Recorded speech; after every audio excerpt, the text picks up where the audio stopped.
projetor em tela cheia, prévia, janela. Like this video along with 2000 other people, toggle button unpressed, play, button, pause, button.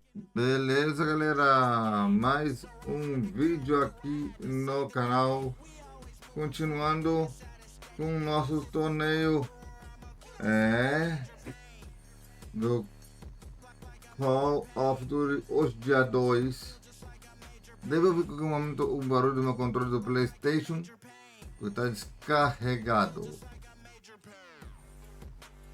Então, iremos deixar isso descarregar e vai ouvir alguns barulhinhos, não tem problema. Mas lembrando, ó, estamos ainda no dia 1 do torneio, mas eu digo o seguinte: vamos ter hoje uma luta mortal entre dois times, o time europeu contra o time de Texas, Carolina contra a minha querida Miami, e logo depois vai abrir o mapa ali embaixo com o restante dos times. Mas lembrando a todos vocês, estamos hoje dia 2 de junho.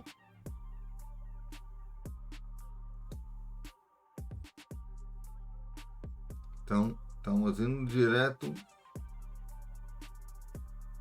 para o nosso torneio. E não é fácil não, hein?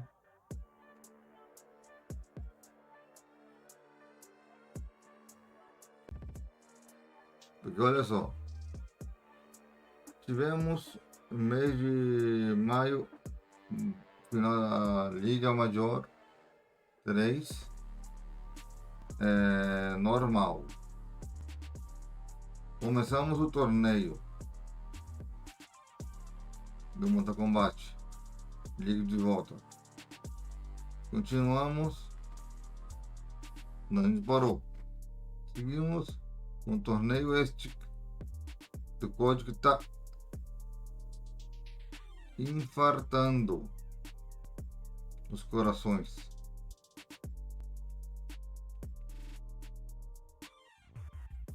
Ainda estamos indo no primeiro dia. É foda ter uma liga assim. Amanhã temos PlayStation. Dia 3 temos PlayStation 4. Agora teremos Mortal Kombat.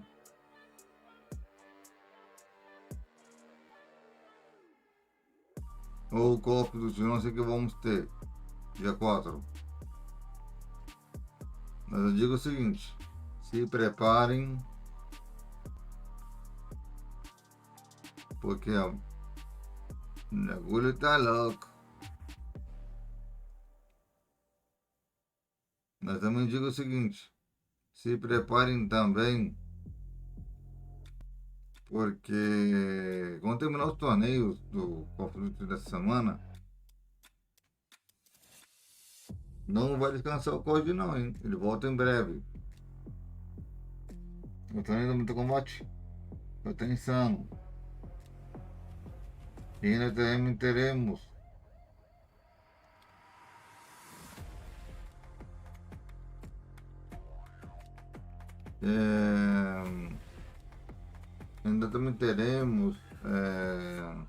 a Gamescom Latam, depois do Summer Game Fest.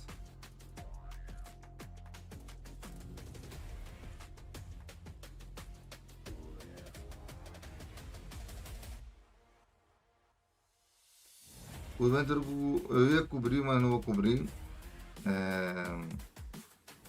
De última hora desisti porque estamos cobrindo muita coisa já. do Google se me iria atrasar um dia as coisas, mas não tem problema. Mas vamos ver o que dá isso aqui, né? Temos que fazer também depois do Summer Game Fest, a Gamescom Latam. E depois da Gamescom Latam, o que vier de eventos por aí da Microsoft ou Future Game Show.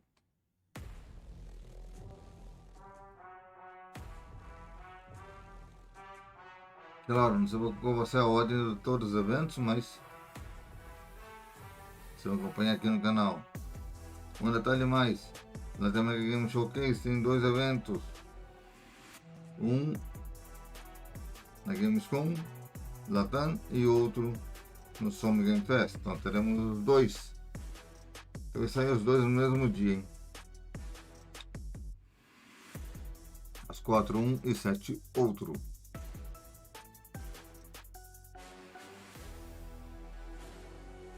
E ontem saiu Mi Luz Interior de meu amor Natália Gavelotti. Então hoje estamos no horário de volta às 2 da tarde com esse torneio maravilhoso. E amanhã PlayStation e algum outro evento. Qual será, hein?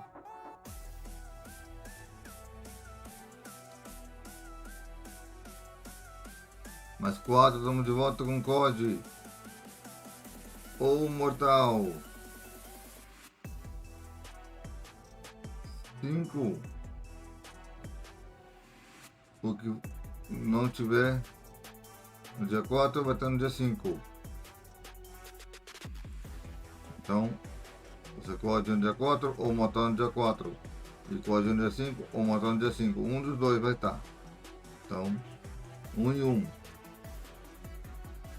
Depois por aí teremos os eventos no terminar o COD, o Mortal Kombat. Se o COD voltar, teremos mais COD e por aí vai, incluindo os eventos que eu já mencionei em junho. Tudo isso. Depois logo em sequência temos aqui, ó, julho vai estar mais relaxado. Logo depois temos agosto, a Gamescom Latam. Não, a Gamescom Europeia. A Gamescom de verdade. Depois seguimos na PAX West. Então vai estar situação interessante. E logo depois a Tokyo Game Show em setembro. Outubro não temos, nós só temos evento da Microsoft ou da PlayStation, ou os dois. Future Game Show vai ter de todos esses eventos que eu mencionei. Summer Game Fest, Tokyo Game Show e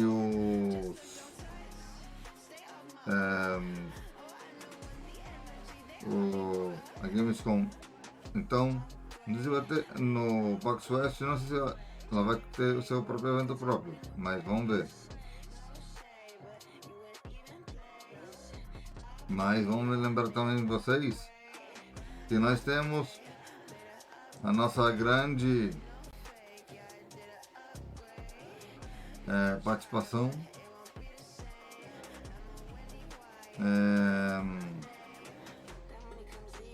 aqui no canal do meu amor Natália Gavelotti. Mi Luz Interior saiu ontem. Mi Luz Interior. Lembre do comentário, deixar o like, compartilhar o vídeo.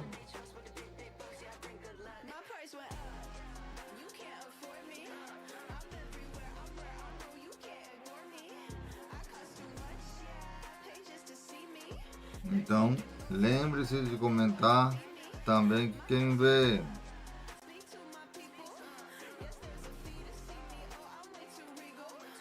Lembrando, esse é o último ano de todos os torneios que estão vendo aqui do COD, Mortal Kombat. E estou correndo muito com o tempo desses eventos.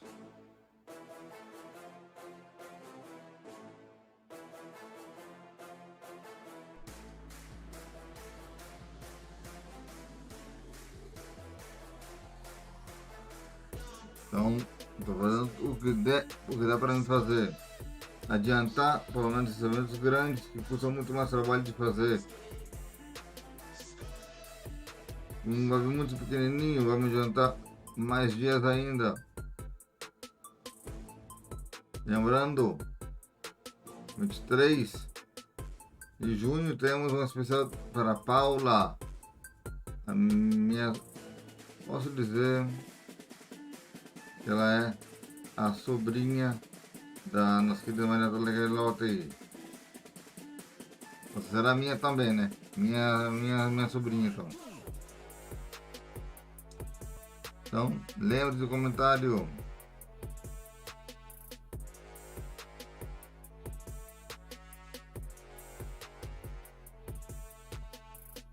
E o ano que dá isso aqui, 5 horas. Não, 9 horas e 40. 9 horas e 40. Lá pelas 10, 11 da noite deve terminar isso aqui. Ou se não, à meia-noite.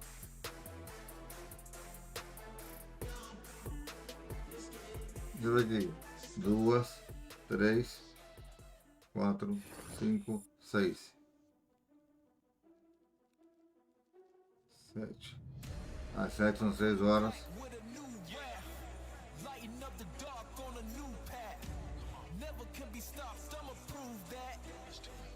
2, 3, 4, 5, 6. Às 7 são 6 horas. 8 horas são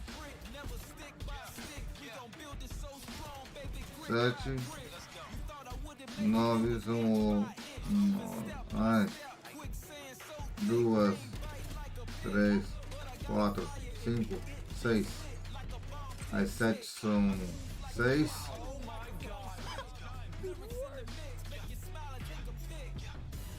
A 7ª hora são 8.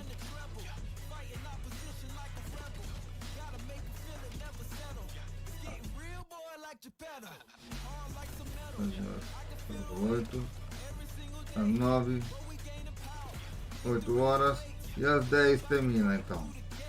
Às 10 horas terminar. Então, se preparem. Então, até às 10 da noite, às 10h40, quase 11 da noite. Então, se preparem.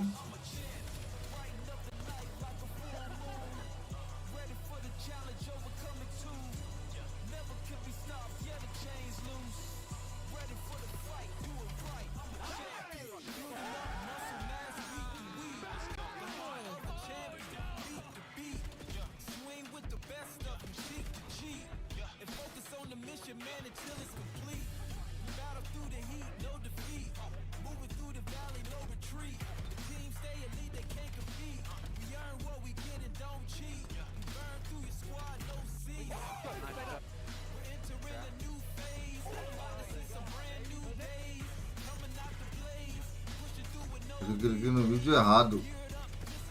Vamos descobrir agora.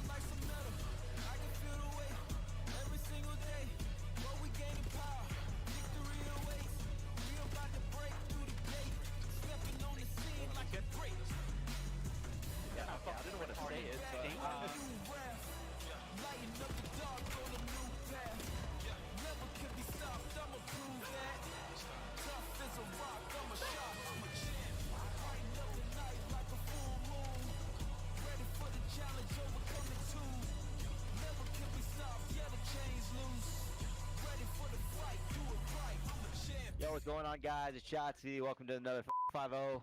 Come on.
moment we've all been waiting for is finally here. Welcome to Atlanta, host of DreamHack Major 3. It's the Call of Duty League, and we have a jam-packed studio.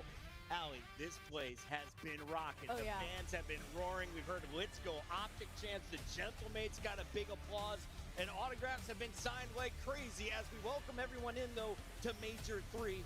What is the big storyline coming in, Rosalie? I think the big storyline is just who's going to take that chip at the end of this weekend. We've had a lot of teams battling out. I think we've got like a good 5 or 6 that can make that run. Now, Of go course, ahead, we are go ahead. missing a big piece on the desk. He goes by the name of Nameless, and he is adding another member to his family. But instead, we brought in a world champion, a man who did it at the young age of 18, Attach. Welcome to the desk. How we feeling? I'm feeling good, man. I've been waiting for this tournament all year. We get some of the best pro teams in the world going against the best challengers teams in the world. Lands, they've not disappointed once in Black Ops 7, so I'm so ready to get it started. Atlanta, did I hear you guys right? Do you guys like Attach? Can we go to a solo again? Come on, Atlanta. Help me out here, Atlanta. Bro, that is awesome. Attach, you Shout out, are one Atlanta. of the fans' favorites, and for good reason. Let's take a look back at where this youngster started. I saw him back in Game Battles Live, and just a year later, he is on the main stage here at Champs, playing for Denial alongside Clayster, Replays, and JCap. 18 years old, MVP numbers. We couldn't get it done in time for production to hand you the award. It went to Clayster, but Attach, you were a monster back in AW. And as I look at Black Ops 7, I feel like we're almost in that jetpack era again. What is it about this type of Call of Duty? What do you do to excel in it? There truly is a skill gap in this game when it comes to the movement, the shot. Like back in the day when I used to play Hook, and he was very young playing, and he was so hard to kill in Advanced Warfare. Hook is still doing it in this game. His shot, his movement is just so difficult, and that's where you really see these players skill gap each other. But of course, great tournament. Shout out to all my old teammates, and I'll have to text Clayster about that later. $612,000, and that is just in prize money earned by this young man. He's a millionaire out, and he's not even 30 years old. Not even 30 doesn't look good. They over 21. I mean, we all want to be Dylan Attach when we grow up. I feel Olha só quem But está Carol grande que eles vão dar nesse torneio. on the mic. Yeah, and you were one of the OGs that kind of paved the ways for the youngsters getting onto star squads and actually showing why you can contribute. Today, we've got a lot of youngsters in our pool, and some of the top challengers, Allie, will be playing the pros. We've got a unique format, so let's take a look at some of the upstarts here as we take a look at Huntsman and P7. Huntsman rocking green. This, of course, is Optic's second team. Talk to me about it. These are our two teams where you might recognize a couple of names over on the side of P7. That's a lot of our players that have been in the league before, talking about Snoopy, Beans. They have been dropped down to challengers, but they haven't missed a step. I've heard Snoopy has been lighting it up since being brought down there from Boston Breach. On the flip side, you also got to talk about Rock Esports. That's going to be Kicks, Riyadh, Zoom. These were a couple players that we saw earlier on the Falcons iteration of that roster. And then, of course, we all want to talk about Omit with their new players and their 18-year-olds and DK and Ethan. Those are going to be those players you're going to watch throughout this weekend as they go up against the pro teams on the main stage. Attach, you've been watching a ton of Call of Duty. Who has the toughest challengers team, and who has the group of death? I have to say Group C. I mean, you have LA Thieves, all amazing players. Gentlemates, the Major 1 champions. P7 Notorious, arguably the best challengers team right now. They've been winning everything. Boston Breach, they're just okay. But that's still a very difficult group. Boston Breach is getting close. They've taken things to a Game 5, and they even won one of their qualifier matches. They have the toughest schedule coming in, and it doesn't get easier as you face off against the Gentlemates in the opening round. If we go all the way back to Major 1, they were fighting for their lives against FaZe for 3rd place. Neptune clutches in Search and Destroy. That spirals into a grand finals where everyone was able to rely on individual skill to raise that trophy. Since then, though, I feel like Paris has kind of fallen off the podium. Where are they at right now, Rosalie? It's tough because even when we were interviewing top teams heading into this major and we would ask questions of like, who do you think's the other 4, they would still keep Gentlemates in that conversation. So something is still going well in practice. But as far as the results from series goes, they just haven't been closers as of recently. They're keeping respawns close. S&Ds are going around 10s, around 11s, but they just haven't been able to put the cap on the bottle throughout the past couple of weeks. Hoping they get something here on land. Hopefully channel some of that Major 1 in. And while Paris has gone backwards, we see FaZe go in the right direction. After falling into 3rd place at Major 1, they get to a 2nd grand finals at Major 2 and Attach. This time they win against a red-hot Optic squad. Optic was flawless basically throughout this bracket until a 4-1 defeat at the hands of Abuza, 04, Draza, and Simp. If FaZe want to go back-to-back, they did it last year. How do they do it at this event? For Major 3, I mean, we've seen FaZe top 2 or top 3, and they won the Major 2. They just need to get there and let 0-4 do what he did again in finals. 0-4 with a 1.4 to take down Optic like that. Insane. I mean, it was still a very close series, and he was playing generationally. But FaZe is a very well-rounded team across all game modes, so I have a feeling they're going to be there in this Sunday. And to that point, they're already usually one of the most dangerous teams in the building. I think with this meta as well, and from what Dylan just said about 0-4, it fits him very well. The new maps fit them very well. They could definitely be a dominant team this weekend. We mentioned FaZe raised 2 trophies last year. So did the LA Thieves. They've got a new tooled roster, and this one could be the strongest yet, at least since the meta change. We have an SMG that really can pop off. And since we've seen the meta change, aBeZy has become the star they signed him to be. Yes, we've been waiting for this roster. We expect a roster of Scrap, aBeZy, Hydra. You expect them to be competing for championships every single tournament. They haven't even been to a top 3 yet, but now with the NPC meta, aBeZy and Hydra are back. aBeZy's taking over an SMD. Paco's looking insane. Ernie's always doing damage, and Neem's that glue player for the team. So I'm expecting them to make a deep run this weekend. Allie, they won the minor. Right. Can Thieves actually win on land, though? I think so. I mean, you talk about the makeup of this roster. You got some world champions on it. You know, maybe the question mark would be in the rookie and Neem, but he's been fantastic. He's been so consistent for them. They've just kind of needed a rock, and he's been that for them. It's just a matter of the superstarring, as Ant would say. And for LA Thieves, with this split, they have been. Optic are the favorites coming in. Don't get it twisted, but those are some of the challengers, and you can watch all of our teams today across 4 streams. Over here on Call of Duty _esports on Twitch, we're watching Alpha. On the Call of Duty main channel, we've got Bravo, and of course, Charlie and Delta are up and running as well. We got Brycey and Chance on Bravo. Oh, yeah. Over on the Charlie stream, it's going to be Dandro and Enigma, some special guest casters from the challenger scene, and of course, making their CDL first appearance. We got Spider Tip, Reflections, and Goj working on Falcons and Cloud9. A jam-packed roster, 16 squads playing today, Allie. Lord, and we have honey. 4 streams just for Call of Duty League. You're just not going to be bored today. There's just simply too much to watch, too much entertainment, too many personalities. So over here on our side, this is going to be our schedule. It's top side. It's going to be Omit versus Optic Texas. That's going to be at 1 p.m. Eastern. I believe it's going to be over on the stream. Then we're going to have Carolina Royal Ravens and Miami Heretics to follow that one up on Alpha. I love that we're doing kind of all of the Alpha bracket at the same time. That's going to be over on A and C. And then over on Bravo and Delta, you can watch that D bracket.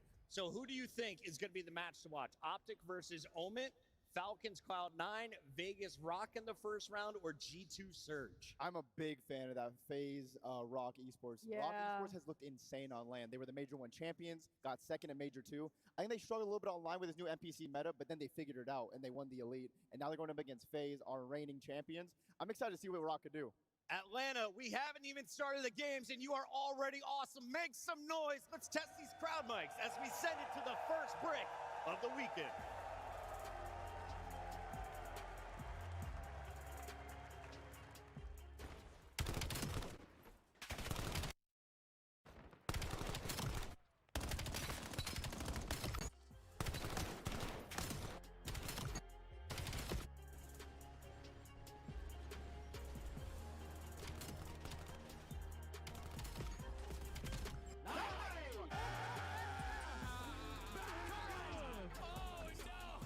Yo, what's going on, guys? It's Shotzi. Welcome to another 5-0.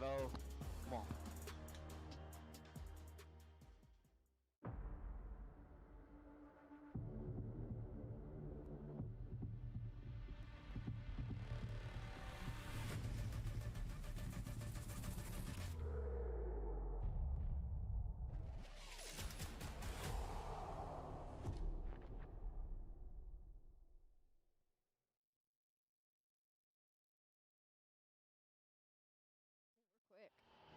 And just like that, we are ready for the first match of the weekend. And during the Optic video, we heard a first roar, but we got to introduce the challengers, a squad coming all the way from Europe with 2 18-year-olds.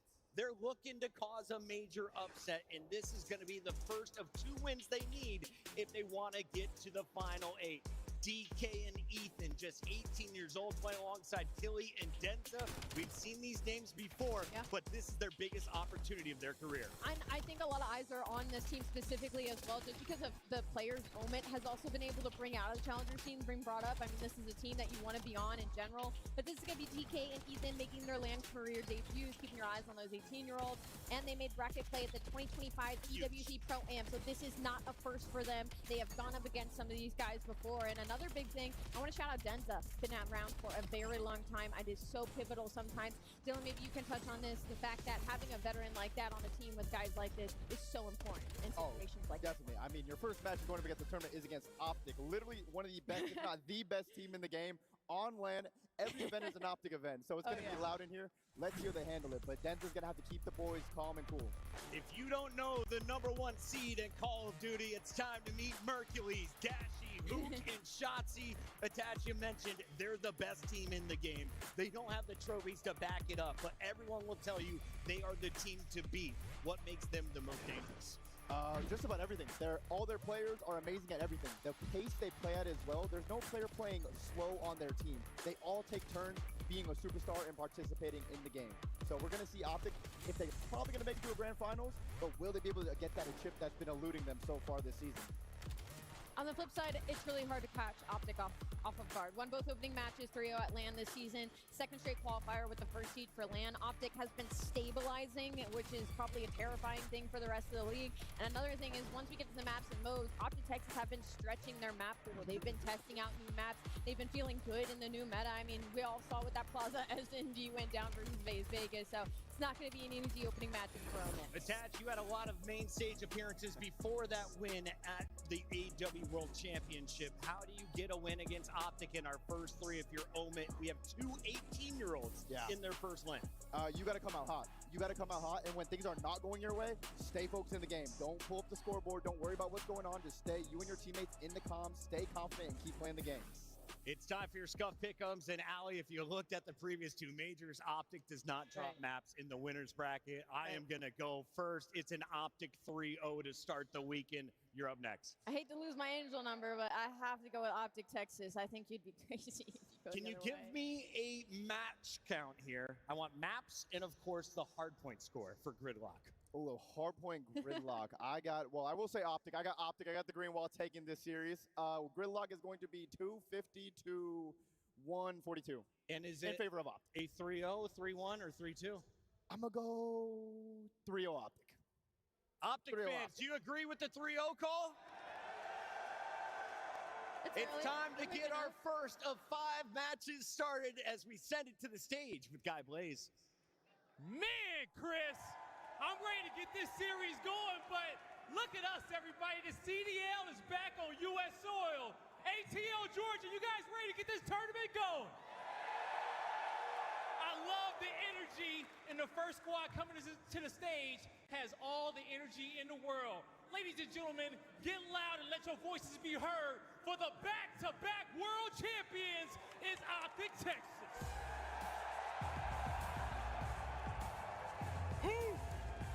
Shotzi, Mercules, and Dashi. Ready to light up Atlanta and get the stage going. I give to you Optic Texas.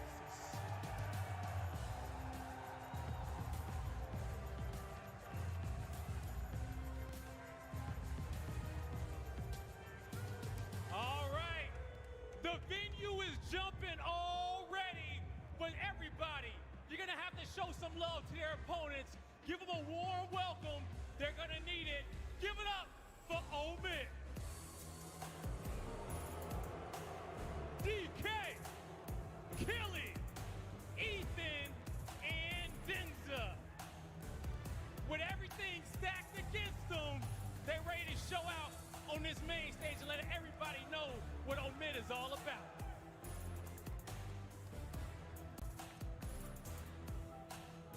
All right, now, we got both of our squads on the stage, but ATL, I'm gonna call y'all out one more time.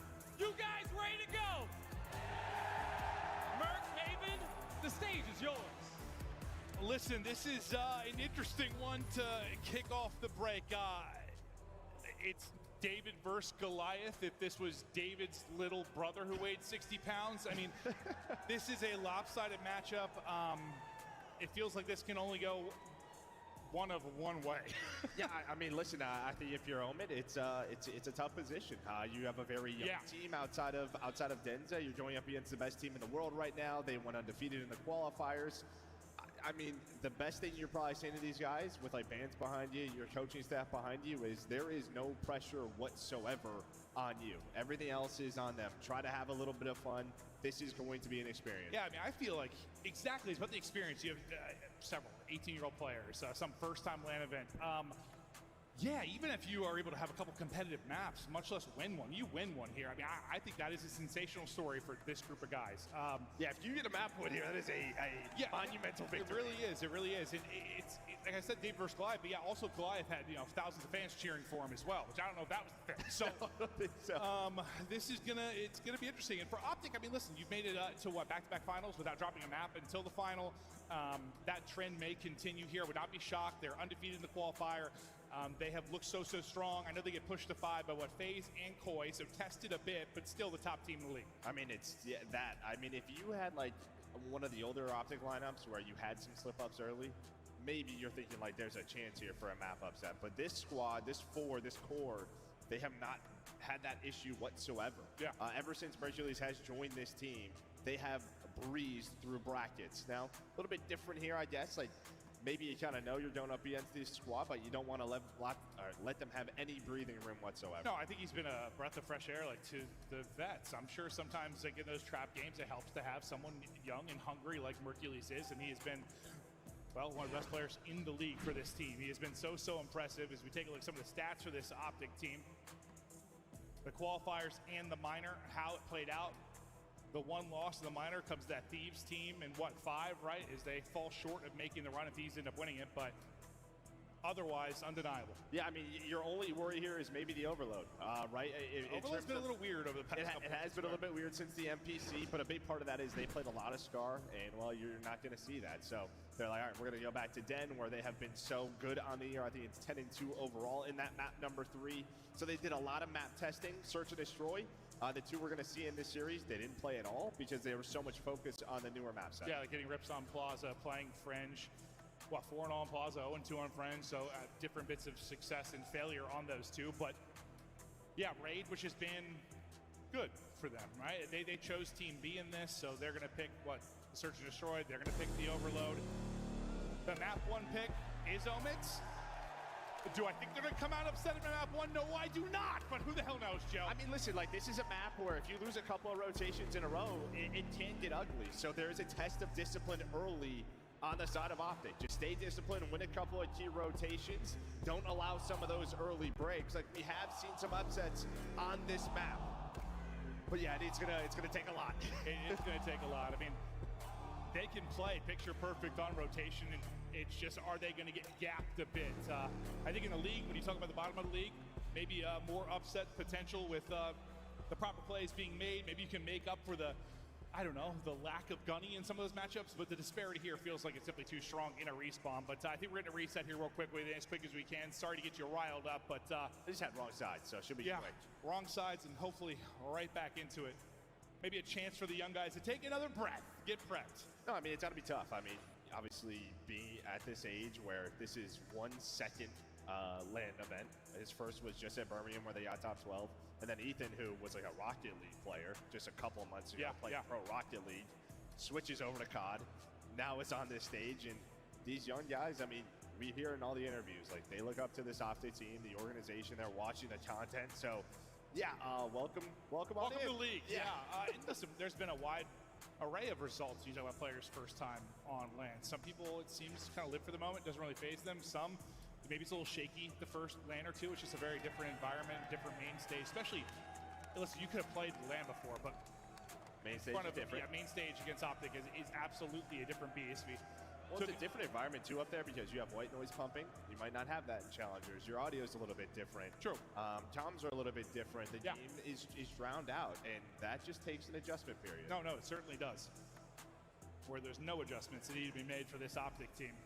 What they need is just a win, and it's going to be a long path to get there this weekend is we've got a different format with the 4 AM teams involved, a Pro-Am this weekend. We've got 20 matches today, 4 streams today, 2 streams tomorrow, bunch of matches to wind us down, to the 18 bracket, and then to eventually find a winner on Sunday. And at the top, it feels like, similar to how I felt the last 2 events. Like Optic are into the final. It's who else is going to be that team. And I think, we did think Paris was the best team outside of Optic in that first major. We kind of got convinced about FaZe the last major, the way other teams were talking about them. This one, I don't know.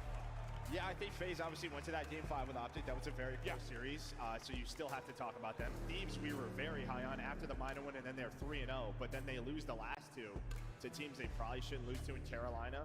Teams they shouldn't lose to, Yes, so it's just, there's a lot of question marks, but I think you're probably looking at Thieves in FaZe to match them this week. Let's look at stats for DK in the Stage 3 Elite, what he was able to do in Hardpoint. They're going to need him here, and they're going to need him here in a big way. Gridlock, new to the rotation in the most recent qualifier, came in all the way back in BO4, beautiful map. Time to kick it off. Omit, Optic, Texas, map 1, David versus Goliath. We'll see which comes out. We're riffing early, but into the hardpoint quickly. We'll be out. Yeah, you already have Shotzzy going on a route as well, so you're just waiting for that number 6.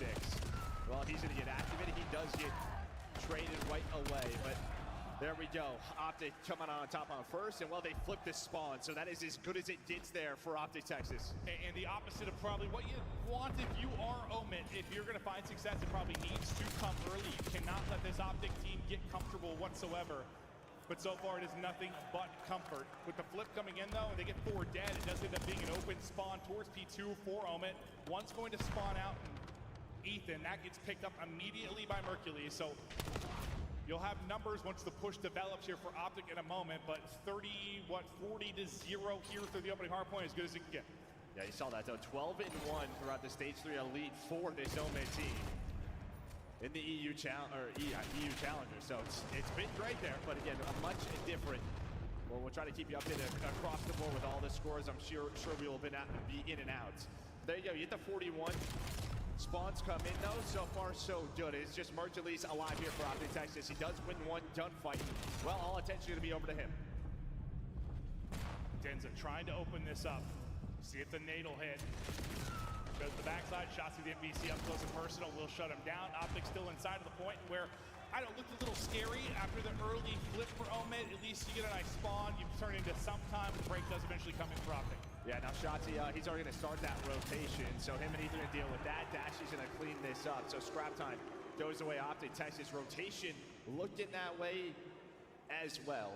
Now it is just going to be Shotzzy, and Hook is going to go on a long route. You check this corner if you are Denta, that is a nice clean trade, but already setting up this pinch. It is Shotzzy, now it is Hook, but through the spawn, Killy's going to pick that up, so nice stuff here for Moment. And this is a big P3 where you get turned into a huge chunk of time. Are they able to do it? It sends it through on the wrap. He's able to get 2 from behind, and so far, so good. You've got all the breathing room in the world. Hook is by himself, and he'll chow and be spawning out. So you get the rest of this time, suddenly a lead change. We know how difficult to break they can be at this P3. And this is what you need if you are Omit. A young team, you win a rotation, you slow the game down. All right, we're just scrimming. This is hard point. Where are they coming from? Pick up the spawns, how we want to rotate. A great P3 here from them. Oh, and Ethan is shooting right now. If you're worried, maybe a little nervous on the main stage, doesn't seem to be that way at all. On 3 straight, on 9 and 6. And the lead change is about to come through with 10 seconds remaining here. Omit, they go out in front. Let's hear the comps. Go to a J-Lab listen in now with Omit. One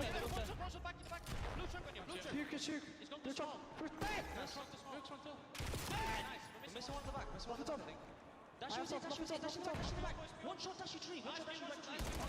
Dashy still back tree.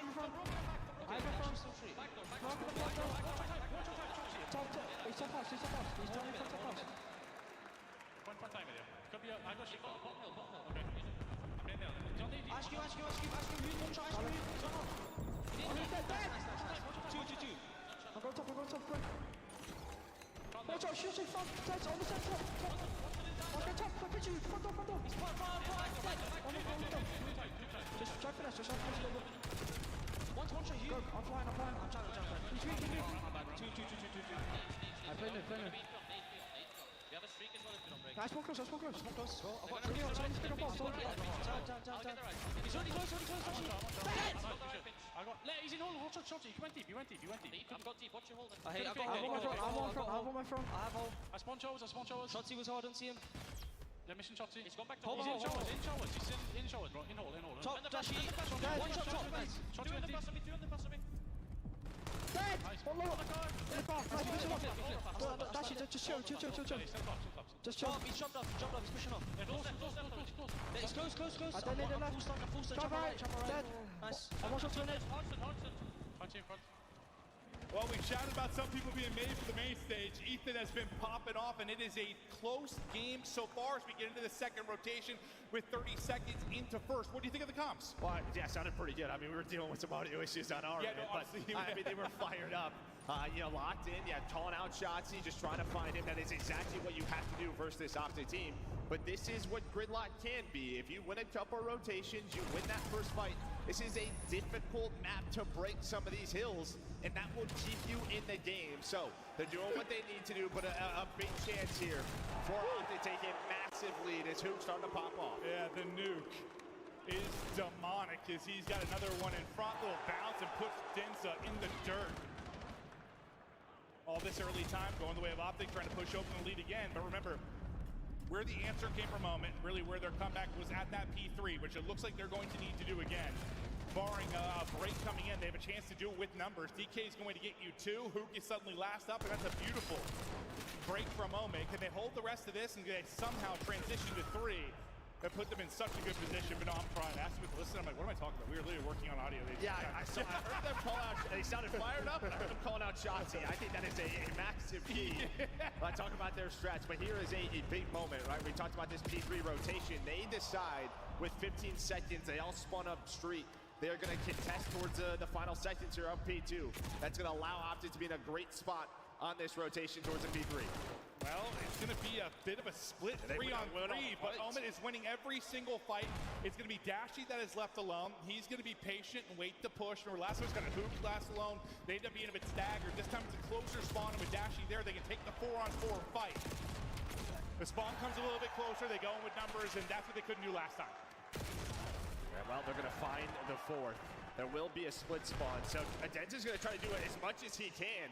And well, that is just such an effort because, yeah, they're going to have no idea they spawn behind you. So Denza keeps them in this one at this hill. And now you're spawning basically everywhere. If your Optic, one was close, one was P4, one spawned out Garden, and you're kind of all over the place. Omen have dominated this P3. Barring a couple breaks from Optic, it would be, I mean, staggering the advantage they had on this. But what, looking at about a 15-point advantage for Optic Texas. They've got Roto to 4. Trying to pick up the mid-street push will be Hook. Ethan has been winning fights, and he continues to do so. He'll take that and give them numbers to go forward. Yep. Dashy's going to drop. Yeah, he was all by himself. He was the only player there, and well, they come from 3 different positions, so he's going to get taken down. So Optic going to have to break, but they do have the close spawn. And well, it is Hook again. Just feels like when they need someone to have a 2-piece, he has been the guy throughout this. Him and Shotzi going off, but DK gets 3. Denza with the 4th and another break. DK popping a triple, and listen, usually we talk about maybe some differences in Search and Destroy with how like an amateur team would play. I'm sure just in general, there are some differences. Maybe first what Optic is facing, but not so much at hardpoint, right? No, not hardpoint, not at all. I think this is just a clean, crisp hardpoint gameplay from Moment. Yeah, we saw that stat. This was the game mode they were so good in the Elite, but it's going to be Dashy who's locking it down to find the final 10. A DK triple to get them in for a moment, a Dashy triple to hold on now for Optic Texas. But still, it is a tight one. It's going to be one of those maps where it comes down to the clutch, and that's where maybe the nerves come into play from. And we'll see if that is the case. But when we get down to the nitty-gritty, the final moments, will they be able to make the plays? A one-on-one here, top middle for the hard point. Denza looking for the angle. Shotzi's going to chow. Good finesse from Denza. That was beautiful. And then bottom of time for the help to get in. You've gone 3 for 2 so far, so Omen holding for now. Yeah, you don't have to overcommit right now, right? Obviously, you want to flip the spawns, but take as much of this P1 time as you can. A chance to take the lead here. There is one player going on the route. Denza tried to pick it up, but guess what? You never really know where this guy is. And Shotzi, Booth, they're going to try to find the final 2, but Ethan holds on. There was a team kill from Hook. I thought that was all 4, but somehow they are hanging on to this, and Ethan is still going 4 in the feed. Ethan started hot for this team. Just look at his engagements versus most of the lobby. He has been battling from the opening moments. First player towards next. He's the number 6 in Shotzzy. He'll be set up and needs to get you one. He is able to do that. Then it comes down to a 2-on-2 and then a 1-on-1.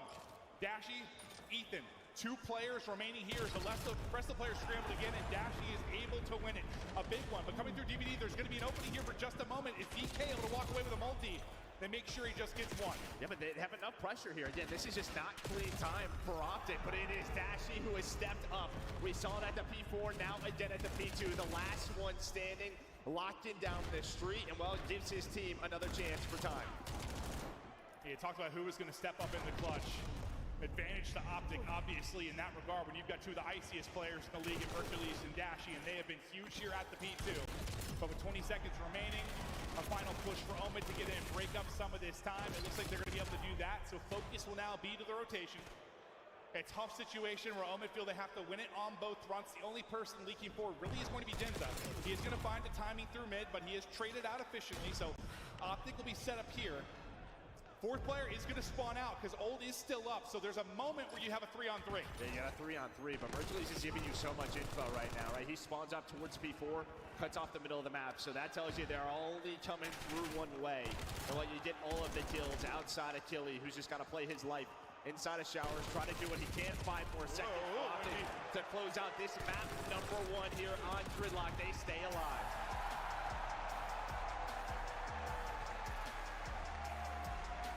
It's a gritty one. All right. No, listen.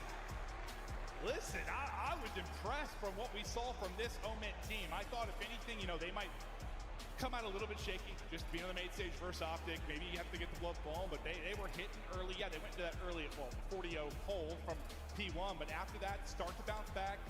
Ethan was popping off in the early game. DK had a ton of big multi-kills. Listen, that is closer than I expected. A 40-point hardpoint. I know it's not a win on the score column for this Omid team, but I think for their mental going forward in this series, that is a W. No, I think that is a confidence builder, right? If you're their coach now going out there like, hey, I told you guys, we can compete with the best in the world. And the stat you said for the hardpoint, was that for hardpoint overall or for the Gridlock? Oh, no, overall. Okay. Yeah. I heard you say the number. I just didn't hear the reference to it. I was thinking, that's their Gridlock. Holy hell, that is a Gridlock team. But remember, that was Omid's pick. That is their best mode. Still, I mean, a better contestant. I thought it was. And I mean, look at the way they got outslayed massively. I mean, Hoot goes plus 16, almost 40 bomb. Shotzzy's positive, Dashy is positive. That was just yeah, you were staying in there. You had a couple of big breaks, and then you always responded towards that P3. It kept you in the game. And Mercules, maybe just reminding us, at times he is human. At times he is human. Doesn't have a ton of, poor maps for his stature, but not the best one out of him there. Still, you get the W, you outslay, you close it out. You go big in some clutch moments down the wire, especially at the final P2 and P3. Dashy was huge with several multi-kills to keep you in the fight, but we'll take a look through some of the highlights. What do you think Omid did particularly well? I think they're breaks, because I think there were chances for Optic to really just run away with the game, getting on to like their 80 to 90 point lead. But you had some breaks. And then when they did have their opportunities on rotation, like they held on to them. But you were able to earn that time, throughout the mid game at the P1. Like they just stayed within it, and they kept it close enough to give themselves a chance. And listen, I know you referred to the Dynasty team a little bit, because they would have some day ones where they got caught. You and we laughed about it all the time. They literally online demolish everyone, and just had this weird fluky match, it felt like, happened on a Friday. This Optic team has not been guilty of that, but I feel like this is a little bit different. Just with the format here and playing a team like this for some of the other pro teams, surely with human nature, there's maybe a little bit of ability to, I don't play to your competition, right? Yeah, I think so. But I think that map one win, like, the fact that it is a close map maybe just gets you adrenaline. That's kind of what I was going to say. If that was locked in. If that was a thing, like, okay, we can't take these guys lightly, like, that is a play away from a loss. Yeah. So now you're locked in. Yeah, I mean, you just kind of see, like, anytime that there is maybe an Optic good hold, there is a response there from Omid that kept them in there. Their best hold was that opening P3, which is where that first lead change came in. I said, that's kind of the moment for me. I was like, all right, hold your horses. I know P3 can be a big money hill, and we've seen teams lock it down. To be fair, I think that first P3 they won like 2 fights in transition, and then it was, I believe they all spawned out P4 in like Narnia. So that makes it very hard to break. It's one thing was like messy early, but they got everything they wanted at that first P3. Now we go to raid, search, destroy, and S&D, I mean, I just think back to when I first got involved in COD. Usually, it wasn't even when we were talking about AM teams per se, but international. Yes, we were talking about European teams, Australian teams. Like there was a different methodology, kind of how they played search and destroy, and we'd see our pro teams get caught sometimes. Yeah, every single COD champs, when we had 32 teams, like there were some Australian squads that would catch people off guard, caught my teams off guard. Yeah, always had a bit of a different style. As yeah, we're taking a look at Ethan, who just had a great map #1 again. Just a month ago was playing Rocket League. And listen, it's not like he played COD for the first time a month ago. From what I understand, he's been grinding search and destroy tournaments. Mostly it's been about Respawn that is more new to him. But still, the fact that he was competing in a different title a month ago is kind of insane. And we've had a couple players, I mean, Okus, not exactly the same story, but coming over from Fortnite and swapping. We have a ton of players that have swapped over from Halo, for instance. That has happened. I don't know that Rocket League is one that I've had pop up, but yeah, no, this is just like one of those rosters. You're just like kind of curious of how it formed together, because you have Denza, who has been an EU vet. You go and looked at sort of his resume in Challengers, playing with some of the best down there, Harry, like Vortex, Rezi, just what they were able to do. And then he looks like the dad on the team. No, he absolutely is. He is. So, and then you have a couple of 18-year-olds with some vets. I see my fellow ball duo, though. Respect. We get ready now for the S&D, and yeah, we haven't seen a lot of Optic on raid as of late, because a lot of teams were playing a ton of the new maps. Yeah, so that is what's a little interesting, is both searches through this map said Optic did not play at the minor or Major 3 qualifiers. But I think the good thing for them is, like, at their core, they are a good search team. They have the pieces where some of the, I don't know, Optic rosters have passed. I'm a little too close to Seth here to take too many jabs, but hey, Seth, what's up, baby? Listen, you were a great search player at the end. Maybe not the beginning. But no, they've got a really solid search roster, and excited to see. He always had his. He always had his ones. He always had his. He's threatening. I think he told me he's going to beat me up or throw me on He back. probably could. Yeah, he's got dad strength now. Oh, he does? He does. That's true. You better watch out. All right, fist bumps out. About to get into this map, too. And yeah, can they catch him? This is the spot that I thought would be the chance to catch him. You really had opportunities in that map 1, which I did not think would be a thing, but they played them so tight, only lose it by 40. And it's feeling a little less like David versus Goliath, even though it still very much is. No, you know, and I was a little bit worried because of sort of the mentality of this team, or sort of mental strength, because in the Elite, this was a team that was up 3-0. And unfortunately, they lost that Elite. They dropped 4 maps to Rock, right? So they were up 3-0 in that final. And it's just like, if you get stomped in map #1, where is your head at? But they seem to be locked in right now. Take a look at the stats here for Mercules and DK before the map 2 gets started. I was really waiting for you to get that 3-0 sort of like shot in right there. Just that punch, that jab right at me. I'm saving it. Okay. I'm saving it, you know? Like I am the Falcons jokes. Holding on to them, you know? You know, people say I look like Tom Brady. Do you? Not at all. Not like at Jeff all. Garcia. Anyone knows who that is. Oh, Lord. Here we go. Map 2 now. To the raid. Offense off the rip for Omit. And it's pressure up poolside. I think they try to push out Dinza and isolate him through Zig, but he's able to back up and stay alive. But it is mid-map control right now for Optic, but an early plant for Killy in this Omit team. Yeah, you just give this up if you're Optic, say we will play this retake, and Shotzi, with so much confidence, just flies down. And well, Killy's gonna get taken down. It is a 1 versus 3. So there's our kill feed. I was a little confused there. I'm like, why is this so confusing to me right now? I'll probably just don't have a kill feed. Yeah, we didn't have a kill feed. I was just looking at the scoreboard. I saw the skulls, and that is a clean little retake there towards B. Yeah, I mean, I guess the one thing you're happy about is Omid get the plant down, and Shotzi gets the kill right after. But I guess I hope there's a bit of cover for him there that's not as free. It's not like it was behind even a smoke, was it? You have to have some sort of mid-steps like presence when you're getting that bomb down. Until that player can back all the way up, he's just stuck, right? And I mean, one thing if he's planning for the opposite side, you push through or something. That's normally you have a player inside of Tiki. The player in Tiki can watch the But they were stairs. all over apartment. And yeah, they played very conservative. No, there was no one that even had a line of sight to trade that whatsoever. Optic take advantage first. Ethan, though, hits a nade. There's first blood. Shotzzy, well, he got the blood in the last round. This time he's going to get caught. So we'll see how Optic, down in numbers early, try to bring this back. For Omit, you're just trying to make sure if we're taking a fight, it is a 2-on-1 and it's traded out. Well, you saw that 7-3 throughout this stage. 4 of those wins on Plaza, 2 of those losses on Fringe. Again, there has been so much work on the new maps. But we're back to, what, Raid and Den, or Raid and Scar in this series. Listen, when this man is on your screen, you can never count out Optic in a round of search. There's 2, trying to pull off the 1v3 and the ace if he's able to get it done. Spot another, down to 1 versus 1. Mercules has been the clutch master, but he gets away from not able to slip away into Zig, but nearly, he pulls that off. Map done. Map done. That's just one where, I mean, you cannot give him one-on-one after one-on-one after one-on-one, right? I mean, we know in this day and age, in this title, in Search and Destroy, you have to be near your teammates. And what you can see, DK and Killy, they are so separate. And I think Killy wants to reposition to the corner so DK can get there, but he just gives him another freebie. Luckily, you have no read on DK. You're able to find that. That was scary, though. No, it is. That was scary. Mercules is a freak. Didn't have the best map 1, but Lord God, that was nearly an insane one. Ball square now through 2. Last time all the pressure over towards water side. This time we're going to group up towards statue. There was snipe out for a moment. Didn't like what he saw, and that'll be a swap.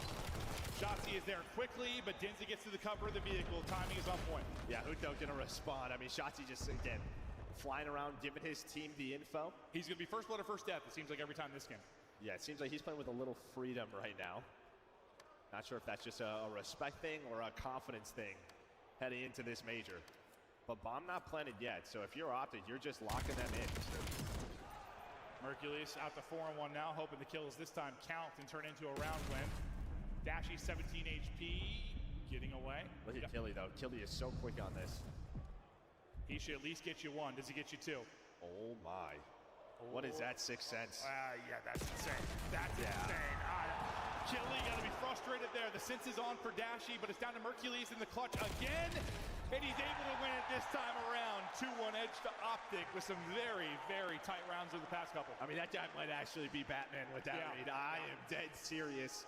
I mean, Mercules had the info, but Killy was so quick on that. There was no hesitation, goes all the way through the defensive spawn, wraps through basketball. It's like, yeah, I'm going to have 1.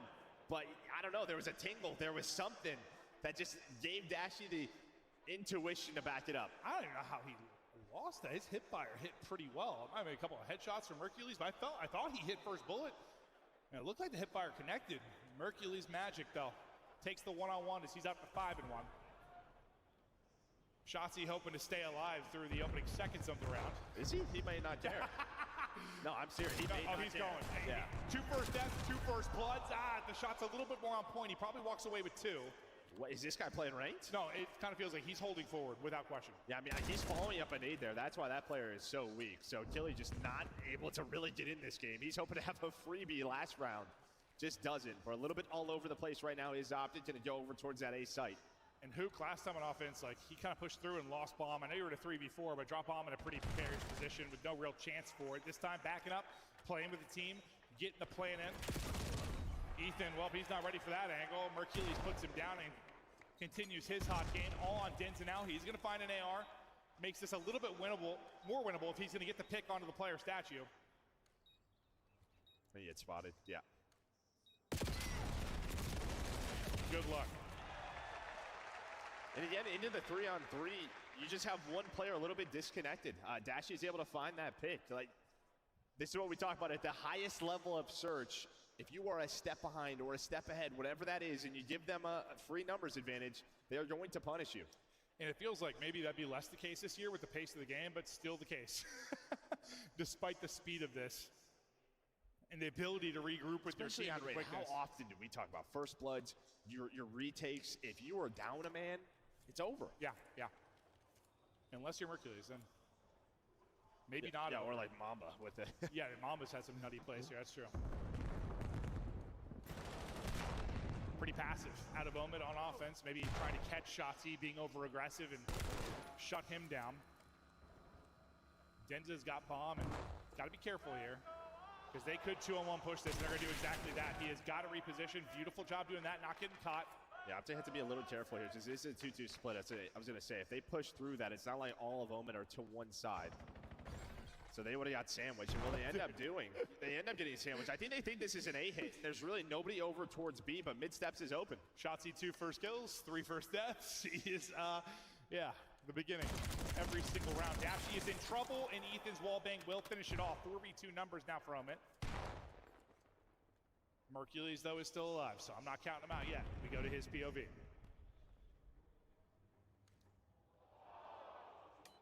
Worried about a timing. Hello. Gonna get a freebie on bomb. That makes it much more winnable, and he gets out with his life. He's on 5 straight as well. Pretty close to a streak. Yeah, this is quick, though, for Moment. They immediately wrap towards B. And while Husani is taken down, Mercules does not have this info. They are not there, buddy. And well, at least you make a quick decision. But again, the one-on-ones going Mercules' way. Yeah. He's got, how many does he have? He has 9. 7 might be in losing rounds, but the guy is shooting. Yeah, his teammates have 8 combined.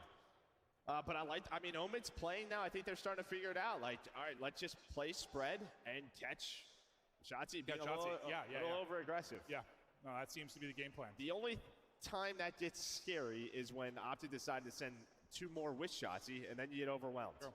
I think Ethan's done a really good job, and I think I've seen at least 2 rounds now. He's been that Zig player. They have tried to 2-on-1 chow him, and he's gotten out. He's gotten out. He's played his life. They had a good call here. Well, they had the numbers here, but unfortunately, Dashy wins the first fight where Annie stayed up. Beautiful stun, I thought, but Hook was able to get the kill before that actually connects, and very fast on the flank. That's a tough round. Shotzzy has been moving. They get dissected. It's a hard counter that gets countered. Well, I mean, that is about as good as a call as you're going to get, but I think it's Hook and Dashy. They buy so much time inside of ring, where Shotzzy goes all the way through pillars, all the way around and able to flank. I mean, there's a chance where they have the numbers, they come out on top. Yeah. They're able to just isolate Shotzzy. But the players in ring, that is the key. They never had a chance to turn around, deal with them. Mercules into double digits. 2-round advantage again for Optic. Omen's been kind of slowing it down on offense. Playing around the pick. Let's see what the Optic do this time. Bomb much more aggressive as they push out mid-map. He's trying to take a one-on-one and isolate Shotzzy. Shotzzy is able to win the fight. Nobody with an angle for the trade for now.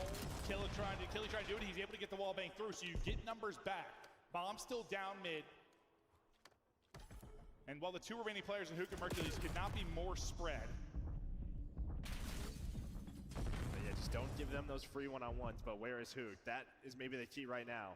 Trying to spot this guy, and well, he's gonna find Killy. Bomb being planted 2-on-2. We are all over the map. I don't know if anyone really has a read. A wild one there at mid. Yeah, I mean, Omen continue to battle, right? Similar to the hard point. They are just staying 1 round away.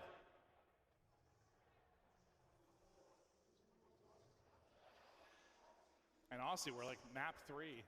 I think the reason I thought maybe the matches could be a little more interesting is because, I mean, I've said before, when we had controls the 3rd game mode, it was pretty top to bottom. Like, your good teams were good at it, your bad teams were bad at it, good teams beat bad teams to control it. Overload this past 4 months has been insane. It looks like we got a timeout requested, so we'll see what the issue is and hopefully back into this here quickly. Yeah, I think Den is probably the one, though, where there's like a bit of a disparity, because it's just like, I don't know, I think Scar, there's a lot of timings with the NPC. You can just kind of go quickly with what we've seen. Similar to Exposure with the counters. Den it's a tough one because we've talked, there's just not a lot of creativity. At the same time, it's like a little easier to play, maybe. Like, I suppose, I just think it's tough to score. Yeah, no, well, it should be. Unless, what we saw at 8-0 half recently. And I mean, since day 1, I feel like when this game released, those 2 on your screen have always just sort of loved Den because they are so hard to track. No, true. These guys are having a little bit too much fun for how close the series is. Well, Shotzzy's probably laughing about maybe his routes he's taking early. He's just going. Well, he's always talked about sort of pushing limits, at least in practice. Yeah. Now he's doing it here at the major in round 1. I mean, he's kind of done that in everything, I feel like. He pushes limits and then late in the year, those timings that seemed a little bit fluky or a little bit of a 50-50 suddenly feel like a 75-25. They start to go his way more and more, and then he's a demon come champs time. Crowd loving it. We're going to have a sold-out venue this weekend. Again, 20 matches today across 4 different streams. So if you're watching at home, hop around, give the different streams and different casters some love. We'll still have 2 streams even tomorrow. Just a whole hell of a lot of matches going down. Yeah, 20 matches today. So I'm excited. I don't know what's happening on the other stream. Oh, no, I'm that's excited. Yeah, that'll be the one thing. Especially what do we got to try to keep up. Which with one do we everything. do back to back? Is it 3 and 4? Yeah. That's 3, 4. Yeah, like we'll have no idea what's going on in that 3-hour window. That's for sure.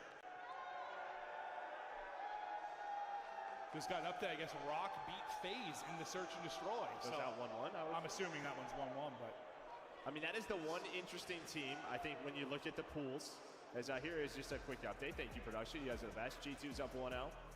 But yeah, I think this is Rock. They won Major 1. They got runner-up at Major 2 in Challengers. Yeah. They just won the Elite.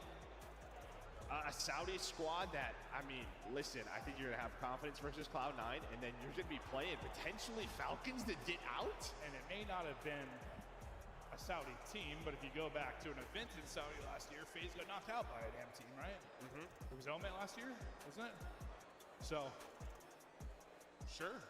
Yeah, but this is probably the one group where, like, there is a chance with what Rock has done throughout the year for an amateur team to get out. The other ones, I think you're going to be pretty difficult when you take a look. I mean, Huntsman, probably the pool of death. That is just a difficult Group B.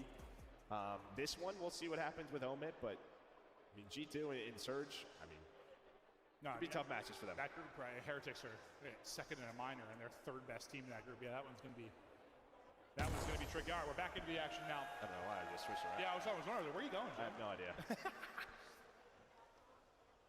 Mercury's trying to bait somebody in, and well, he baits him in perfectly. Just tucks away in a corner. Hasn't tried to that point. It's going to work out. Shots, he gets some shots in, but the trade does come through quickly, so the help is there. I mean, he is literally just running forward, but at least you have the trade, and then Hook with the stun help going to find the kill onto Ethan. It is all down to Gilly. Now he is spotted. He's got an M15 in hand. Good luck going down this. And taking her out will be Hook. He'll be in behind him in a second if, well, he doesn't get caught by the first engagement.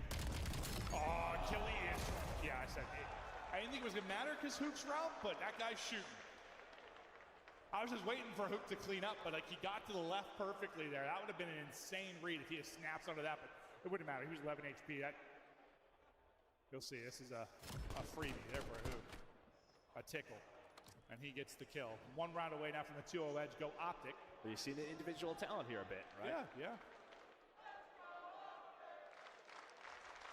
And that's never really been the issue. Like, well, I mean, it can be part of the issue. Just the top pros are insane, but you've got some very talented amateur players. It's just whether or not they can make it work in a pro system. Kind of the issue. Yeah, structure. Yeah, with a little more structure. As well. Usually it's been Shotzi. This time it's Hook, just right up ring. Able to find that first blood, but quickly traded. So you have the info as well. It's not really an A hit, but now you don't have that. So you got to quickly rotate it over towards the A site. But there is one player in Killy, Shotzi. I think he goes for a swim. He's able to catch him. Ginza's either like played it patiently, Zig, or got all the mid-map control. He'll take it mid and to get the plant in. You're going to have to hold this from 2 fronts. And deal with that. Yep, Shotzi's going to get through the smoke. They try to get into sort of back-to-back setup to hold this, but not to matter. Shotzi gets 1. Mercules will clean it up. Still plenty for the defuse, and that will round out the map 2. Is Optic handle business.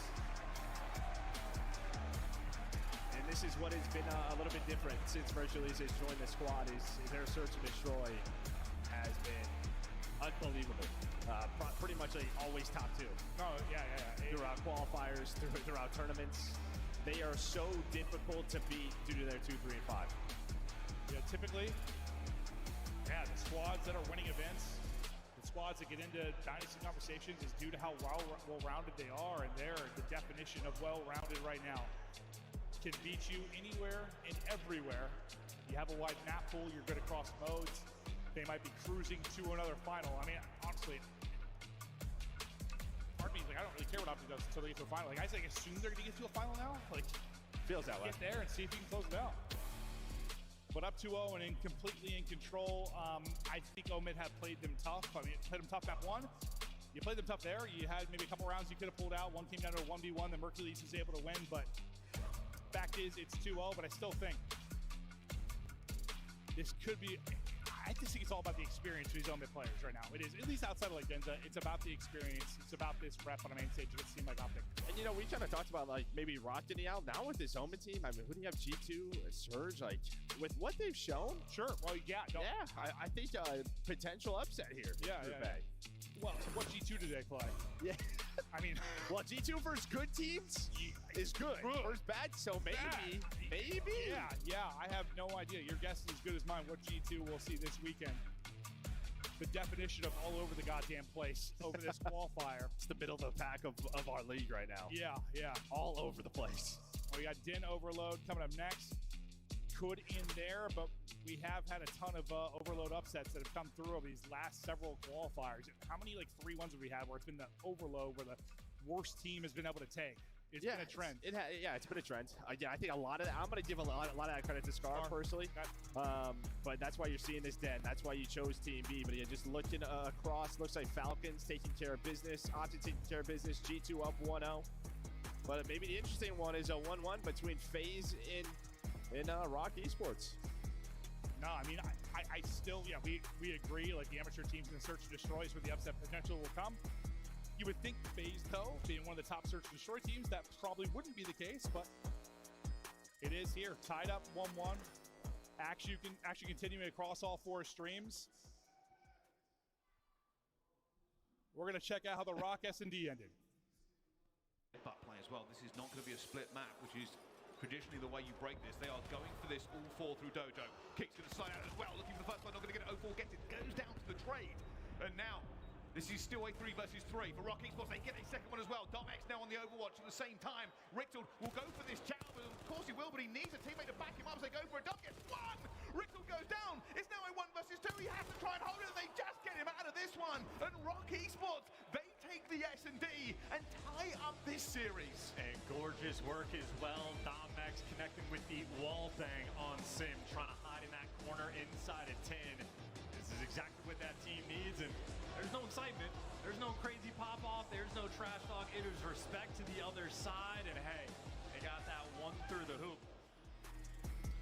You see how that one finished? And I mean, you remember when we had the Falcons like full Saudi roster? Yeah, it was always Surge. Yes, it was Surge. Yeah. I mean, I don't know how many hard points lost in a row. It was a billion, but they had the ability to get a win in Search. Different roster, obviously, but finding some success there. We'll see if they can find an insane upset, because that would flip things on its head, certainly for Group D. But yeah, it's matches in Group A and D going on currently. Our next wave will be going to B and C. We're going to take a look into Charlie to see how the end of Map 2 finished off. In just a moment here, I believe. We'll check out Charlie. Is it live with us? Is it live with them? I don't know. There you go. You said it best, my friend. Vancouver Surge.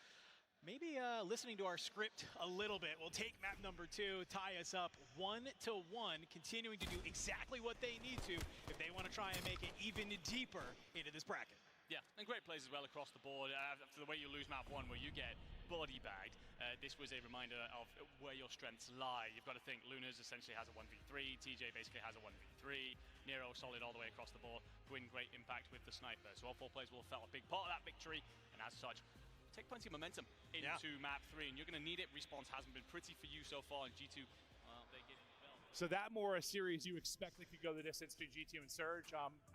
Well, depending on what G2 and Surge have been, well, they've been kind of... Yeah, I mean, Surge started off 2-0, and I think the first win for that start, I think, was versus G2. I think it was a 3-0. Yeah, so they right. played this team just a couple of weeks ago and able to find that win. But yeah, it's been much different for Surge. I think since then, just winless. Yeah, they won their first 2 and hasn't been great. Taking a look through the squads before we get into this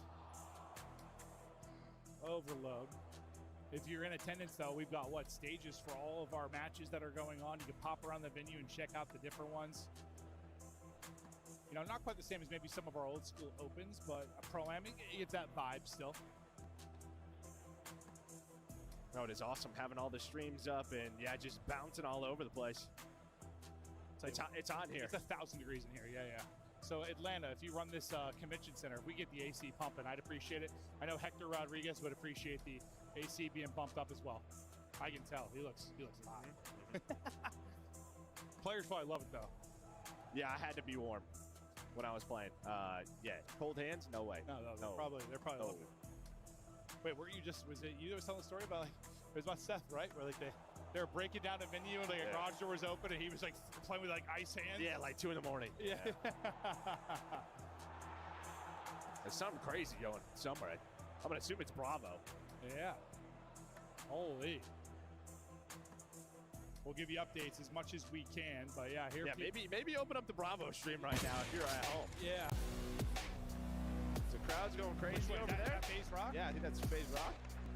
Or no. Actually, Bravo right now would be Surge G2. So. Oh, okay. Actually, I don't know. Well, I'm like, I have no idea who's on which, yo. I knew it was on ours when we were casting. That's all I knew. Even though we've literally called for the stream at this point, I couldn't remember where's the switch. I can't keep up with the joke. Optic, looking to close this thing out. We go to Den. And a reminder, in this full play, how it works is PSL style, so it's win 2, you're in, lose 2, you're out. Yeah, double limb bracket. Mini double limb bracket. So Omen will continue to fight, even if they go down here. See if they can make things interesting with a map 3 win. But that is numbers detectives and Hook's already behind you. I was going to say, this is probably your biggest worry, is containing these 2 subs on Den as well. They just find some room and immediately a score there for Optic Texas. Den Overload has been their best Overload map on the year. And with that Team B choice, they got to pick it, so they are happy with that. They sure are. Up through mid-cut, Denza tries to play spoiler near new EMP spawn, but he gets picked up. We still have forward pressure here. Keep it on the minimap for Shotzi as he goes up through mid. If he wins a one-on-one, this is probably going to be another score.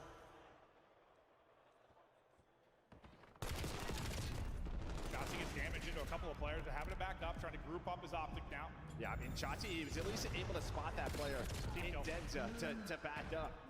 So he knows he's there, so Merchant should play his life, but you can see, I mean, Tilly's still finding kills. Hook's trying to pinch, he finds a double, just like in map number 1. The multi-kill machine, and then able to dive it in. There's just been so much relentless pressure right now out of Optic. Omen have been yet to clear their base and actually get forward. That's a big pickup on the Shotzi. Yeah, just he stalls all your forward momentum and pressure that you have, but you deal with the subs, and you have to deal with the second line in the ARs. You can already see Denza, he's gonna cut off the spawn, so there's a bit of room there towards the lower B side. See if they can answer. Try to get something on the board. Their first real opportunity here offensively. Lurking mid-map is number 3, Ethan. We're gonna swap over to his POV. He is able to get you 1. There was a player top window in Mercules, but he backed up, but H20 connect as well. Ethan shot just a little off. Probably Tilly should have gotten. He allowed Mercules to get 3 off of that, and what should have been a score falls apart. I mean, he's 1 bullet away, and then Mercules, off of that, it's 2 more. So yeah, that would be the score. And honestly, his shot's a little jittery, right? Like, yeah, it just felt like, yeah. Twitchy. Lose the emphasis up close, and that was that. Well, this is our first look at the NPC on land. So both of our teams, both of our players getting used to that and just trying to figure it out. But yeah, that could have been 1 there for Omen. Okay, I've just been told the rules are incorrect, so we're going to have a restart of the map. Oh yeah, the time wasn't moving. I just realized that. Honestly, I hadn't even looked at the time. That makes sense. That's, yeah, we haven't had those rules in the league. We're going to be back in just a moment. That's so far. I hadn't even looked at the time yet. I looked up and I saw like 4:06. I was just mini-map and kill feed. All I was looking at. Okay, so a replay here in a moment.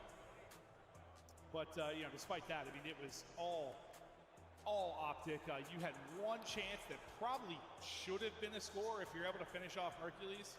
But it's been plays like that defensively for this Optic team before, well, your top Overload teams. Just not having numbers, 2 players clutching up, 1 player popping a triple. Those are the game changers. Yeah, nades, where those nades are landing, especially that Den. Yeah.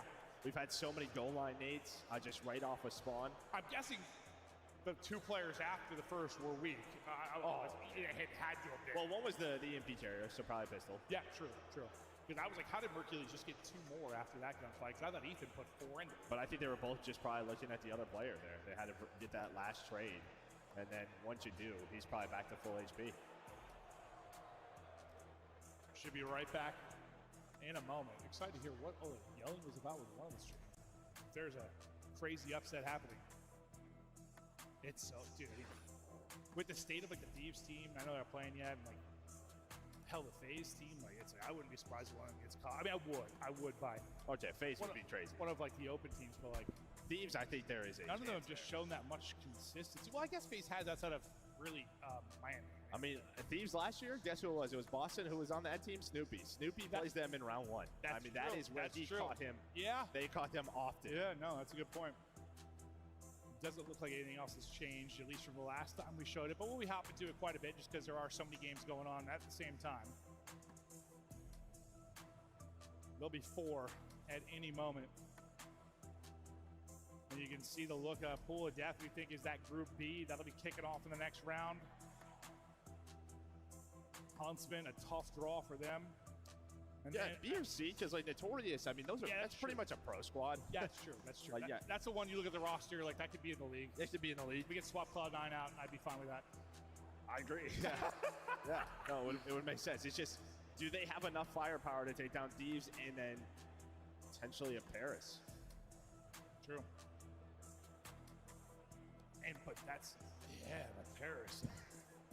I thought it was like a slump for a while, but slumps don't last 2 months. Like, no. They might just not be good, Joe.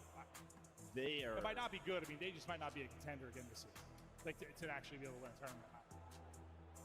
I think if they hit like high ceilings individually, they have chances. They've been mid now way longer than they were good. Put it that way. We're not wrong. It's not been a good couple of months, but maybe now is the time. The fact is you're always going to kind of believe in them because they won a major. Like, so you just got to give them the benefit of the doubt. I don't. Yeah, I don't. No. No, I did that, but I think there is the other side of like, yeah, you got to give them. There's always a chance. Yeah. It's just been such a rough stretch. I'm like, I don't know. That benefit of the doubt died a month ago for me. Players trying to stay locked as we get the reset in. Hopefully, rules correct this time for our map 3. Been a lot of iterations, changes of overlay. True, we'll see. Especially over like the couple weeks leading into this qualifier, that's for sure.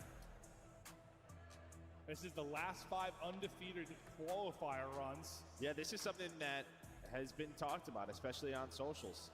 If you have gone undefeated, you have not won a major. I think the last team to go undefeated and win a major was like FaZe in like Cold War? And what or MW2? It's weird. We haven't really talked about it like that way exactly. You and I have said the way we usually word it is like it's good to get tested a bit in your qualifier. Yeah. It's good to get tested. It's good to battle a bit. Test map pool. Go the distance. Hell, take a loss if it's working on map pool. Like, it's not the end of the world as long as this format especially, but back to the other one, as long as you're avoiding like 9 through 12 and starting in losers or something.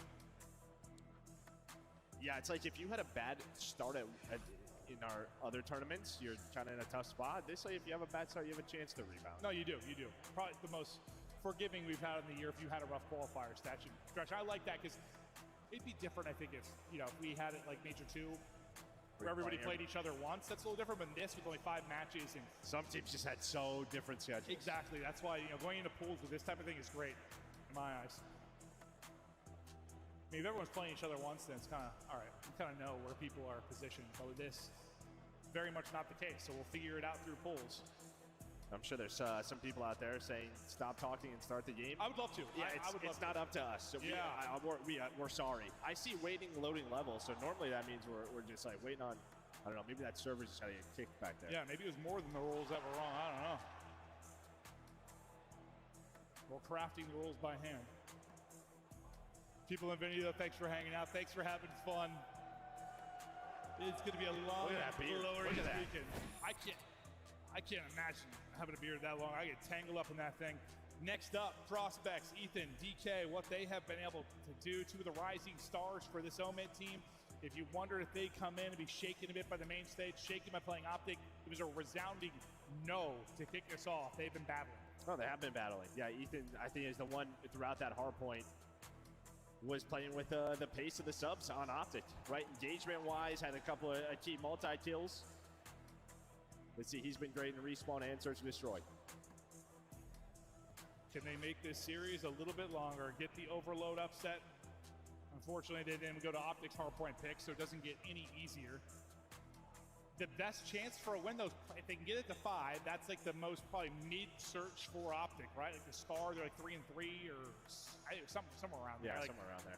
Considering how good they've been in search, it's not like a great one for them. So if somehow you were to get it there, which I don't think it does, but if you do, ample opportunity to maybe walk away with an upset. But more than likely, just based on how the first couple of minutes this map 3 went, this is going to be real, real difficult. And I told you guys it was a rules issue. I don't know what the issue is now. I got no idea. Hey, can we look at like another game then? Yeah, are we able to hop into another game or check something out while we're hanging here? There's lots of action going on. I mean, I don't think it was like a... I mean, sometimes we'll have delays with a dispute or something. I mean, maybe there is a dispute going on. No, just got a server, honestly. Or maybe a server thing? I mean, I would hope. Oh, I see it. It's going down. Yeah, I would say we have the Deddies here. Someone kicking. So I would hope that's not the issue, but... You never know, God. True. No idea how servers work. On land, but always online. No idea. Okay, all right, loading back up. Thanks for your patience.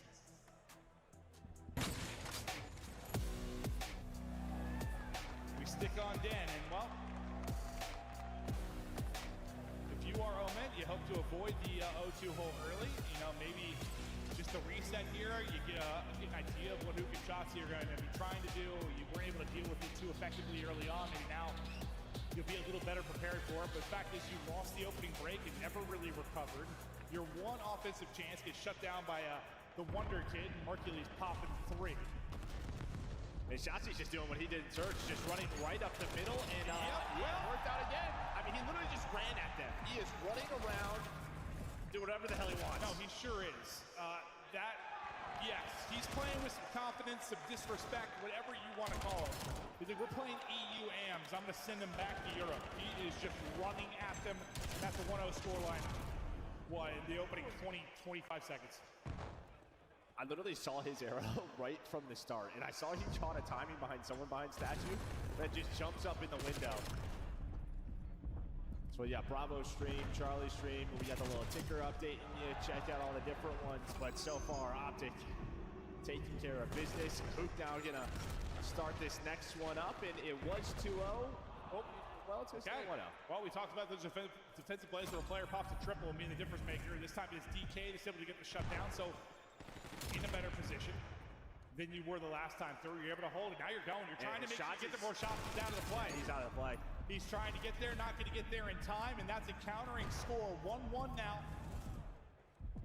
Nice play for Moment. And yeah, that's one way to take Shotzzy out of the equation. Well, yeah, it's kind of what we talk about, right? With sort of Shotzzy taking those routes, you have to trust your teammates to sort of hold the line, delay them, stall them out as much as possible.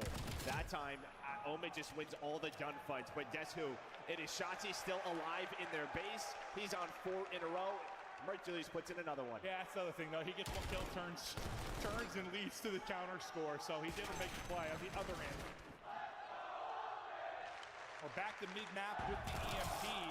I say everybody forward for Optic right now. Yeah, so I was like, is Ethan just going to grab this and go? But heads up play there from Optic to deal with him mid-map near EMP. Shotzzy is still just running around your lobby. Yeah, but he's just spawning them like mid-map pretty much. So it's one of those things where he's got to come back now. And he's done exactly that. He'll track back, continue to win fights. That's all 4 dead. Shotzzy never gets back to full HP, but maybe just trying to delay their push just a second for an opening for Optic, but it'll get stalled out for now. I think you're seeing, well, Omet's experiencing this for the first time of how difficult it is to deal with someone like Shotzzy, who is just always in your base. You do find a couple of key kills. You'd see Dashy, he is just rotating back and forth, like, where is this opening? And well, Mercules is gonna look over him. Shotzzy is here now, going to be 3 dead. And what a play out of Optic, specifically Dashy to stay alive. I thought that was leading to a score. Okay, me too. Yeah, no, it ultimately doesn't. The slaying margin, though, it continues to increase. Hercules is 14-6. You're out slaying by what, 15 or somewhere in that realm, and it's still just 3 minutes into the game.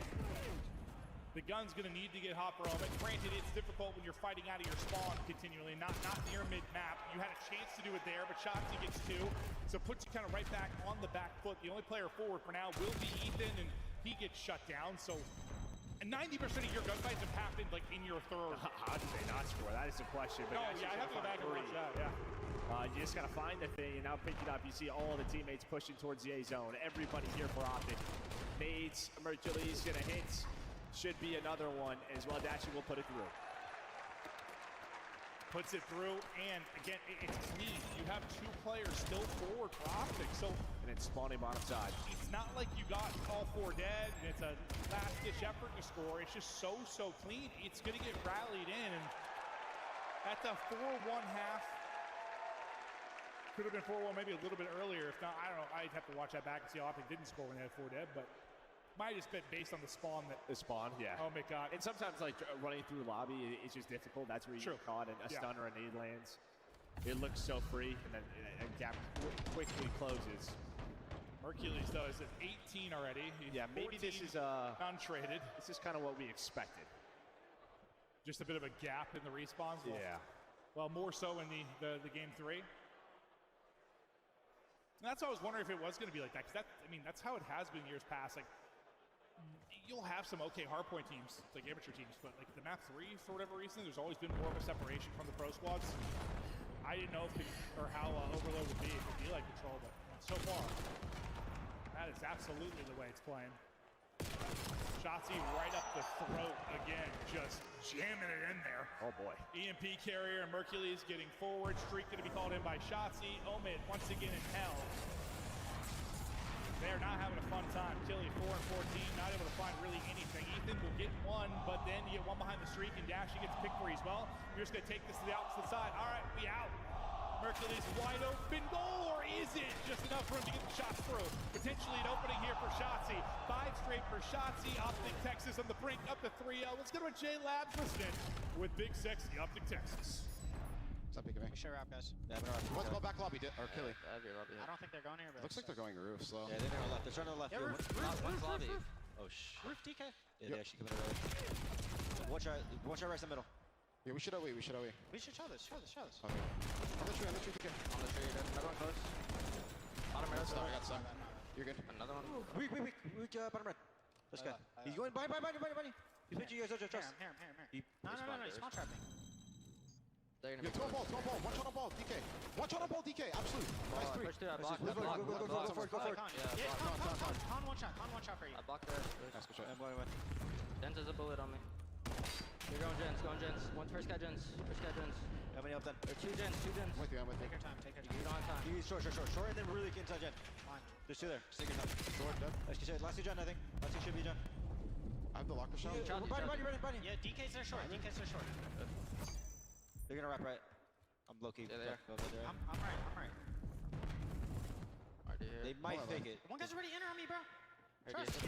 Absolute Arunda. Absolute Arunda. One guy's set. Another one here, dead. Here the comms on point for Optic. Knew they were going to wrap this out. Hook says he's already there. The help gets there in time, and they deal with the wrap for a moment. Yeah, well, you already saw, I was going to say, Shotzzy was all the way up towards that A point, but DK going to spawn and find that kill. So Dashy's going to have to finesse. He does have a Hellstorm, so if this stalls out and slows down, he will have a chance to put that in. And maybe that's what they probably want. They probably don't want him to be the EMP carrier with a Hellstorm. Probably not. Jens is going to have to track back to provide some help. This has been better, though, from Omen in the second half. No, it has. Oh, no, actually, due to his teammates winning fights, I don't know if he's going to have to. Jens has been pushed up this entire time, waiting for an opening, maybe turn this into a score. His teammates find a couple of kills. He has been waiting patiently in the mid-cut while he waits to just get put to sleep by Mercules. Now there are 3 dead, pressure flying forward. Chili's got to tuck tail and back up. You do a good job dealing with the mid-pressure, though. You take out 2, and you stall this again, so defense good for Omen. Yeah, and I think you kind of see, like, Dashy, I think he wants to sort of back up and maybe call this Hellstorm in, but he's the man forward. So just trying to find any angle is Optic did it to about the 80-yard line or so, but then it stalls out. So much better defense here for Omen. Yes, and I think on the other side, they really had trouble preventing Shotzzy from getting in behind. A little bit easier, I think, to deal with on this side, and they have done a much better job. As I say that, there goes through the score, 5-2. Yeah, I mean, you get a couple of kills, and then right off the spawn, Dashy calls in that Hellstorm. So it was just a matter of time. When was he going to use it? You do have a counter opportunity, though, or do you? Hercules able to see the shadow, gonna try to find the wallbang and get the kill. But Killy is still there, so a chance to put this in. Not gonna happen, though. Hercules gets there in time. Hook holds the line to get you a 1. And now you try to turn around and go the other way. Ethan is still alive, though, and well, Ethan gets both players. Hook tries to trade this and ultimately will, but here comes the pressure again. Hook's got to go huge, and he's doing exactly that. He won that one. That would have been insane, but sets up his teammate to close it out. Yeah, would have needed a couple of headshots. Just so difficult on that heady. 40 seconds to go. Optic now, they just got to slow this down. They have EMP control. It does reset, but Hook, he's middle of the map, so he's got to back all the way up. Was able to find one. It just feels like this is where you're not getting the kills if you are Omen. How many kills does Hook have defensively this round? Like, I feel around that window, that area, he's got to have 10 to 12. He's been unreal for him in the defense. There is no time remaining for Omen to bring this back. They played him tough, but Optic Texas simply too strong. They hold on for the 3-0 and look to cruise to another grand final. But honestly, respect where respect is due. Omen, they showed up, honestly played them tough on all 3 maps. I mean, yeah, I think they were just showing key moments. You know, map 2, just some clutches, didn't go their way. Just sort of the confidence from Optic in the search. Hardpoint was great. And then here, I think if their first half was anything like the second, would have been a much tighter game. But gotta give props to Optic, just handled business. And where you think, I don't know, a team that's undefeated in the qualifier and maybe could be susceptible to kind of the trap. I mean, it's always possible. I think it's due to human nature, but that wasn't the case. Yeah, you kind of have to have that conversation. Like, all right, let's not be that team that gets caught. No. So I feel like someone needs to say it. Like, boys, I know we should win this. I know we will win this. But, like, you still have to lock in. Yeah, I mean, that game 1 was 40-point game. If it's not for, like, a clutch triple or 2 from Dashy late in big moments, I mean, some clutch holds. Maybe that map 1 goes a different way. I think Optic still probably win the series, but it's so close to getting the map, and maybe you can take some confidence now into, I mean, your matches get easier from here. Your match gets easier from here. Yeah, just outslayed again in the respawn. I mean, map 1, they were able to keep it close. A little bit different here. Yeah, okay. I mean, I said they were all kind of close. This was probably the one that felt the most like a blowout. Just from a sighting standpoint, you earned 2 or 3 streaks on the Optic side. There were chances for scores for Omen, but that felt like an Optic win the whole way. Whereas in the search, from our point, I mean, from the break off, we were like, all right. yeah, kind of. Even what we got to see 2 minutes of it. And then Shotzzy in the replay just runs up, gives you 3, and you scored 20 seconds or whatever it was. So, yeah, Optic's still looking strong. I don't think anyone questioned what they're going to do this weekend. They are the favorite to win this tournament. They are in a position to win this tournament. They're looking to make a run to a 3rd straight final this year. We've got Hook on the main stage. But God bless. Thank you so much, Merkin Maven. Atlanta, show some love to Optic Texas. They win their first series of the day. And it is a packed house here today, Hook. How did it feel playing on this main stage again? Great, as always. Energy's great here, so yeah, feeling good. Feeling good indeed. Now, this series, it was a nice warm-up for you guys. You got through it. You know, first map jitters would chalk it up to. It was close there in that sense, but you know, what was the most difficult part about the series for you guys to overcome, even though it was a 3-0? We've never played them before, so they're a pretty good team. Better than expected, I would say. But yeah, just getting in rhythm. First match of the day. It is, man. And rhythm is going to be so important for this event. You know, over the last 2 tournaments, you guys went undefeated to Sunday. But that Sunday, you guys couldn't keep that pace there. How do you guys plan on keeping a rhythm all throughout this tournament so you guys can come away and hoist that trophy this weekend? Just play our game, do our thing. We put in the work, so yeah, that's pretty much it. Put in the work, Atlanta, okay? Now, while we got this big crowd, all right, we got to do it one time because they've been loud out there. Can I get a green from you in the mic? Right now? Yeah, right now, right for this All right, crowd. let's go. Green! Green! There we go. Green! All right, y'all, that's going to do it for me and Hook on the stage. Chris, take us away. Attach, you want to do it too? Should we do it? Green! They still got it. All right.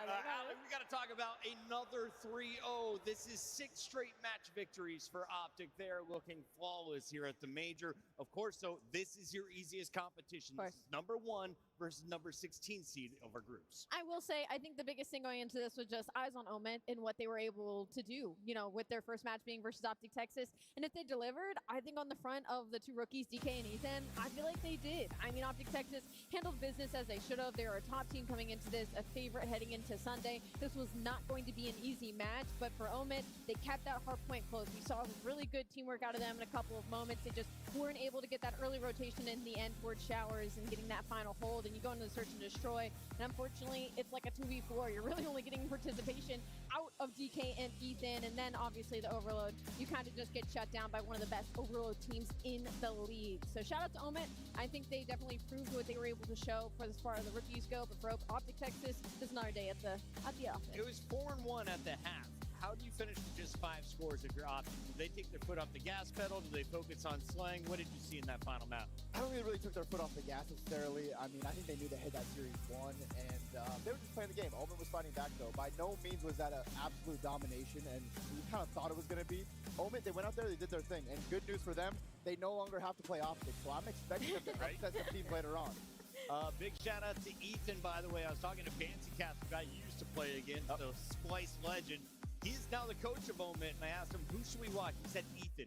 The kid was a top 8 Rocket League player in Europe. Wow. Just turned 18, switches to Call of Duty, and he's already playing our best team, and he's dropping numbers like he did in that hard point. Yeah, no, he was incredible in the respawns. I mean, even in the search and destroy, he was right there next to DK. So I hope to see more from them later. Again, they've only lost 1. They will have another opportunity to play. And reminder, there is still 4 streams going on. We have matches all throughout the day. That's right. We got a lot of updating to do on our graphics end, but here in your alpha bracket, you can see G2 is on match point against Surge. That would set up a G2 or Optic play in spot into the top 8. Right now, though, over in Delta, you can see it is 2-1 FaZe ROC, 2-0 Falcons versus Cloud9. And we're going to be tuning in with a match live.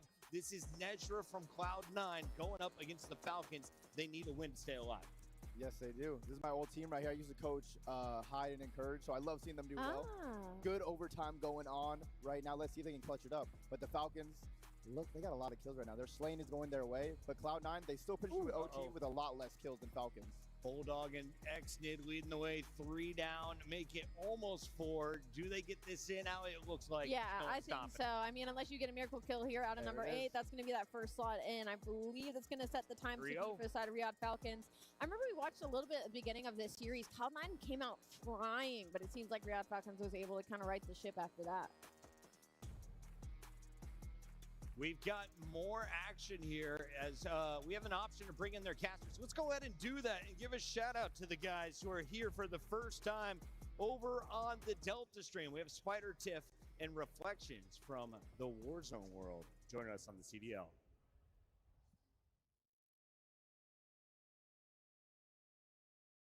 You go back to even after the reset, Cloud9 could score within the first 30 seconds. They've done it already. Encourage up top. Nades flying. You want to find some connections, you want to find some information, and it's Nezra getting down and dirty, and we find the first onto Pred there. That's going to be massive. We know how scrappy Pred can get, super aggro. I would have loved to see Necelium not find Nezra there, but it happens. Looking at the tank fight, player 3 down, that gives the mid-cut open. Kismet's gonna hug the corner, just try and stop player 5, and he does so. And now, Okus hugs the corner, Kismet sees an opportunity, takes the ball for himself, and he's going to full send it over towards A. His troops just behind him. If Hyde falls, and he does, another terrible situation for C9. Tip, I think Falcons might be winning this. And the Hellstorm comes through. that is a GG. It hurts. But it was inevitable. I mean, look, Cloud9, again, for this series, played incredibly well. Kismet was on fire from the search and destroy, from the hardpoint at the start. And of course, here on this overload, he could not be stopped. And his flanks were truly devastating to the C9 roster. You've got to give him credit where credit is due. Cellium also a key factor, as you always point out, popping off as he did. But I want to give flowers to Cloud9. I mean, they played so very well throughout this series. I know it's a 3-0, but that doesn't necessarily represent C9.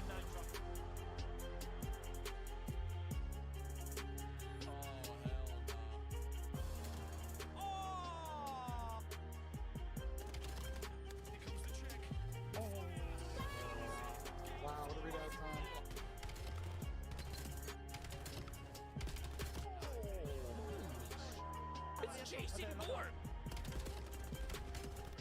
He's showing the tweet. He's showing the tweet. COD Champs tickets are on sale now. Come see the best teams lock in for this season's grand finale in fabulous Las Vegas. All 4-day passes come with early venue access.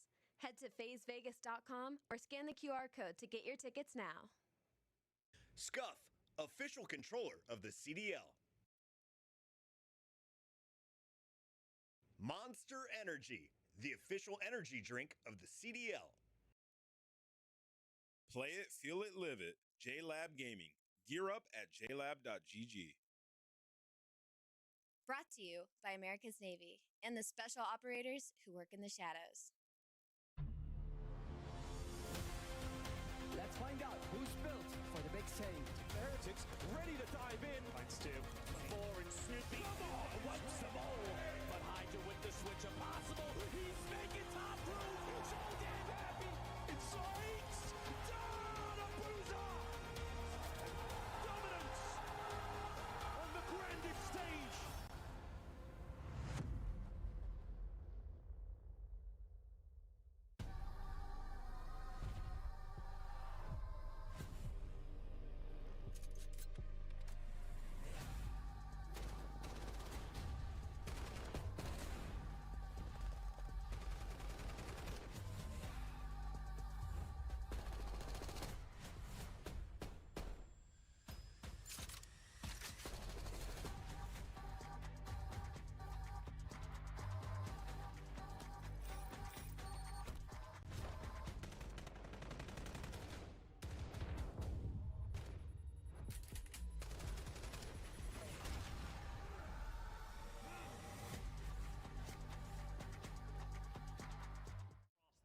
Simp already the facilitator. I mean, easy 3 there in the feed. You get a P1 where Rocket built themselves a small lead. I think FaZe, they might run it up with a full 60 here on P2. Looking for it. They are really throwing these lanes out as well. Simp, he's miles away. He's just going to be looking to pick up these kills, keep them staggered off of those respawns. At the moment, Rocky Sports are finding it difficult. They cannot get anywhere near this point with numbers. And for FaZe Vegas, this could be a massive money hill. They are just cutting them down left, right, center, spawn, and everywhere else. Rocky Sports haven't even seen this hill yet. Yeah, Rocky Sports have only gotten 3 kills on this hill as well. Number 2, Kicks just took the deepest round of all time. It took 35 seconds to get there, and by the time you do, FaZe clean house, another 4-man wipe in the feed, and indeed, a full 60 coming through for FaZe, dominating the kill feed. And now a potential issue, Rocky Esports players, they're going to start to spawn out, and this is going to be a hike and a half across the map. It is going to be 0-4 versus 2. Yep, in comes the big push. 0-4 trying to hold for as long as he possibly can, and somehow finds it against Domex.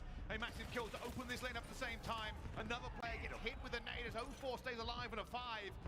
And for Rocky Esports, they thought they had this in control, but 0-4 in the ascendancy as Draza helps him out.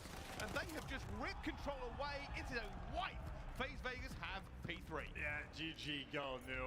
0-4 just threw on a masterful performance there for the break. Understood the pressure to a T and played the patient game. His teammates clear out the spawn, and now he gets his feet up. Is the time going to give him this Hellstorm? One of the things we spoke about with Rock Esports beforehand is they don't always grab the rotation, but normally will try and force their way through.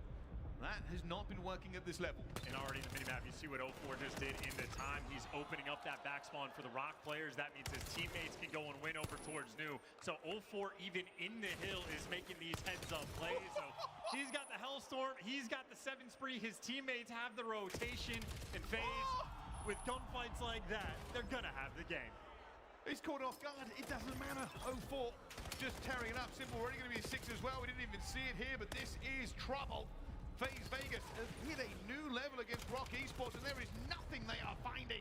A little bit of a flurry here into this one, but the story as old as this series itself. FaZe Vegas will have the better spawn. Rock Esports late to the fight. Yeah, here comes the Hellstorm from 0-4. No time wasted, wide open hill, and you can run towards the middle of the map. Not the most ideal hiding spot. Dom-X actually gonna push into Hut and get one kill. And you dodge the Hellstorm, so it creates a 50-50 situation, and Abuza cleans house, and so do FaZe, right back in control. And this is one of the issues we spoke about with Rock. Sometimes they go a little bit one by one into these fights. They are not trading effectively against FaZe Vegas, who are really having a great time. Abuza, both sides of the Rock, teammates backing him up on the angles, and they're already set up for next. Yeah, well, they're set up for the spawn kills as well. Look at how much distance FaZe have created on this map. Veldraza and 0-4 pushed up into Cheeks. You got to run past in corners, and 0-4 unkillable. 15 and 5, and right now, FaZe, this is one of the best mini maps you're ever going to see. And coming into this one, a lot of people are asking how good is FaZe Vegas going to be. I'll tell you right now, there is sweat on the brow of the other teams in this competition, because 0-4's doing it again. A 6 streak eventually cut down by Dom-X, but that's it. It's not even a little bit of a glimmer of the clouds that has just gone over this map here, as FaZe Vegas are stamping their authority on Rock Esports in every single rotation.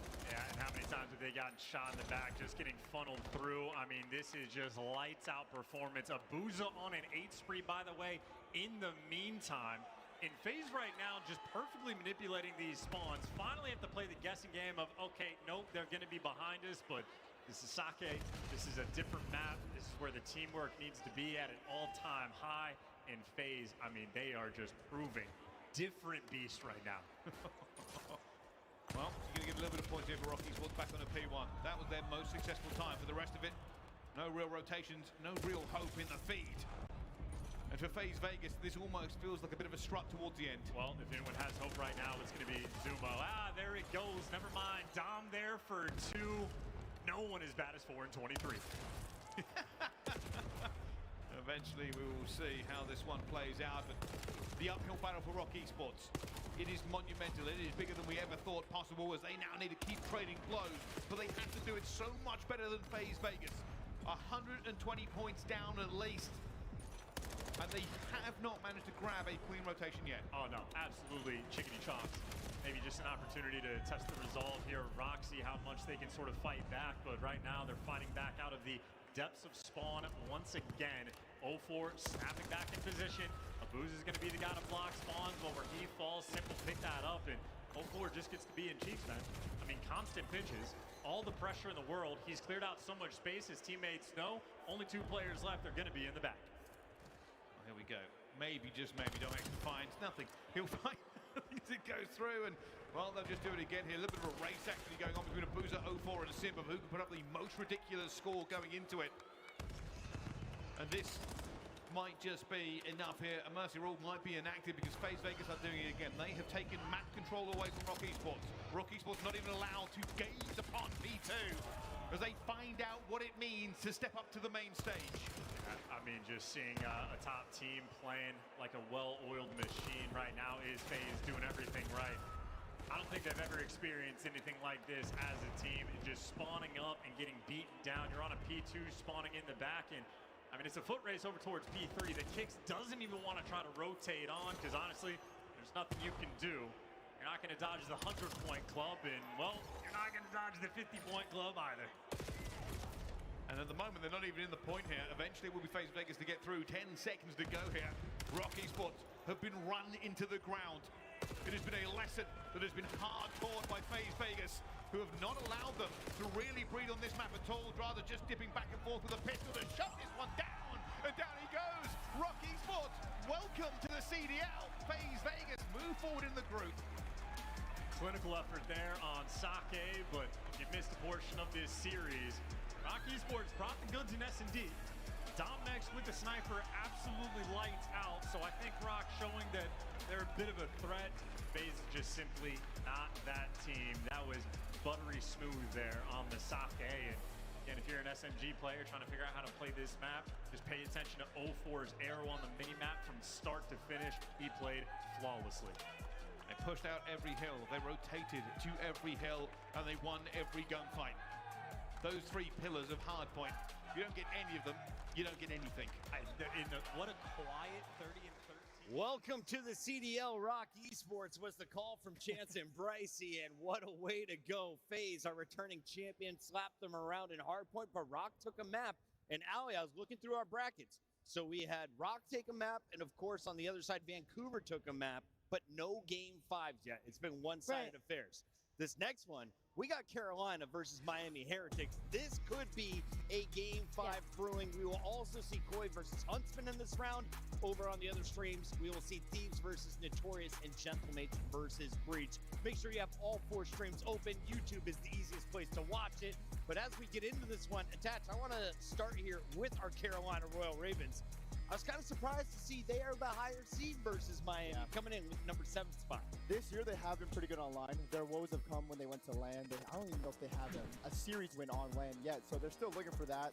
And Miami, also a team that's looked very good online. On LAN, has not shown that much. So both these teams are kind of in the same boat right now. Not that many points, and now they really have to prove that they belong here, and prove and show that they can make a run deep into this tourney. I think a great angle for me right now on Carolina Royal Ravens is, okay, Lurks has had the consistency, right? You bring in Exceed, he's been fine. I think the participation that we've gotten out of Praise and Fire in the last few weeks of the qualifiers really tells me that Carolina's on surging upwards. I think they're heading towards a good direction. The problem is the level of competition right now that still keeps them in the middle of the pack of the league right now. Maybe take a couple of maps, but closing out the series is where they seriously need to focus. They started stage 0-5, but then they won 2 straight. Like I said, the tail end has been better for them, and they match up well versus Miami. 2-0 versus them this season, which is unironic considering how slow Carolina Royal Ravens plays right now to the Miami Heretics, who set the pace of the league. I think the Ravens' big win against LA Thieves was their state victory. They needed to get confidence in their lineup. If you can beat the team that just won the minor, in theory, you can beat everyone else. Let's see how the numbers rank, though. You take a look at their hard point. That's 4th best. Search and Destroy, without a doubt, their weakness attached. Oh, their weakness? Yeah, their S&D has not been good. When they first formed this team and got Exceed, their Search and Destroy was looking great. Their hard point right now is a lot more consistent since they added Fire in. He's like that slow iron player, and I'm excited to see what he can do on LAN, because he's been showing online that he's a shooter, so let's see if he can do it in person. On the other side of this fight, we have another Rookie of the Year contestant. Trakes is playing for the Miami Heretics, and he has been dropping numbers in the MPC meta. Let's meet Miami. Miami's been great. The problem is they have their last 2 series where they fell short, and it was like uncharacteristically so. They weren't playing at the same pace as we were used to seeing from them. They slowed down. They looked uncomfortable on the map. So now it's kind of a question of, is there just teams that they're going to be able to hit their ceiling with, and then with everybody else, they're going to hit their floor? And like we just saw, Carolina Royal Ravens is one of the teams that they hit their floor against. So this could be a little bit of a revenge match for them here on LAN to try and get something going. But when they play at their ceiling, they're unbelievable. One of the fastest teams in the league. They are incredible at respawn, and their Search and Destroy is just so dangerous because they have the best sniper in the league of Super. Over 130 snipes so far connected on the league. That's over 40 from the closest second. So Miami Heretics is not a team you can take lightly. Attach used to be a sniper back in Game Battles Live. I was like, this kid's going to be something. Warhawk was one of my favorite maps to watch. What is your favorite map to watch for snipers right now in Black Ops 7? Honestly, for snipers, I would probably have to say Raid. And because the way Super plays it, the way Super plays, his teammates allow him to get pushed up the map, and then he takes the aggressive angles with the sniper, how you should be playing it. He doesn't camp back and wait in those lanes. He's running all through the different lanes and finding different head glitches to pick people off. They've been able to clutch up in a map 5 alley, but they are 9th place overall when it comes to hardpoint. That respawn game 1 and 4 has been a problem. And it has only been a problem in the last 2 weeks, so that's definitely going to be the focus in this series, because this is a Carolina team that has been doing better specifically in the respawns.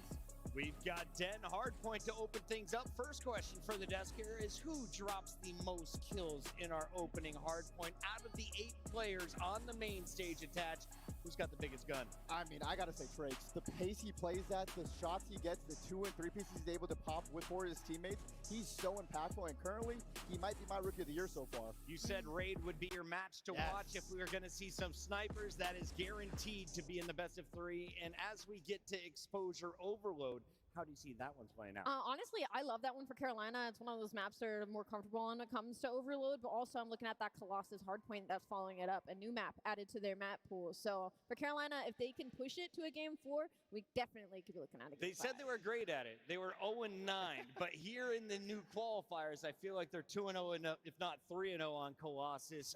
If you're looking at Exceed, he's the guy that's kind of come in as the IGL for this squad. What is going to be the key against a very frantic Heretic squad that is always in your face? Honestly, the key for Carolina this year is to match that aggression and be faster than them. Have better teamwork, communication, and better trades. Especially on a map like Colossus, you need to be quick and very decisive. Miami, we've been begging for them to play a little bit quicker. The NBC meta came in the game, and they just became a very fast team. Super looks insane with the NPC, so I'm excited to see him use it again. It's the players' first time on the stage here in Atlanta, so we'll give them an extra moment as we take a look at the big picture. We're starting with 16 squads, your 12 CDL teams, 4 of the top squads from around the world in Challengers, and it's all going to come down to 2 wins, you're into the top 8. Oh, yeah. 2 losses, you're going home on day 1, Allie. Oh, yeah, and this is going to be our first matchup between 2 of our normal CL teams, but, you know, on all the other streams, we've had a couple of upsets. You know, Rockwoozy will take a map on side. We are familiar with Vancouver Surge, will take that, but I'm just going back to that Omit series as well in my head, but I cannot wait to see what Huntsman is able to do versus the Toronto Coin. Now, granted, Toronto's looked incredible heading into the stage, easily a favorite for Sunday, but I can't count those boys of Huntsman out, man. They're going to have this crowd behind them. You think Kip's old team can beat his current team? Oh, it's going to be a tough one. I mean, that Toronto team is looking fantastic right now.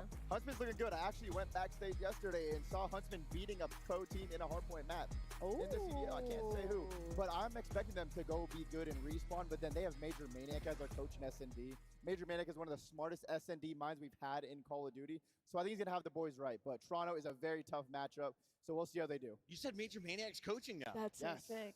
Yes. Love it. The Elders are now taking on new Padawans. Allie, your Elder is in the building. They are. How are the Cat family enjoying this beautiful Atlanta city? They're incredible. Mom and Dad Cat are, in fact, in the building. My dad probably needs more storage on his phone with the amount of pictures that he's taken. But also, my aunt and my uncle are here. My aunt loves Carolina, so I might be a little bit biased in this series. Might have to go Carolina just for Auntie. We're going to be jumping into this one in just a moment. You saw the best of 5. Chances we get to a game 4. I think we're going to game 4 for sure. I do not see this being a 3-0. Both these teams have shown they can be good. Sometimes they can be not so good. So I don't think this is going to be a quick 3-0. It's all about your pick'ems, and Rancor said we didn't win because we were not on the main stage. You're on the main stage. I am expecting a win. I am going Miami Heretics for my 86 correct pick. Attach, are you ready to go 2 for 2? I'm ready to go 2 for 2, and I'm going with the Vamos today. Give me Miami Heretics. Allie? Saw that one coming. I'm going with Carolina in a game 5. Why not? Let them have some success on land. Carolina in a game 5. Keep your eyes on Craze if we get there. For now, we go back to the stage. Guy, it's all yours. Thank you so much, Chris and DreamHack. I know you guys are ready to get this next series going. It's been a jam-packed day of nothing but action, and it's not stopping anytime soon. So grab your snacks and let your friends know when it's time to head right into this one. So without further ado, coming to the stage first, looking to make a statement, show some love to the Carolina Royal Raiders. Fire! Exceed! Lurks! And Crave! This team knows all about gritty matchups, and they are about to give it everything in which they got. It's your Ravens.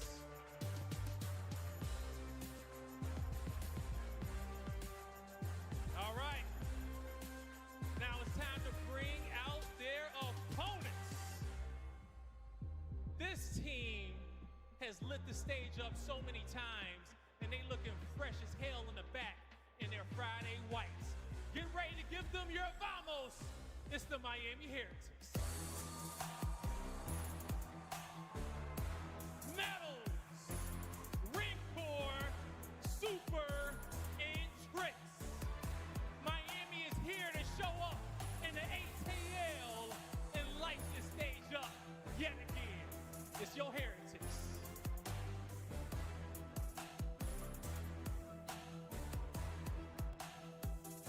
All right, now our players are ready to get it going. And I know you guys at home are blowing it up in the chat. So keep it going. And it's time to dive into it. For the first time this weekend, Bryce Chance, let's go. Thank you very much, players. Yes, here now on the main stage, we are ready for another big game in this tournament. Got to remember, everybody fighting for survival to get into that main bracket, and this could be one of those games that starts to dictate how things are going to play out. There's going to be a fun one too, right? These are two teams, neither have had success on LAN, and we got Heretics coming out with the sauce. Trace looking good, keeping it cool, got the shades on the main stage, and hey, he's been getting great gas, potential Rookie of the Year. Maybe the guy to watch, of course, for that Rookie of the Year battle. On the flip side, man, Lurks has been a monster as well. Going to be a fun one. The opportunity for either one of these teams to set themselves apart, start their tournament off right. And again, where LAN has been a struggle, these guys I feel like are going to be some monsters. And Heretics, fun dynamic, right? Different look, MPC meta rolling through. Super's been incredible. Metals, I feel like, has had an absolute pop-off stage as well. So a lot of fun sitting there on that side of the stage. And you notice who is behind him there in Lucky as well. A masterful guy for the Spanish, still working with the organization. A great mind for Call of Duty. High expectations for Heretics, and well, Ravens, Bryce, I'd say we have the exact same. Yeah, I'd certainly say so as well. These two teams really looking to make a difference moving forward. And this is always one of those benchmark games, right? This is how you judge these teams going into it. Who has really turned up at Major 3? Is either of these two teams going to be in the running? A lot of people put the middle of the pack at best, but hey, nothing survives the Major. No predictions, no kind of run-of-the-mill thing here. We could see upsets in any single game. It's going to be too much fun, man. And a den to kick off this one as well. I mean, fun expectations, lights out performances. I think for Heretics, the community's waiting for the conversation to start of, can these guys win championships? I know we're a far way away from that, but you want to see them improve over time because online these guys have been absolutely lights out. And for Carolina, I'm still going back to Slasher. Legend of the scene. When he gets dropped off the roster, he set the standard in the stakes for the team until they get a top 4. Until they see a Sunday, he is not going to believe her. And hey, if I'm not going to argue with that guy, if Slasher wants the top 4, I'm thinking the exact same thing. Well, this is it. Beginning of a journey that could end in glory towards the end. But they've got to prove it. They've got to show us that all that preparation, all those weeks of gameplays and scrims and time and VOD, that it matters now more than ever. Two pro teams ready to throw down, Chance. Yeah, absolutely. And Addenda started off just to get that pace going, and it is two teams that love to play this map as well. You can really set the scene. A raid S&D. You heard Dylan Attach on the desk talk about it, how the snipers can be a massive impact. And I feel like for the Heretics, it's been a bit of a rare thing for them to play the raid as well. So very spicy for the map too. You know, it's a comfort pit for Carolina. And of course, though, what I'm hoping for is that we go the distance. See that fringe there for the map 5. It'll be a fun one indeed. I know Super's been getting all the gas in the world, but that guy right there on your screen, Exceed, he's trying to match Super with the sniper. Well, we're going to find out. This hardpoint is underway. The fist bumps are done. Teams looking to progress through the groups. It's not over if you lose, but it is if you do it twice. So grabbing those W's early certainly help you with the mental game coming into it here. Miami Heretics, a lot of people have been talking about them recently, how good they have looked. And for Rencor, well, Lanimal, this is the time to prove it. He's proven it time and time again. Even at Black Ops 6, this guy was lights out. You just need the results of the team. Maybe one of the more interesting things for the Heretic squad is online to LAN, you're seeing just not necessarily drop-offs, but changes. Super and S&D has been like a 1.7 online for the KD. He still plays well on LAN. He goes down to like a 1.1, 1.2. Good production, but a new dynamic for the team in consistency right now is king in Call of Duty. Rancor has been Mr. Consistent for the team. High expectations for him to deliver hell upon the enemy. The other side of it, the Ravens not had the best of time throughout this entire season this year, but none of that always matters. If you can start to get good results under your belt, if you can start to make waves, then fortunes can change. But all that is just us looking to the future, just us looking for a road to greatness. And to acknowledge the future for another brief moment, neither one of these teams are the top seed in the group. Only the top two make it. This is almost certainly the battle that decides who will see the bracket. Two teams that have struggled on land. Well, you'd love to play against one another. Saw the stats there from Rancor. Absolutely the player to watch on deck. Well, let's find out. Start off with a bit of a dead hard point between these two. Everybody wants to know just how good have you turned up to Atlanta. Here comes the push already. I mean, Miami Heretics will grab that first little bit here, but they don't have the map control. While they lose it, gonna take it right back. Get bullied out over towards mid-cut, but Super wins the two gunfights and keeps Heretics nice and active.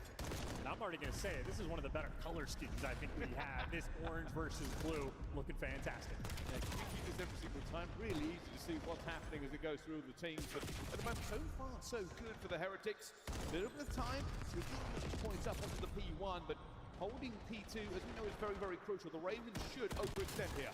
Well, you see Ravens also a heavy emphasis on the bottom side of the mini-map, so the mid-cut control is the initial plan for P1, and the full rotation towards the new time. They don't take the deep routes, but it's good enough to at least overwhelm Trakes as P2 starts. Heretics in time first, but those blue arrows are swarming. Should be good enough for Carolina to take it over. One left from the Ravens. Had a game plan, managed to execute it out, rip it away from them. Rancor out towards the back. They'll be looking for him. He finds the first kill here. This will split the fire here. And now for Graze, a big kill against Rancor if he can make it. But Rancor's staying alive because all kinds of issues. Opens the front door and the rest of his team walk in. Yeah, what, 3 out of 4 Ravens players right there just to deal with Rancor and good enough to let it through. So Carolina, small little mishap, trying to play the bully ball to get back in, and Lurks, while he is twisted, waiting for his teammates. Everybody's here for the charge. Everybody trying to get through all of these choke points going in. Graze just waiting for his help to come back here, but doesn't manage to do it before he goes down as everybody ruffles into this point. Exceed walks away with 3, 2 with the NPC, 1 with the grenade. They lock it down to take the lead back into this one, but everybody's feet are burning as we get over to P3. Yeah, how about that start from Exceed as well? 7 kills, and he is starting to chirp in the comms already.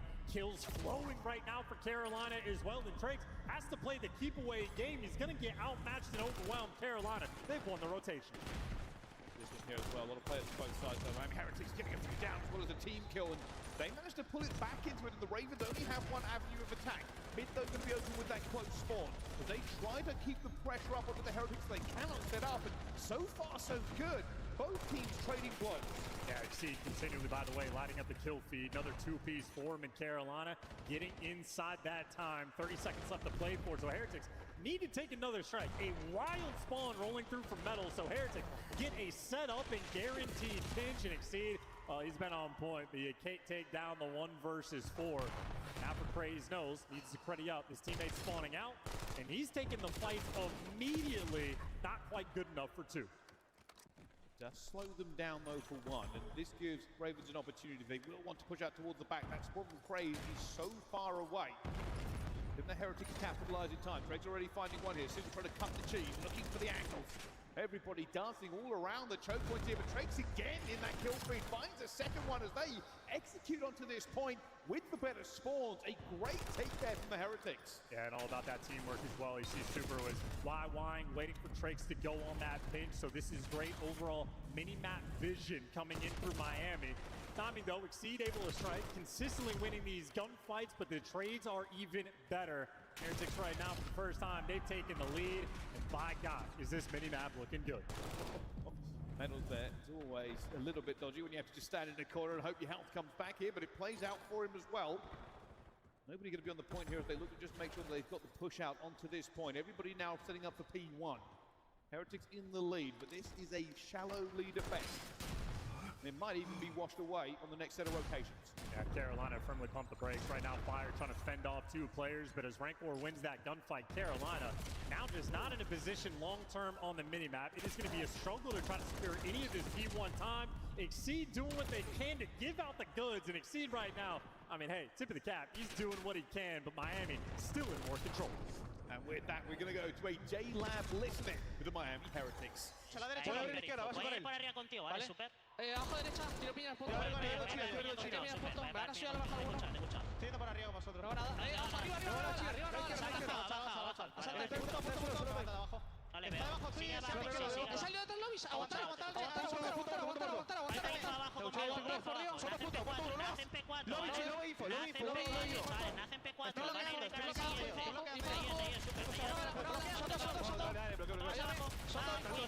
Son dos. Hay dos scraps. Escuchadme, habían nacido en el P4, que vale cara. Sí, hay gente P2, creo, chales. Hemos nacido rápido. Roto, full stun. Roto, sí, ha salido Garden, tengo yo el fondo. Fondo, Garden 2, otro más Garden. Otro más lobby. Garden conmigo. Lobby, No lo veo. Mátamelo, guacho. Nice. Ábreme, estoy hard bloqueando. Medio, muerto. Sigo hard bloqueando. Vale. Medio Iner. Iner, muerto. Una bala, Soto. Una bala, Iner. Un tiro, muerto. Sigo hard bloqueando, somos 80. Van a venir a esto. Iner. Otra más, creo. Sí, tienes medio, ¿no, guacho? Vale. Otro Iner, una bala. Está muerto. Solo que no muera. Dale. Sale atrás. No he visto nada. Vení conmigo del 1P1. Oh, there is some heat flowing through the comms there for Miami Heretics. You can hear the passion exuding through every pore as they have just shut down P2 completely. And the Royal Ravens don't look like they are in this game much anymore. Yeah, I mean, they haven't just shut down P2. They have shut down Fire entirely. 4-14 for the moment. Clearly not picking up the slack. And, hey, first match on land at this level in quite some time. You always open up with the nerves. He's got to shake it off quickly. His teammates right now in time to Fire. The first to lose the gunfight in the onslaught of the Heretics players commences. They have taken over P3. And again, they're just going to have to push through here into this one. They have absolutely bullied their way through the choke points. And now back into this point, looking to make this even bigger as Rencor just cuts people down everywhere he looks. And for the Ravens, it is one by one. It is a staggered push as they come off of this respawn. They are looking maybe to split it now. They've got a split spawn outside. Fire all the way out into this one, but they are not finding the kills, as it almost is going to be 200 points for the Heretics. I mean, it's been a tight setup as well, but this is just a comfortable hold. Carolina not even fighting for the scrap. They're trying to play containment for this rotation. 3 Heretics players right now piercing their way through Dojo, and they simply pick them apart. Lurks gets 2, but it does not matter. Rotation lost, and if you're Carolina, you don't get the scrap time, you don't get the rotation, you don't get spawns, you get nothing. And now for the Ravens, it's do or die. They really need to break this in some spectacular fashion. They need to find anything onto this minimap, because at the moment it has not been great for them. Fire goes down again here, getting close to the Zuma stat line. But it is going to be a small relief. Royal Ravens will have control. Doing what they can. Teamwork on point. Exceed once again dealing out the damage, but Super still takes some downs. So Carolina, an important break for them to be able to get on this P4, but right now it is all about getting Fire back in this game. That is a 3 spree he's able to go on top of this time, so maybe getting the nerves just rid of a little bit. We are 2 rotations in. It'll be Heretics with a 60-second lead. Now you look at it, this feels a little bit more doable. The Ravens, potential in spades for them to make this an unbelievable, unforgettable moment. They have P1, they are clawing back this time every single second. Just 1 point closer. And the tempo has slowed down so much, and in spite of that, Heretics will simply find all the kills. They got the right guys in the right position, and they break them all down. 4-man wipe, left side spawns Heretics back in full control. The 1-1 looking good for the Ravens. Crumbles very, very quickly, but at the same time, Trakes is going berserk. Eventually will drop there as he tries to push this lane out one more time. The Ravens trying to be fundamental, getting that spawn out towards P2 as well. This game still has potential to go a little bit further for the Ravens, but they've got to be better than they have been so far. And Exceed continues to win some gunfights, man. Another 2-piece form, and he is good for 3, or at least Fire there for the health. So, okay, a moment of opportunity. Going to be a 60-point gap going into new time. Carolina do indeed have these left side spawns. And Exceed right now, that frontline man can't go through him. Heretics, it is going to be 3 players now trying to break through the front. Here we go, over the roofs, they must go for the Ravens, do or die, they must hold as well as Fire finds it, he's now on a free spree again, he's arrived into this one with Craze, a money hill is needed, and if it just comes a little bit further here, we might see the Ravens make a phenomenal comeback. And Heretics, of course, on that first push, try to bully ball. 4 men through the front, doesn't work out. Now a scattered push, but number 1, the pinch is already fallen. You're back towards trying to flood through the front of time, and now tough to get past Fire. Only a stun there to take him down, but Carolina, they have soaked up every last second from a 70-point game down to 25. Carolina, what a gorgeous P2. The Ravens are starting to feel that fate may have turned. P3 will be in control of the Heretics, but it is a control that is tenuous with how this game has been sliding. The Ravens can feel this now in their fingers, in their toes. They are far away onto this map, but they are splitting it all the way across. Metals makes a massive kill that might be a difference maker. Yeah, Metals trying to slow everybody down. Gets 2 more before he falls. He actually gets team killed there, but now for Heretics, you're worried about the pinch. 1 man in front of you, 3 men behind. They just jumped all over Lurks to kill him, but he still took 1 to the grave. Carolina, they are here. They got the right side as well. Drake's going to be in the middle. Already on 31 kills, now going to be on 32. Looking for a second one. He's not going to be able to grab it here. Both teams now going to be piling in, but it is going to be the Heretics. They clear up. The Super gets 2 as well. Craze cannot find anything. And what may have been for the Royal Ravens may not be any longer. The Heretics now in control. It is 10 seconds for them to try and lock this one up. But the Ravens will have to move. They are moving only into the kill feed. Nothing is going to be found for them as well. And all that work, all that opportunity to get back into this game has gone. The Heretics shut it down map 1.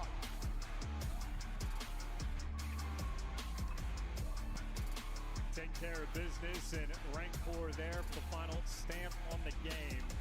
Goes on a 6 spree to finish them off on that P3. And, well, we already know what we're going to see when the scoreboard comes up.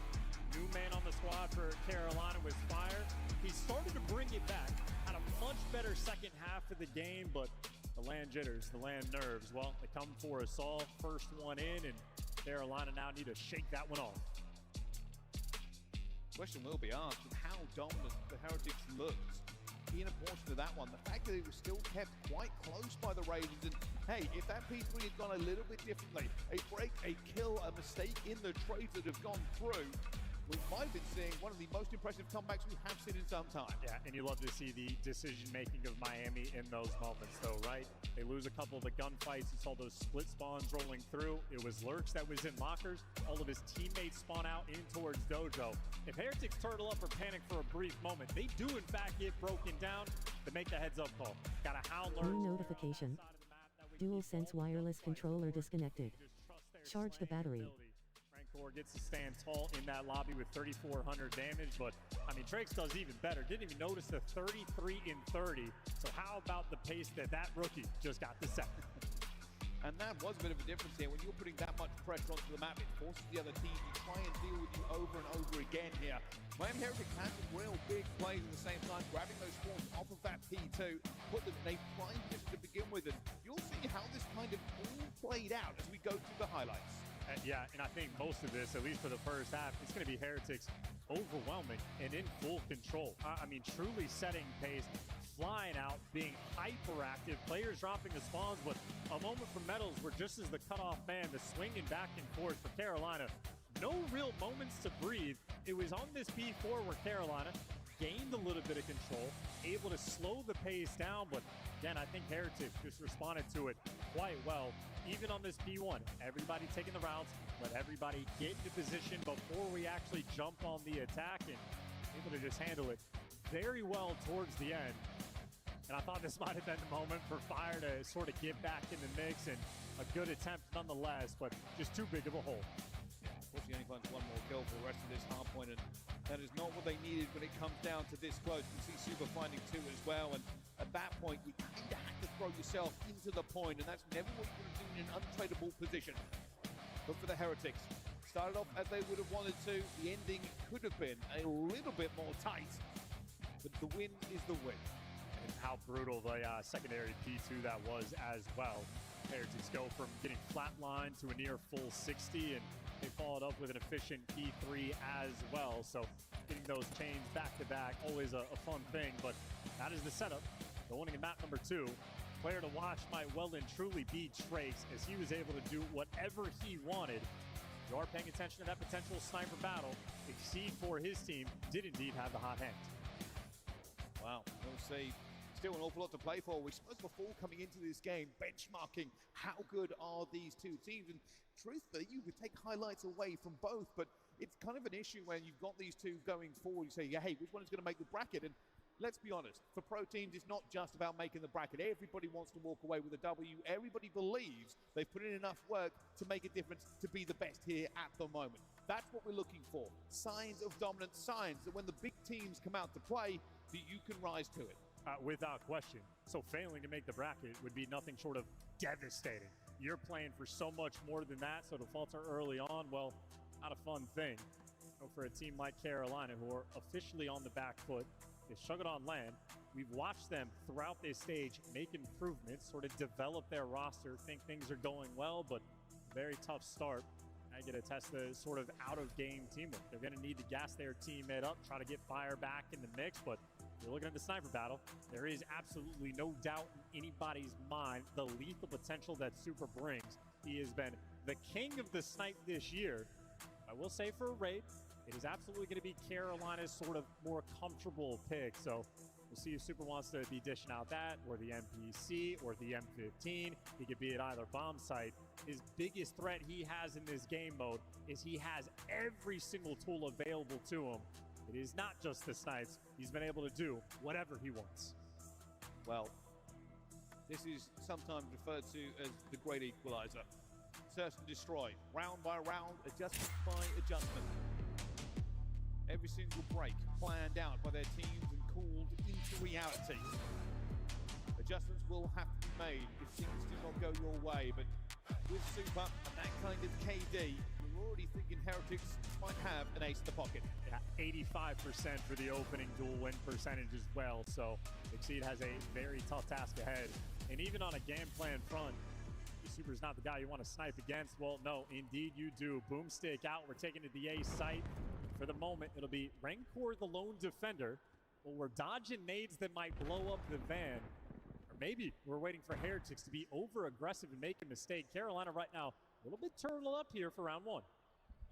Slow and steady. There's no trophies onto this one. You don't want to overextend and let yourself out, but Exceed already looking for it. Rancor would have seen the flash, so he's going to be calling that one out to his teammates. But already taken down. There it is. Super. Opening duels. The sniper coming to 4, and the Royal Ravens have already got cut down. Super again.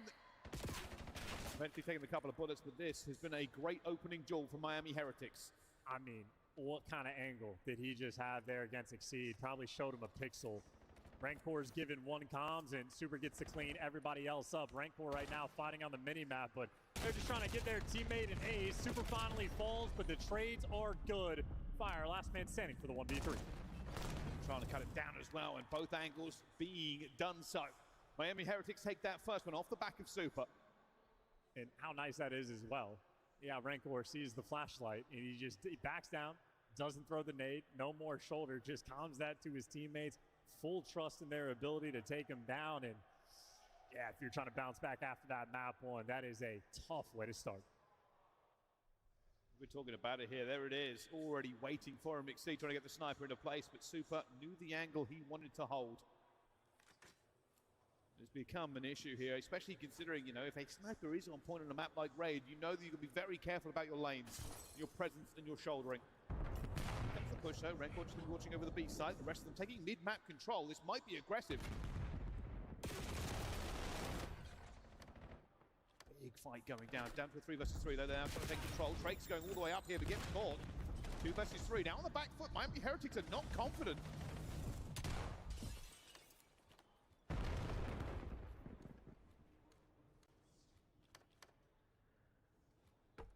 Super just trying to make something here. They've got 2 players in good positions. This is a shooting gallery. Everybody with their guns up. Now comes the rotation. It's all timing here. Yeah, and well, right now, Heretics are going to have it a little bit quick to the draw. I see Carolina now trying to reposition, but I don't think this bomb plan is quite fast enough. Lurk should spot this out. Well, they get the angle in time, but he get away clean. That is the question. That bomb is down. He is away clean. Still outnumbered. But are they outgunned? Lurks now to try and take this map control away. Exceed has already found Super, and well, this may be one of the greatest flanks you're about to see. Rancor around the houses looking for a possibility of a 1 versus 3. I think he's been spotted as well. They're going to try and cut him down. Lurks goes for the first fight. He's going to be taken off as well. That bomb is going to be it, but Rancor gets the first. Looking to slide through as well. He's shooting him with the left, but it's going to be defused. Oh, the pixel's not enough. Yeah, so close and yet so far. The clutch potential absolutely there, but just a nice diffuse spot. Doing the right things, nice and heads up, and only that ankle shown. And honestly, I think maybe Lurks going for that reach out. Absolutely the right call. Don't give him a moment to breathe. Rancor is wicked for that one, but ultimately good enough to get the job done. Burn the ammo reserve. That is certainly around Carolina to win. But for a bullet, the round was lost.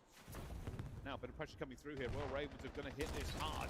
Already Craig's in trouble, going deep to try and stay alive, but Fire grabs him before he can do. Lurks going to take out Tiki. Has backup here. They are looking to try and take this one down with smokes in abundance as well. The Heretics trying to get into position, but Metals will find one, bringing it back to a 3 versus 3. Picked from the middle of the map, and now you're a little bit squirrely. Not comfortable about getting this bomb down, and is number 8 crazed with the bomb, thinking about the wrap. I think Heretics may be thinking about the same thing potentially. Now Craze is going to have to check every single corner, worried about the pinch, and this is so much time that Heretics are going to start to solve this puzzle. Heretics take this one back out here. The Ravens are waiting. The call has been made to go back to it. Are they going to push all the way through the spawn? Where do they go, A or B? At the moment, they're going to check out the A side. They have not called this correctly. The Ravens will have an opportunity to plant. And we're planning for bedroom, but that's exactly where Metals is coming from. Here we go. Opportunity. Rancor sees one. Only puts a couple of bullets into it. They already get the blood out of the first one. Super managed to get the trade back into this one. Now down to it as well. But now Rancor finds himself in a 1 versus 2. To clutch again. He has even better, but more angles being shot here. They just don't have the opportunity. And Ravens pull that one out of the bag. Yeah, typical to Exceed. I mean, Exceed on point in map number 1, and he was on point in that round as well. Briefly had the sniper against Super.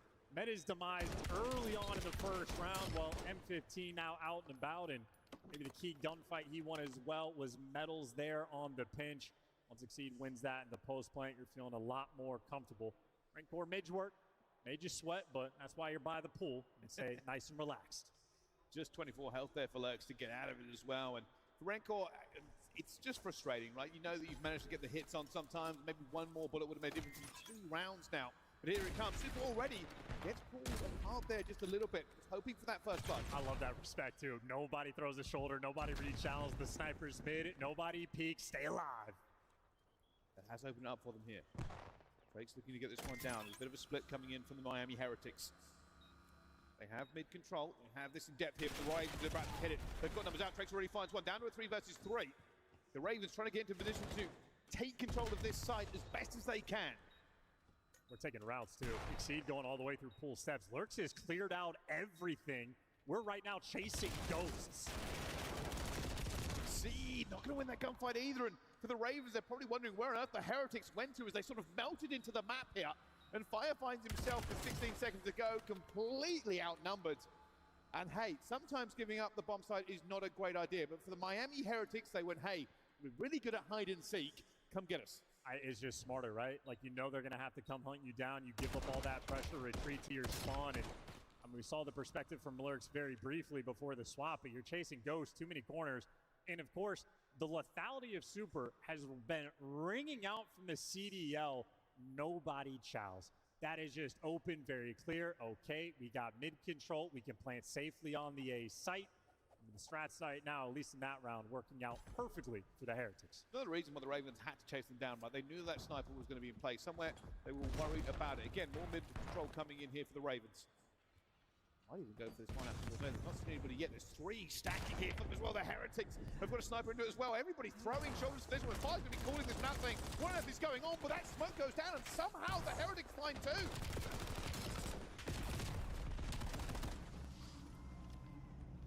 The Heretics stack the middle of it and make the play with the smoke to get the kills. How on earth did they walk into that firestorm and come out with it? Yeah, you see him laughing a little bit too. That is an absolutely brutal way to win. That is the ultimate, hey, we're better than you. If you want to be in mid, we'll get it weird with the smokes. And then they just have the extra gunfights. We watched Craze there, I think, or whoever had the bomb for Carolina. A little bit scared, trying to get out of Dodge, be safe, but leaving your teammate out to dry. Heretics on point there, and I think the guy that was playing Tiki as well wins the key gunfight. So Heretics, once again, strategically, absolutely on point. Oh, that was 6.5 seconds from the first kill to the last kill as everybody headed into the Crucible to try to get their pound of flesh. Now you can see, again, Heretics trying to take a bit of map control away here. They do not have mid-map control. This makes this a little bit more of a dangerous opportunity to push. Craze, just tickling opportunity.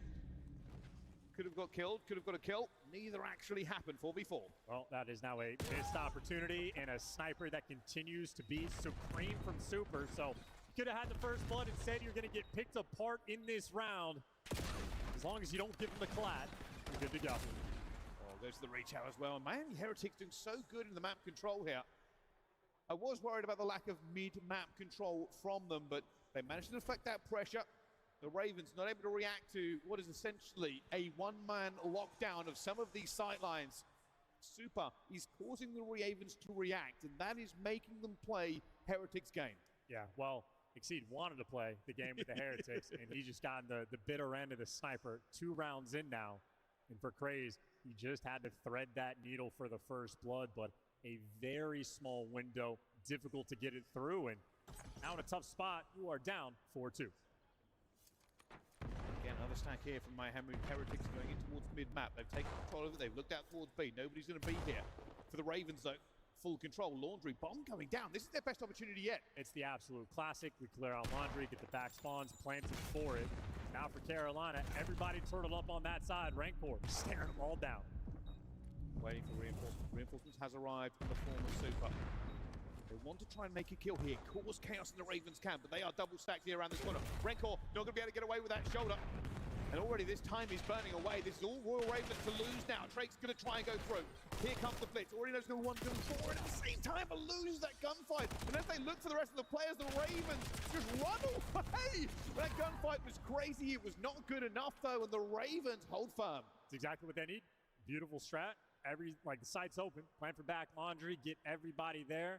We're also, in the long term, preparing for Paris. We get the Eiffel Tower setup rolling through, and you saw Rancor. They're 2 small shoulders, but just enough for them to gun them down. Carolina with the ever-important offensive round. Delt's a little bit too meaty. Gets cut down before that shoulder can disappear around the wall. And the Ravens' adaptation there was perfect. A flawless call, really, to take control of Laundry and just get it done. No hesitation. Push again out towards the middle. Super against 3, but this time Exceed does win the snipe fight. Taking their ace out of this game. I respect that from Exceed, man. If I'm 0 for 2 in that category, I'm not pulling it back out, but now he's giving his team the advantage. The problem the Heretics are going to have is how do they play this? They know they don't have map control. They don't have the numbers anymore. I think Fire's there as Trace tries to get a cheap kill, but Metals finds Fire. Back down to a 3 versus 3. Worried about Craze on the pinch. Oh, and that is unlucky, brother. The van from the start of the round finally explodes, and hey, now man advantage for Heretics. Van is the paid actor. Keep an eye on this minimap here. This is a little bit chaotic for them. Metals might find one, and he does. Nobody in a position to trade either, and this has gone so badly for them. Exceed finds the first blood, and they lose the round. The COD gods are against them. How unlucky for that van. That thing was on fire for maybe the past 15, 20 seconds. That's tough. You got to dig deep now. You're down 5-3. I know for Ravens, an issue they were having in map number 1 was Fire struggling. Even with this success, Fire ends up giving away his life for free. 2 and 7. No hablas español. We might see another snipe battle here. Exceed has it in hand, so does Super. For them on the mini-map. They're going to the same site here. It will be Miami Heretics to look for A control. For the Ravens, a B push. If they get this bomb down, we know how difficult it can be for a retake.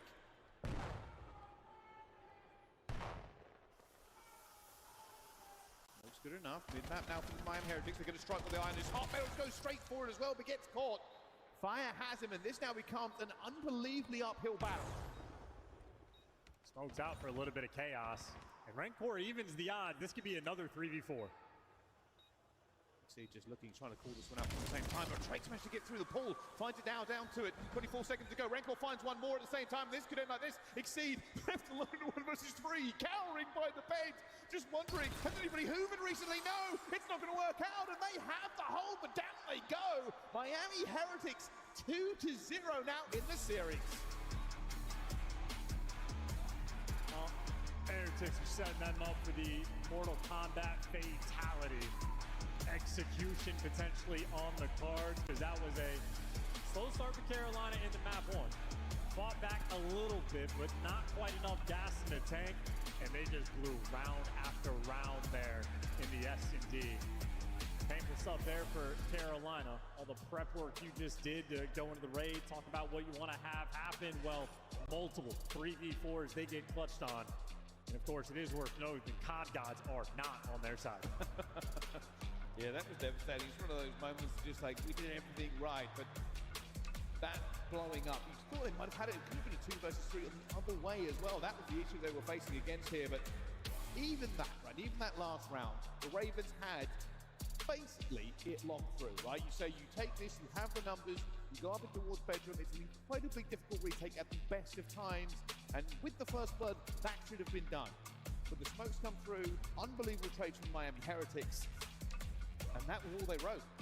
And lucky number 7 there for Heretics as well. Every single player there with the exact same number of kills. So clearly the COD gods on their side with the luck. So 2-0 up and the Rabbit's foot in their pockets. Heretics a map away in a nice little LAN series win. Of course, though, need 2 to get through the bracket. You certainly do. And hey, Heretics looking good so far, but the question was just how good will they be coming into the major? Right now, looking pretty smooth as they go through, but we're going to take a little bit of a time for this game to get set back up. While we do, we're going to throw it over to our Delta stream to see how that one's getting on. 1-2 Paris Gentlemates, and they are holding the line. Of course, you do see Ghosty trying to break into it. Of course, with the rapid division of Paris Gentlemates, can Afro hold? You gotta hold this position. Come on, Afro. Doing a fantastic job after a very slow start to find his groove. Nasty is 21-12, playing high ground. Gentlemates cannot break through. We are now an 80-point spread. Moving into new, Gentlemates have complete control of plane. It'll come down to what Boss can do, and it does look like Spark was able to pick up. Hellstorm's gonna send this one down and find a ton of value with it, at least to start. Envoy goes down early, gets the comms from the teammate to send it back onto Neptune to hopefully open things up. Boston up on plane, break through with the help of the streak. Boston looking nearly infallible in the latter half of this hard point. What can the Paris Gentlemates do if you're bringing a Hellstorm onto them? They get the rotation, they get onto the hill, and you're trying to break into it. And with Purge, you cut the streak down. He was on 4. That's going to be vital. Good morning. How's it looking down Good low? evening, Afro pushing up nearly even at this point. Spark getting really aggressive on the front side, and he's just straight up winning his gunfights.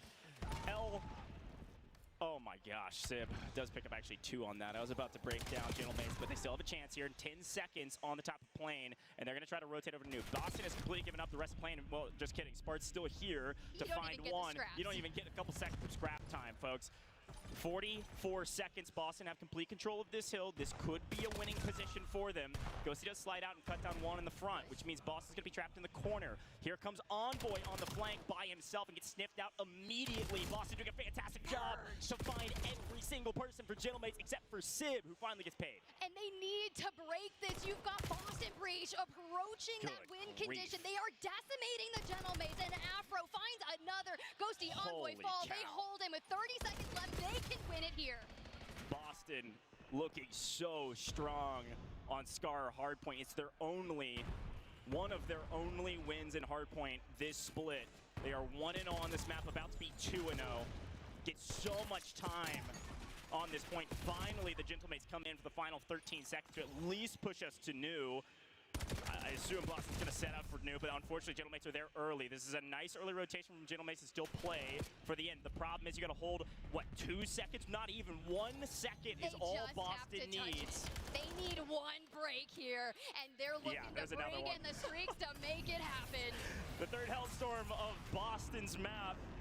Let's see how much value they get from this one. Gonna come down early. We've got a nice flank setup here from Afro on the backside, but both get sniffed, and the Hellstorm doesn't really find much value. Boston being held out. Gentlemates, they're trying to keep their dreams alive. This could be the most insane comeback of all time. But your eyes on the back, the three-peat. Spark goes down. No. Afro nasty to go through. He just has to touch and purge. He purges the entire hill and grabs that last point. Boston Breach, eh? Boston Breach.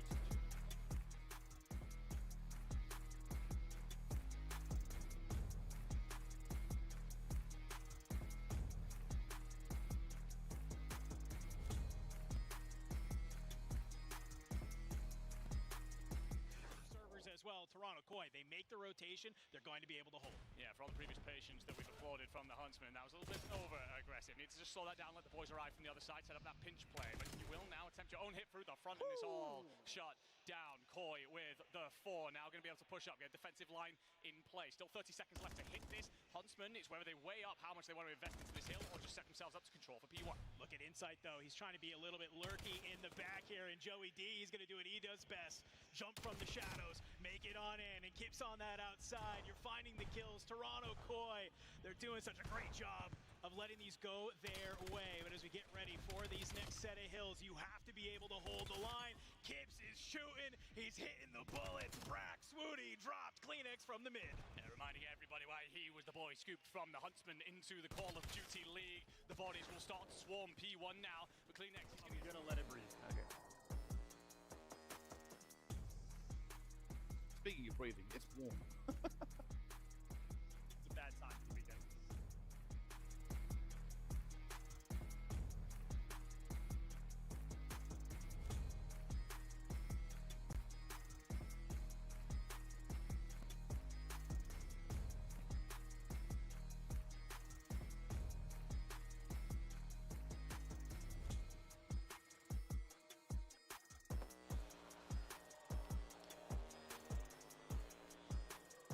Ladies and gentlemen, hello and welcome back. We are going through this tournament already, seeing some pretty monumental results flying through the bracket chance. Yeah, Boston Breach just beat the hell out of Paris on that map #1. So an interesting thing going on over on Delta. So if you don't have 4 screens on, what are you doing? Conserving electricity? Good on you. Yeah, it's certainly going to be one of those ones where we have to keep an eye here, as well as everybody wants to get through into this bracket. A lot of people, you know, it's been about the Pro-Am, the Challengers teams getting through, but bearing in mind, this is still a major. These teams are still fighting for points, prizes, and prestige as we wander and meander our way through the groups. And of course, the Fight Heretics are bringing to the table everything looking good. Trake's absolutely on point on map #1. A well-orchestrated team effort there in the S&D. The fight right now for Carolina is to bring yourselves together as a team and show some fight. Down 0-2, a painful one, and again, you need to be good teammates in this moment. Gaster Boy fire up. He was a key factor in their success of the improvements throughout the stage. Well, 2 painful maps so far. He's the key guy for Carolina to step up. Here we go. Do or die for the Ravens. Heretics looking strong so far in Atlanta. The rest of this layout for us is now with the overload going through, a lot of teamwork and a lot of pace will be set. Good stuff as well. Saw Rancor was taking the fight there against Fire up top. Fire dished out the damage. Craze sent in for the kills. Everything was going right for Carolina until Super, though, hits the pinch. And now the problem is he's sort of the protector of the device. And this is effectively 3 Carolina players paranoid about Super. It's good enough that they're going to be able to kill him. And 3 in the feed, this is the go button. Now looking for it, they're going to grab the MP. That gets cut down. Rancor with a very important kill, almost makes a second. But that has slowed this one down now. The Heretics will have an opportunity to defend. The Ravens still manage to move this EMP forward. Into a draw, into a reset. Fortunately, nothing too major had happened. I mean, the Ravens did have a bit of control, but only 2 players in the actual play zone. Yeah, we saw this on the Bravo station earlier. The rules just ever so slightly off there. So we don't have everything right. Need to make sure we are dialed in. So nothing too crazy there. Exposure, though, going to be a fun one. And I think we've really seen this map develop through the course of the year. I think Overload has really developed over the course of the year as well. Seems like the name of the game on Exposure is Rally Captures. I mean, Bryce, you and I watched FaZe Hurley, got 3 scores in a matter of a minute and a half. We've seen G2 both do it to other teams and have it done to them of multiple 3, 4 scores in a 30-second span, in a 45-second span. It is not just when you score, it is teams' abilities to set up the spawn traps, manipulate those spawns, and buy your teammates time to go for the rotations. Defensive stops are absolutely key because these guys right now, they're getting dialed in. Yeah, it has been the case. Overload has really been the showcase of teamwork and not making mistakes.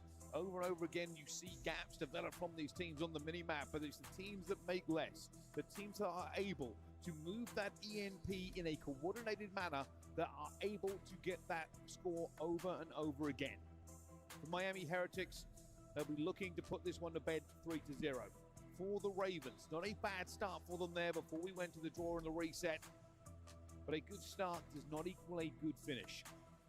And they want to get this win. At the moment, you can see in the bracket as well, Koi have taken map 1 against the Huntsman. A potential matchup there in the next round. Yeah, so far, all the pro teams have been on point in hardpoint against the Challengers squad.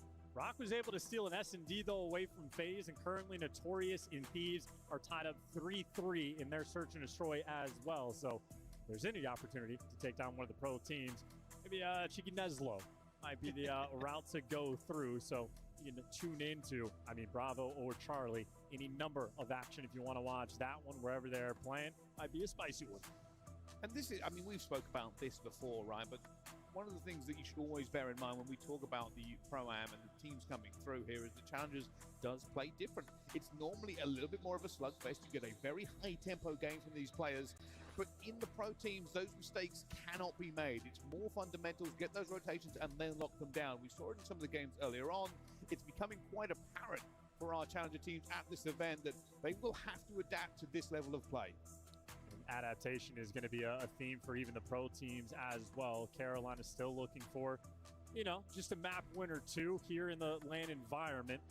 Team's been on point in the first 2 maps, but certainly need help from everybody. But the reset on Exposure, getting back into it again. AR's got to be on point. They're going to open those lanes because obviously we saw Rancor even from the jump just has that ability. Even if he is the last man standing, to stand tall and stop everything. But Overload has been a struggle point. 4 losses in their last 5. Big opportunity right here, right now for the Ravens. Let's see. Will this be a 3-0? Or has this got a little bit of life left into it? Only time will tell us the answer. As these 2 teams square up once again and go to war over that middle EMP. Yeah, same opening break as well. If we get the rules right, another draw. By God, are these 2 teams dead even? Well, I'm going to it one more time, of course, as everybody gets ready again. But I will say this, I was kind of looking over the players here as we were kind of watching them on the cams for this one, but they don't seem relaxed for it. But while we're waiting for this one to get going for the 3rd time, we are going to go over to the Bravo station to see how the games are getting on over there. Watch through pillars here. 4v3. Retake required, and Neum has seen at least 1, maybe more. Yeah, I think he's got an eye on Beans as well. And that is a free 2nd blood. Snoopy's got nowhere to go top art, and this is feeling like a very easy and clean round for Thieves. Last one is Diamondcon. He will be taken care of. Map point for Thieves. Yeah, that's just an easy round for LA. Yeah, when you're going to work your way on a slow and steady approach and they run right into you, give you that early information, that's very beneficial because now we know that they're aggressive through mid-map. There's no way in hell that they're going to have the same exact pressure over there towards ring. So let's take space at A. And if they overextend a little bit too much, the first blood is what we are looking for. Eric Boom, all you have to do is just wait for them to cross to the bomb there. You can't allow Scrap to get that first blood because your teammates don't have any control of Laundry. No pressure on the flank. All you have was middle map, just not the positions you want by giving up that early first blood. Now Thieves at game point. Yeah, do or die time here for P7, it feels like. Different look here for P7. Double hit out of art through pillars. Beans at mid. Snipe swapped over for an AR for Nia. Abizi still holding back. Keep in mind, he's got an M15, so he'll be playing a little bit more passive. He may not have the chance to, as Beans is already committed for the plan for P7. And how did these now decide to retake this? Because they know they don't have any pressure through the middle of the map. But Scrap, he's giving the communication to a teammate. There's no pressure over towards Ring, so he's going to set up a pinch through mid pillars, but get red. So P7 take a Zach page out of LA Thieves book in that round number 1. By taking mid-map, instantly get the bomb planted, and just playing your post plant, now forced around 11. We'll talk about that cause and effect, though, because, again, Scrap has been the island player over towards Laundry. He gets sniped in 2 straight defenses. So he's got to force him back. So, yeah, I love that call for P7 to double hit through pillars, saying, hey, they're not here. They can't peek us outside Laundry. Just plant. Brilliant. Now we have around 11. Thieves looking to try to close this one out, but P7 on the defensive side. Same it's look. all set up through Snoopy and Eric Boom. All out aggression over through B. And Thieves take mid. Yes. That's round 1 play. Yeah, this is a similar look for P7, but they're looking to take away bedroom here. So it's going to be a full wrap or a recommitment with this bomb being plant to get through mid. This is where this round will be won or lost. What comes through on this long flank? And Thieves have already read it. They spotted out 2 on the pinch. Niam's just going to switch up his position and attack the other side, but Beans is waiting. Uh-oh. Eric's able to find 1. Trade out through kitchen. Thieves setting up their post plant through, but Beans on 3 in a row. Oh, my! What a set of shots for Beans! Hydra with 1 on the response. 1v2 from here. He can't see it. He can't see it. It's planted over towards the other side. He's holding. Beans wins the gunfight, and P7 Notorious behind Bench. Beans steal away. Back number 2. Yeah, and that's the guy who's obviously going to get up and chirp because he started off the game taking over, and he puts the finishing touches to close out the search and destroy. That's the Beans that we love to see. Big man there in the round 11. Catch that action over on Bravo. You know that one's going to be electric. Oh, many men with Death Upon Beans, but not in that scenario. 3 in the last round. Enough of the wonder that is that European. As we dive back into this matchup. Overload exposure will be gracing our screens between these two. Let's find out how this one either continues or ends. The Heretics have looked good so far. Ravens have had a few highlights there. A good comeback on that first hard point, but it did not go into a W. Yeah, and again, you saw it before. Reset number 2, a 1-4 record in the last 5 in Overload for Heretics. This is absolutely a point of concern for them coming into the major. And just an opportunity for Carolina when we get to lucky reset number 4. Everybody really resetting so far, but hey, good vibes on the main stage. From what I understand, brand new bugs specific to Overload when it comes to the rules. I think at least the experience we had was just the timer not resetting. And I think from what I understand for the observers, when they set up the lobby, it just switches on them when they hit play. So I know there's a solution to the problem, but a tricky one to deal with. Great news for the red zone vibe that we have, though. 4 matches at the same time means we get a jump over to Delta.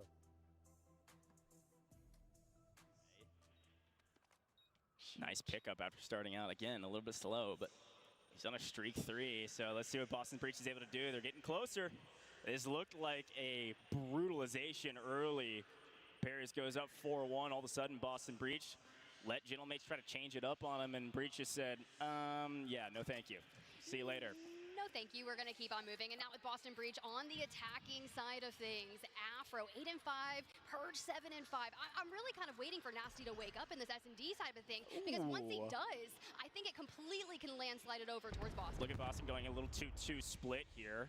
Afro is running to A. Every other map, they 4-stacked Deathballed over to A and had a modicum of success.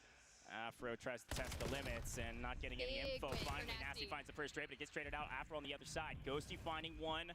Nasty finding Neptune, a 3v3. Slowing things down. Boston are back to form. On A, 2 members of Gentlemates are all the way on the backside of B, expecting Boston to go this way. And because Ghosty's alone, he gets cut down. A big advantage for Boston, as they're able to put down the bomb and to be able to play over the top. And Sparks just going to chow this this. 1, 2, knock them down. Boston have tied things up. I mean, when the Gentlemen get the call to go A and they immediately hit the rotation, it's just too little too late. And I will say that Boston is finding the kills that they need on those rotates to just conserve and take that round. It's getting close, Goj. It's getting close. I know, and usually, I mean, it's almost every other map. It's been first blood gets the win. This time, Afro gets cut down first, but they just get the trade on the other side. And you're right, I felt like Gentlemates were just too slow to rotate over. Here we go, let's see what the Gentlemates do on their attack. Boston, their traditional defense has been 3 over to A, with 1 holding the backside of B, usually Nasty. Let's see if they do it again. The answer is kind of. Actually, it looks like Nasty's gonna sprint all the way into mid, then check B. Rather than play slow, wants to get the point quickly. Neptune pushing the equation over here, try to get the first blood. Purge is gonna find it off screen though. Ghosty trades out Purge. 3v3, Nasty comes back to help out his teammates. Here we go, gonna be a bang out on A. And the best thing is, he gets there early, right? They immediately make it, he rejoins, and you see that bomb cut through mid. They know Nasty got the call up, and they're saying this is a full B hit, leaving one to cause the distraction. Yeah, I actually like this play a lot from Gentlemates to back out and go plant B. Neptune. You've got Neptune holding the cross mid. He should have got the intel here. There's Nasty. They've seen each other. So Neptune's going to go over play. They've got the bomb down on B. Again, still a 3v3, and Sib alone on the backside of 2 of the 3 members of Boston. Keep your eyes on Ghosty. He's going to have to check it every once in a while, but that's another one. Bring it to a 2v2. Another trade. Ghosty gets some nice damage. Nasty's going to come in for the trade and actually gets it. Ghosty down. It's going to be a 2v1. Bob still down 19 seconds. Sib alone has to be the hero. A big moment for him. Able to line one up, get the 1. Not get the 2. Nasty able to sneak in and get the trade. Boston have knocked down 3 in a row. No, make it 4 in a row to go up 5-4 in this S&D. Look, I said Nasty needs to wake up in this S&D, and the moment that he does, it's a landslide towards Boston Breach. And now, win condition for them, getting a map win, especially against Paris Gentlemates, dude, on S&D, like, let's get it. Here we go. Boston back to their BS potentially, a full sending on A. Let's see. Quick look, 2-2 split again. Gonna test the waters here, playing with confidence, but not trying to full send, not yet. Gentlemates tried to read this with 3 over on A, get the real estate early. They're so patient right now. They don't even want to show presence just yet. And I love that they've got Sib there for Gentlemates watching B, but he's not getting the information that he needs, and they're clawing their way back up to the breach. They're gonna join on A, but you leave Purge there to clear out mid. Finally feels like there's some strategy going on of playing nice and slow, not giving away free information. Watch the pinch. Playmaker Purge finds 1. There's Sib. Good nade. Do we get the info from it? Does it just give us the rotate to join your team members out onto A? And here's the brawl you wanted. Purge sending in first. Playmaker Purge about to make a huge play. That's 1. That's 2. And a pickup from Afro as well. Unbelievable. We lose 1, and Sib's gonna have to be the hero yet again. It's a 2v1. Boston still have the bomb, but don't have it down yet. Sib can take a breather and try to break down this duo. But that time is of the essence, and bomb has been planted, and Sib falls, and Boston Breach take down the Gentlemates. Unbelievable. Boston go up in this series 2-0. We're down 4-1, and they knock down 5 in a row on S&D. Ladies and gentlemen, welcome back one more time to the main stage here. Miami Heretics versus the Royal Ravens will be gracing our screens on Overload. I believe we are ready to rumble. You say that. Playmaker Purge! Playmaker Purge in the round. Oh my God. Paris down 2-0 against Boston on Delta. Absolute daggers rolling through, and apparently the exact same things that had plagued Paris are continuing to plague them on land. So excited for the Delta. Gonna see what's going on there. And Godspeed for this one. This is reset number 5. We're confused. We don't know what's going on. Communication is a tricky thing. But if we get this one going, we're going to see the exact same opening break. Rancor is going to be top ring. Fire is going to go top window. Craze is going to be pinching in through long. Number 1 of the minimap. Metal's going on the other side of the ring for a little bit of traction. We can break this one down. We'll get the Texas cast out. Hey, I'll be happy if we get to see more than the first 10 seconds. That's really what I'm worrying about here. The break's great and all, but if nobody makes any kills, then it's not really going to matter. Here we go, though. Looking at it, at the moment, it looks good. That clock is counting down. The players are going into this one. And now, everybody resetting and ready. love when the casters finally start the game. And now we're playing with the idea of the opening break. We're missing a couple jumps, the pace a little bit slower, and by the looks of it, Carolina, the extra man, once again, Super, the exact same pinch he had the first go-around, well, deja vu all over again. For a bit of a big kill here, manages to find it. Now going to pull this EMP. They have the players in the position here, trying to get around the corner before anything can happen. And a player onto the flank, they're going to call this one out, and Super's worried about it. Can he get it at the same time? That's a huge hit coming in from Miami Heretics, and that is the first score. All about the rally captures too. Look at that new spawn. Carolina, nobody's home. They're going to be roaming through the middle of the map. If they do not stop this device, Heretics have everybody in position. Here we go, first gunfight. Lurks makes a big kill onto Metals. Super waiting for the pressure. He knows he's around that corner. Looking for it, finds the first to exceed, looking for the second. Super trying to use that laser beam to get it done. Beautiful. Now you got the front line man pushed up in Lurks, doing the damage, needs to stay alive. His teammates are coming. Ravens might be looking for a switch.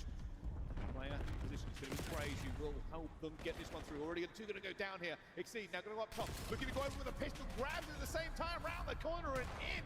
The Ravens. A beautiful rebuttal. Dude, absolutely filthy stuff coming through with the pistol shot as well. Exceed is not missing bullets.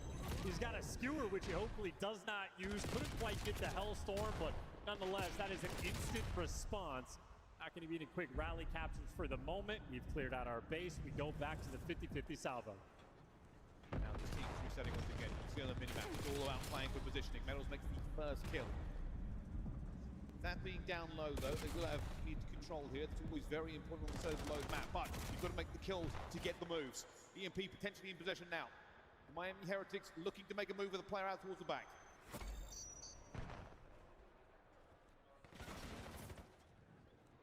This is going to be an easy one to put through. The Ravens just sort of melting in the opposition there. They did not make a big play for it. The Heretics still going to be in a good position to really disrupt the Ravens' lines. Yeah, I think both of these times the defensive positioning of Carolina has just not been there. A little bit slow to the draw, and Heretics, if they have the opportunity to play with pace, they're absolutely going to capitalize. But Carolina trying to respond.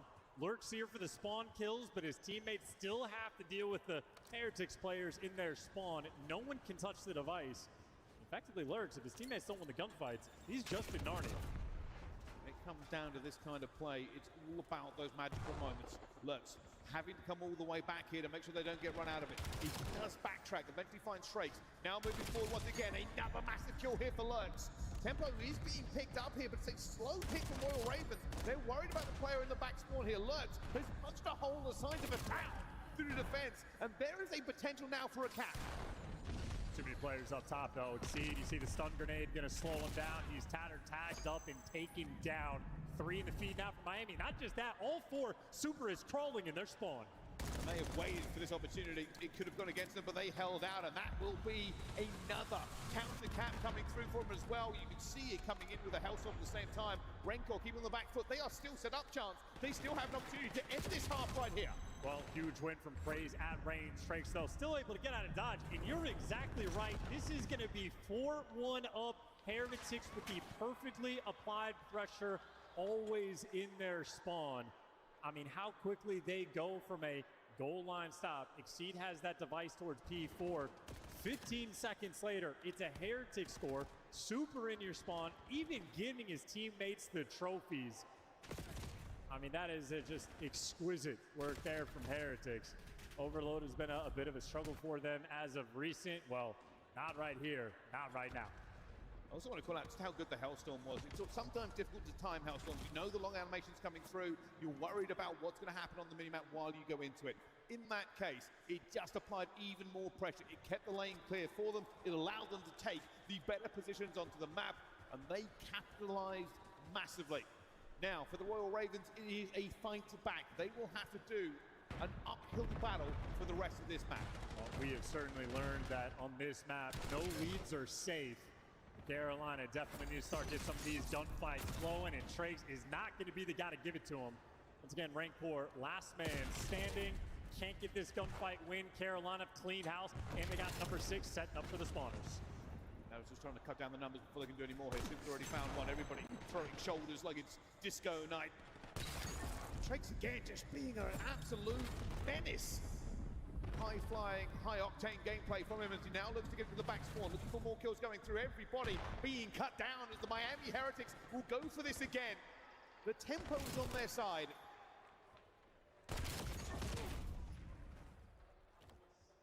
And the rally cap as well, potential's gonna be there. Heretics off the score, setting up again, and yeah, chalk it up, GG, go next. Absolute beatdown, Carolina, no hope in hell of winning this one.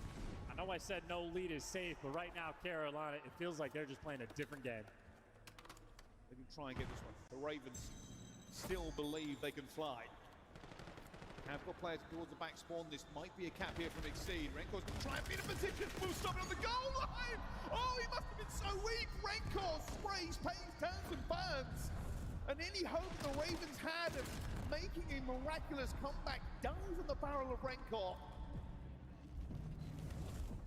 3 minutes, 20 seconds left to go, Chance, and the Ravens would need to find a new level. Yeah, and after Renkor gets those 2 kills, he's left 1 shot. Lurks does not go in for the chow. He's got a lot of kills under his belt, but KD's one thing. Being down 6-1 is another. Everybody 1 shot and cleaned up for free in the feed. Yeah, this is an absolute beatdown. Carolina had just gotten stuffed. Well, Carolina are in position here for mid-map control on the relay. The scoreline tells us 7-1 here, that it is almost impossible. Dreams and potentials are always on the cards here, but sometimes, just sometimes, you've got to respect the quality of gameplay that Miami Heretics are putting on the Ravens. And here comes the Hellstorm. I mean, Heretics not even in flow state. Renkor's 21-8. His movement still not ready and warmed up. Doesn't matter when you get to rain down destruction like this. Wait a minute, that's not done as well as they could have done here. Here comes the stop though. Last chance for the Ravens to try and slow it down, and they do get the stop. Big play coming out of the Ravens. I mean, there was a Hellstorm raining down at the same time. But it is a small highlight, a tiny glimmer of hope amongst an ocean of despair as they have found very little else. Oh, got the first kill on that engagement. Now you're stuck. Heretics in position on the defensive end. Gonna be a lot of pressure on Renkor.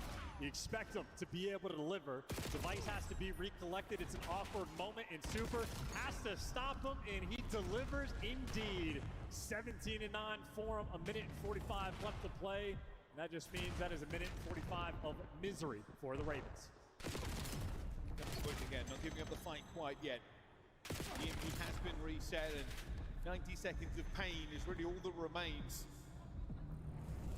The Miami Heretics, I don't think they're going to slow this one down here again. You see Metals pushing forward, Super also getting into an advanced position. They're making the kills one more time, even with Lurks into that backfield.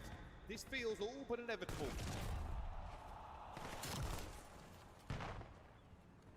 Two more in the feed. Setting up for the spawners. If you're looking at this mini-map, it would be impossible to see. I mean, Heretics not even trying to touch the device. They're purely just trying to put a dagger through their hearts, getting all the kills. Renkor's 27-10. An outstanding performance. We'll just show them that there are levels to this as the Ravens, well, they keep hitting the respawn. That's all they're really experiencing here into this overload.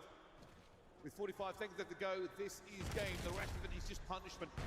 It's just a putting to the sword. The Miami Heretics aren't worried anymore about playing Overload. They're playing TDM and keeping themselves warm for their next game.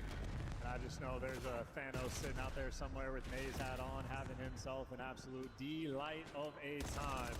Just as the Heretics fan are. I mean, what a series that they have just had. Clean work in the S&D, that's the expectation, but on land, extra nice to see the goods and the respawn. I mean, how damn near flawless. Renkor 30-12. You're looking at this guy to be able to take over. He has done that and then some. Certainly has, and there we go. Miami Heretics clipped the wings of the Royal Ravens. They shall not fly anymore, but fall to the lower part of that bracket. But a statement piece from the Miami Heretics. Questions were asked. A response shown in the best possible way on the main stage for them as they wash the Ravens completely. Yeah, Heretics did not dare make this one exciting. They wanted to go for the demoralizing effort there. Carolina, a tough way to start their next LAN series. Still looking for that map win. For Heretics, well, delivering out the goods. an interesting battle they have as well for their next one. I'm very excited to see who they get to play. Well, that's the key here as well. When you go to the group stage, you're going to win 2 before you lose 2. So you're always playing good competition when you move forward. But what a play there in the end. I will say this. In terms of a 30 and 13, the damage not quite as high as I was expecting. Didn't need it. I mean, so many of these captures were just so quick, clean, and easy. Got 4 kills as carrier there for Rancor, so device in hand. That's how he was able to get those Hellstorms. He was good for not just 1, but 2 in a single map. Not too shabby. And down the line, I think Heretics very happy for their performance again. Trakes popped off map number 1. At 15 more engagements, it felt like, compared to everybody else in the lobby. Rancor on point the entire time. And the S&D 8, well orchestrated effort. Every single player on the team getting 7 kills. No one needed to carry. Just dialing in their S&D gameplay on land. If you're a Heretics fan, you get to spam the Vamos in that chat. You certainly do. Well, we're going to send it down to the main stage. It's Blaze with Trakes. Thank you so much for the awesome cast. Bryson, Chance, Atlanta, give a nice vamos here to Miami Heretics as they win their first series 3-0. And I got Trakes with me up on the main stage. Trakes, how does it feel to be playing in front of this crowd and being back on land again with you and the boys? Feels great. I feel like LAN is the real call and online is some weird shit. Yeah, this is when the real time comes. The real time happens on land. Like you said, none of that online stuff out there, okay? And so when it comes down to you guys' performance online as of late, 2 and 3 this split. Now, your last series was good against, Gentlemates, nice 3-2 there. But throughout all your woes that you guys have from the last tournament till now, you guys have been trying to make improvements to get to the finals, to be able to hoist that trophy like you guys know Miami Heretics can do. So how have you been improving your own gameplay to make sure that you and your team can make it to the finals? Just being myself, talking a lot with my teammates, my coach. I had a lot to improve since I started in CDL. So yeah, I just knew it was a matter of time to get to this level. I'm proud of it. Hey man, I know the fans out there are proud of you also. Now, I also want to talk about one of your teammates because it's in the series, Rancor fried, man, okay? He played his butt off. How does it feel to, have an AR like that on your team to be able to take away that much pressure? He's an all-star. He was the Rookie of the Year. He might be top 1 in my books a year in the game. And he's such a beast, He makes the game so way easier than anyone else. He truly is, okay? And you guys are going to go far in this tournament. I know it. You got a bunch of fans out there in the crowd. Anything you want to say to them in Spanish before we get up out of here? Yeah, sure. As I said before, thank you to everyone. Y muchas gracias a la comunidad española, latinoamericana, mi familia, mis amigos. Espero hacer historia y aguante Heretics. You heard it here from Trakes, everybody. One more time, make some noise for Miami Heretics. Des, take us away. That is such an awesome flag, custom made for this event, and for Trakes, he is feeling the fan support. A 3-0 when you guaranteed me 4 maps. What just happened to the Ravens? Was I wrong? They had Trakes, they have Rancor, all of them did their job in S&D. Miami Heretics, they must have heard us say they have not been looking too good on land this year. They came out and dominated Carolina. That's the Carolina we've seen on land these years.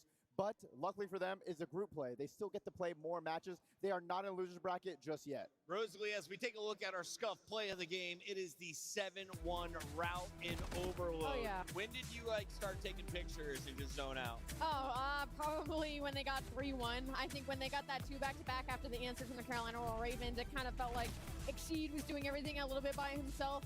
He does able to sink that 1 goal, but Miami Heretics, this was a statement overload for them. I think the casters touched on it really well that they usually struggle in this game mode, and we saw the complete opposite in this game number 3. And this is huge for Miami because the last 2 times we've been on land, haven't been able to find a whole lot of success. And that's the only thing that's been kind of keeping Trakes not out of the Rookie of the Year conversation, but it wouldn't harm if they got a good placing here this weekend. So big ups for Miami. Dylan, the ARs dropped 50 kills. Rancor with 30 of his own. You see him with some insane goalie work at the defensive line. How are they this good at Overload, and can they do it against top teams? They went far in our minor. The thing about Miami right now is they are very good at getting kills, very good at slaying, but their efficiency has been questioned by a lot of people. Overload is all about kills. So they get all the kills, they get all the points. We have to just see them playing a little bit smarter and being more efficient with their kills, like the hard points versus top-level teams. But versus Carolina, they just bullied them. We got more time to talk about Miami because they'll likely be playing Koi on this main stage later tonight. Right now, though, we have a match over in Delta where Boston has Paris Gentlemates against the ropes. Our Gentlemates handed their first loss, were tied up in Overload, Game 3. This time, it does look like Gentlemates finally win a lot of these trades, so now they can set up their play on the top side for A. And it's Spart holding A, but will he be able to do it? No, he's full committed. This is what you have to do. You make the commitment, you get the score, and you keep on going. That was incredible. No play, no setup, full sin, full tilt. That'll put them up by 1 with a minute and a half remaining. Neptune gets cut down on the high side, and it looks like our ball's in mid with Boston in complete control of the mid map. All gas, no brakes this map. Sneaky plays, non-traditional moments, and we're going to swing one down to B to try to draw the aggression of Gentlemates, but it gets sniffed out immediately. Nasty's going to back up, slow down, wait on his team. Well, Nasty immediately filters on. You definitely need to make for those reinforcements, but look who's cutting through. It's going to be Neptune. That's going to be the big hit here, and they find Purge. It's going to make things difficult, but look who's inching their way closer within literally a foot, and we still don't convert. Fantastic defense there from the Gentlemates. This time, full tilt does not work, I guess, finally. Gravity not going to do all the work for you. You got to pave the way first. Taking a look at Gentlemates play, the same play they've been trying to do on the top side this entire second half, 45 seconds. They're up by 1. They'd like to be up by 2 to slow things down. They're going to have to win this gunfight. They're not able to. Sit right behind, though, gets the trade. Going to have to win a couple more. Here comes Zombies on the backside. Spawns in. Bot side of B. Boston in position to make a play. Purge on the back. Does not get one. Neptune going to barrel stuff. It's a bloodbath. And who comes out better for it? It's going to be the Gentlemates. Nice work. Neptune and Envoy, hands in hand, doing what they need to do to go up to. And now look at the time. It's going to be really close here. Ghosty, a nice pickup here to slow down the map again when they are up by 2 and there are 10 seconds remaining, folks. That is going to be it. The Gentlemates finally get a win. We are going to see map 4, Boston go up early 2-0. Gentlemates strike back in Overload. Finally, something goes according to script. The Paris Gentlemates win Overload. Top 3 in the league here in Split during Overload. They looked nice early, let Boston into the game, and then we're able to close it out. Yeah, you think when these last 2 teams faced off, Paris did win, right? But it was only by 1. So you're going to make it a bit more dominating than it had been the last time. And you have to cement that, especially when Boston Breach prior to this Overload is up 2-0. You're reverse sweeping, you're clawing your way back, and it started with the Overload, so I'm feeling really good about it. Purge, unfortunately, with that 15-29, does hurt the Breach because when you look at her...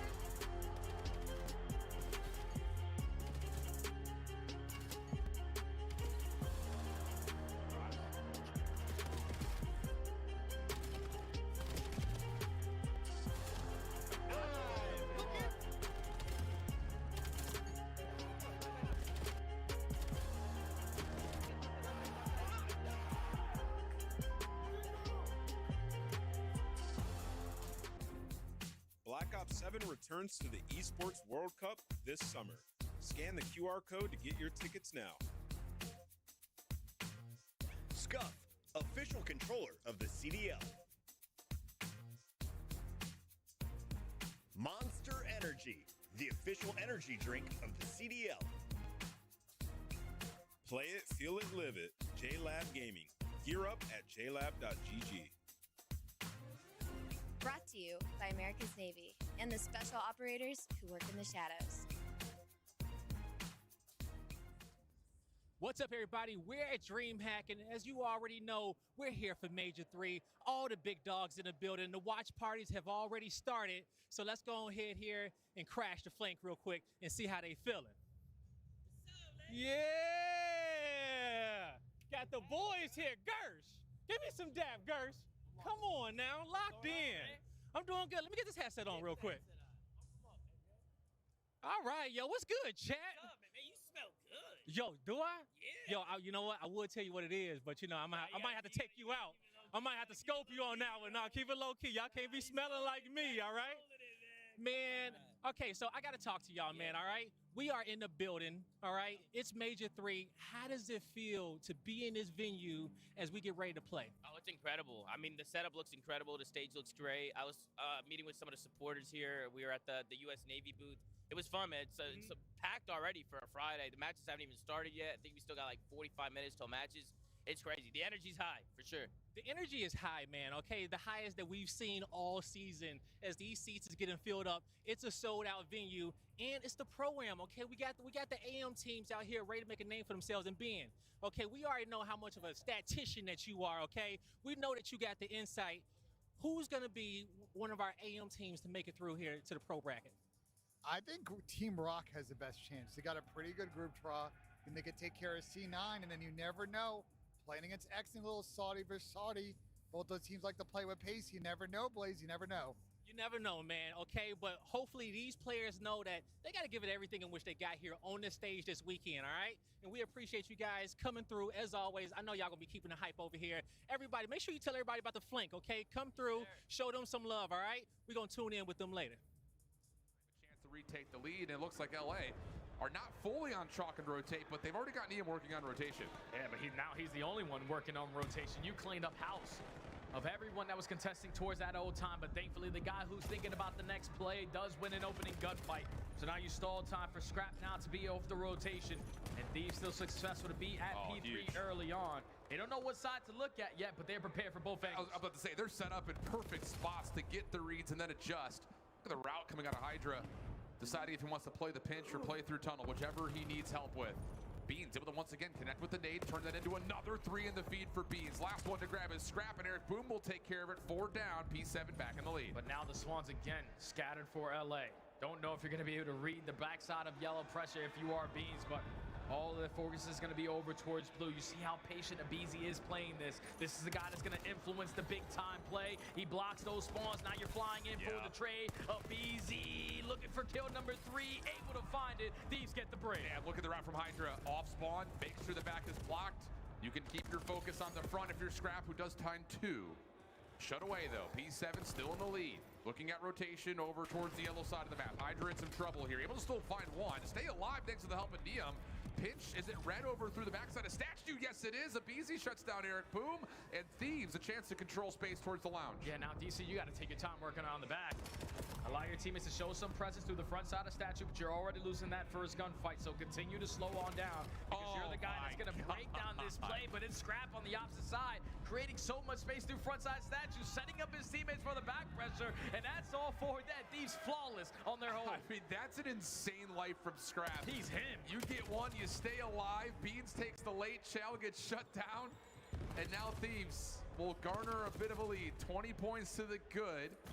Hit on the way though for P7 for the final Scrap 20. Neum, Scrap trying to hang, not quite able to. Hydra last one left, should be shut down and is. That's a good bit of Scrap time for P7. Yeah, because it's going to allow them to keep Thieves on the backside of yellow. Now going over towards the next set of hard points, but one player is going to have the opportunity to spawn out. Hydra does make the most of it as well. He lines up a double, but the cleanup house is going to be Eric Boom. Now we have Statue control. We can fly on in. It's only a 10-point game. Looking tight, Eric, up and over, not quite able to find the timing with Snoopy on that double hit. Beans knows there's weak health pools, tries to finish off the fight. Not going to happen. This feels like dead again. Oh, hey, they're weak, and you're just trying to follow up off those one-shot calls, and it turns into Thieves finding a lot of time here on one. Yeah, that's flawless. A team set up there from LA Thieves, and now they're going to chain it potentially to their second opportunity, because now spawns are going to be able to flip. The only one staying alive is going to be Beans over towards P2 side, and DC does strike for a kill, so Beans is valuing his life to perfection, but he gets sniffed out by Abizi. Now all of your focus is in the front. Yeah, Abizi just on the hunt. Hit from the front, as you call, is underway. Neum, not the most fluid of starts. It's 8 and 15, but hasn't been punished for it as of yet. Hit for P7, trying to win back the spawns, and Beans again creates a chance. 3 in the feed, P7 flipping the spawns. And this is exactly what Thieves did on the first go-around at P2. In those final couple of seconds, they slayed their way through the front door, but now P7, with trophy systems, they lock down that blue setup. Now they're prepared for the wave if you are the Thieves committing through Statue, but the player on time does lose his life. So now Eric Boom has to overcompensate. He gets caught, and Thieves have the advantage. You've got an opportunity for Scrap to get off the pinch with the fine one. Snoopy in some trouble, pistol out, able to salvage the moment. Hydra still alive and kicking. Wow, Snoopy actually gets a couple of wall bang shots right there to tag. And that will be enough for P7 to stabilize the spawn. Try to get back to the game. The next hit starting to develop over through side door. Whoa, Snoopy with the knife. Can't quite reach. Diem gets a double, and that may flip the spawns around on its own until Eric finds two. And once again, P7 are still in the tie. Yeah, it's perfect timing from Eric Boom to find those kills when he did before anyone can potentially spawn up and change those spawns for his teammates. So now P7 off of a fantastic P2 hold, have the lead. And also have time to start to work on these long routes for the rotation. Beans finds that opening kill. Now Thieves in the 3v4 have to clutch up. Scrap try to hang on to one side, and wow, in a 3v4, they're going to win a couple of gunfights to get their fourth player off spawn and into the hard point. That is a huge response from Thieves, who retake the lead. Very back and forth game right now. And for P7, trying to create a hit on multiple points of Ingress, but a lot of this is just coming from the yellow side of the map. Oh, and Eric Boom is just pulling them away. I thought both of the teammates in the BZ and Scrap were going to help the Kai on P3, but Eric Boom catches the timing and is able to lead up 3 in the feed. Lead to the break here for P7. You still got to read where Hydra's going to spawn, and Beans takes care of that. Not all of your focus is on the front. We eliminate these last 2 guys. We have a chance again, but that's 3 dead in the feed. Yeah, unfortunate team nade from Eric Boom. Now has Thieves trying to stretch forward with 15 left on this old time. Snoopy shuts down the early route from Neum. Hydra is kind of working by himself on an island through Statue. He gets traded, so good map control right here, right now for P7 as we're about to open up P4. And this is the same exact thing they did on the first go around at the P4. They just lost the spawns immediately, so already the adjustments at P2, and now have a chance to do it again here at the P4. You're reading the pressure, everyone attacking through old, but DC does lose his life. Eric Boom falls as well, so in the 4v2, you're in a position to block the spawns. You have the advantage. Yeah, spawns are completely out. Scrap on 6 in a row is looking for a Hellstorm. Knows he has Snoopy the back end. They will find that elimination, but Scrap cannot earn the Hellstorm before the trades come through. Very quickly from the front, P7 Notorious finding some eliminations to get them right back in. Flip the spawns at the same moment, so great recovery from P7. Yeah, now you just got to be aware of a BZ. Already working around the long route, but DC's going to be able to spot him. There's a whole lot of pressure from mid-side of yellow. A BZ's the only one finding a kill, though, so now you have to attack the time. You have to get the timing, and you find it onto Eric Boom for the break. Help is on the way from the front here. But P7 Notorious with those quick reinforcements are able to at least contest. Hydra shut down, stun affecting him again. Follow up, okay, indeed. We're going to be another lead swap here as we finish off P4.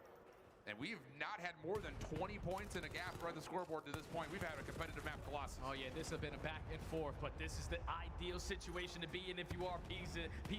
It's not about how you start, it's about how you finish. And this Beans already finding a double to take Statue Control away.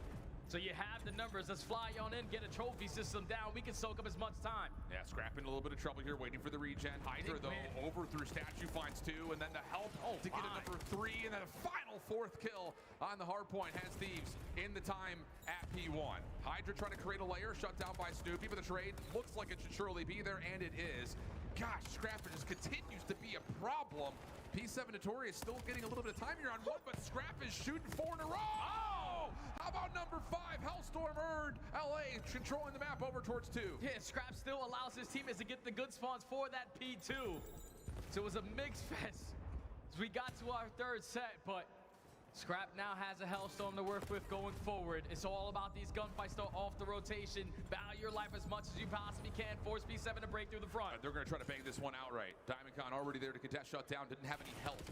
It's one by one. Late. It's just too late. So now all of a sudden it's Beans and Snoopy who really can't do too much. Scrap is still running this streak on 7 in a row.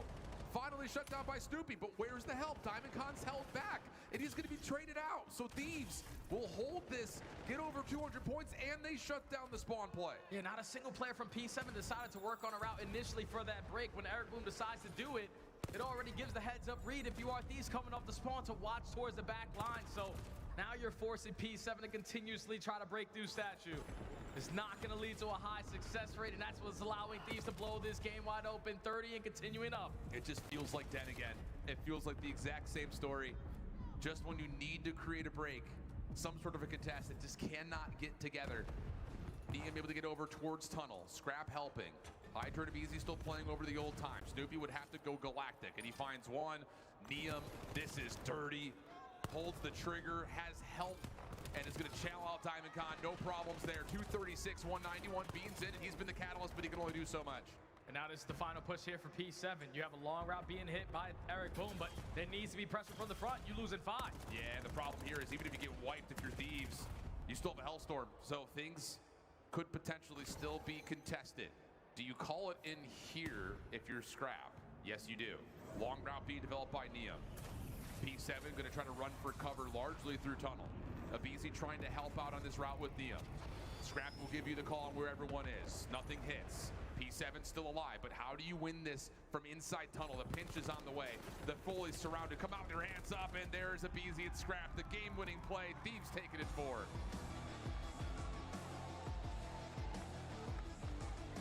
And you know Scrap was finna do some chirping, especially when they're sitting right across the stage from you. But LA Thieves off of the back of 6-7. They get it done in 4. Fantastic plays in every single respawn. And Afro yet again with a nice route to trade 1 out. Unfortunately gets cut down. Now Purge. He started out really slow in this point. He has battled his way back to 20 and 25. Purge has got to go big here. He's got to win these points. But Sip spawns in the back behind Afro, dude. Nasty with a good little, he hits at the teammate, but he grabs 2. This has to be flawless, and with 18 seconds, they still can't win here, but it's still vital for Boston Breach to make the comeback. Nasty is going insane on this point. Nasty, go. Holding it down, getting all of the time he possibly can, folks, where it's going to be even moving to New. And who's there first? It's going to be Spart holding the line by himself. Teammates coming in for the backup right behind. It's got to win it by a pistol. Yes, gets Ghosty and stays alive. I mean, Spart is going huge. Goodbye. The fall, the teamwork, they hold. They take the lead on the Paris Gentlemates, but can they win it here? 20 to go. Gentlemates, you don't even have time to take a breath. Here's the moment. This is the point.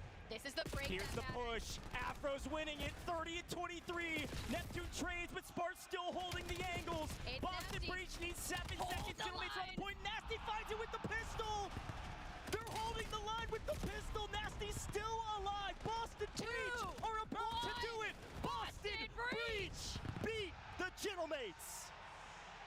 I hear the stadium go crazy when that happens, and you said Boston Breach, this is not the Boston Breach that we typically see. This is a better form from them. Unbelievable job. Spart, the man of the hour when they needed him most.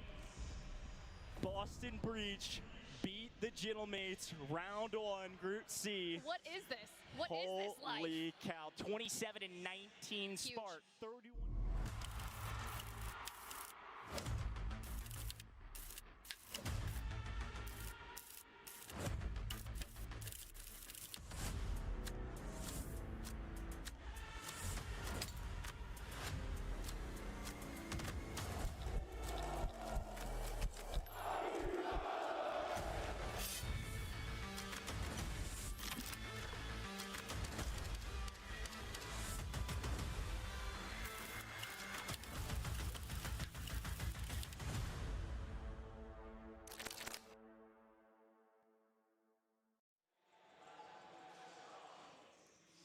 Welcome back to Atlanta, everybody. It is Major 3. We have Attach joining Rosalie and me here at the desk. I'm your host, Chris Puckett, and it has been an exciting start to the day. Rosalie, we got to chime in before we jump in with this FaZe squad. Your Gentlemates are Major 1 champs. No reverse sweep this time around against Boston. They complete it in 4 games. I don't know what you're talking about. No, Boston looks insane, dude. We got to see a couple of the first maps in that series, and Purge was definitely trying to make a statement this weekend about being in that team. And Attach, you pointed out, well, Gentlemates, who do you get next? P7. They play P7. That was a very close series. P7 played LA Thieves very well, so that is by no means an easy win right there. P7, if they come out hot, we might be seeing Gentlemates go home early. That is all going down in Group C. We're going to turn our attention, though, to Group D with FaZe versus Falcons. And this, of course, are 3 world champions in Cellium, Pred, and Kismet. You have the star of Saudi Arabia in Exnid, and he was the question mark. Is he going to stay on the team? Are we going to switch things up? They stick with the core lineup. It seems they've worked through their issues, and now they're coming off a hot 3-0 over Cloud9 here on land. Yeah, and on land, the Falcons have not been playing too well this year. On the other side, FaZe, they've been playing fantastic. A top 3 at Major 1, the Major 2 champions, Simp MVP so far of the league. But Cellium, Simp, old teammate rivalry, and Simpson running him all this year. So right now, Cellium needs to step up and try to get a win here. Now, we watched the Bulldog take over against Cloud9. Oh, yeah. Can Kismet keep playing that level against a top 3 team in FaZe? Absolutely. You're talking about 99 Kids. He's a champion. As soon as I saw the Cloud9 series, and I mean, we saw the opening of that hard point. Cloud9 came out really hot this weekend. And so Riyadh was able not only to fight back in, but to shut it down for the rest of the series. And I think that's a really big point to talk about their success moving forward. And you saw it on the screen, 11-5 Nesne and Overload combined so far this weekend. That has been their main focus throughout this split because their respawn has been solid. They just haven't been able to close it out. And in the previous lands, they've only placed top 8. So they're in a similar situation as Miami where they need to find some success here at Local Area Network. Crazy to me that 4-3 is good enough for top 4 in the league in Search and Destroy. Yeah. Everybody taking maps off of each other. That is no longer a guarantee for any squad. As you take a look at the opponents on the other side of the stage, though, FaZe are a shoo-in for a championship Sunday. The question is, where do they finish on the podium? 0-4, Abuza, Simp, and Draza. They have now all tasted the winning. They've tasted the glory. Can they go back-to-back? You got to start strong here on a Friday.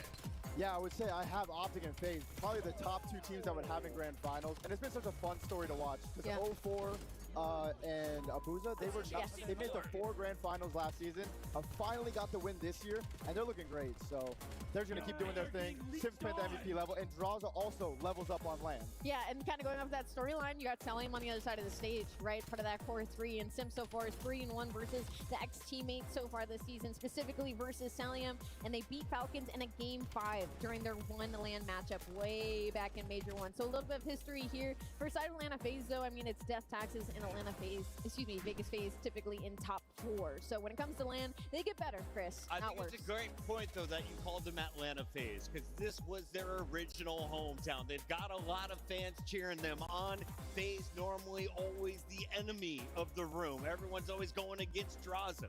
We'll see if the FaZe fans can support them against one of the biggest squads in the league. As we take a look here at their opponent, Riyadh Falcons actually had the upper hand against FaZe back at Major 1. It ended up going 3-2 in favor of FaZe, who went deep in that bracket. It would have been a total different story for the Falcons, I feel like, if you had won that match on your opening day. So this is an important one. If you're looking for individuals, are you giving it to Simp or Cellium right now? Who is more impactful in the game? Let's take a look at some of the numbers. You would have to say Simp right now. I mean, Simp is my MVP at the moment. Maybe Mercury's falling right behind him. Cellium has still been doing his thing, but Falcons have really struggled this year throughout Search and Destroy. Simp, he plants bombs and still drops a 1.2 with almost 1 kill per round in Search. His stats are crazy. He's just an all-around great player.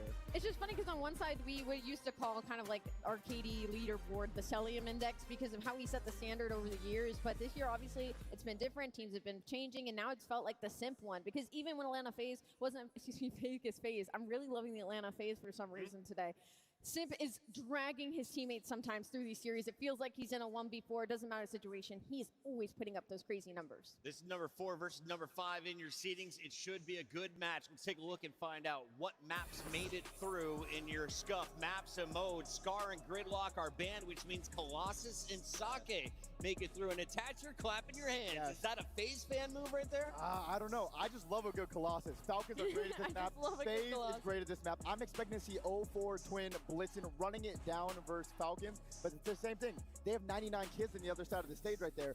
Pred, all great SMG players, so I'm expecting a bang out for this map 1. Ali Exnid has not had a hot start on LAN. Online, he has been ferocious. Has had some takeover games. If you're going to get the youngster some confidence, where can you score against Vegas in your first 3 maps? I think the exposure. I think we've seen Exid. He's a little slow to warm up in the map 1s, but I think once we get to that overload, especially in a map like exposure, we see Exnid get really comfortable behind enemy lines. He's annoying. He's getting the kills. Keep an eye out for him in that map 3.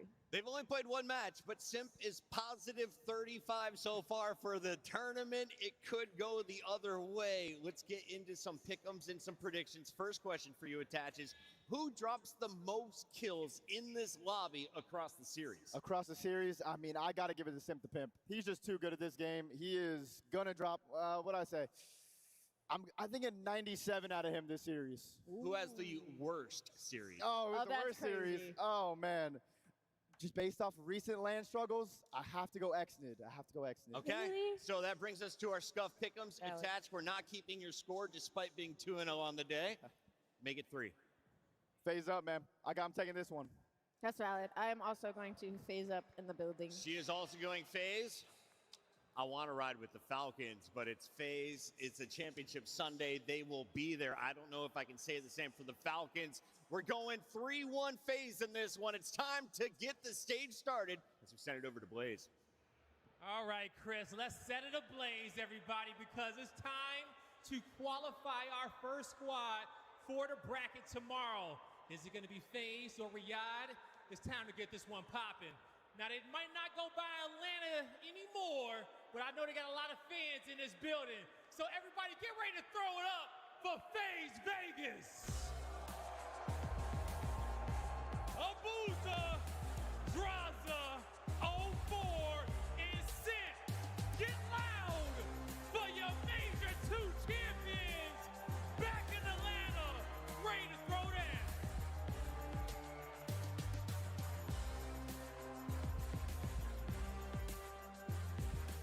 I mean, talk about a welcome for this squad in this city, because you guys here have been due to see them for a very long time.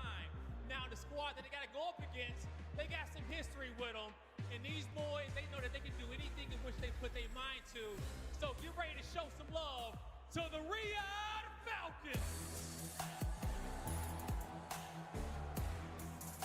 Celium, Kismet, Prin, and Xnid. These Falcons are so gritty, and they are down for whatever fight is in front of them. Show some love to your Falcons.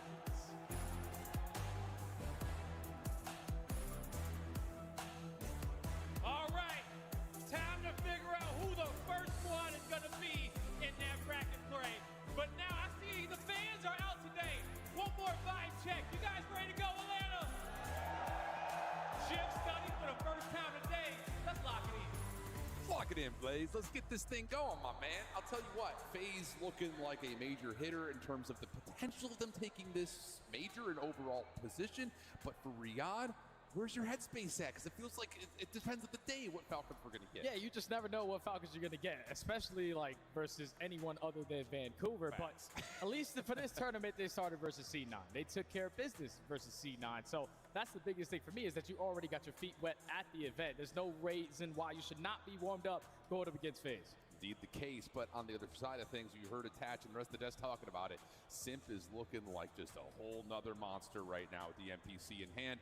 And it just comes down to, I think, if you are the Riyadh Falcons, looking at especially the map set that we got, wow, you cannot allow FaZe to just snowball you early, because it feels like this could be a very fast day for FaZe to qualify if they can get away with map 1 quickly. But the good thing is, for the Falcons side, is that they have that exposure overload sitting as map number 3. That has been their bread and butter, their go-to.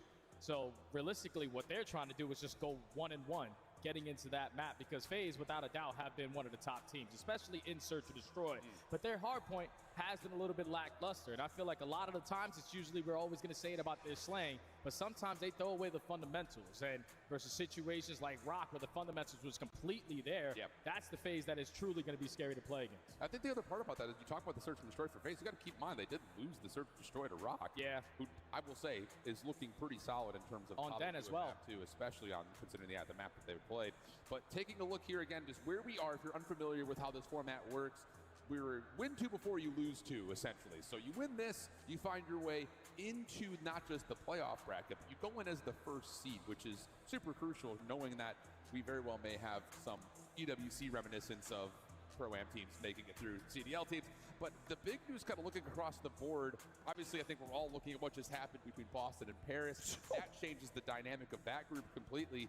But coming out of being a top seed, if you're like a FaZe, for instance, you get out of your group as the #1 seed in your group, you're in a setup spot to get through and get to a Sunday, potentially find a way to win the major. Oh yeah, that's just what they expect to do, though, especially for the team that just won the last tournament. If we don't walk away with the #1 seed out of our group, we are terrible. So that's not exactly what FaZe are thinking about. Just thinking about how they can handle the Falcon squad, especially on a map like Colossus, because you heard Attach talk about it, there's going to be so many NPCs on this map. For real. And just the way that the Bulldog plays, the way that Pred plays, those are guys that you have to account for.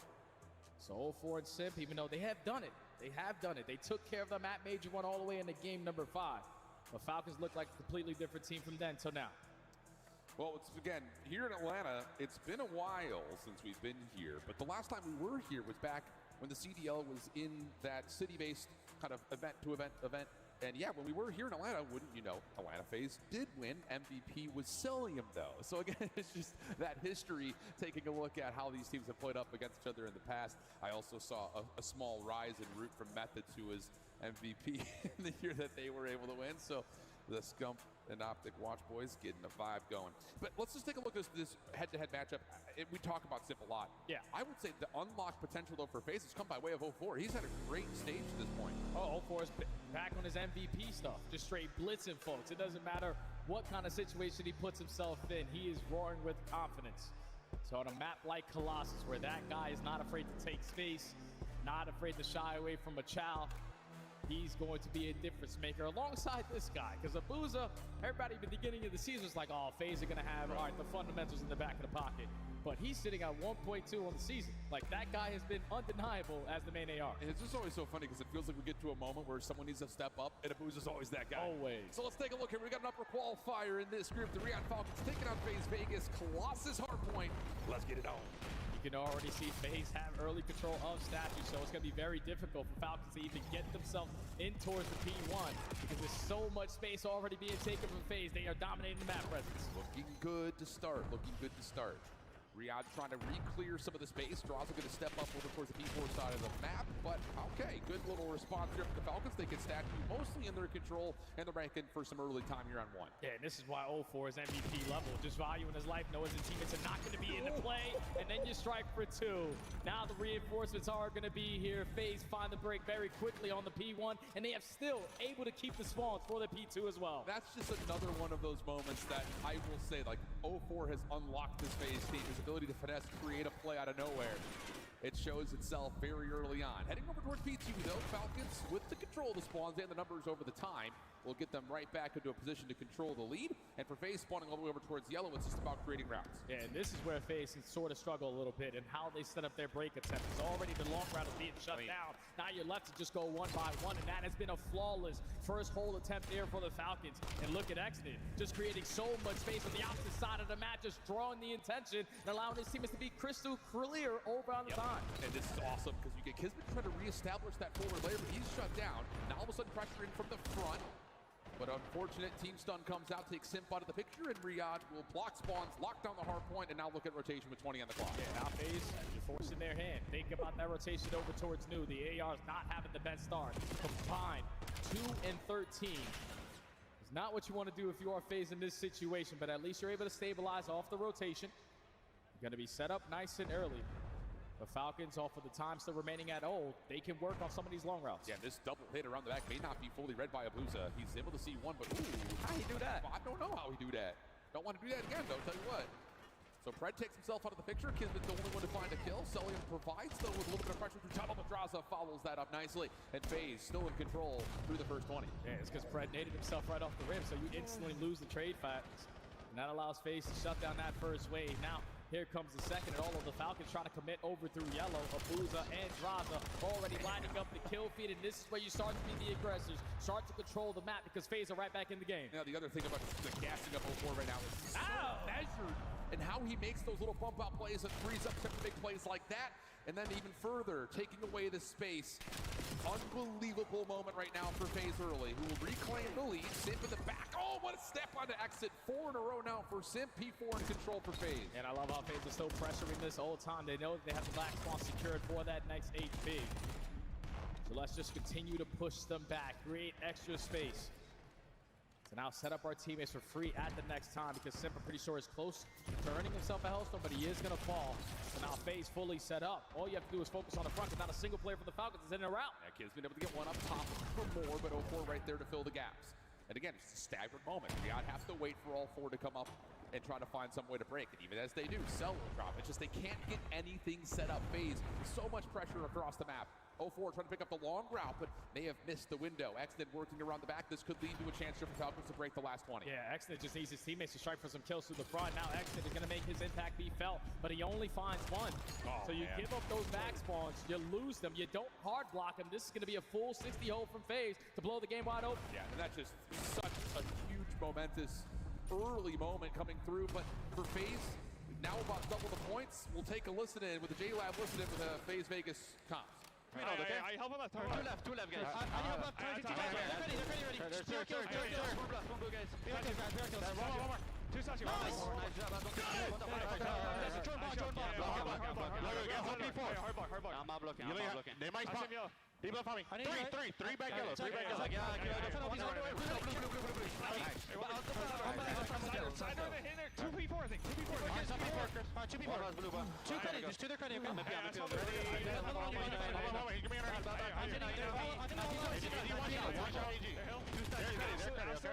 Two. One's in the R court. Right there. I'm gonna be fine. Exit, absolute P2. Missing MC and AG. Exit, still P2. Shot together. Watch out, tunnel. P2, left corner. They're spawning out. Blue. Nice. Go in the bathroom. Give one more minute. Yeah, they're gonna be statue. Statue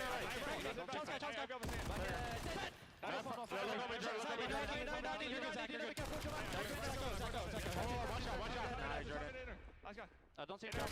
Maybe you're right. I didn't see him. Okay. One people. I may look right. All right. Tunnel. Higher tunnel now, Zach. I'll see you right. Tunnel exit. Tunnel exit. I didn't see.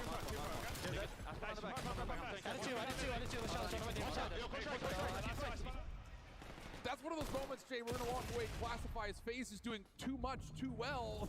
They're blocking everything, and Riyadh get blessed with a little bit of spawn in the back for a free break. Yeah, that was the same exact scenario that just happened at the P1 as well, because Abuza was hard blocking towards blue, but 0-4 so far in towards yellow. One player gets a spawn, so you make the P1 scrappy, and now Falcons doing the same exact thing here at P2.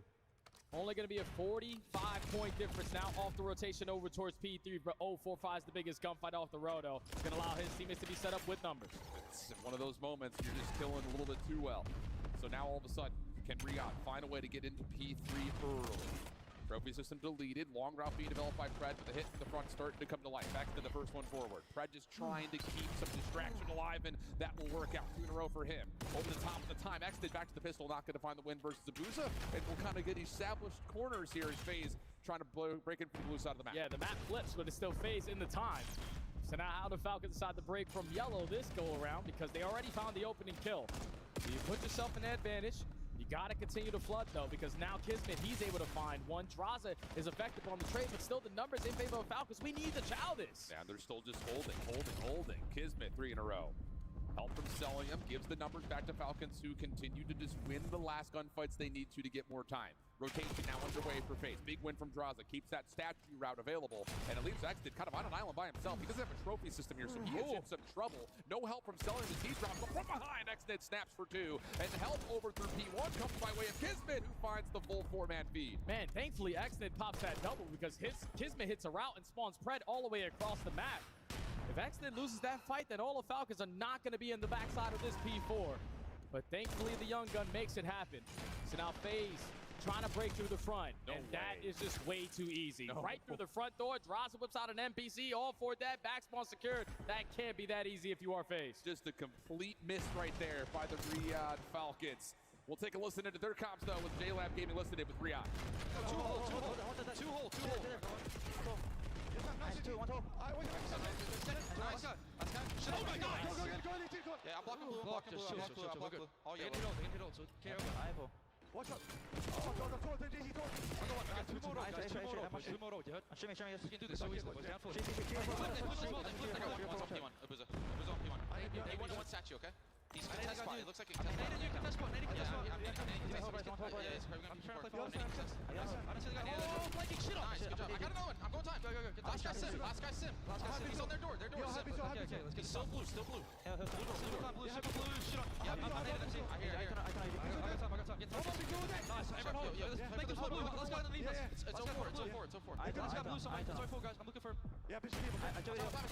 That's it. I have right, guys. I have right. You heard?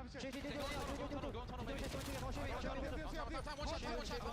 Draws one shot on time. Last guy tree. I have right. Have you push him? Yeah, we're back here. Bang it time. Hitting gold. Where are right, kids? I think. I should be. No. Minute left. I'm giving up right. I'm pitching tunnel. I'm helping you. On your street. HD. Nice, kids. One left. Boozer left and one on C. One in the back. No. Aim it. Right. Nice!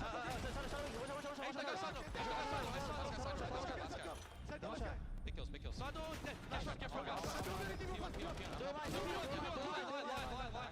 Hold that front. Sado. Outside. Okay, everyone just hold it. Gotta go. Side. Yo, set up, MC, set up. Watch out.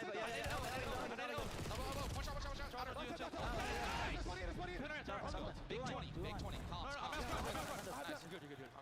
We feeling the energy at Atlanta. Holy cow. Falcons managing all of those problems so damn well. 17 seconds still remaining. FaZe still trying to hit, but it's Extid for 3. And it's a 4-man feed. Falcons in the lead, rotating to 3. Yeah, Falcons are just thinking about the next play every single time. They're currently in the current play. Extid, fantastic off the rotation at that P2. Gives them the advantage now going off towards P3. It's a 30-point lead, and now all the Falcons are starting to slay. They're starting to bring that firepower, and FaZe desperately looking for at least a first attempt hold. They're trying to stabilize our FaZe, but do they get the read on where these hits are coming from? Extid, the first one forward, already dealing with one of the trophy systems, but there's a second one in place for Abuza to work off of, and he's able to find one. Shut down through tunnel comes through. FaZe with a chance in the first 20 to reclaim the lead. And if you're Falcons, you got to take your time now. We need to desperately find this break. We need to desperately find the opening kill, but it's Abuza overextending a little bit with the M15, finds the opening. Draza gets the second, and now you're setting up Tim to flip these spawns on its head, but they leave one player alive, and the Bulldog's gonna make the big time play. And they get a spawn from Extid to help out on this play. Huge shots coming through. Extid with a oh my! Dead. FaZe missed one player, and that could be what breaks the back here on P1. Kismet making his way back over towards the fourth hard point.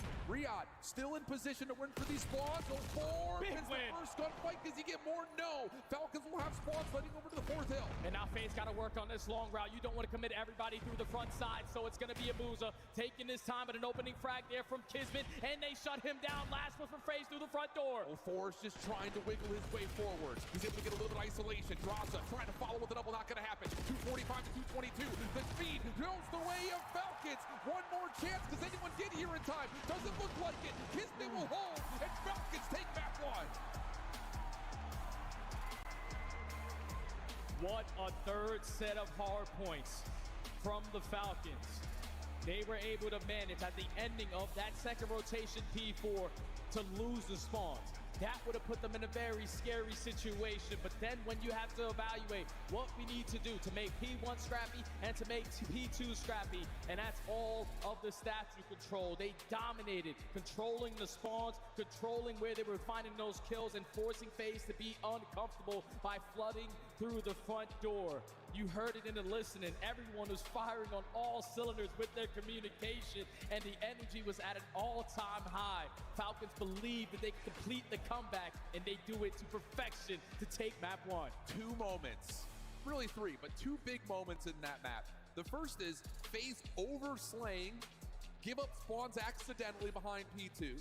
But then in the middle of that listening, you can go back and rewatch that 90 seconds over and over again and pick out so many individual moments from Falcons to manage the situation without having really any stability. It's just a couple of individual moments here or there, picking up one player on the pitch, getting one player to spawn in, getting a read on where the P1 hit's coming from. So many great calm moments from Riyadh to stay alive, to not allow FaZe to reflip the map. And that, for me, is kind of the game-winning moment for them. Yeah, I think if you are FaZe, though, I think no doubt in my mind, the reason why you lose this is because you try to do a little bit too much. You're thinking that the play in front of you is already done, but just allowing Kismet to stay alive when you thought that you had all of yellow cleared on out. He finds a double and then keeps those spawns for his teammates because FaZe on the opposite side are thinking, all right, we have yellow. We can create that extra space, but then Kismet stays alive and we spawn all the way across the map. So just not accounting for everyone at the right time allows the Falcons to steal Colossus HP versus Vegas.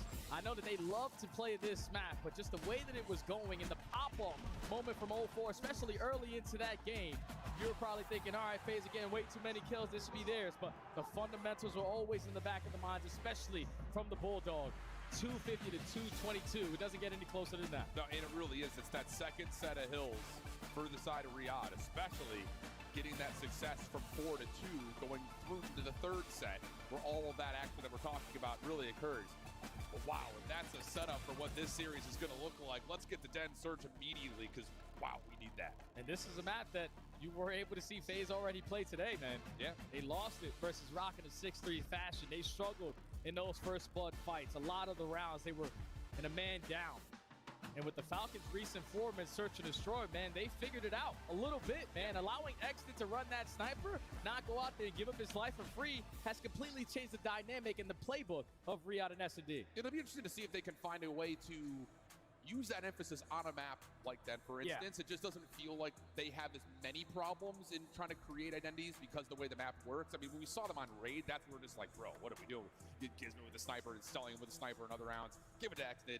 It makes that map feel a little more in control. But a map like Den, I'm interested to know if we're going to see more aggression come out of Riyadh, try to find and force those first blood engagements on their terms, or are they going to play more reactive? Because sometimes I feel like we get 6 of one, half a dozen of another with the Falcons, where some days they come out and their whole playbook is react, react, react. Other days it's go, go, go. It's just, it's never really feels like it's an in-between. It's either one or the other. I think right now, though, going into what we saw from that map number 1, going into this map 2, it's going to be a little bit of both. Just calculated playbook, great decisions out of the team, especially because the Bulldog was leading in that listening, man. He was communicated to the team, understanding what angles need to be approached. How do I set up a break that's going to lead to a very impactful play? And just the experience that the guy has. Obviously a world champion. He's played against FaZe so many times, man. And in Search and Destroy, that's where the guy shines. So, FaZe, you desperately need this bounce back. Yeah, you really do, especially considering, like you mentioned, they lost this map to Rock, which is just not something you would anticipate to be the case. But to be fair, like if you haven't had a chance to keep an eye on all 4 of our streams going on, the Pro-Am teams have looked really good in Search and Destroy. Oh, yeah. They haven't had a chance to really do much in the respawns, but the way they play Search and Challengers is catching some of our top dogs a little off guard. And I think if you're a FaZe fan, you're just hoping that that doesn't live in your mind of like, whoa, we just got caught completely off guard. Now we got to change our whole playbook moving into this Search versus Riyadh. Come on, we talking about Simp, man. We talking about Simp. You know he's already forgotten about that map number 1, and he is happy as hell to potentially right the wrongs here on Den Search and Destroy. Because you lose this one to Rock, like I just said. It's just simple decisions that we can adjust that can make this more dominant for us. Because from what I remember, I don't think that the Falcons really like to play Den Search and Destroy, because this was a map they liked in the beginning of the season when Exnid was not running that sniper, and they really couldn't find success even getting the objective planted. So just slowing down the game has been the recipe for success on the side of the Falcons. But now, if you are FaZe, you got to set the tone. Jay, they're 0-3 on it. Not good. All right, I knew. I was going to say, I was trying to think back to it as well, because like we were saying, like talking about the dynamic between Kismet and Cell, it's just like, I remember Kismet running the sniper on this map, it's just like, this feels weird. Yeah. I just feel like they just got rid of it. So interesting to see it make it into the pool in the first place, but to be fair, the addition of plazas and fringes and gridlocks have really changed the map pool for a lot of our middle of the pack teams. So see if Riyadh can find a way to shut down FaZe. Opening nades, already making the play through P1. Kismet's gonna find. I'm telling you, man. For more than that, changes up the angle, doesn't need to force this engagement onto a boost, and we've got an early 4v2. I told you, the Bulldog is just loose right now. Even though Droz is able to get the trade, it's still the advantage in favor of the Falcons. So one player's got a sniper, one's got an M15. Just don't give up your life for free. This should be an easy round. Yeah, you cannot allow Buza to hit, and that's it. Exit over towards Dojo to find the elimination and turn this into a very clean opening round for the Falcons. I'm telling you, man, the Bulldog the way he was communicating, with the way he was shooting on that Colossus, you could tell he is roaring with confidence. Just runs right up the middle of the map. Starts off the round in the first 10 seconds with a double before being traded. And then just sets up his team to close out the round very easily on that defensive side. Falcons 1-0. Just good set play. Everyone toss their nades mid. They connect. Sweet, I'm in there. Yeah, but it's also like it's a bulldog just saying, screw this. You guys can do whatever you want. I'm running up mid. Hey, if we get that nade advantage, Kismet's going to run at you every day of the week. Look at this for Falcons.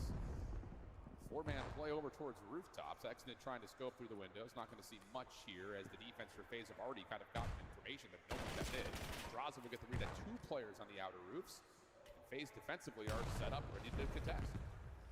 Sitting in the outskirts is going to be Sip. But at least what a pressure there from FaZe.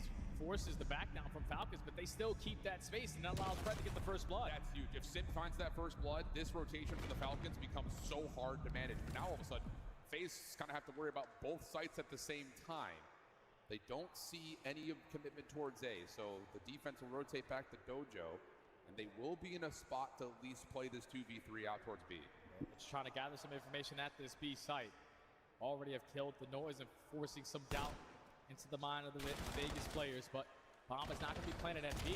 This is where you need Pred to instantly work this late pinch, because this is 3v3 with 25. And you're finding eliminations from the front exit. Does at least get you one back. Here comes the route timing from Pred.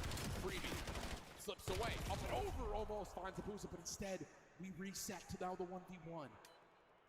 The Booza holding on the corner. Knows Exnit is sniping. Still nearly able to come back through, and then changes up the angle. Exnit can't get back, and that's a huge response from FaZe. Oh yeah, without a doubt, man, because Falcons gave themselves the best shot to take that round away. You get the first blood, you wrap over towards B, even though you lose those fights. Pred's impactful kills with mid-cut gives you the advantage. But then just tries to do a little bit too much there, Al. You could tuck yourself in that corner, force a Boozer to overextend a little bit to potentially set up Exnit for that kill.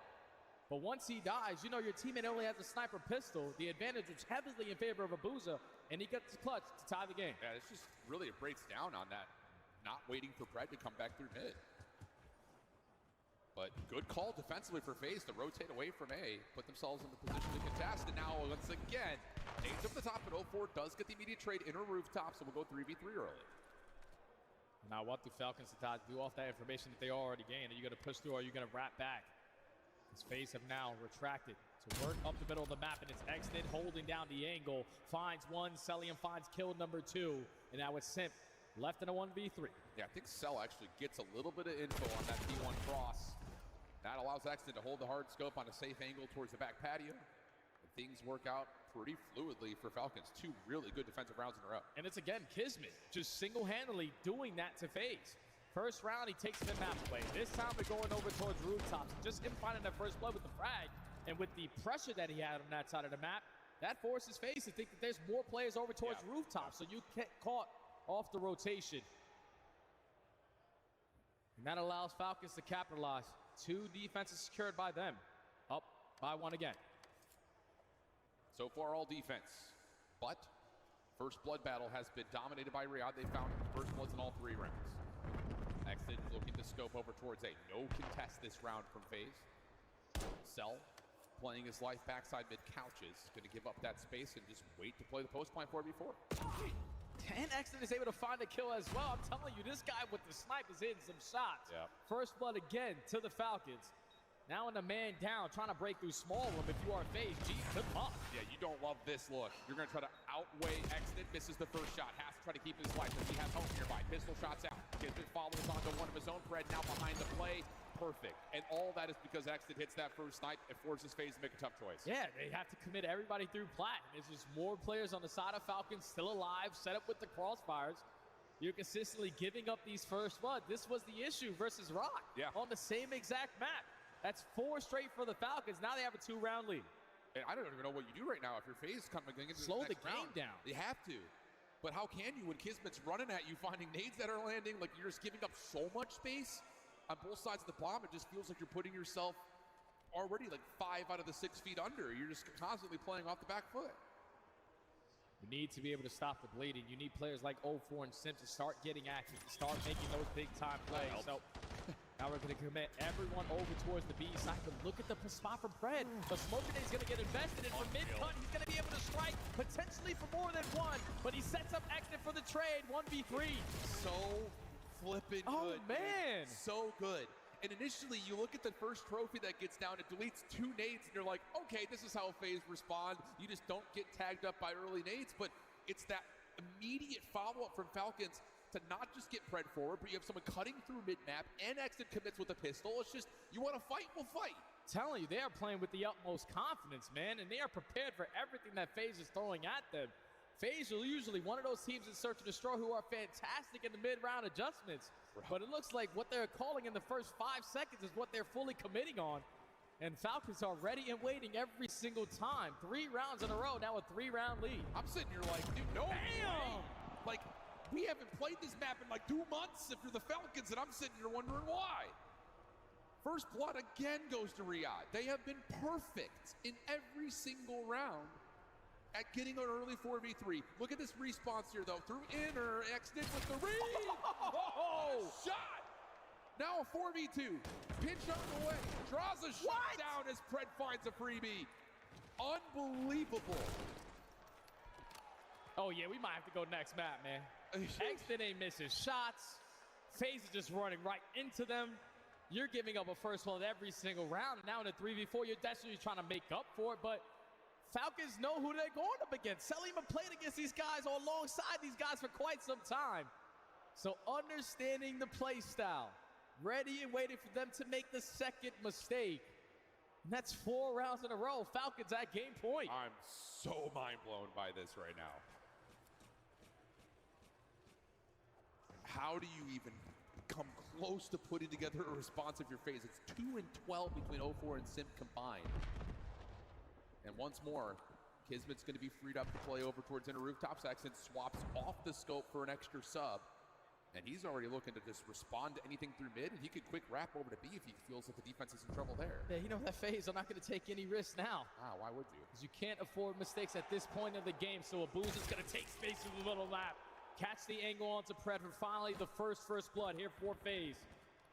And now in the man up, you don't want to get caught because you can already see Drossman's trying to commit on the bomb plant, and the Bulldog strikes on the other side. Still a 3v3. And Exted, that position over towards mid, comes back. What? Don't clear out Selim. Dross is in trouble. Pistol will work out, and it's just down to Abuza, who is hard committed onto the scope.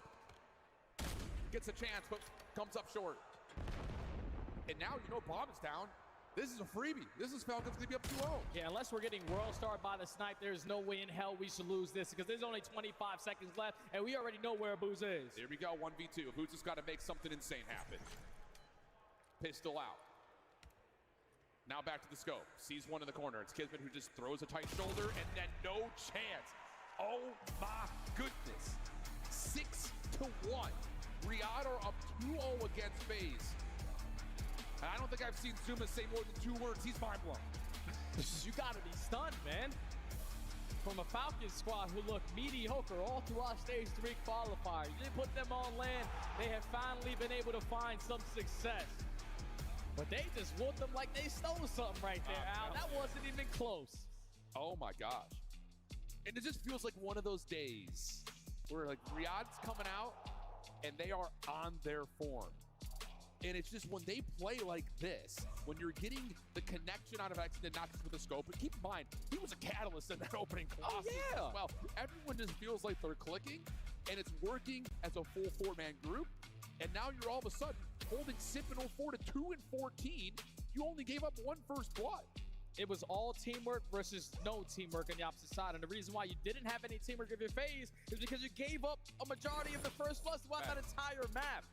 So in 3v4s, you were trying to clutch up. You were trying to make plays happen, but Falcons understand your play style. They know that you're going to try to make up for it very quickly in the numbers, and they capitalized on every single one of those rounds. It was 5 rounds in a row, Al, and now Falcons up 2-0. What the hell is going on? And we got an exposure overlay.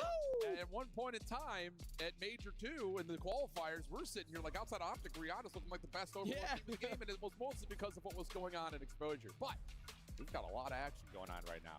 Love COD, we got you. take a look at some of our other matches that are going on here as we see, whoa, how about this? G2 Optic in a tight one. We'll see how they go. Cannot win the map here, but they can get within 10, 15 seconds. I think as soon as you spawn, if you're Hook, now you have to call this. He's going to have to use this Hellstorm. This is not where they want to use it. They probably love to hang on to it and use it for the next hill.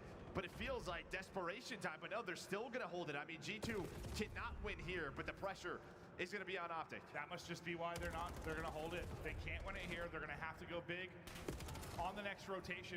That's a T10. Mamba Chow's off of that. And instead of getting that 10 seconds now, they keep them around 20 points or so from winning this map number 1. Here comes the streak. Hook held onto it. Shotzzy also wins a one-on-one over towards blue. All the numbers going the way of Optic. The spree comes to an end. Hook's able to combine on 2, and that is 4 dead. You've got all the room in the world if you are Optic, but you also cannot win it here. Oh no, they are not going to read this. I think Hook was so far forward, you have to turn now. They do. Shotzzy plays his life. All right, they picked it up. What a play there from Shotzzy to read that. All right, he just felt like something was a little bit off. Hook sees nothing, comes on point there for Optic. I think it's one of those things where you know there's 4 dead. It can get a little bit wonky, and yes, they deal with it brilliantly. Still down 20, but it's been a perfect hold here behind the streak. Here comes the next push from G2. They get 2, they get 3, they break on through. They cannot win it here, though. They get within a couple of points with the rest of this time. It's all on Hook. But there is a chance for Optic to get this done. Hook is going to be the forward man towards next. He was in a 1 versus 2. Estriel looking for the fight, able to find it. Hook is going to drop, but it's Estriel by himself. Here comes everybody from Optic Texas. They got the hold early. 22.6 on the play clock. Yeah, when's the last time that we said that? And this has been a duel. Kremp versus Hook. 51 for Kremp. He's able to find a double. 10 more seconds for the win here in map number 1 for G2. Sky's gonna follow this up. Dashy is here. Him and Shotzzy are trying to get in. And well, they have to contest. They have to win the gunfights. Estriel with the multi to maybe hold on. This is the next big gunfight. It's 50 plus for Kremp as they take map 1. What a battle here in the opener.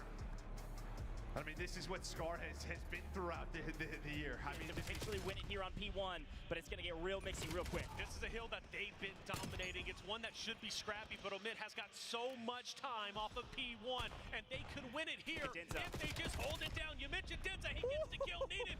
Vancouver Surge, they're a mile away. They've got to roll up. They've got one more chance, Gosh. Denza did such a good job to pitch past 18, get the kill, force the spawn in the backside. Challenge the hill, get on it, boys. Unbelievable. Come on, get on the an hill. Opportunity to win right now, and they're going to do it right there with Ethan picking up a couple, Killy picking up the others, and a couple more to add injury to whatever the heck that was. Good grief. Omid win over Surge, and our first hard point here on Scar. What a way to wrap up the first game of this series. Omid crushed on P1. A roster that was made just a month ago. Ethan, a pro in a different title, now coming in today against the CDL roster of Vancouver Surge and taking the win. Are you not entertained? Beautifully done. Omid up 1-0.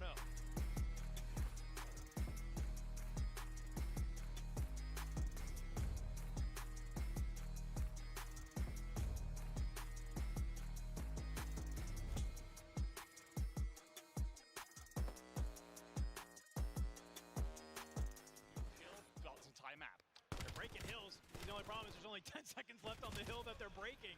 This maybe needs to be the time that they change that to happen. Cloud9, they have the setup here, but the last time, first set of rotations, we saw them get broken. Will they have it happen again? Flying in through the back. Will they manage to find their way on through? It doesn't look like it.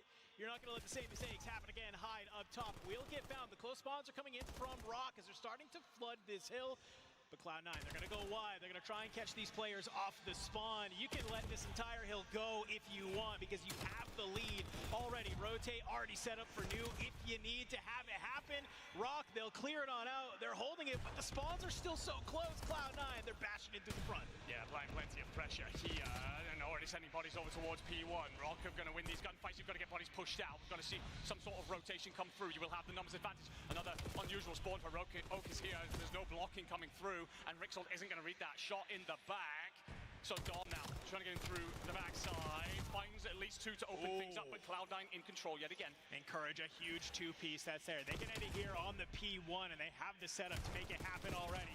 Rixel tries to be able to get there through the front, not going to make it happen. Cloud9, they are just cutting down Rock at every corner. They certainly are, and you're just arriving at ones if you are this Rock Esports team. This is so different to everything we've talked about, everything that you've shown online, what has made you a formidable force.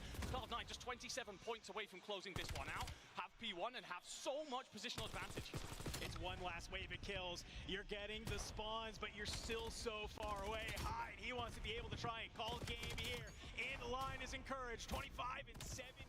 Welcome back to Made Through 3 here in Atlanta. And wow, just looking across the other streams that are happening right now. Cloud9 looking decent on the gridlock. What in the hell is going on with Vancouver?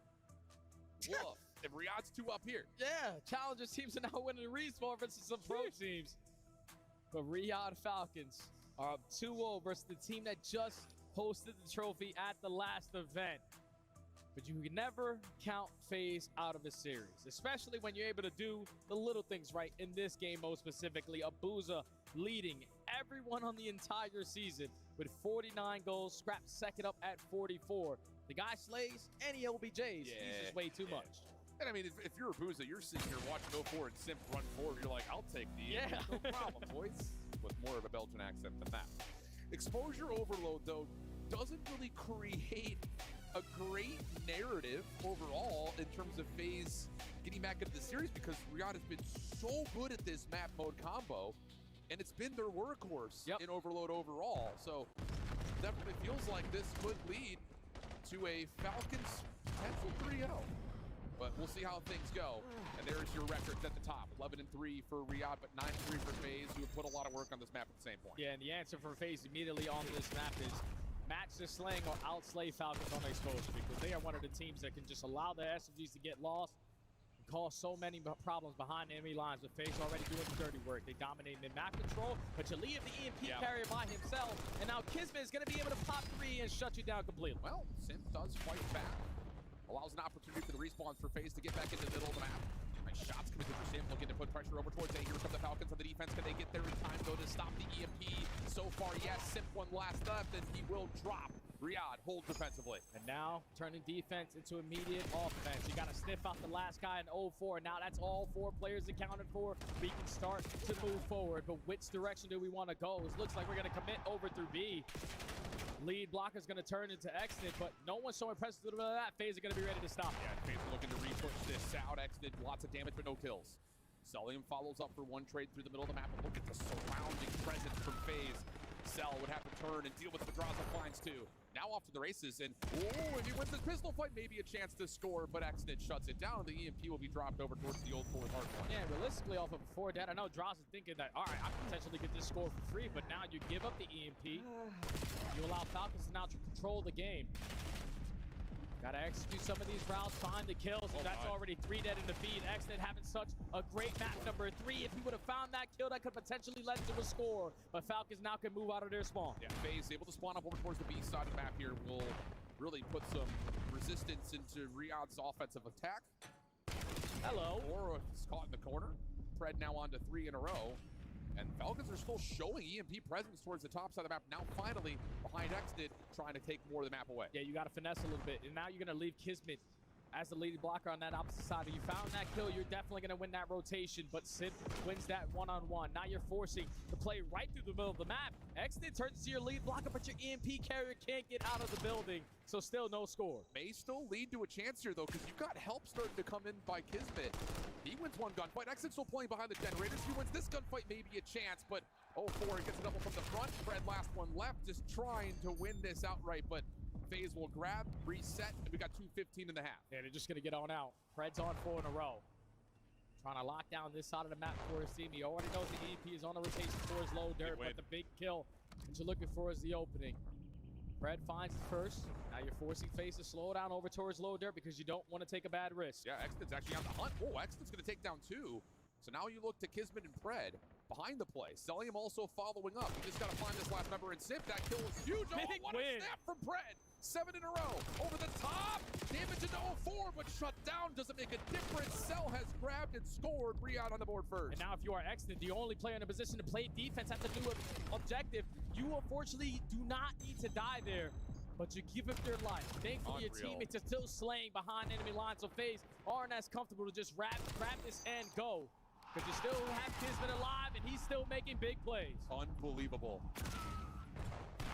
I don't know what just happened, but something in the Plaza search. It's gotta be Optic. G2 just happened.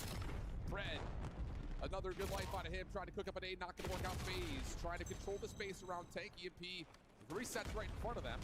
Kismet gives you one, but not anything more. So Abuza, your top goal scorer, gets to what, 50, I think, now on the season with that.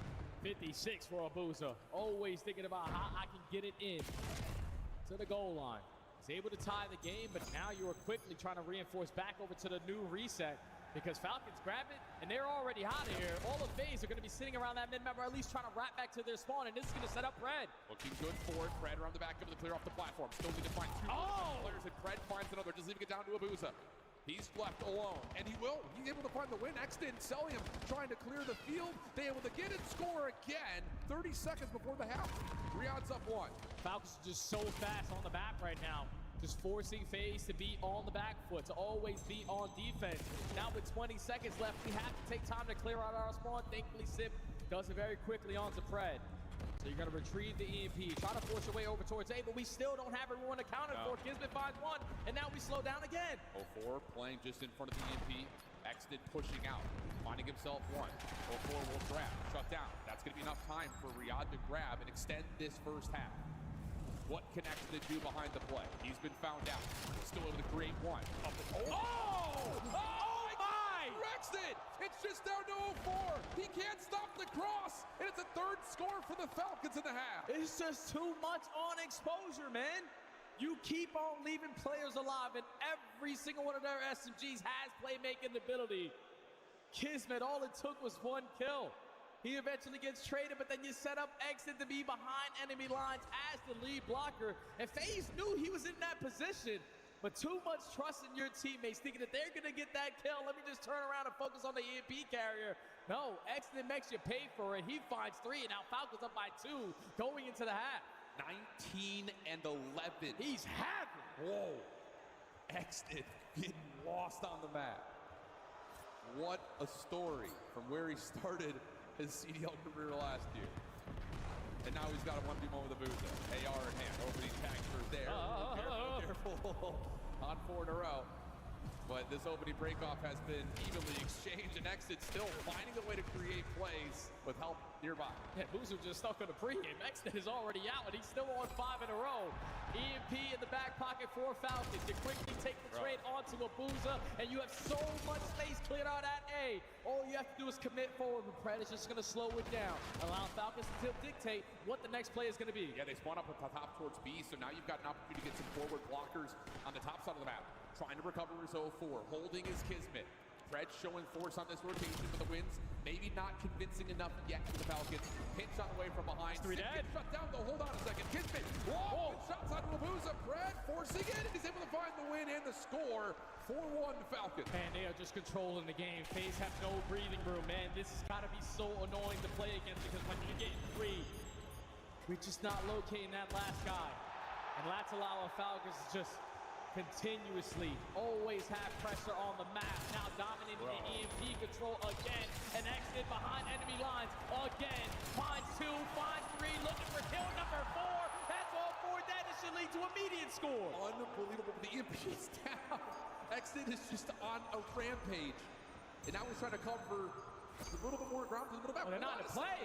FaZe are going to be able to get the EMP That's off free. Reset, get a free score. Exton just looked like he was about to win the game by himself, but all of a sudden FaZe have a lifeline. And now if you are Exton, just keep your space. You already found that player who just got the score in and his lead blocker as well.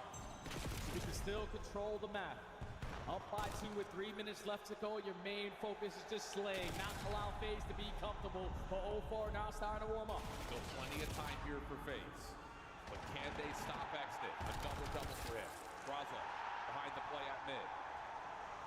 Keeping his life for as long as possible. The Falcons continue to put the pressure on the map. Big shutdown there Xdid's play not going to find much, and 04 will hold this front line defense with the EMP landing over towards Dirk. Big push comes from Kismet, and now it's just on, can you find these trades through mid-map? Xdid is there, he gets the first, Kismet helps with the second, and now you've got EMP control for the Falcons. And if you are Falcons, your lead blocker is Xdid, but at that B point, you're going to be able to frag over the top, and Xdid again behind enemy lines, just trying to find a couple multi-kills to lead to the score, and he gets shut down. FaZe able to stabilize off of 4 dead, they have the EMP, and now they're committed to B.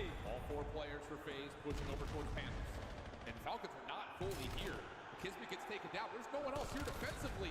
Quick little body block comes from Cell, cannot connect. It's a 1-score game. They're starting to fight, man. 2 minutes left to go. Reset back in the middle of the map, but at least for now, FaZe have been able to stabilize by clearing out of their spawn.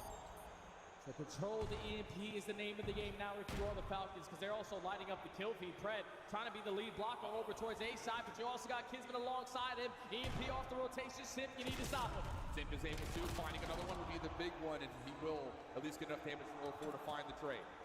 Minute 35 on the clock. FaZe still down 1. Pred trying to contest. Big win. Will find the win. Now you've got Celium re-wrapping back through mid-ring. He's going to fall to Simp, though. EMP resets the middle of the map, and all of a sudden, FaZe are going to get some numbers and try to contest. Yeah, but Falcons just managing to kill everybody off the respawn. You're not going to have a four-man push all the way through the middle of the map for you to even stand a chance. So for now, Vegas is just trying to fight, trying to go back and take back that mid-map control, but Simp finds the first. But you're running out of time, like you said. 60 seconds on the clock. Pred trying to push forward, shut down. Is that a lifeline here for FaZe? They will wipe and have a chance to control the EMP. 50 seconds on the clock. Celium responds to keep things deep in the middle of the map. You've got to find a creation somewhere here if you're FaZe. And they're looking to push it over towards tank side. Defense will be here, though. A couple of minutes come through. 04 trying to force it. Shut down. Follow from FaZe is behind this play. 35 on the clock. Now you give them the EMP. If you are Falcons, let's just play keep away as long as you possibly can. But they have to fight these gunfights until the teammates get in the vicinity. And now you have the backup. A stun is able to connect to Arbuzo, but time is starting to tick, and the reset goes in. That might actually benefit FaZe. Oh, yeah. A couple players over towards the A side of the map. You just cannot lose this position.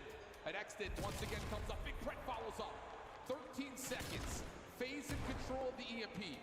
Kismet playing over towards P2 stairs. Ooh, able to find the first shutdown. The EMP has to stay up here. You cannot drop it. Last 3, here we go. And Xdid's got to be fast, man, on this pinch. Because you know one player's already coming off the respawn, but let's just take care of the EMP carrier. That's going to be the game. Falcons get the 3-0 versus FaZe. You're going to let them know about it, especially if you're Xdid. Unbelievable. What a series from Xdid. Dude, what a series from Xdid. We're talking about individual finesse in the hard point that leads to game-winning moments. The sniper rifle needs no introduction nor rebuttal. He was unbelievable. And now, the top frag in an overload where he is just absolutely getting lost. If this is the Riyadh that is going to show up all weekend, they are going to be a problem. And that's the confident Xdid that we've seen in so many different qualifiers. We were just waiting for it to show on land. The fact that they forced FaZe to be as uncomfortable as they were throughout that entire series, I don't think I've ever seen that. Because FaZe, especially in map number 1, were trying to do too much. In map number 2, they don't do anything. But then when you get to this map 3, and your main focus is just keep up in the slaying department with Falcons, they kept themselves in the game because Falcons gave them a couple free scores. But Falcons dominated the map control. You never had any breathing room if you are FaZe. And you get 3-0'd by a team who was just a couple weeks ago on the verge of breaking up. Yeah, bro. Falcons, this gotta feel so good to get this type of win underneath your belt finally on land. A 3-0, but also the #1 seed out of their group. Woo! And they do it with a level of confidence and calm. I think in particular, again, go back and rewatch that P2 listen-in on the Colossus hardpoint. Even when things were getting chaotic, Riyadh were clicking. I'm telling you, if this is the team that we're going to get all weekend, they look primed to possibly make a long run, maybe in through Sunday, dude. That is inspiring stuff from Riyadh. Best we've seen them so far this year. Oh, yeah. I've always thought that Riyadh could fight with anyone when you come to the respawns. They had a moment where they really couldn't, but when they find that form, they can compete with the best. The biggest thing, without a doubt, was the search and destroy, though. Correct. To handle FaZe like that on a map they usually find a lot of success on, and you haven't found a win yet on the season, and you won 5 rounds in a row to close it out, man. Exnid, without a doubt, my MVP. Unreal stuff, my friends. We've got Blaze down on the stage with Kismet for the post-game reaction. Atlanta, show a lot of love to the Riyadh Falcons. They are our first team to qualify for bracket play. I got the Bulldog Kismet with me on the main stage. Kids, I just got to get your initial reaction. How proud are you of the team for being able to get this in a 3-0 fashion in which you did? I mean, I'm feeling really good. That team just won the last major, so they're very good. Map 1 was my favorite, obviously, because, I mean, they had the lead for most of it, and we've been preaching teamwork, and it showed out in that map, so it felt really good. And, I mean, this crowd's electric, so I'm loving it. Absolutely electric. Atlanta, make some noise for yourself. And now I want to get more detail into that map number 1, because after the first 2 rotations they had you guys, what did you learn going into that third P1? Was it in their pace? Was it one of you guys starting to pop off where you guys was able to get that lead and hold them off for those final 3 hills? Yeah, I mean, I would just say a small moment happened where we had a situation where we kind of had spawns but didn't, and we just called a tight setup, and it worked out for us, and it just kind of started flowing that teamwork, if that makes sense. So, it truly did. Yeah. And all that energy flowed into map number 2, okay? Yeah, map 2 7 rounds, 6 first bloods out there. And there has been a player on your team that everyone has been waiting to come to his full potential here, and we saw him pop the hell off in that map number 2, Exnid. Yeah. Talk to me about how was it to see him make those snipes, you getting your first bloods, and how did that feel? I mean, it just feels good having someone to be able to snipe on our team, because I was awful at an MC. And I was going to ask you, did you know he could snipe like that, or was that just a land thing? I don't know. He kept saying, he was like, guys, let me snipe. We're like, all right, fine. And the next thing you know, this guy's a Saudi sniper. This guy's insane. So, I don't know. Keep doing him. I love it. Let him keep doing him. He's in full form right now, okay? And you guys still have a lot more to do this weekend, but right now you guys are doing good. But just lastly, man, what do you want to say to the dedicated Riyadh Falcon fans out there who showed up, putting up the bird, and cheering for you guys throughout this whole series? To all the fans, I appreciate you. If you're here or at home, wherever, my family's here. I love you guys. Brooke, I love you. Feeling good. Just want to keep, job's not finished. We just made our bracket play. Let's keep going. You heard it here, man. Okay, keep cheering for the Falcons. They won't let y'all down. Desk, you can take it away. Falcons with a very impressive victory here that is now 6-0 on the day. You heard it from Kismet. We're into brackets, but the job's not done. Attach, we got to give some flowers to a young man from Saudi Arabia. Exnid was under the microscope, and we said if he could get an early win, they have a chance in this series. Not only did he help them take map 1, he drops 37 in the decider overload. Yeah, I must have misheard you when I meant to say Exnid was going to do the best in this series. Right. You had it switched. No, I don't think I had Exnid doing the best, but I mean, his snipes were amazing map 2, 40 map 3. I'm just so proud of Saud. That's what we know he can do, and he finally went out there and showed it versus the Major 2 champions. I know they're feeling good right now, and I like how what Kismet said. He said, we just made it into bracket play, so the real tournament for them starts now. They expected to make it in like this. We have another group of Saudis. That is ROC playing against Cloud9. That is a battle for their life that is happening over on the Delta stream, I believe. And Ali, if you take a look in the top left, Optic dropped map 1 to G2. They're right in front of us here in the production area, and this crowd was roaring every single round of Plaza. Another fast game, but this green wall was getting wild. Let's go to that round 11 of the S&D and see what we saw. That bar is very valuable. No way. It's not going to be round that, 11. Is it? Optic's going to do it? Come on, Optic! No way. They should be booed by their own fan base. Absolutely. They should be booed by their own fan base. That is unbelievable. That's just unsportsmanlike conduct. It is. Yellow flag, 15 yards. Shotzzy is sitting forward. He might get caught, though. He's in trouble, but he hasn't smoked the finesse. Gets away with just over 60 HP as we stall out here for a moment. Bomb is going to get planted. They are hunting for Shotzzy. Did Sky see him? He gets... I mean, a lot of the times you're up top in the corner. Well, that's why they went here. That makes sense. Okay. Red Julius has a Hellstorm. It's still an illegitimate round 11 win. Yeah, no, it really is. Illegitimate. Like, that was cool and all, but, like, come on. Illegitimate. Illegitimate. Like, I think they should be banned for scrims for a week. get the dub. They play behind the streak. I think we're all disappointed. We that really they are. Square up, but I mean, it makes sense with the streak in hand. Yeah, honestly, I was gonna make the joke like Mercules has Hellstorm like 5 rounds ago. Yeah. Incredible stuff there from Optic. They fake like they're going to just bomb it out again. Instead, loop over to B. Shotzi with the challenge, though, is the exclamation point on G2's loss. I feel like it's a new series when it was G2 about to be up 2-0. Yeah, I mean, Mercules, one of the best SMD players I've ever seen. He had a streak with like 15 kills right there, and I love what they did. Shots to get into that rat corner right outside that bar steps. They plant the bomb. Perfectly executed out of Optic, and this is such a good series. I think like 3 players had 40. Kremp had 50 map 1. This is such an entertaining series. You need to go watch it. Atlanta, do me a favor. Give it up for production. They are killing it. They are bringing you game 3 from that match right now. Let's go to it live. Oh, someone dropped, so we're probably gonna have a restart here. Okay, yeah, sure. I was like, Shotzi's number just changed. It sure did. All right, well, we're gonna have a restart in just a moment here. We lost Took, who had that monster game 1, unfortunately in a loss.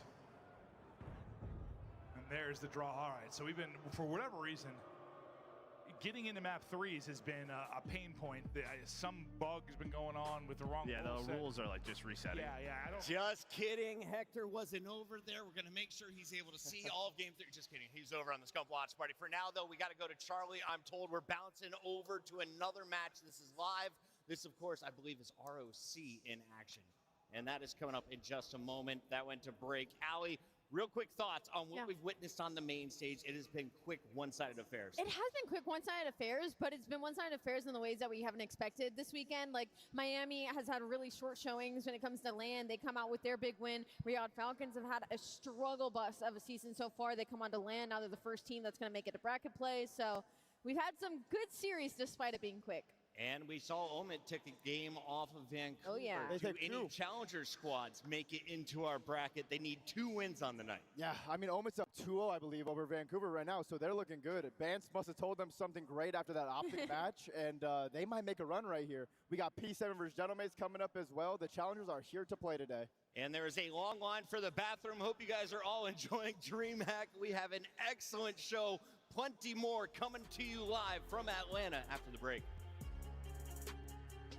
Black Ops 7 returns to the Esports World Cup this summer. Scan the QR code to get your tickets now.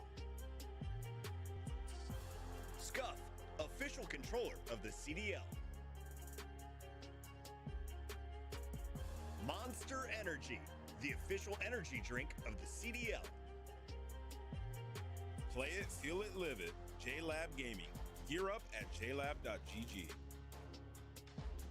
Brought to you by America's Navy and the special operators who work in the shadows.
found the ball just right there next to the score line, but finally Surge manages to get it. Doesn't mean they're going to be able to score it, of course. You got Omid already ready to go, flying through mid. Yeah, really good job this time from Surge, though, to get it out of here. Don't stay next to the goal with the ball. We're going to get it all the way down to the south side of the map as Lunars finally wins a gunfight on the other side. He is even, trying to do everything he can to keep his team in this tournament, but Ethan picks up a two-piece, sees the third, and should get the trade out with him. It doesn't even lose his life. We're about to see another goal. We're about to go to halftime. No. 4 up, 4 down in less than 3 minutes, or right at it. Holy moly, Taylor Reflections Noble. Omid is about to do the unspeakable.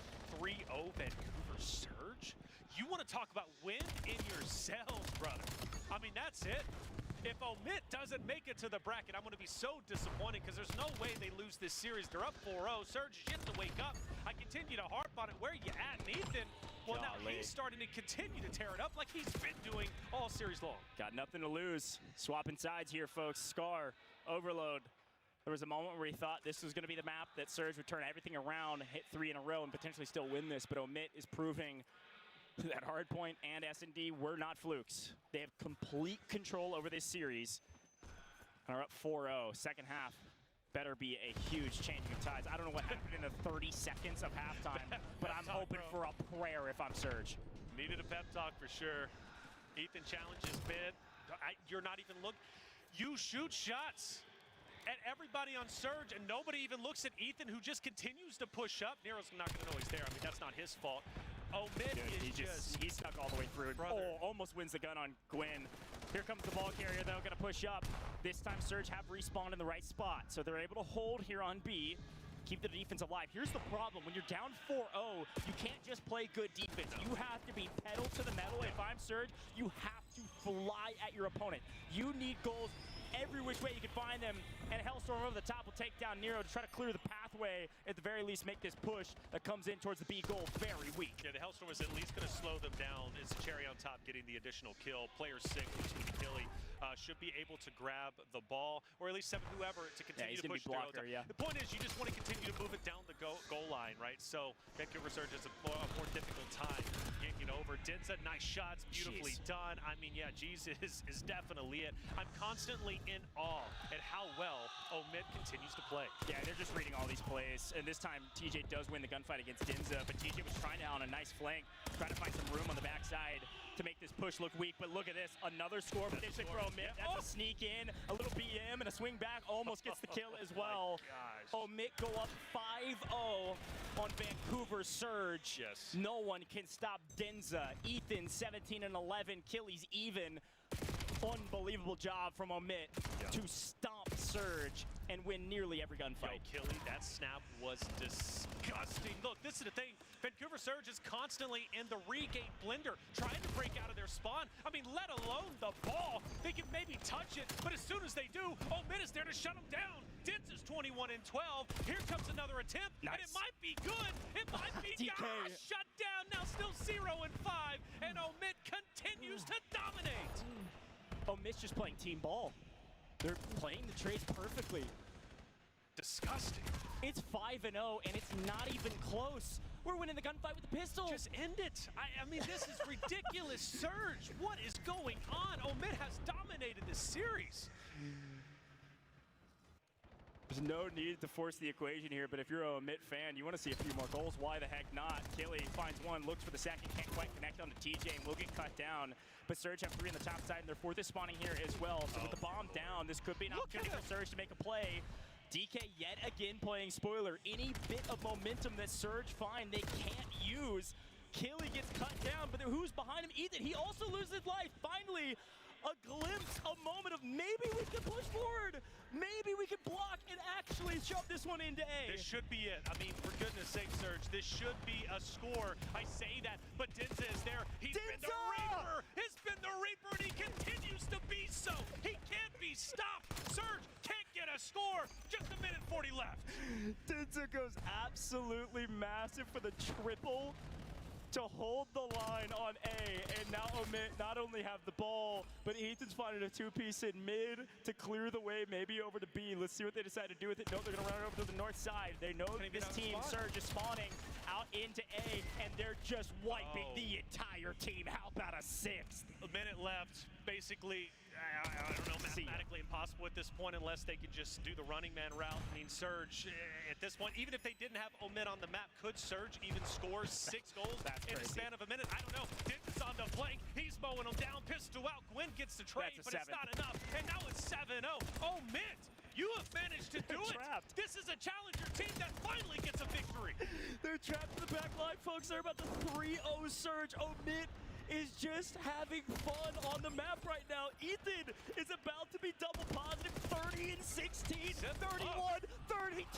Ethan is inevitable, and Omid win the series. Are you kidding me? Win the series is an understatement. 250 to 197. We may have a challenger in Group A, and it is not Vancouver Surge. They just got throttled by 2 18-year-olds from the EU. And Dylan, you mentioned something on a few of the podcasts leading up to this show. What did you call would happen on Friday night? I said some of these bottom 4 CDL teams might be flying to Atlanta for a little vacation because they're not going to last too long in the tournament. Vancouver Surge, they have a lot of time to explore Atlanta and see what there is to do here because they just got slammed. 8-0 in overload. Ethan came in from EU, 18 years old, 32 and 16, map 3. They just got bodied. We'll see you soon, Vancouver. Now, Vancouver was in that 9th spot for a minute. They've been hovering around 9-10 all season. Is this blow it up mode? Oh, yeah. It's blow it up for sure. At this point, I mean, especially when this was a team that we thought were starting to do better. We started to see a lot more consistency out of the side of Lunars. Gwen getting back on the SMG, and then you come up to land, and you lose to the Challengers team in the Pro-Am. So not great for Vancouver Surge. Fantastic for Omid. Now on the main stage, we're going to have LA Thieves going up against Boston, a match none of us had in our brackets to start the day. But before we get to that, a little preview of what's happening over on Bravo. Reminder, we are live with 20 matches here on the opening day of CDL at DreamHack Major 3. Maybe Elijah, another chance. But there's going to be one player there. That's going to be Dashy. Finally, a trade's done. Nade, you're just able to get it in. Barely. Bounce over the box and put it through. It almost felt like G2 deserved one at this point. They were so close so many times. The defense Robert just couldn't get it done that time, so we're back within a 1-score game. Shotzzy, the sneaky rat, plays out towards mid. He'll vibe till he finds his timing. He's trying to push forward now and just get into a decent position to catch somebody. Mama tries to snap, but not going to be able to do it. Shotzzy's going to get in behind, but you basically lose everybody else. He's not going to be able to get there in time, I think, to make the play. They got to kill one person. Unfortunately, that person is Mercules. Can they get through before the stun's hit? Just going to slam it on in. Tied up 2-2. G2 right back in the ballgame. Yeah, well, sometimes you just have to take the risk and go forward. Do not wait for Shotzzy. He's out of the play. And I think versus Omid, when we tested it, it was them attacking the opposite side, their first half side, where they created most of their scoring chances. The second half for Omid was much better. And it's the same thing here. It just feels like Optic not able to create much on this side. They're playing a lot of defense. Mercury's gonna have to play a ton. He's so weak though, the pistol finishes it, but you buy time for Dashy to come off spawn and make the final defensive kill. You already have a player forward. Who's able to find one? Can he get lost? Doesn't get lost, but takes a fight and buys your EMP more time to kind of layer the map. Just one. 2 go up mid. You're gonna have a big 2-on-2 fight here in a second, I think. Up through mid-map. So that's what Mercules and Dashy are waiting on now. The teams to make the play through mid. Shotzzy finding the timing. 3 dead. They find the kills, everybody dead, and that is set up perfectly there. Good patience, good team play, great timings for Optic Texas to go back out in front.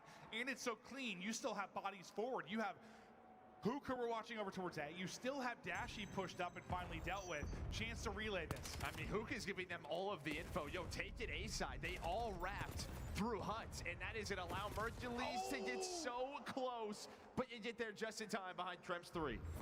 And it's clean. So G2 should be able to get this out of harm's way. You let Mamba get up the map a bit. Massive he slides almost through Mercules, but he is able to win it. Trying to cut things off in map is Dashy. They're going to just leave him and go. You saw 1 or 2 players just send it on forward, trying to find the timing on through. That's exactly what will happen. 3-3. just good job by G2 getting the information and capitalizing on it. Yeah, I mean, you get the first kill, and then you just gotta know the only thing that is open is mid-cut. You just throw a couple of nades at it, and Dashy has to back away. So you jump over it, then you trust your teammates to clear you forward. And this is what G2 has done, kept every single map close. And that's some of the things that, yeah, the movement just does in this game. Like, you can kind of ignore a lane, almost just go vertical past it with a couple of nades, as you said. Because you have two players there, mid-cut. You think they're going to stop PMP, but you just hop on hold over. up now. Oh, nice little snap from Estriel. He will get traded, but another, well, I was going to say another scoring opportunity, but that comes to a halt. As all four will drop. I mean, thankfully for G2, there's a team kill which might stop things, but it comes down to Shotzzy's plays on the other side. There's just one player who just spawned P2, and it could be on a Mamba. Are you gonna check this if you are Optic? I just don't know. I don't think so, and they might be caught off guard. But Dashy's gonna win it with the pistol. He's got the best pistol in the league for a reason. I thought that Mamba spawn out was gonna ruin things there for Optic. 20 seconds to go. There's gonna be just a moment here for G2 to make the play, but Shotzzy is setting up in position near EMP respawn. Knows he just needs to get you one. Mercules finds a kill. Shotzzy's actually going to be sniffed out. Trying to get in behind enemy lines will be Hook. He gets you a kill, but it's a multi for Estriel. Hook gets 3 though, calls game 4-3 Optic. They take the 2-1 edge now in the series. They told us where we were.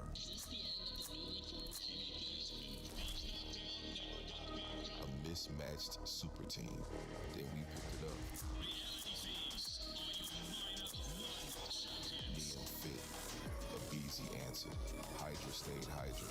Scrap kept scrapping. Verdicts in. LA Thieves never left.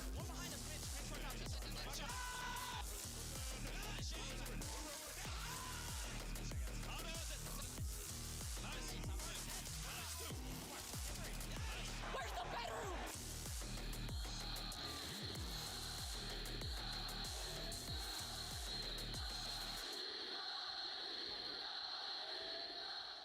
Welcome back to a jam-packed day one here at Major 3. It's fucking alongside the world champion from 2015. It's Attach in the building, and of course, Rosalie. Attach, I want to start with you. LA Thieves are about to take the stage. These are our Minor 1 champions. If they're going to win Major 3, who is the star to lead the way? Who's the star? I mean, there's so many to choose from. You could pick Scrap, one of the best ARs in the game. Yep. Hydra, Abizi have been two of the best subs we've seen in the Call of Duty League. So it could be anyone. They had a great win versus Project Notorious earlier. That's probably one of the best challenger teams right now that they had to play against, so a great warm-up. I don't think they expected to play Boston, but all of Thieves is playing so well right now, they're going to keep doing the thing. I'd say on the flip side of that, the only thing to be worried about is the fact that Boston just won and the way that they did. Their respawn looked incredible. They were able to steal away that map number 1, so don't get caught early if you're the LA Thieves, but they've been one of the best map 1 teams in the game so far, so I'm not concerned. 8-1 overall and 2-0 versus Boston in the series.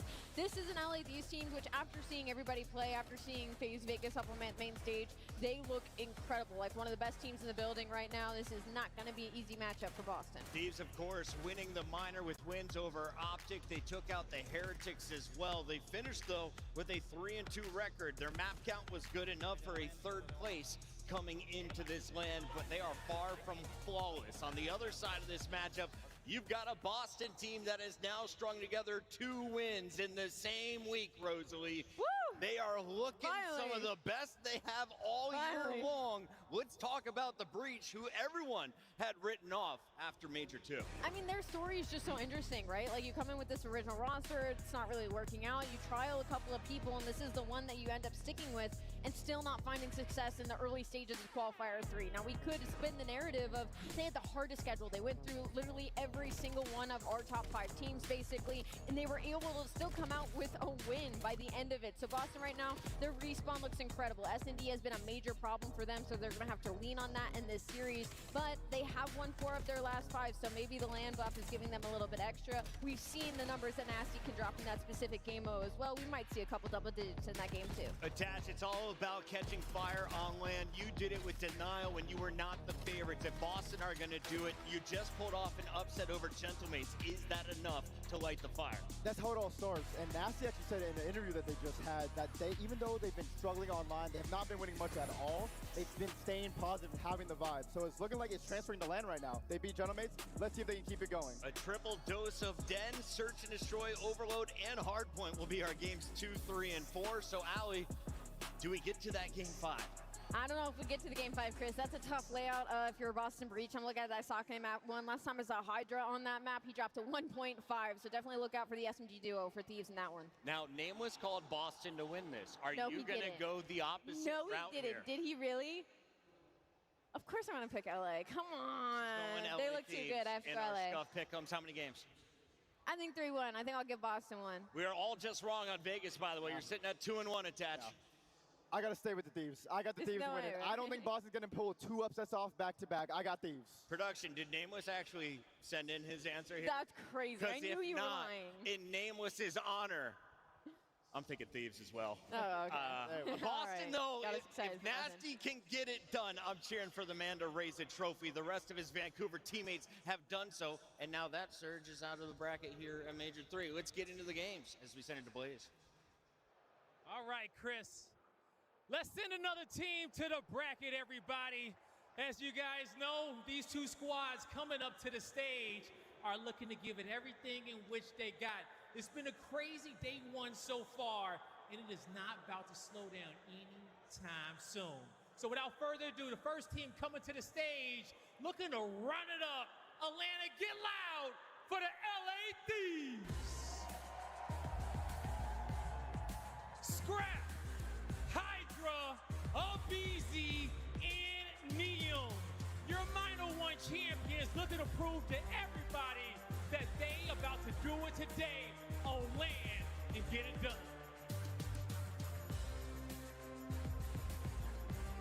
Now for their opponents. This next squad in this coast-to-coast matchup has started to peak at the right time.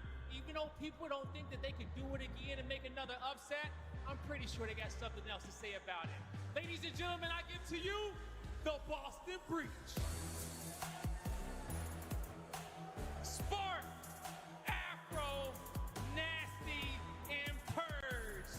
It doesn't matter what they up against, because together united, Boston is stronger than ever.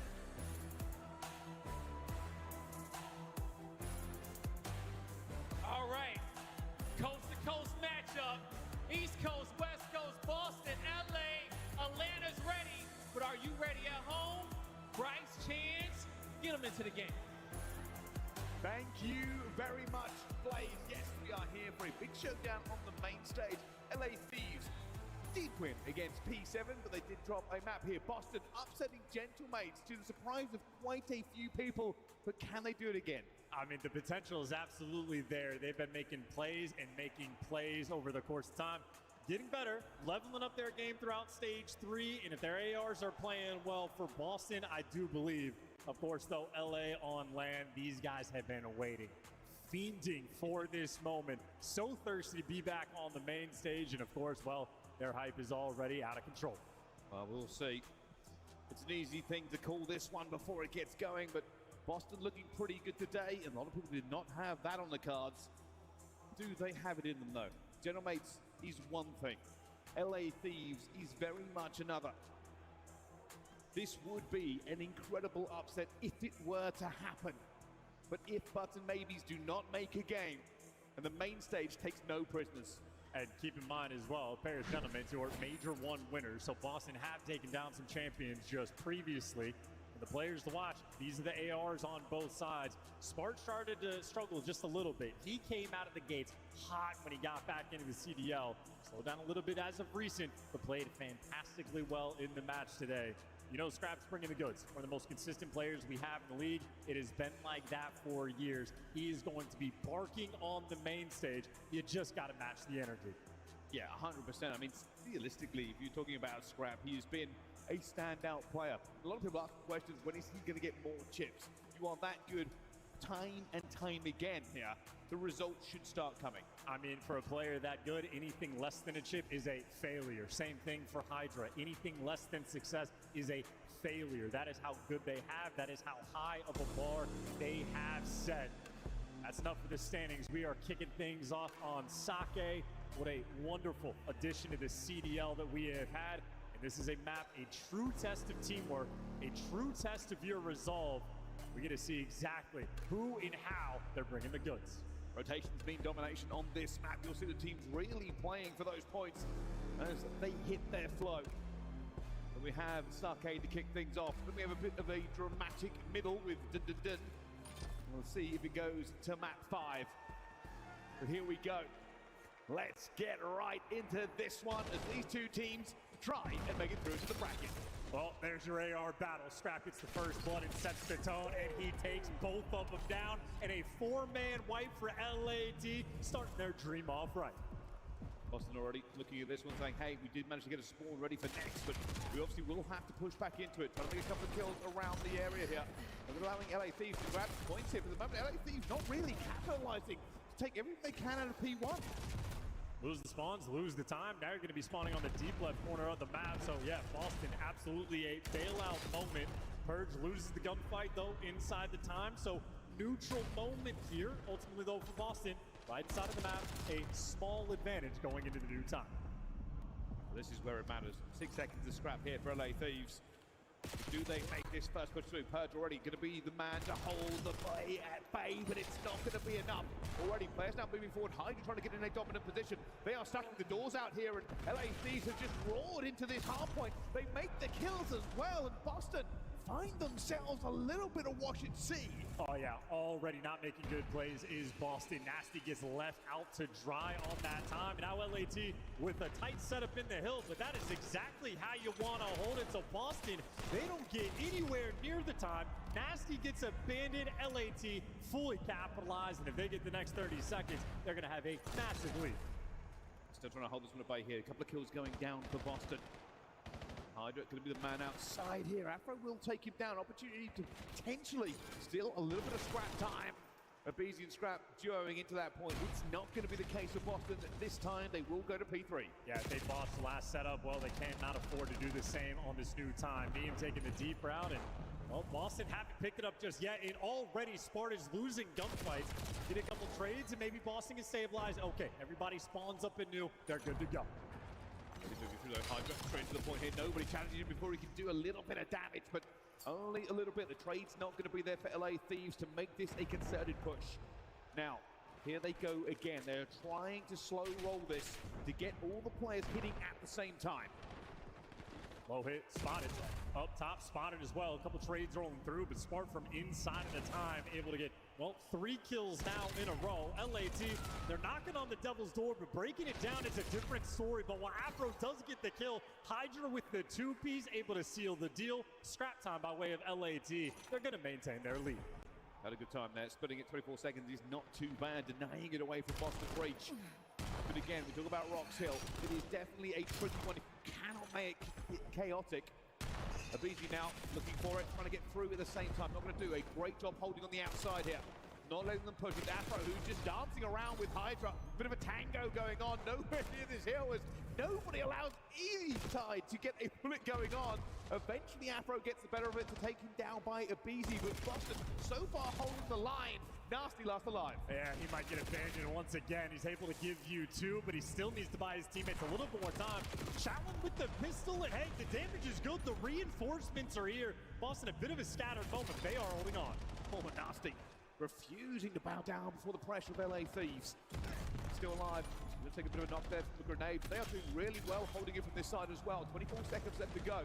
And Boston Breach are about to take the lead against the LA Thieves. Yeah, Tippett of Iron as well gets the Hellstorm because of the time soakage. That's a force free, but able to play his life oh so well. LAT have also pumped the brakes, entirely stagnant now on the pressure, and including the fact that they are now spawning out. So LAT foot off the gas for a brief moment, and Boston full speed ahead. Now with a big split like coming like this, you can see Nasty try to get into a position to help out onto the flanks here. Neem's going to go for him at the same time. Spark also already trying to mix it up as well, as both teams really just playing for position, and that stagger kill, but that's a massive 2 by Spark. Eventually will be traded out, but they already have the advantage in numbers, and now flipping spawns, they should identify this in any second. Yeah, oh, well, an unfortunate team kill rolling through as the Purge and Nasty now trying to hold off the entirety of LAT, and simply outmatched and overwhelmed, unless Nasty can give you a little bit extra. He's at least going to keep the play active, so a little bit of mixiness here for the final 25. Spark coming in the fire from many different angles. Pulled that one correctly, but unfortunately his life had already been taken away from him. Afro breaking back into this one, as both teams really just going for it all across the map. The Afro just channels everything. Not able to lock down a BZ, but scrap time in the hands of Boston as we start looking for this next rotation. Yeah, that first set of rotation tells a pretty important story. LAT early lead, but Nasty right now digging deep for the squad. Nearly a minute and 20 in the hill, has the Hellstorm in the back pocket. Honestly, Boston in good position long term. You can afford to flood this B1. That's going for it. Another great position here for him as well, but BZ just destroys him. A turn of burn coming in before they can get anything more done. And this is looking like a callback to that first set of rotations. LA Thieves, dominant position in P1. Afro, though, he's a flowy player. Ends up getting caught and Nasty making mistakes. Okay, if there's any opportunity for LAT to turn this score around, this is it. 4-man wipe, everybody on Boston spawning out. Scrap gets to be the cutoff man, and he just drags so much attention away from the time. Hydra gets to be inside with his feet up. Hydra's just shooting every single direction he can find. He knows the pressure is mounting onto him.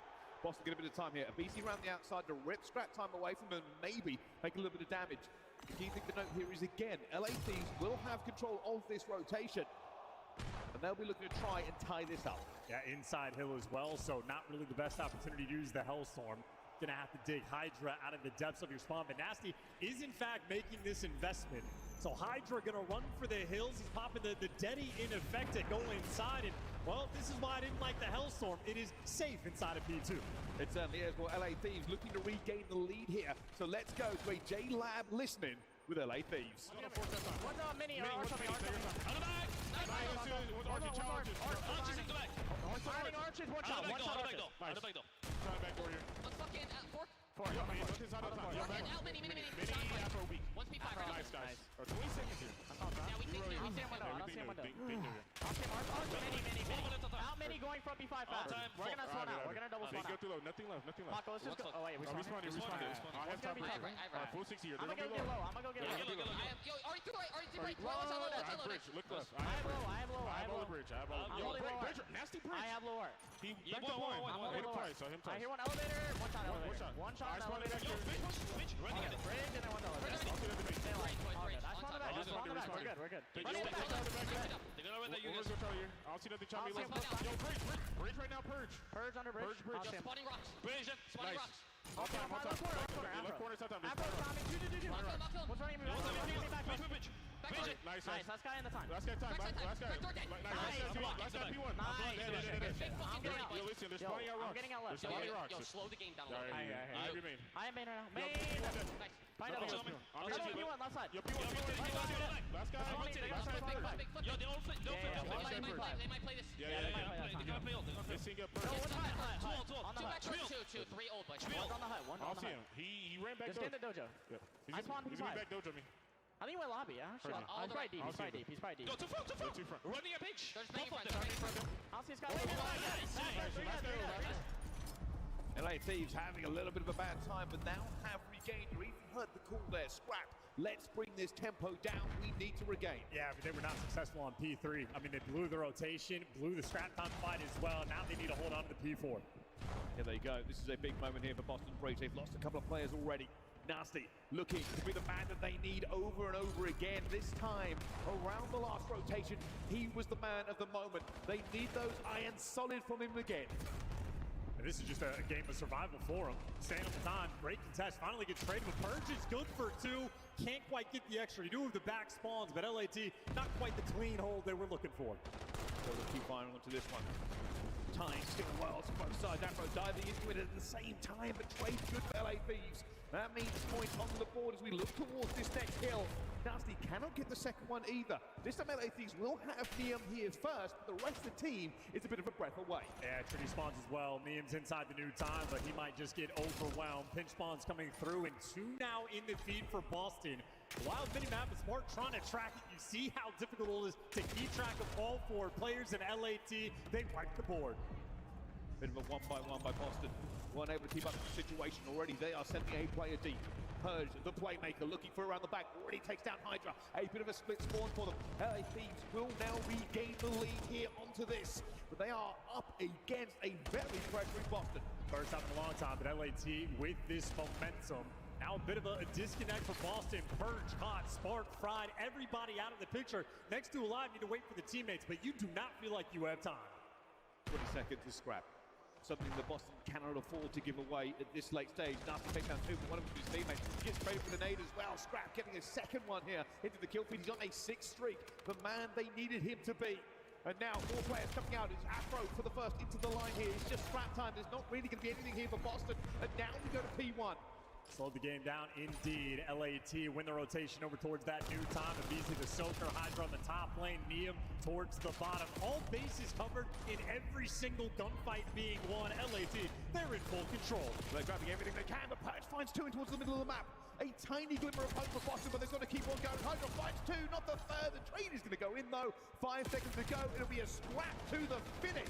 But LA Thieves hold the dominant position, and they take map number 1 over Boston.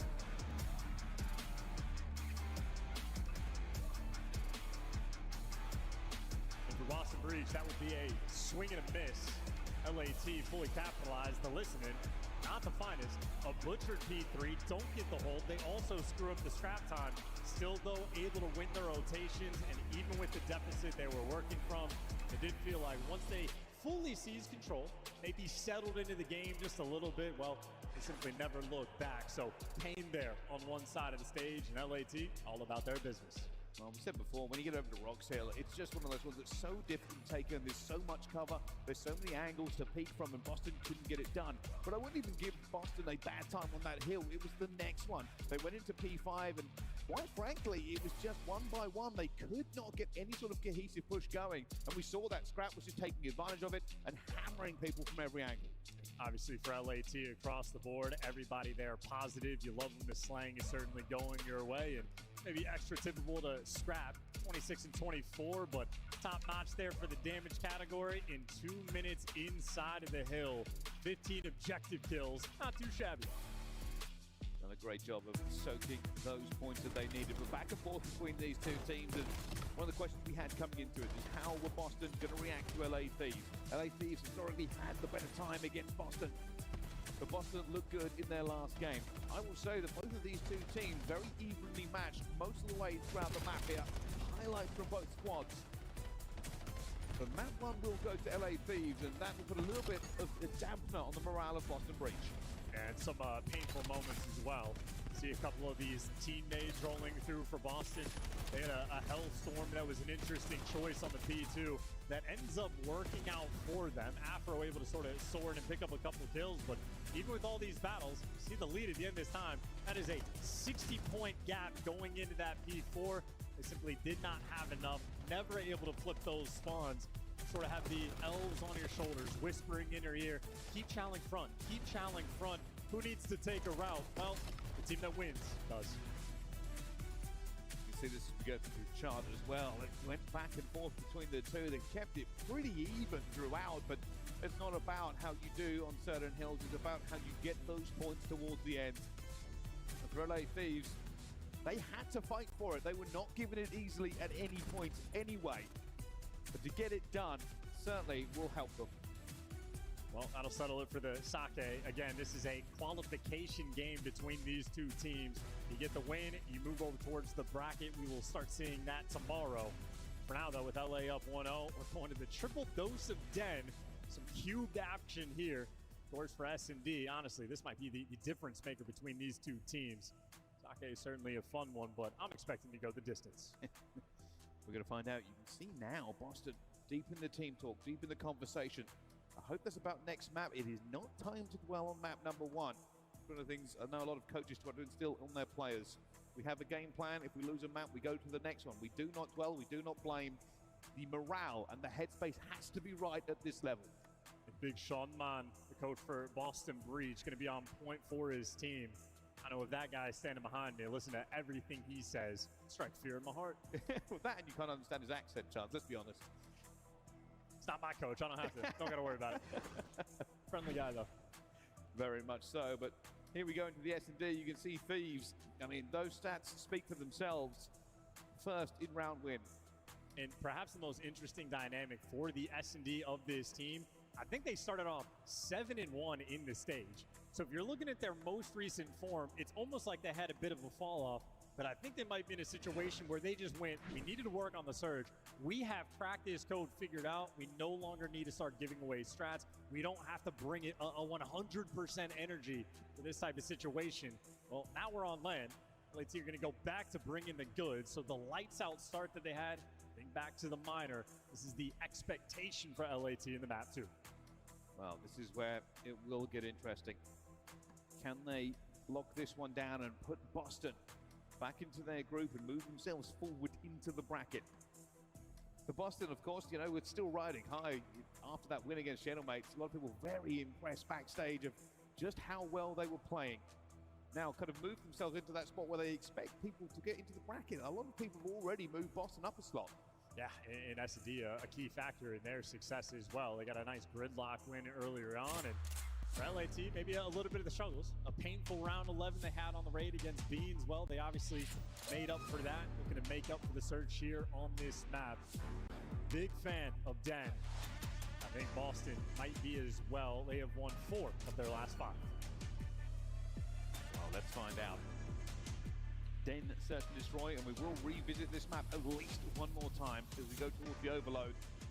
Whether or not we see that next one will very much depend on Boston Breach. Here comes the push already. A little bit of pressure coming into the mid-map here. Hydra making moves very, very quickly, but stops before he gets in a bit of trouble as Spart almost rips his head off with a sniper. Well, now Hydra's shown his presence, so those two players on Boston. Afro's not going to move. Spart, well, he's going to be a little bit passive as well. LAT talking it over, and looks like the decision going towards B. Getting in here reasonably clean.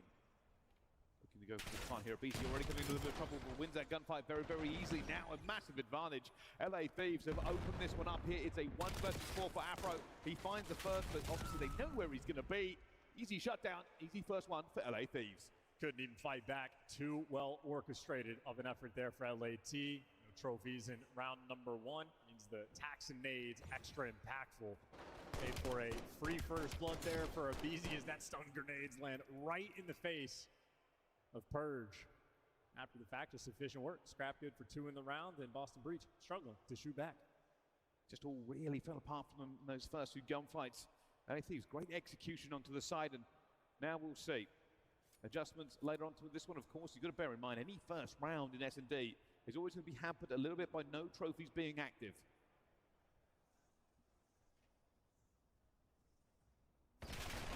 Just throwing a bit of a shoulder here, but it's going to get caught. aBeZy just quick onto the draw here and takes it down, but another kill for LA Thieves. And Boston Breach find themselves without much hope. And Boston Breach already wrapping as well. Shout out to the classic style of aBeZy, that inside route, aggressive as hell. And before Spark can crack that code, already gets dropped. And Nasty and Purge, they have spotted nothing so far in this 2v3. They're working with 0 information. Well, they're about to find a Wolfpack by the name of LA Thieves. Timing is everything here. Will he even get out clean? Nasty, that bomb will be down, and already Sean coming his way. aBeZy picks up Purge before anything else can happen. Nasty finds the first kill, now trying to get out. It doesn't have a ton of health. And a second to breathe for it.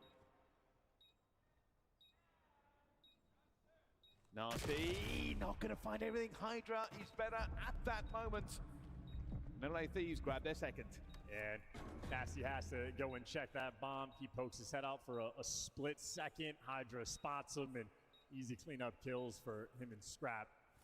No hesitation, and that is a duo that, I mean, you can say what you want about aBeZy's aggression for the first bloods. Scrap and Hydra will be aggressive for the rest of them. Easily able to get into the trades here. Talks going on both sides about potential calls for this next round. For LA Thieves, they now to dictate the tempo. Confident in the routes they want to take. For Boston, what do we adapt to? What worked last time, what did not? How do we get a point onto the board?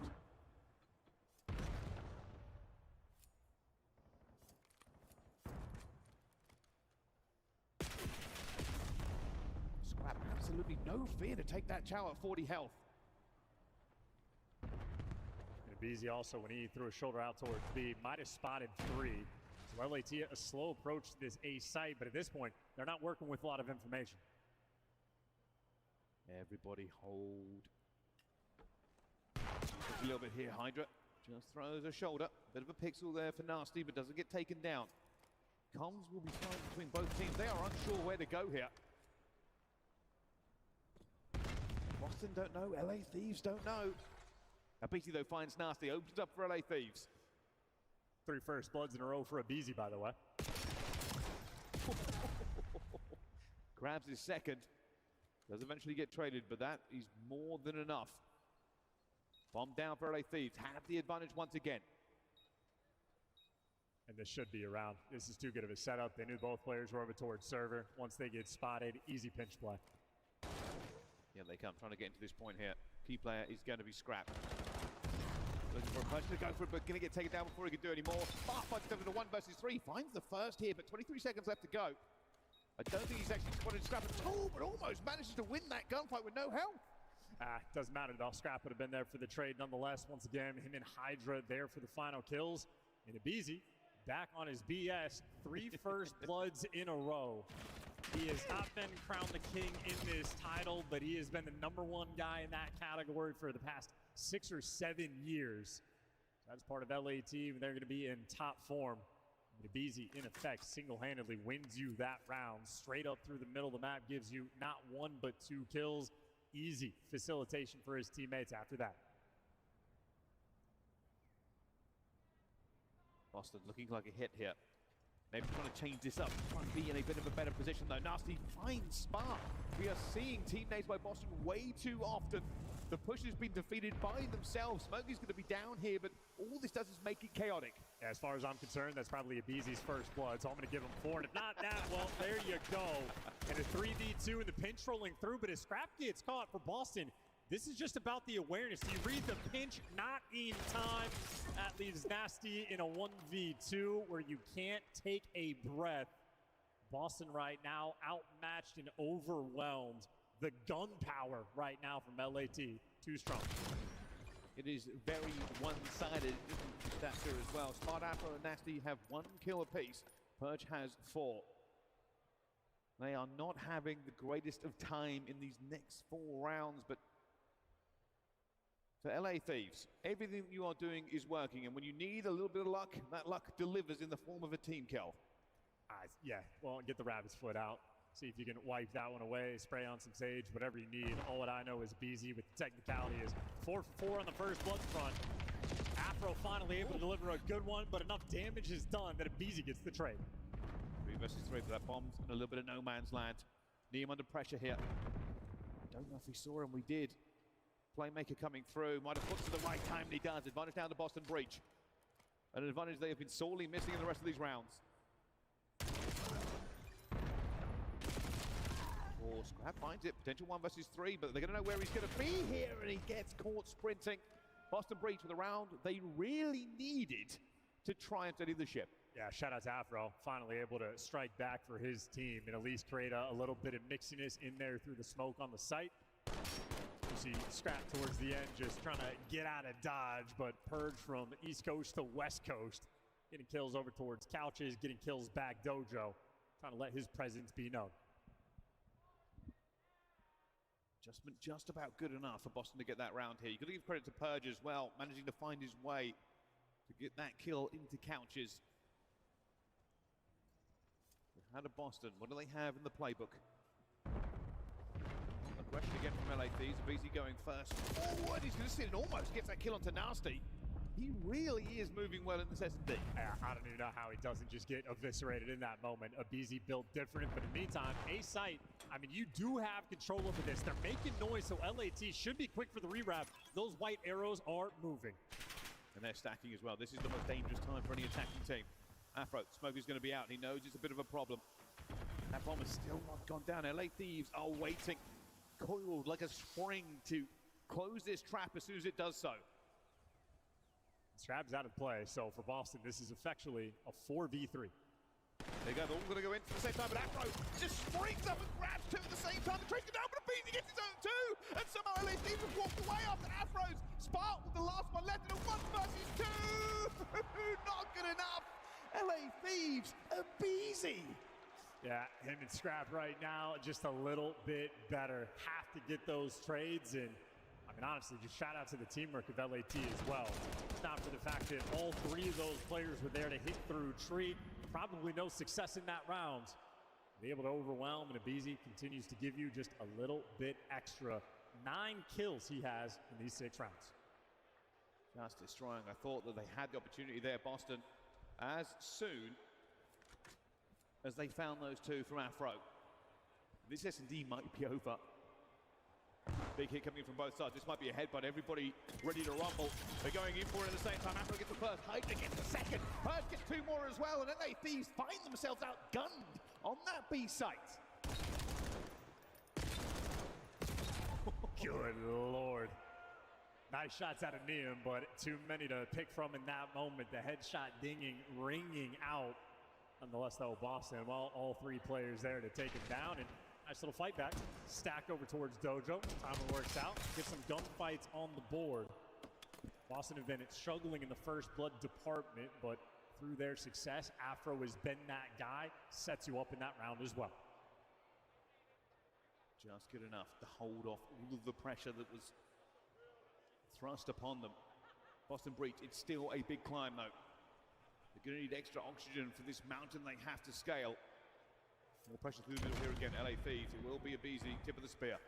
Get your spikes on for this one. It is a default setup now on the defensive end. Abizi roaming towards mid, and no open lanes, no avenues of attack for the moment for Boston. And you take a small second to throw a stun, you get wiped off the map, and now it just falls like dominoes into place. Boston now in a 2v3. Nasty brings it back for a split second, but already LA Thieves know it. Hydra, I think he wants more, and Nasty will get his second, but he finds himself outnumbered here. And now almost down he goes. A little bit of a bounce gets him caught by LA Thieves, and Boston gets bodied in the search and destroy. Easy for Abizi. 10-7, not too shabby. When we check out the scoreboard, you're just going to see the assists rolling through from LAT. Their teamwork on absolute form. The play calls feeling easy. Honestly, Boston didn't really feel like they were able to fight back. Yeah, every single time. I think LA Thieves just had that confidence to take map control away from Boston basically every time. And when you put Abizi making first blood, or at least getting those first blood trades in over and over again, it never gives you the break you want to try and do the plays that you are aiming for. And LA Thieves took advantage of it. As soon as it became a routine for them, Boston stopped trying to meet them. Yeah, smooth like butter. Not too shabby, and again, just assistant output for everybody down the line. Damage on point. They're able to get 6 out of 8 first bloods, and that was quite literally the name of the game. Get the first blood, you win the round. Both teams with that success, but LAT just got off to the jump way more often. Now they're feeling good, feeling calm and comfortable, up 2-0 in the series. I don't think they're thinking about looking back. Certainly are not. That was quite one-sided from them.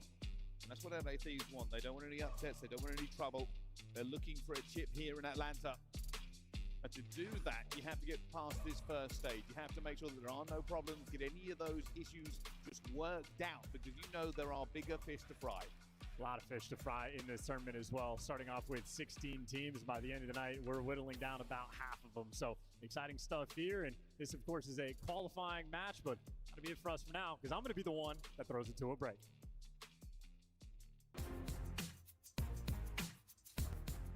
COD Champs tickets are on sale now. Come see the best teams lock in for this season's grand finale in fabulous Las Vegas. All 4-day passes come with early venue access. Head to FazeVegas.com or scan the QR code to get your tickets now. Scuff, official controller of the CDL. Monster Energy, the official energy drink of the CDL. Play it, feel it, live it. JLab Gaming. Gear up at jlab.gg. Brought to you by America's Navy and the special operators who work in the shadows.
Ladies and gentlemen, hello and welcome back to the major, the Pro-Am in Atlanta.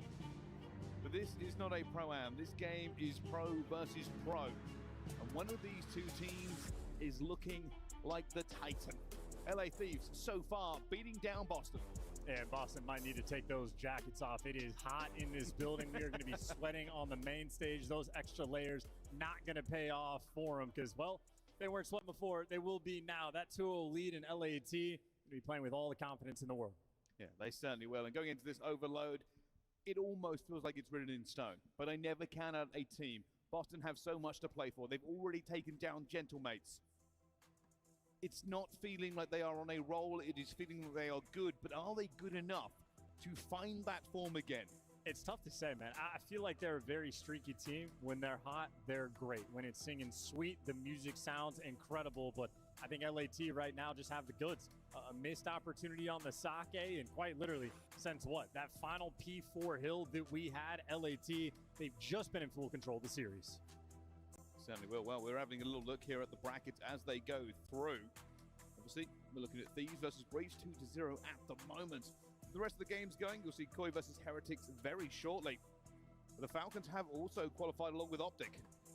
Interesting stuff as well. Yeah, Cloud9 able to take down Rock Esports in a 3-0 fashion. And after that, a lot of Call of Duty left to be played. So typical for Optic, cruise control.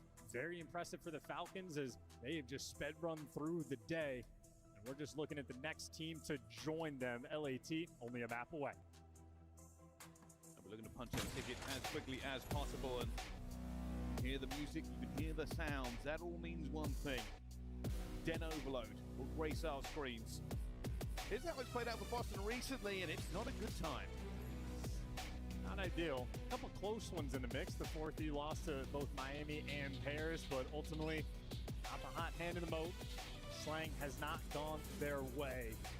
I know even for the team of LAT, Nia, this is the game mode where he really starts to kick up as well. So I know the Thieves fans happy for this one. They're expecting the hot 3-up. Here we go.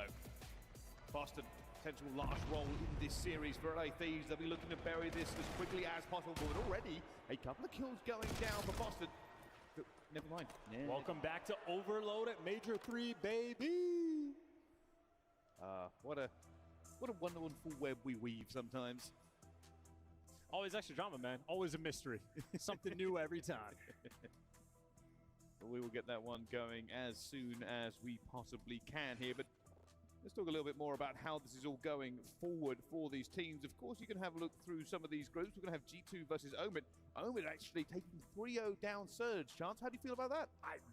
Get him in the league, man. Let me see more of those players. Talk to Vance a little bit. I know after their match against Optic, a couple players maybe drop a 0.5, but if your first series, you're walking up to the main stage, first time playing on LAN, you got to play against Optic. Very tough task. When those players bounce back in a 3-0 fashion, able to take down a legend like TJ Halley, that is not too shabby. So incredibly embarrassing for Vancouver Surge in that regard, but Omid proving they are a lethal threat. Probably one of the biggest surprises, at least for me, is Rock.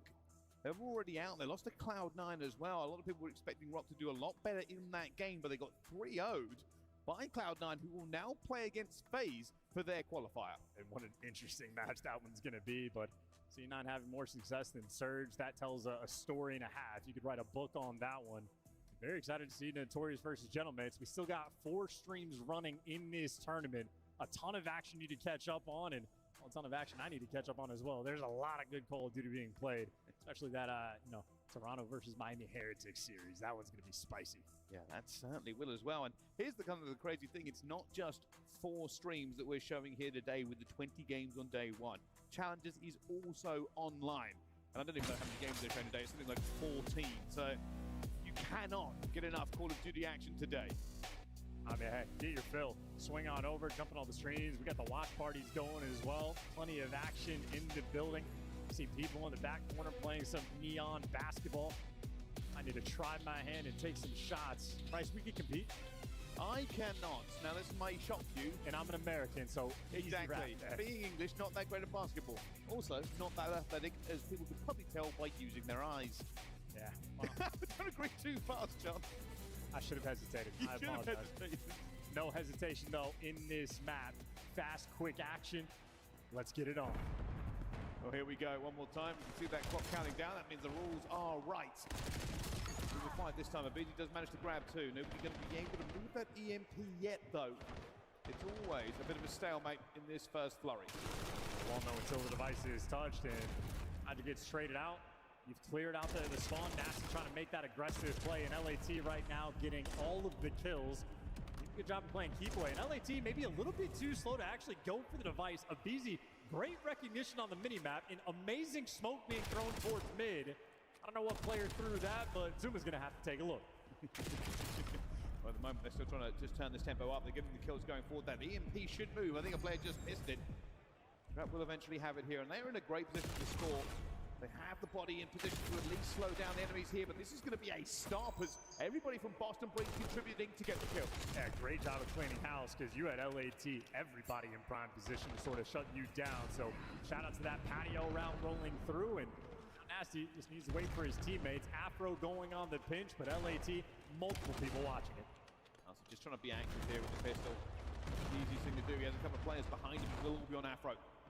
Afro trying to get through in the position he can do. He does find Near, but no more. Spark comes in to help out as well. Nasty now gets right through, but does get stopped for a second. That will be picked up and put back here. And Boston Breach are in a position for a relay, but they need their teammates to get there fast. Well, Burge, how many can he get? He's got a little bit of help. Well, he loses the help and he loses his life.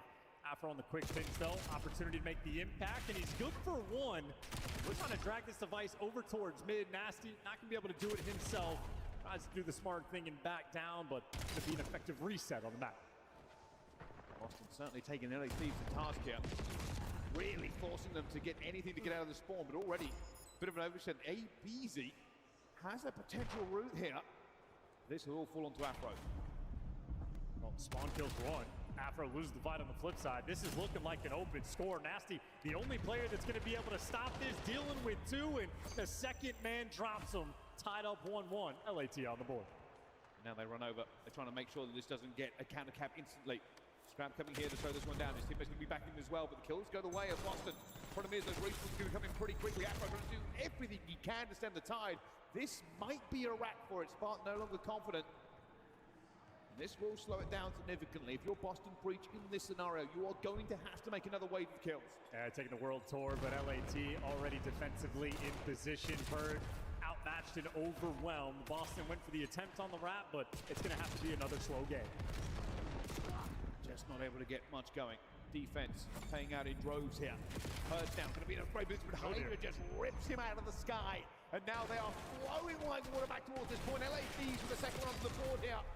And that was as clean as you like in terms of their counter cap. Yeah, that's a painful moment. We just took the device from nearly P2 all the way back through our spawn into the bottom side, and then LAT took it right back, scoring 5 seconds. LAT right now on point, and Abizi is ripping and roaring through Boston. They get a position one more time. Nasty has a potential, but it's really going to be about whether or not they can make these kills to match him. He's found Abizi already. He's now looking for Scrap. Scrap takes him down with the NPC. And everybody is just tangling around here, but while Boston Breach do grab a little bit of mid-map control chance, they just haven't managed to push any further. Well, another opportunity here on the bench. Abizi finally going to get cleaned up and shot in the back, and Purge there to give you 2. Boston 3 in the feed. Scrap last one standing. They're setting themselves up for the score.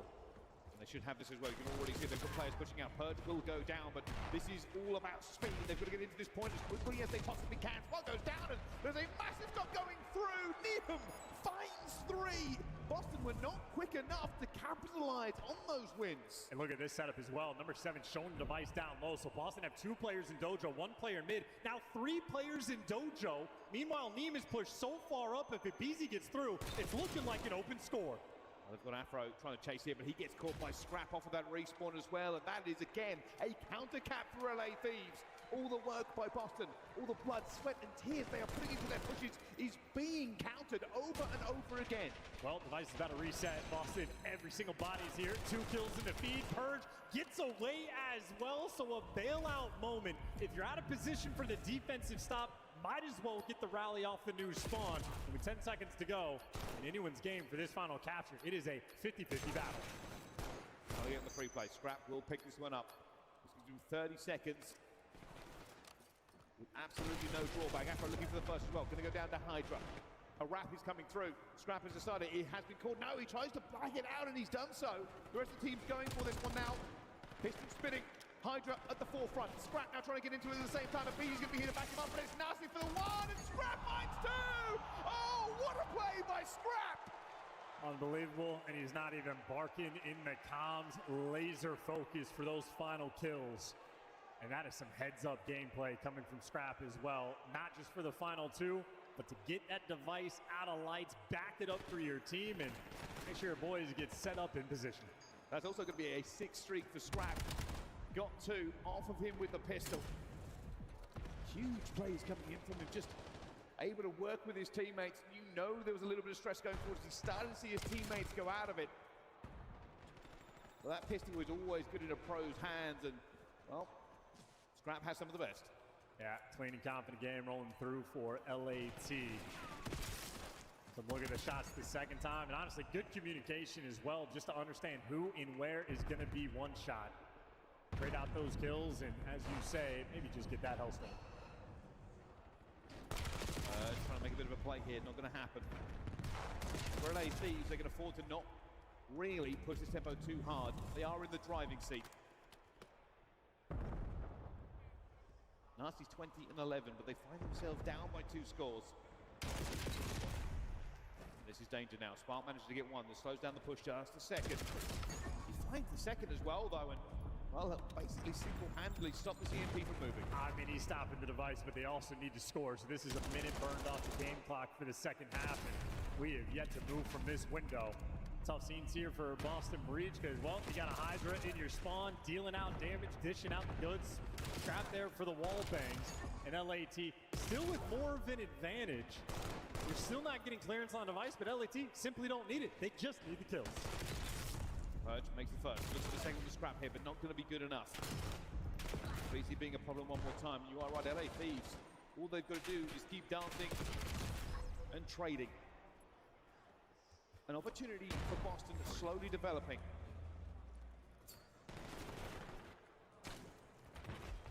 Everybody at the front, everybody waiting for this one as Afro gets 1 onto the flank, gets second on the flank the same. That will be a score, brings us back to a 1 game. And for LA Thieves, all that dancing around mid has cost them. Yeah, Neum left a little bit out of the play, but Neum also gives you 2 kills, so we're just setting up for the rally cap. He's got a trophy out there for his teammates. He's pushed out the back overload point. Little bit of damage, no kills, and that is enough to send a signal. His teammates pumping the brakes. Trap those out two on the flank. Here we come, pressure being applied. It's going to go down to Purge. Rest of them trying to dig in. Purge finds his second. Now it's going to go down as well, though. And Hydra will punch this one back in. Lead back to 2 now. LA Thieves again in the driving seat. Shout out to the movement from Hydra as well. Looking nice and smooth. Another 2-piece there for Abizi. Hydra strikes there in the feed, and anytime it's bad for Boston, it always gets worse. Neum set up for some spawn kills. He's the frontline man, and any kill he gets is made of gold. Neum continue to push pressure through. 3 of them jump out, but everybody goes down. Afro managing to snap with his teammates to find them. A lifeline thrown here to Boston Breach. Now moving the EMP, it's going Roost, it's going big. They don't have the bodies to make it happen, and Afro finds himself completely outnumbered and outgunned. And Abizi is channeling with all of the confidence in the world. You see Hydra has a Hellstorm in his back pocket. Nasty knew exactly where he was, so heads up there on the intel. That still means device control from LAT. Hellstorm gets you nothing, but that's only Hellstorm number 1. Here comes the wrap here. A little bit of potential for LA Thieves to continue playing this defensively. Trying to draw out Boston Breach and give themselves an opening. Abizi now backing off. Reinforcements coming towards them as well. Nasty's going to try and hit this flank. Can he perform magic by himself? The rest of his team is gone, and now it's wide open. Boston Breach are floundering. Well, no pressure, no rush. Let your teammates get the kills. LAT, everybody's here. Already finding the first and the second. Spark managed to get one back, but Hydra finds his own. And now pushing forward, Hydra to let his teammates walk this one in. And that's 6-3 now to LA Thieves as they wait. They are waiting for the relay. In fact, they can wait to burn the time. They can sit here forever. There is zero pressure. Now those green arrows starting to swarm. So once you get the call, scooch that bad boy in. They just bought themselves an extra 15 seconds. Insult to injury. The game might be over. You've got a player dancing onto the point like that. There is very little you can do. Neum already going to lose a fight against Afro here. This would have to be a relay for the ages. They need divine intervention to get this one done here. They are finding kills. They need to turn up the tempo. That EMP is scooped. They are looking to move as fast as they possibly can. Prayers haven't been answered yet, and you also do not have time for a wrap like this. Vice is going to have to reset 3 times as well, and 1 or 2 more kills from LAT should seal the deal. Boston, though, maybe enough to keep it interesting. 2-score game, 35 seconds left, and it is a bottom side spawn. Have to hold here now, Boston. The game is in their hands, but they have to be incredible. Afro trying to dance, dip, dive, and dodge. 5-2, the flag for Afro. This is going in. They have an opportunity for the relay. It's going out towards Ruse. Nasty's going to be there, loses the gunfight to Neum, though. And they are hoping and praying that they can find a miracle here in the dying seconds. And LAT, they're not going to touch it. This is officially play keep away, and only 5 more seconds yet. Nowhere to go. Can't get through P2. 2 on the clock. It is ticking down and good enough to beat game. LAT in full control. So much for Boston. They made it close. They made the plays they needed to make. But LA Thieves said, hey, you've done too little too late. We will not allow this one. Cinderella will not go to the ball. And Boston Breach have lost 3-0. Well, still more opportunity and more Call of Duty for Boston to be played. Format we had before we make it to bracket. Win 2, you're in it. Lose 2, you're out. Well, LAT gonna join Falcons, gonna join Optic. 3 teams so far have made it through. And most games do not come down to individual kills, and you cannot blame a player for losing a gunfight, but I know Nasty will take that one personally. He was there for the relay, he was ready for it. Still probably wouldn't have made it through. LA Thieves had bodies in the zone, but it took away the opportunity. Yes, button.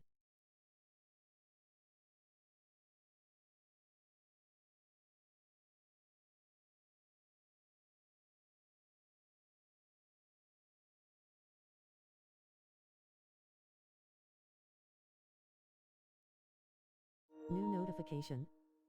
DualSense wireless controller connected. Battery almost empty. New notification. Ah, conseguiu. DualSense wireless controller battery level is low. I mean, Abizi, funnily enough, did the least amount of damage on his team. He got off to a scorching hot start, but that is 2 different respawns for LAT where every single player goes positive. They are too good of a team to let that one through. A close game in the overload, but close does not win you anything here. And for Boston, this means they will at least have another opportunity. They have won one, they have lost one. Their next game is the decider. You know, watching this tournament, I think it's been almost nothing but 3-0s on Alpha. Yeah. And everywhere else, game 5 nail-biters, a little bit of back and forth, challenger team upsetting the top dogs, and here we are with LAT just in cruise control. We're down just a little bit there in the sake, but quite literally that final P4 they had, from that moment forward, they were in complete control of the game. Again, S&D lembrando is a vocês, very hoje interesting thing to watch for the Thieves.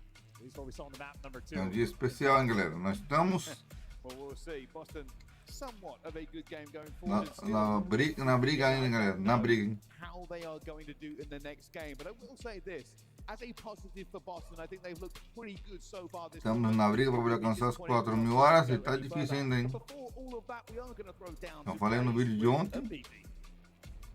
Thank you, Bryce. I got the man himself. Too easy for Abizi. Estamos no caminho. From Atlanta.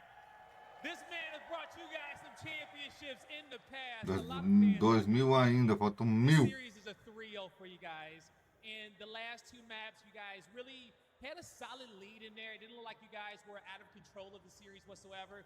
Map 1 was a little close, but you know, what was the toughest moment for you guys here in this series, if it was any at all? I feel like it was a comeback first map. I feel like we just needed to like finesse a little bit more, you know, direct each other in the communication, and I feel like that's what led us to win that map. Getting them comms right, okay, that small talk, it goes a long way in the details of you E guys. nós não sai dos 1022. Level which you guys know you can play at. And you know, you guys win the minor, 2022. Não sai dessa want to win a major, marca. But ever since that minor, you guys seem like kind of going downhill with a few losses. Se bater as 2.000 marcas até sexta, Well, I feel like leading up to the major, obviously, this past weekend, like, faltará muito pouco. when it came to the matches, I feel like we weren't doing what we talk about in a lot of situations. But I feel like this weekend leading into it, we had a couple days of scrims, and I feel like we've really been working hard, like the little things that we've been messing up on. Yeah, you know, everything's starting to come together at the right time for y'all. Because, you know, the Thieves, man, it's been a while since they hosted a trophy. O problema maior é a quantidade de views. That's the one thing that you want to do to show that, hey, you know what? De 1 a 16 views. Isso é muito pouco para alcançar as 4.000 horas. New notification. DualSense wireless controller disconnected. Charge the battery. Appreciate all the love as always. You guys are amazing. Everyone that supports us, and we're gonna keep going hard to make sure we win a trophy. You heard it here. They're gonna keep going hard. The Thieves run is not stopping now. Abizi, I appreciate you. Thank you. That's gonna do it for us on the stage. Des, take it away. Thank you, Blaze. Congratulations to Abizi and LA Thieves. You survived nasty, but if he had one more player on his squad, there would have been trouble today. Let's talk about this Boston team that was a surprise to get here. 11th seed after struggling online. Yes, they had the hardest schedule, but they only had 1 win out of their 5 matches. They start their weekend with the win, but now you're handed a tough loss. Can they bounce back from this? Absolutely. I mean, you're feeling good. You already beat Gentlemen today. Thieves is a great team. It's not bad to lose to them, especially when you're like Boston, who has been struggling recently. They're going to play either P7 or Gentlemen till later tonight. Both of those matches are super winnable for Boston, so they still have a chance. There's no reason to be too down on themselves right now. Great call there. We got a chance to see LA Thieves power into the playoff bracket, and they did it with moments like this. It is our game-free domination. Allie, we put together a little montage, but the highlight of all of this for me was spawn camping your enemy's goal line. You are in the room, holding it for 15 seconds, just burning the clock, and there's nothing the defense can do about it. There's just genuinely, you said it, Chris, there's just really not a whole lot you can do, especially with the caliber of play when you've got the LA Thieves and Scrap Hydra and Abizi shooting the way that they have been the entirety of that map. The top part is, too, though, is how close it was. I mean, it really was only a 1-goal overload. This was neck and neck throughout the entirety of it, and you're getting one player on the side of Boston Breach putting up a .5. So I think Bill made a good point. Boston Breach should definitely bounce back. This was a closer series, closer one of the 3-0s I think we've ever gotten. But LA, God, Hydra and Abizi look insane on land with MVP. They look like they're having fun attached. They look like a young you. That's a good guess. I'll take that. I'll take that. Come on, man. So, Attach, when you look at this Thieves, are you more scared of Scrap? Are you more scared of Hydra? Who is the most dangerous in that lobby tonight? Tonight, I mean, Scrap, he's always going to do so much damage with the ARs, but when you're playing on land with the NPC, the fire rate, and how fast the BZ and Hydra move on the map, they're going to always be doing damage too. So if they get hot, they're going to make a run this weekend. We've had a lot of games, and it's a lot of action to keep up with. So here are some visuals. Pull out your phone and screenshot this bad boy as we can show you. Optic was the first team to lock in from Group A. Down in Group C, LA Thieves are now officially in, and the Falcons are the surprise story. A 6-0 run in group play, including that 3-0 upset over FaZe. Ali, the next thing we got to find out, can Koi finish the win over Heretics, or is it more Vamos here in the venue? And we haven't even actually gotten to see Koi yet, which is crazy about that. You saw in the graphic, they 3-0'd Huntsman, so it looks like they're definitely coming into this land hot. I cannot wait to see them versus Miami. You can go check out that match on over on YouTube. We have all 4 streams available for you, but right now we got to go to Charlie. This is an elimination match, and we could see one of our challenger squads sending a former champion home. Series against Boston, continuing that here, 8-5 start. Just going to back down, let Snoopy do his thing, as Notorious try and flood it with nades and find a route in through the front of the hill. Diamondcon wants to play around that heady. Can he manage to maybe find a glimpse of Neptune if it's possible? Not going to be easy, though, as Ghosty is there to be able to find the kills. Project 7 Notorious starting to flood on in with these close spawns. Everybody is near here. It's going to come down to those ARs. Where can they rip apart? Contest coming on through. Beans good for a huge 2, but the floods continuing to come on through. Yeah, Neptune trying to take his time here. Going to let Ghosty get in for the contest, or at least neutralize this, but just trying to stay at right on top of Snoopy's forehead. Nep with another, break straight back in. 15 seconds left on this. The idea is just to squeeze through this north side and rotate in immediately for those back spawns. You can see the back off from Snoopy. He's trying to read this. Now Eric Boom in through yellow's a big player in the moment. This is a huge set of kills if you can have it. All 3 members of the Gentleman's, they're starting to make their way to new, but the floods come on in. These are some huge kills to be able to have. Beans, a nice little hop up. He's able to find one, and the read comes on in. You get those front spawns. You see the arrows immediately turn around. Foi eliminado, né? That's Neptune. He's already trying to hit the wrap, and Snoopy maybe gets a little bit over aggro. Tudo enganado. Yeah, Neptune, by the way, is going to get a route in through the back. Diamondcon's completely missed this. Should he find this kill in yellow? This now opens things up and sets up a pinch play. There you go with the trays. Neptune finds 3, breaks straight back in. Still 35 seconds on this, well timed by Paris. This is definitely the Gentleman's that we thought we were going to see in that Boston Breach series for certain. As we are getting through the end of this first set of rotations, they're doing such a great job of not only setting up the new hills, but also breaking on in when Project Notorious has the setup.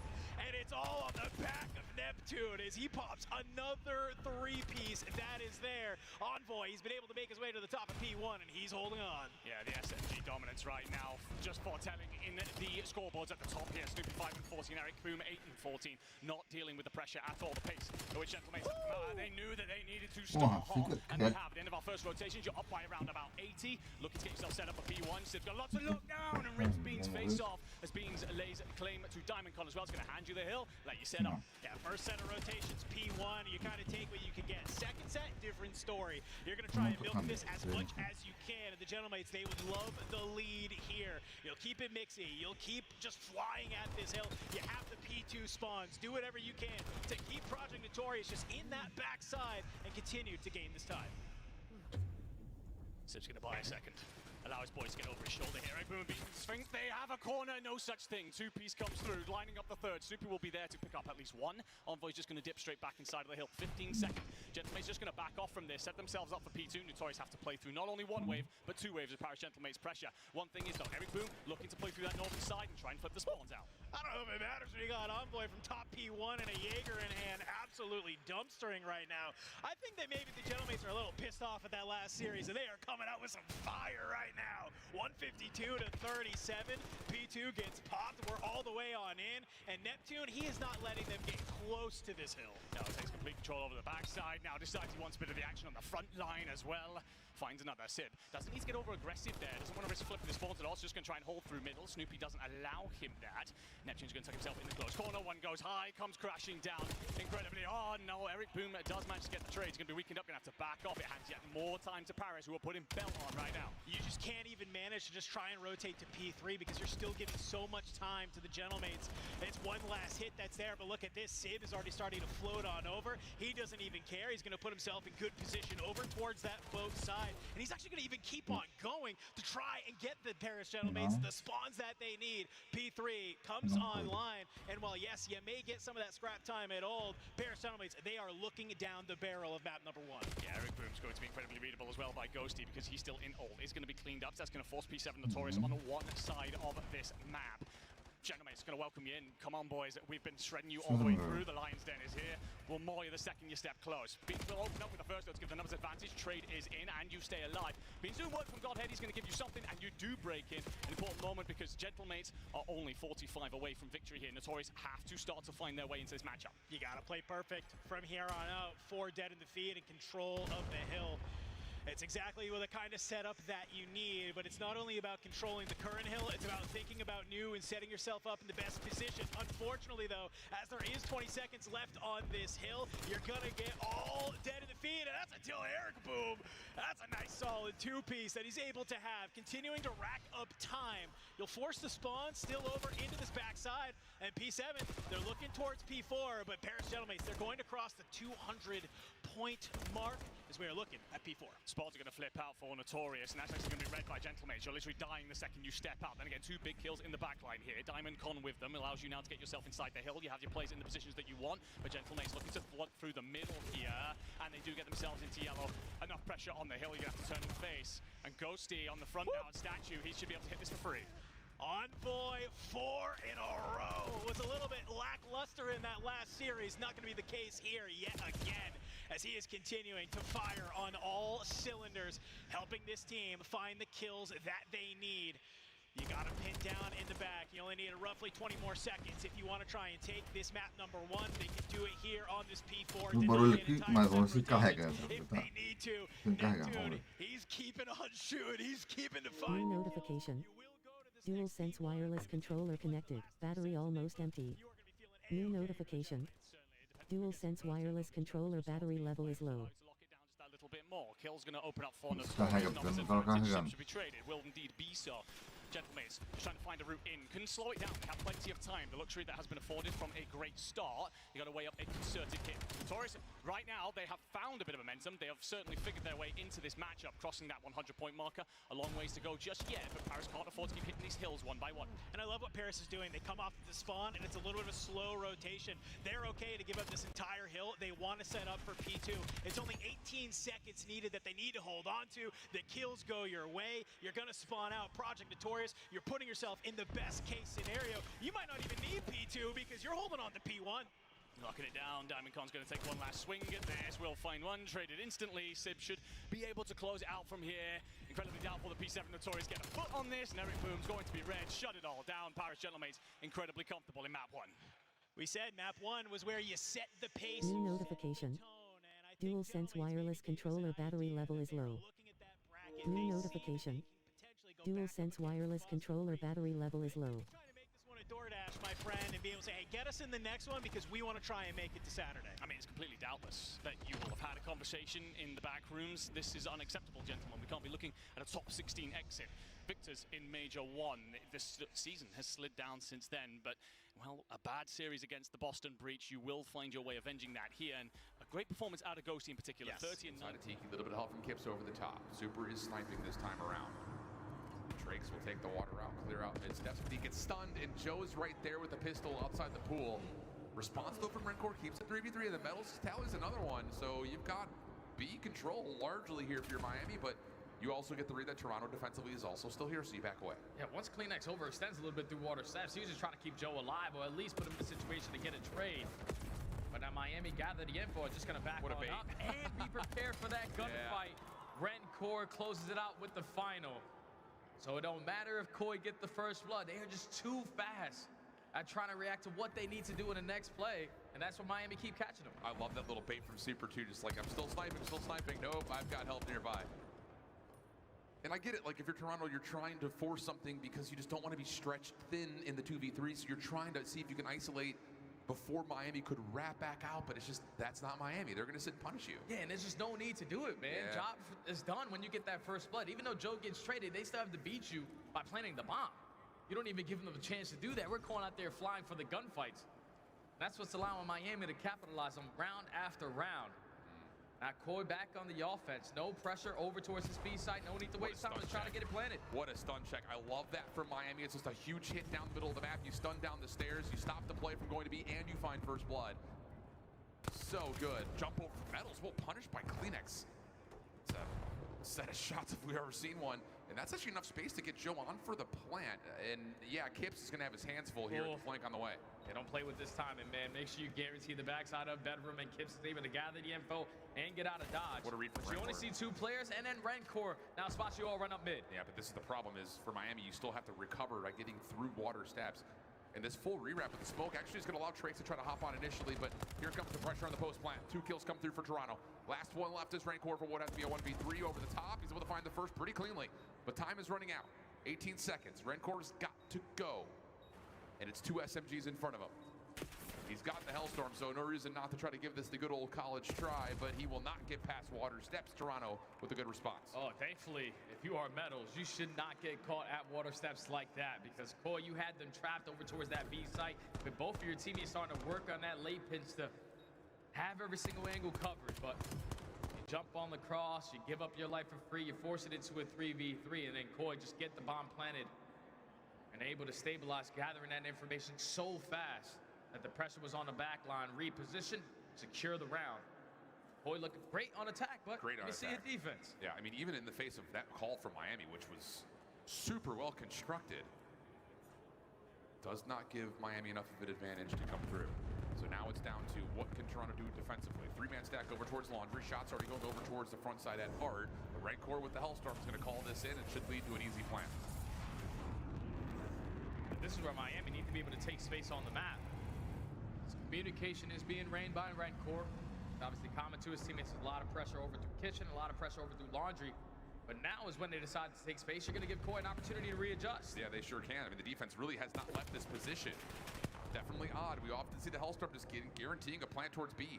Not the case here. Trakes still holding this front steps at Laundry. First shot's good for Metals, and the follow-up from Trakes is perfect. Insight still in a position to possibly contest, but he cannot see the backside of Trakes. Bomb planted, 4v2. And both players are already spotted out through the middle of the map. 4 guns versus 2 guns. Rancor with great shots again. Locates Kips. Now it's a 1v4, all left up to Insight. They're gonna stand no chance because there's still all 4 players from Miami alive. Even though they don't take space initially with the Hellstorm, they knew where the information was. They capitalized with their advantage on the backside of Laundry, but just flying out and getting every single one of those fights before committing on the bomb plant. So it still works out for Miami on attack. But it ain't working out a goddamn time for Toronto on defense. And I will say, kind of looking at and evaluating that Hellstorm play, I love the idea of Miami just getting the SMGs into close corners and stopping choke points. You're not like forcing the takeaway space. You're just in a spot where your SMG is going to beat an M15 every day of the week. So great stuff for Miami, up 4-2. Toronto, can they keep responding on the attacks of their own? 4-man hit over towards A. Different look here for Miami, a little bit passive through mid, using the scope to check the cross through pillars. Smoke will block any line of sight though, and that puts some panic into Miami defensively. How quickly are they going to work on this late pinch though? Because Koi have all the ring control just like they did in round number 1, but now they have the info. We can't rush this bomb plant. This player's behind us, so let's take all 4 guns, or at least 3, to the backside of Laundry. Yeah, Insight just has to keep his life. Super, can you give us something to roar about? Stun's coming through. Super's in some trouble trying to keep himself alive over towards the side. Can't quite hit the shot. Just barely slips out through the cutout window. We're still 4v4, 45 in the clock. And time's ticking. Insight does spot 1 player working on the pinch onto Metals, but we eventually got to get this bomb planted. We already have Laundry. This might be the best time to do it, but Miami looking for the retake through mid instantly. Metals will be shut down over through driveway. Super not able to connect on the scope. 4v3 post plant for Toronto. Rewrap back over through Art. Oh, and Insight just guarding through garage, able to hit the first. Pistol shots are perfect though from Super. To the 2v3. Information onto Kleenex, but Trakes will already drop it, and the pistol will not have the same effect. Okay. Boy, I figured it out in their attacks, man. Getting a read of what Miami are throwing at them. They've been very successful over towards ringside, especially when they get that bomb planted.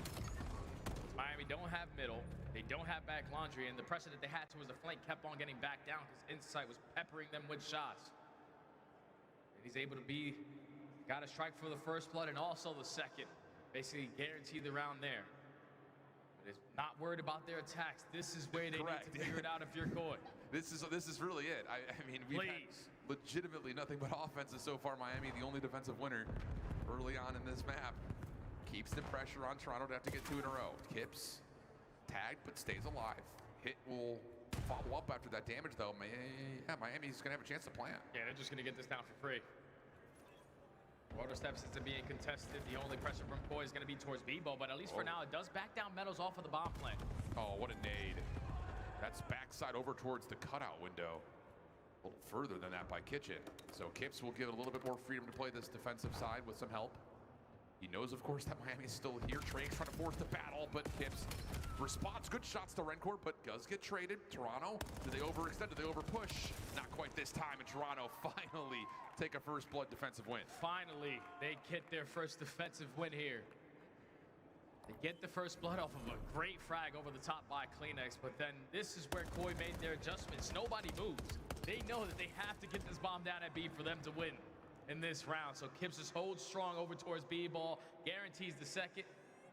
It's a little bit overconfident in that chow onto Rencourt, but thankfully you still had 3 players in the vicinity to get the trade. Koi get their first defense and tie the game. And you're on 4 in a row if you're Kleenex. Starting to get dangerously close to a potential late map hellstorm. Super hasn't had any impact with the sniper so far in this map. Smokes, nades, all being tossed. Miami looking to go aggressive on this defensive contest over towards A, and they're going to find first blood on the Kleenex. And that was just unbelievable pressure. As we swapped to Joe, he was still recovering off of a nade, so great utility for Miami getting the first blood and almost getting a second. And now you're backing down Koi from their initial game plan, and you're also able to take down Insight before he rotates. So now in a 4v2, this is one that you cannot throw away. Do not force a one-on-one gunfight. Force Koi to work 2 times harder here to even clutch this round. Yeah, and eventually Joe's going to have to try to find some sort of peek through mid. Here he goes, but no, footage by Super. Kips last one left alive. Gets a little bit of an angle, but just too much gunfire coming this direction. So great opening utility from Miami. Huge advantage early in the round. No problem closing it out. Yeah, that's just a perfect blind counter.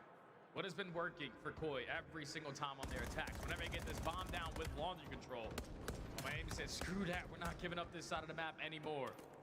3 stack over towards Laundry, you're prepared for the aggression through ring, and you're able to catch Kleenex for the first blood. And then force all of Koi to just sit tight in towards Art. So Miami now sitting at game point, and Koi need to rely on another defense to force round 11. Yeah, what do you even call here if you're Toronto? Spread map. You like that? Yep, Play spread contact. map, gather the info. All right. Looks maybe Insight watching through mid. Hard aggression coming through, but Insight he does get his nade to land. Even the trophy system for Miami was trying to be in play. And all of a sudden, you get a follow-up from Joe to the middle of the map. Trake's able to find the trade, looking for more. That's not necessary. Huge shots from Trake's. And he's got info on one more, trying to rotate back over towards Water Steps, but we get a 2v2. And you have no idea where any player on the side of Koi just went. You at least know for now they're currently in your spawn. So Trake's clearing out Laundry. Gonna potentially get this bomb down at A. Not a single play from Koi showing face. Kleenex gonna make a little bit of a move through driveway. It's not been seen yet. Miami waiting to see if they can punish Toronto moving around the map. And you get info now into Kleenex. You have to try to force this 2v1, you would think, if you're Miami here. Try to get Super into position to watch. Here comes the help for Toronto. Kleenex still showing face. Kips now helping out over towards the Art alleyway. Couple attacks come through. And that's enough for Trake's to push forward, find Kleenex. It's just down to Kips. He finds the first, down to the 1v1. Time becoming a bit of an issue here, though. But it's Miami who are on the attack, and Trake's is able to find him before he can exit. We've got a 1-1 map count here in this rivalry. That was a 4v2 there for Koi. Inside with a great frag over the top. Joe comes up Water Steps and gives you the second. But then the rookie on the opposite side is able to earn himself the ace to close out the search and destroy. What a round there from Trake's. Was prepared for the pressure.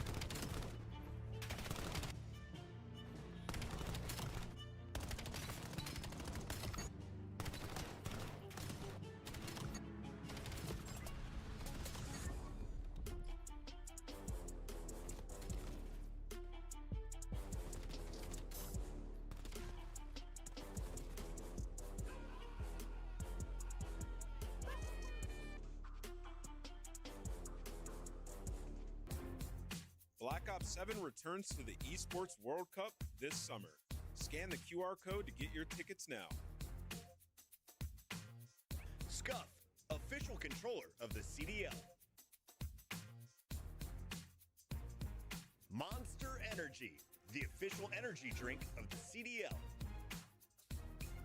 Play it, feel it, live it. JLab Gaming. Gear up at jlab.gg.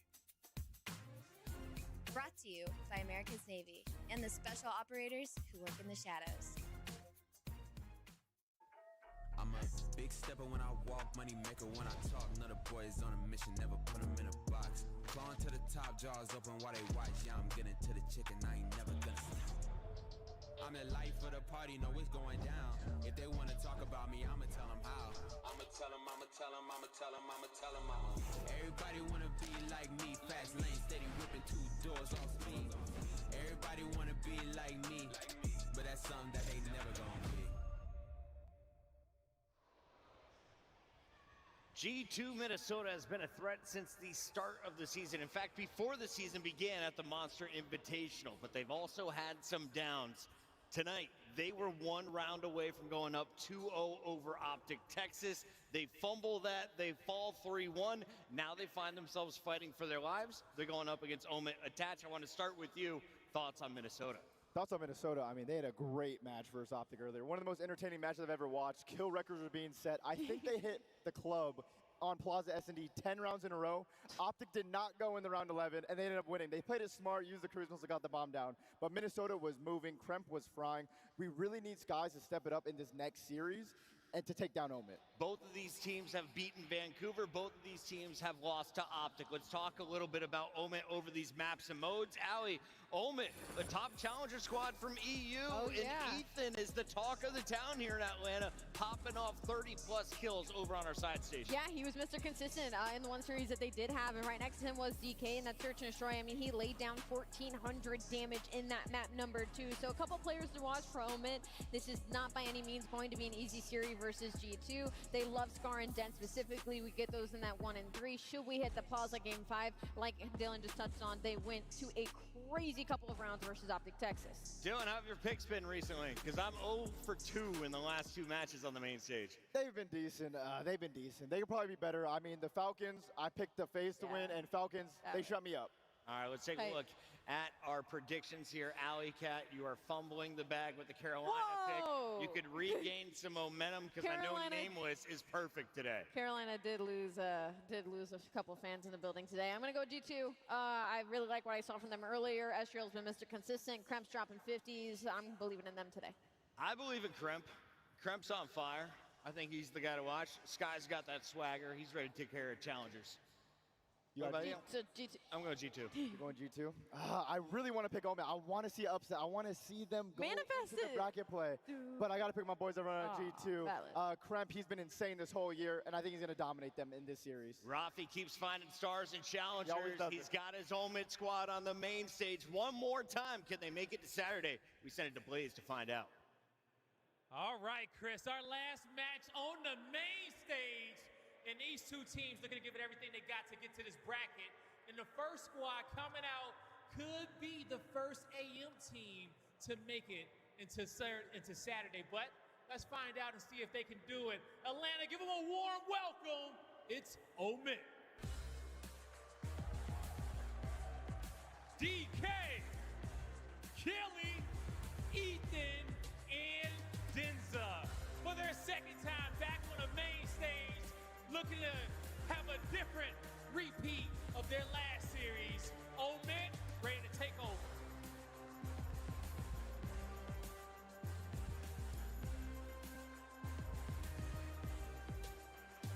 Now for their opponents to come out, the big steppers from the north, the mountain men themselves. Get loud for those Cowboys. It's G2 Minnesota. Kremp, Estriel, Skies, and Mamba. Shoes with the biggest shoes in the league you can't feel. G2 Minnesota is about to set it up.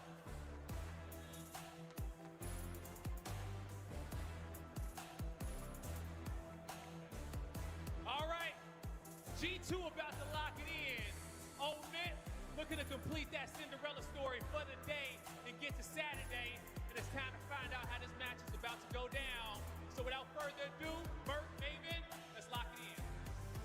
Listen, this G2 team, you're moments away from maybe 3-0 in Optic. When you go to a round 11 in the map 2, you lose by 1 and have your chances in the map 3. That map 2 still was the most comedic search and destroy I've ever commentated. But listen, G2 looked really strong in that. But the issue with G2, at least over the past couple of months, they played the good teams pretty strong. They played the poor teams. They played their competition. Poor? Yes. They played their competition. It felt like you can't do that on land. That's for sure. And then, I mean, on the other side of the stage, this Omen team, I mean, they played Hardpoint pretty well versus Optic. 2 and 3 were, well, they were maps that we watched, but then they 3-0 Surge. And Ethan has another incredible series, like a 1.4 versus Surge, and he was the guy that popped off. And these guys, again, no pressure for them. They're just trying to have a crazy weekend. Get to that top 8. Yeah. Can they get it done? Swept Surge, this G2 team, certainly a tougher task, but Surge also 3-0 G2 last they played the qualifier, so what do I know? But Surge have not looked that good since then. No, I know. They've lost like 5 or 6 straight. So that team's done. It's been ugly. I don't want to see that roster again. Yeah, it's been ugly. Don't want to see it again. G2 keep doing just enough for me to want to continue to see this roster. If you look to the map 1 against Optic, Crimp was insane. The guy drops 53, I believe it was, 6,300 damage, almost a minute and a half in the hard point. One of the better maps we've seen this entire year. I don't know if he needs that type of performance, but he needs to be at the top of his game here. Yeah, I mean, it's Scar Hardpoint, right, in map number 1, and that's exactly where he did it. But you can see right there, G2, they've lost 5 straight search and destroys now, so it has been some time. Maybe an opening there for Omen. And I don't know if it was one of those things where like their strength was search for so long. They really tried to work on the respawns and took a hit there, or just the new maps in the rotation. But this is a team that was, I mean, we're talking at points this year, top 3-4 search team. Yeah, I don't know. Yeah, it's just, at times this year they've been a top 4 team. What week? Yeah. Sometimes I remember the highs and not the lows of this G2 team, but I think Skies is trying to bounce back. I saw him and we were joking about that search and destroy map 2, and I think he said, yeah, I popped the Doug map 4, which, yeah, he was what, 7 and 27? 7, I believe it was. It was an ugly one. Yes, it was a very ugly one for Skies. He'll look to bounce back in this.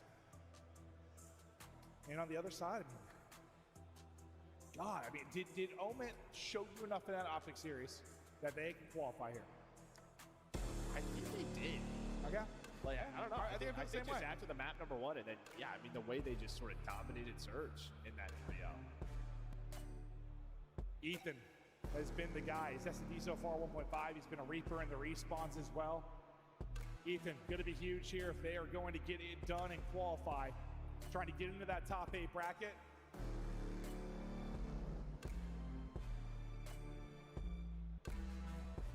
Oh, I about lost my soul there. You're always just moving a little too much. I moved too much. I almost tripped over your cable. You almost lost me. We'll see if Crimp can jump another master class here in map 1, or if he exhausted it all. Hopefully they don't need to. Yeah, hopefully they don't need to do that. Yeah, true. He was getting it done with both weapons, the NPC out here, and oh, maybe this is why they have a game break. No, game audio? No, it's just gone. It's gone. Oh, okay. So I was like, I turned our dial down. They're going to turn it on at some point, but a very good start here for G2. Finding that early time. You don't flip the spawns. There's the game audio. There we go. It's starting to go off. But nice start here as Omen starting to fight back. Oh. Well, Skies doesn't finish the kill, runs out of ammo, and then gets buried. Ethan will turn that into 2. At least he started off 3-0. Yeah. But He'll bounce back. That kill was... He wants that one back. Yeah, it's all right. Estriel gets you a double. Crimp will push out to get the kill at all, and then try to reinforce the blockade. They're going to set up now P2. Estriel will be the point on one side of it. He's got one player above him to run his teammates to deal with that. Well, he tries to deal with the pressure low. Ethan, I think, kind of cameras him there, or sees an arm or whatever it is, and rips him. So immediate pressure from Omen, but it looks like Skies and Crimp doing enough to keep the hardpoint way up G2 for now. Yeah, and this was the hill, first Optic that they really took advantage of was this P2, and they're doing the exact same thing. Estriel through the middle of the map. He's able to time it out, and now he's just going to get lost. You have Crimp blocking the spawns. You probably want him to find one or at least waste a little bit more time. You do enough, you hang on to this 30-point lead. See if they can pick up the final 20. That quick answer is no. It's open. Get in and disrupt some of this. Thinking maybe a couple of players here from G2 are going to go ahead and rotate, but they'll send one more pusher that's in fight for it. So first through on rotation will be Killy. As the swarm from G2 starts to get there, they find the timing up mid-cuts. Guys wins a big one against DK mid as well, and now you've got an opening setup. They still haven't dealt with Mamba at all. They will shut him down. Reinforcements from G2 off spawn, trying to get into the action. What is Benson doing? How is he still alive? He got 3 in the middle of the map. He's starting to pop off. Killy is now there. A little bit of sloppy hardpoint. Because, yeah, you're thinking Omen should be first in the hill.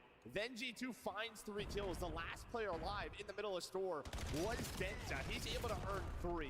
You're looking at the vet there to get them on the hill, give them map control. A big play from him. Well, honestly, I thought when G2 had 3 spot up, like yeah, they 14 hit old. seconds left. Yes, I thought they were just going to hold mid, trap them in, and rotate. But yes, they all just hit old. And I was like, well, now it's going to be a little interesting.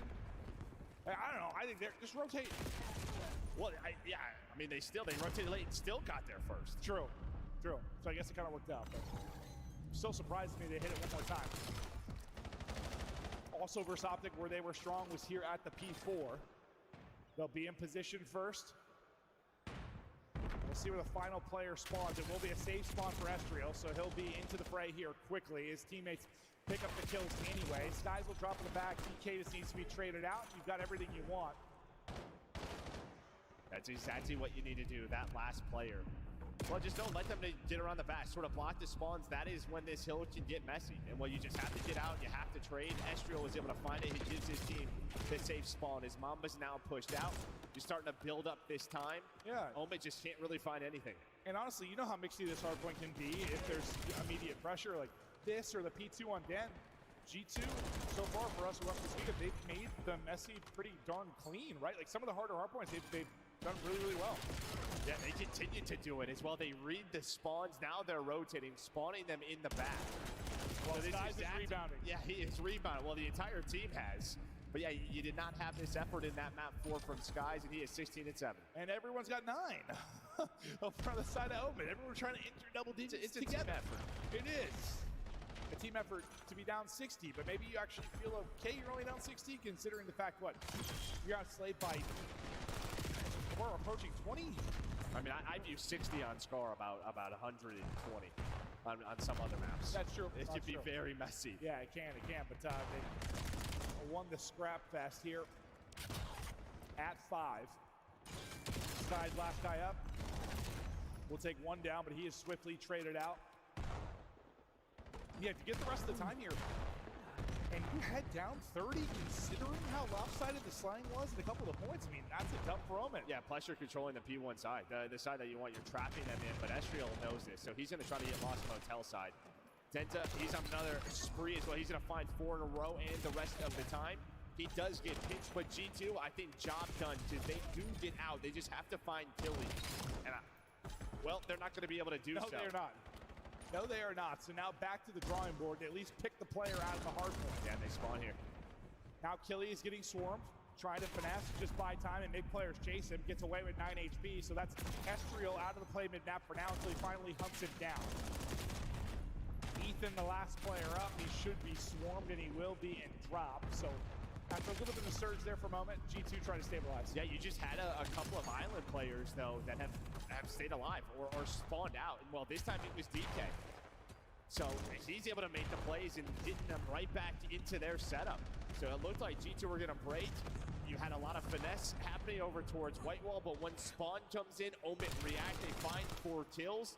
Yeah. And now about to be in control. Yeah, I think the last thing I said is G2 stabilized, and then they all died. So they did not stabilize. No. They all got smoked. Despite the fact that Omen were getting outslayed heavily early, they battled this back. Still getting outslayed, but back hits are up. Now lead change comes in. Omen trying to hold on here at P2. Crim's double though, clears them off for now, and Crim's starting to heat up. He's on 24 and 16. Leading the lobby currently, maybe putting up another master performance. But again, it's just the pinches. Last time it was Estriel, this time it is Kremp at this P2 through store to find the double and get to that break. But as we know with Scar, it is just fight after fight, especially at this P2. Well, almost a tie game, maybe another lead change coming in, but Ethan just trying to dodge all the nades that he can. Yeah, tons of lead change over these last minute and a half. G2 seemingly in a much cleaner position at the tail end of this hard point. Should be able to rotate. Yes, they'll give up the final 10, but in the driver's seat on rotation, just waiting for teammates to spot up. Denza gets you a big one. And now you have numbers here for a moment, I believe, for Omid. Well, the problem is that Ethan gets that double right at Old.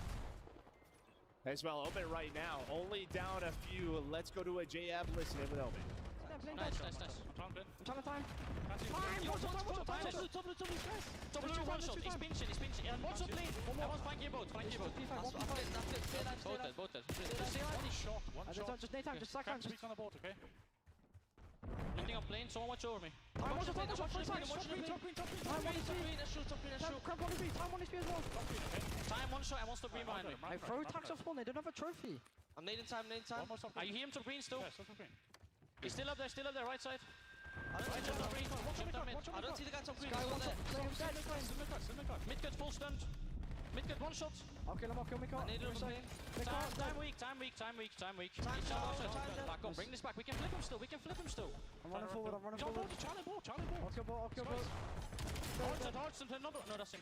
More on the back. Please behind us. B5. Two white ball. Do hit the back or left. In the back, one shot, Cramp. And one's coming from both. One more both and back. So weak. Nice pick you. I'm cramping on peons, guys. Charlie the back, Amber. Go back, front door. Nice, one more, white ball and back. Mamba back, two back. Cramp's one They got HP. P2 splits, They were one spot in, by the way, in the back. One shot, to pull it back. Top blue, kill me on spawn. They know I'm fucking in the back, bro. Top blue. Clear the back. One shot at the back, two at the back, one shot. Extra one shot at the back. He's still there, bro.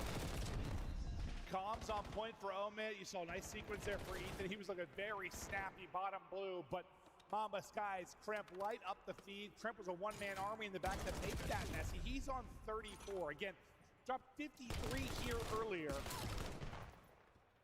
He is in his bag on Scar. And I mean, he was close to even, but then we get to like P3 and P4 again, and it is just all G2. And during that listening, you had the right reads if you were Omid. You were spawning them out, you had a chance to go, could not convert and find the final kills.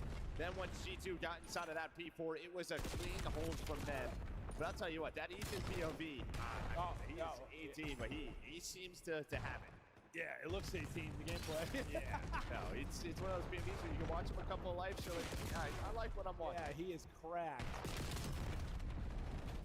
Estriel, though, too much for them currently. 21 needed for the dub. G2 close, but still opportunity for Omid to make this interesting down the stretch.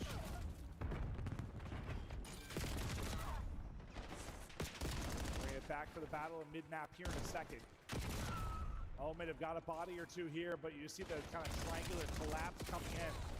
Estriel picks up Old, and now you've got 3 people inside of mid. Fourth is spawning in Skies to get back into the action. Chili keeps it interesting with his double. Nobody at the point for now. Chili gets great shots into Crypt as well, so he's got a tuck tail. Yeah, I mean, it's just kind of spawns all over the place. They think they're all spawning out white wall, but I think Chili was still over towards Old, and he's able to push through the middle cut and get angles on 2 of them. Like, G2 think they put that game away. You have them all spawning out blue and white wall, and you force them in, but that was not the case. Look where they're spawning now. Yeah, you really have to take your time and go on a long route. The good thing for them is they only need 12. Yeah, it's just one of those situations where you have one bad push, and this gets real questionable. There's still 20 remaining here. Technically, G2 could close it out through mid-map. Puts pressure now. Some big gunfight wins onto Omid to not only break here, but hold the P2 spawns. There's still enough time. G2 could shut it down. Mamba lining up a double on 34. Omid have got to go and disrupt this. They have to get tested enough there. They're able to get tested. At least see another hard point, but who's there first? It's number 1 in Kremp, and he'll shut down the game. G2 on the board early with the map 1 victory. Kremp leading the way in the slaying column again. Omid, though, the chances were there. I mean, this was like a tied game, around like 150, 150 that second P2, but it was the P3 and P4 for G2. That is where they just outclassed Omen. The P4s have been really, really solid today. And I mean, they're like the one team. There are not a lot of teams anymore that consistently pick Scar Hardpoint. A lot of teams have moved away from it. It's messy. It's one that's chaotic, but G2 are like, this is the style we like to play. And again, I saw Skies in the back. He said, I got to bounce back. He had it was what, 7 and 27, I think 1,600 damage in the map war versus Optic. He goes 33 and 25 with 4,800 damage here. So, yeah, dialed in right there with Crimp leading the way. They take it by about 70. But now, you know, you kind of talked about the fact that they've been on this S&D skid. This is a chance for Omen to capitalize. Yeah, on the other side, 4,100 from DK, 4,200 almost even from Ethan. But yeah, stayed competitive just midway through that. G2 took over. Going to be calling Ethan European Lurks or something. He a crack there where he was inside of blue. It's one of those names that maybe a shot this year, but if not this year, on your radar for next. Yeah, no, absolutely. Take a look through some of the big moments. The score right here, right? I mean, it is a 7-point game as we got into this P2. And at the end of it, it's a 4-point game, but this is kind of the crucial moment where you win this, then you push on through, you see the flip, and they can never really get out of this trap. This is when we got into that listening, and you blink it's a 70-point game. Kind of heard them coming, like, we can flip here, like, we can do this. And I think if Crimp doesn't get 3 in the back line, I mean, they might do it, but... Yeah, normally if Crimp's getting 3, kind of flips the situation around. No, like... It was really just him, I think, until he got some spawn help in the back line at blue. They're a little frustrated there. Omen know they have their chances. Tied about halfway through, but taking over late. Rocker get it done. Yeah, I mean, you get 20 points over 3 hills there in the middle of the game. P3, P4, and P5. Well, 4 hills. 139 to 160. So you just stall out. Yeah, no, 100%. Just a flat line. Now, we go to Fringe, Search and Destroy, new into the rotation, Disqualifier. We saw G2 on one of the new maps, well, last series. It was Plaza. If we get there, I think I know how G2 are going to operate on it. I think they're going to go A. Yeah, probably going to go A. To Fringe, though. We'll see if Omet can bring it back. Definitely their chance for an opening with the skid on the side of G2. But really, just Skies. What a bounce back after a frustrating one to close out the last series. I'm sure he feels like he let his team down. Very, honestly, winnable series for Optic. They played them very, very tough. As Omen think through things before the search. Yeah, you saw the map videos though. You're going to Omen's pitch. That means they pick that overload.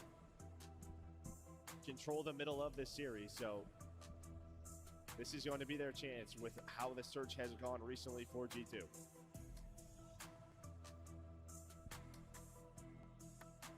Fringe can provide its electric moments.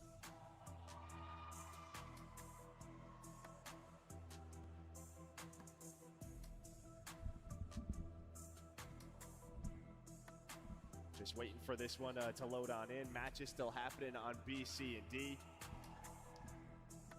Maven is sweating buckets up here. Dude, out of map assault, please, I beg thee. I feel like, dude, it really feels in here like it's when you get on an airplane, you know, they're not pumping the air right away as they're waiting there. It just feels like a sauna inside. That's where I'm at. No, you're dripping sweat right now. Yeah, I know I am. What a debut from Ethan. He's been so good. But will he be good enough to get them into the top 8? I'd like to see one team. Why not? Give us one.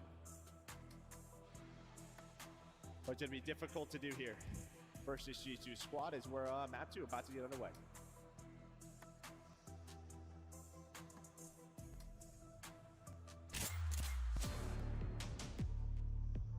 What do you think has been the biggest reason for, I guess, the slide for G2 and Search and Destroy? Anything that stood out now the recent ones maybe you've casted? Well, it seems like they're just losing a lot of their map picks, right? One of the maps they used to go to was Raid, and then they're just kind of looking for something else. Scar is one that they've been known to dominate. And even Raid, they played it a ton, but it's still didn't play it very often. You're not going to get your Scar often. They had it one time, they lose that. It looks like they're just trying to find a map they can go to. Yeah, it feels like really, Scar is gone. Yeah, it's just been Scar, I guess. Yeah, I think of a lot of their big wins and upsets. Watching the Omid boys early on offense as they look for openings.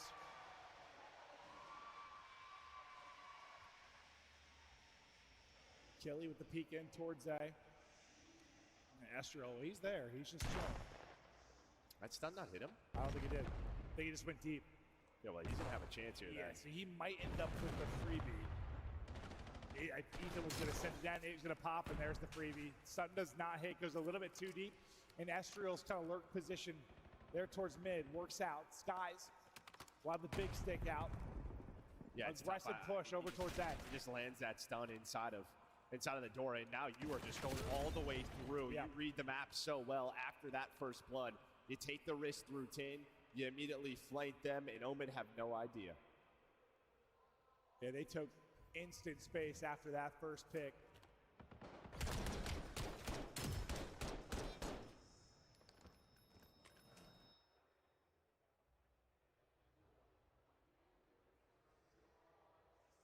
Estriel starts out 2-0. He gets you that big first blood. And then zero hesitation on the push through, just locked them in. Omid had no map position. Completely choked out on the map. Now we'll see the first look for G2 here on offense. Skies trying to hit the shot across, jump through barn. Looks like number 1 in Crimp has gotten pretty aggressive up trackside. Yeah, now watch that number 7, Ethan. He's the one that should make the play. He's just behind, yeah. He is behind the truck, just laying prone. Kremp's gonna try to get this trade, does have the trade, and now the numbers, the dominoes start to fall. But can you deal with Kremp? The answer is absolutely not. DK does not think he has that angle. That was gross, actually. There is Killy behind, and that is gonna be the play while Kremp is doing everything and staying alive. Numbers over to G2. They continue to dominate with them. Killy last up. His position was given up a bit ago, but you can see Crimp just holding this. As Killy goes, Killy dies, Crimp takeover round. I mean, that's just what it is. You started things off with, if you were Ethan, he was able to lurch up behind the truck, just lay prone. He is your only kill in the map so far. You're into that 3 versus 3 as Crimp got the trade. Yeah, probably the difference maker are the shots up top on the DK. No, it's just one of those BO7 movement kills. Like, yeah, I think your top bar, you're thinking you're getting out. Yeah, you're thinking you're getting out. Or if he jumps up here, I'm going to mantle, or he's going to mantle, I can get away. Yeah. I mean, honestly, he was a bullet away from probably getting away, but couldn't quite do it. Crimp gets 3. Now Omid trying not to get caught early on this offense. Different setup defensively for G2, much more heavy-handed here over at B. Utility is hitting. Crimp peeks against 1, does get trade out. Den's just going to send it through the smoke. They've been able to trade, but for the G2 side, they've been able to get a kill in each of these early engagements. They've just been here so fast, right? I mean, you kind of go through the smoke. You had one player inside of A, and he immediately rotates over. It trades just going the way of G2. And now you're in the 2 versus 1. They control tracks. You do not have bomb if you are DK. See if DK can touch up. Oh, that's not going to happen. Thought maybe he'd peak tracks. Even then, the headies are ridiculous. No opportunity really to walk away with anything. And the struggling G2 up 3-0 quickly. Yeah, just controlling early rounds. I mean, once the trades get going, they've won out. You've got 3 through 3. 3 through 3. For Omid. So, as a team averaging 1 kill in a round, well, you're not going to be winning a search.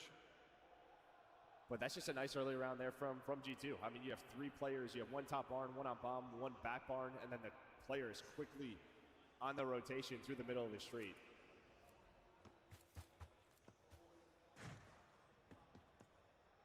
Omid just looking for 1.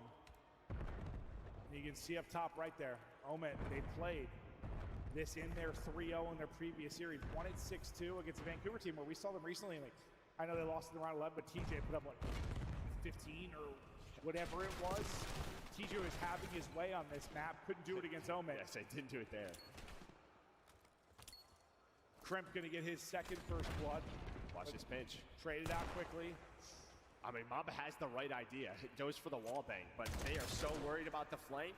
It's just a question of, are they actually there? And yes, they were. And then Tilly locks them in on the other side. So similar to what G2 did in the previous defensive round, just giving you a ton of info. But Ezreal's 1 versus 3, now a 1v1. He is weak for both of those engagements. How does he come? What was he shooting at the first player? For the 1v3, Ezreal. What's he shooting out of this gun?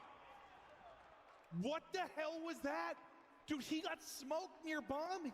What did he hit down to at the beginning? Like 30, 40 HP? Yeah, I have no idea. The second player must have just missed. He's 11 HP. Oh, Denton just gets caught sprinting. Hey, okay, in slow-mo, it didn't look as crazy, but it felt like he two-bulleted the first two players. I mean, that's the NPC for you. If you get caught sprinting, you are dead. He had 11. Well, everyone's running at him because he had 11 HP, Joe. Yeah, well, they're like, go ahead and fart on the guy and he's going to die. No one landed one close enough. Yeah, surviving the stinkers. Ezreal, he fights right through and gets the first blood, but traded out, so into even numbers here. But what a 1v3 from Ezreal. NPC, we wonder if it'd be a little different on land. That thing was killing fast. Nice read from Killy to snap, but the trade does come through, so to a 2v2 we go. And this is just where, in the G2, outside of that 1 versus 3, they have won every single one of these. Ooh.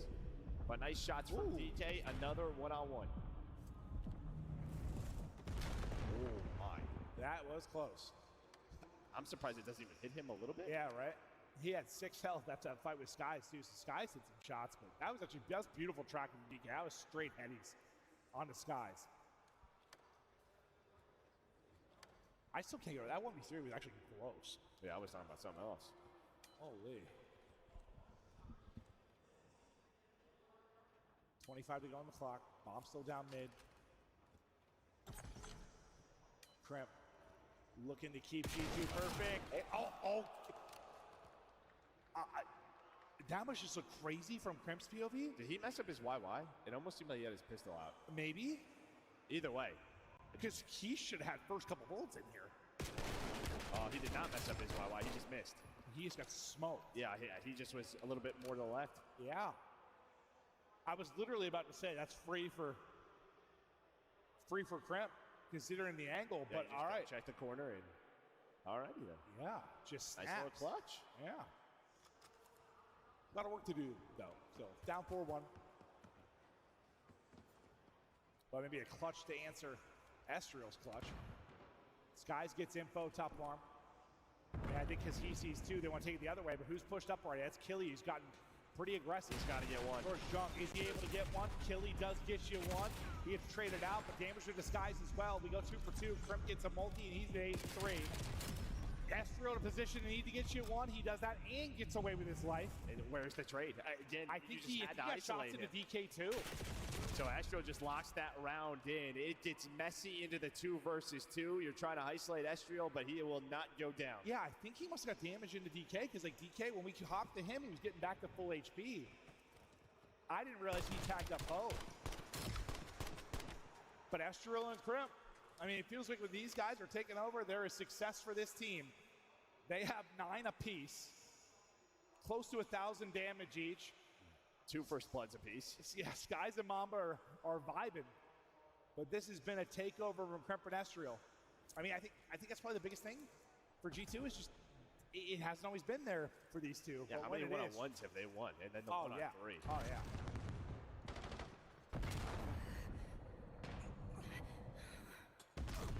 Okay, well, Scum was stunned back up for a second, then a nade nearly tears your legs off. Ethan's got one right underneath him. Does he spot him? Skies hits the snipe. Oh my, this is such a clean round. His guardian angel. And he keeps going. Crimp to double digits at 11-4. Skies hits a brilliant shot. Dinza is shut down. The streak for G2 is over. They couldn't buy an S&D win over the last 5. They get one here. They go up 2-0. And where sometimes this G2 team has not showed up against quote-unquote lesser competition, they are right now. Yeah, so far so good there from the G2 side. just took care of business. I mean, early rounds from Omit were pretty solid. It's just like, once trade started, they got smoked throughout those rounds. And I guess you have to give props to Kremp and Estriel. They were the difference makers. And I could be utterly wrong, but like I feel like this G2 team is in a form right now, a little bit we've seen today. They could do that top 6 type, top 4. Like they could upset. No, I think they look solid. They do. They're the most solid we've seen them look, I think, as of late. And to be fair, they did get some really nice wins when you talk about the recent qualifier, the win over Heretics, the win over Thieves are the ones that stand out. Yeah, it's just in between there. Yeah, I know. I hear it. Which is what's scary, because like this is them today. What are they tomorrow? Well, I don't know. What are they over the next 3 maps? Maybe we have no idea. I don't know. But no, it's like you see it there. It's just because I think outside of Optic they played very tough. Everybody else is vulnerable. Like they're beatable. Everyone else is beatable. So why not? Like. Yeah, we're going to take a look at the Scuff play game one more time from Estriel, the 1 versus 3. 11 HP. Denza runs at him, dies instantly. He regains health. DK has his pistol out because he's probably calling his one shot. Because he won! He was absolute. But then he regens, and then, I mean, Killy doesn't hit him. Dude, he is melting him. Dude, I swear. Incinerated. No, all headshots. All three players got evaporated. Like, I was going to say are they weak, but no one else was alive. No, that looked sick. That was a joke. All right, well, 2-0. G2 in third position to close this one out. I mean, Omit, we've seen some strong plays from him. Impressive win over Surge. Honestly, has some close maps versus Optic, but feels like G2 a little too strong right now. But for now, until we get ready for the map 3, we're going to hop over to Delta. We've got Huntsman and Ravens battling it out. Woo. To fire, and Exceed also gone, and a flawless retake for the Huntsman. Look, I know Renegade is out here smashing it. Started the year solid, fizzled out a little bit, but this is the Renegade that I'm wanting to see. 31-16 on a 4 streak, and they are soaking up all this time, looking for 200, and we get it. That's it. Huntsman on fire. Royal Ravens need to get serious. They are 47 points away from losing this round, starting off at a deficit, and very well could be another CDL team with an earlier exit than they wanted. Look, we were talking about this early. The fact that you have Optic, Texan, and the Huntsman, the Optic fielding 2 rosters on land since 2015, and you're going to show out your game known like this? Of course, it's not over yet. 42 points more needed. Royal Ravens still scrappy, still fighting. They want this. They've got the composure. They play against the best in the world consistently. But Huntsman has done such a great job at penetrating the hills and breaking free. However, this time around, it looks different. Royal Ravens are desperately holding on to the current hill, refusing to relinquish control. Renegade's done pulled off some miracles. He's looking to pull off another one, but unfortunately falls short. Well, Exceed starting to wake up on a 5 streak of his own, and I love the way that they're playing that now with 15 seconds or so left in this hill. Carolina Royal Ravens are looking to maximize that time, but Renegade doesn't want to let him get it, bro, and that one was tough, allowing Fire the time to catch that kill. Well, as Renegade falls, you notice Fire's going to go ahead and overextend alongside that of Lurks. They want this hill control. They want the spawns, but player 5, that's going to be Johnny. He's got something else in mind. Fire from a distance, though, will take him down. He's got to hold on to what he's got. He eventually ends up falling. Spawns are going to be flipped. Huntsmen now have priority. It doesn't mean that they're going to have total control, and the reason why is because Craze hits the shots needed to take over the hill. Royal Ravens still in this. Oh, we're spawning off into the distance for Huntsman. Now we have to seek our approach. You've got Swooty up in the north. This is going to be a big fight here against Exceed. Don't let him catch you flat-handed. He caught you. Exceed. He caught him, and he needed to, for sure. Big points for Royal Ravens, and in fact, they very well could take the lead for the first time in game number 1. Exceed falls. Brack looking to wake up. Good job. Shuts the Royal Ravens down, gets the scrap time, and the Huntsman still in the lead. Yo, Brack, keep it going. Give him 5. This is what you need. Sure, you can't win here, but at least extending on your lead, it's going to make that rotation towards the next hill where it's inevitable much better to do for y'all. In the past 2 rotations, Huntsmen have dominated this very hill. This time around, Royal Ravens take it just in the nick of time. And they do have enough time to win it off of this, depending on what Renegade ends up doing. Swooty also pushes in. They want that tunnel. They're looking to get it. And it's going to be the Royal Ravens falling behind. 3 down. Fire last alive. Huntsmen could very well be getting their victory shortly. Could be the last chance for a break, so bring in the Hellfire. Will you find value off this? Can you get the Huntsman scattering? I don't know. 8 seconds. You still got to push in, and they do exactly that. You got to avoid the Hellstorm.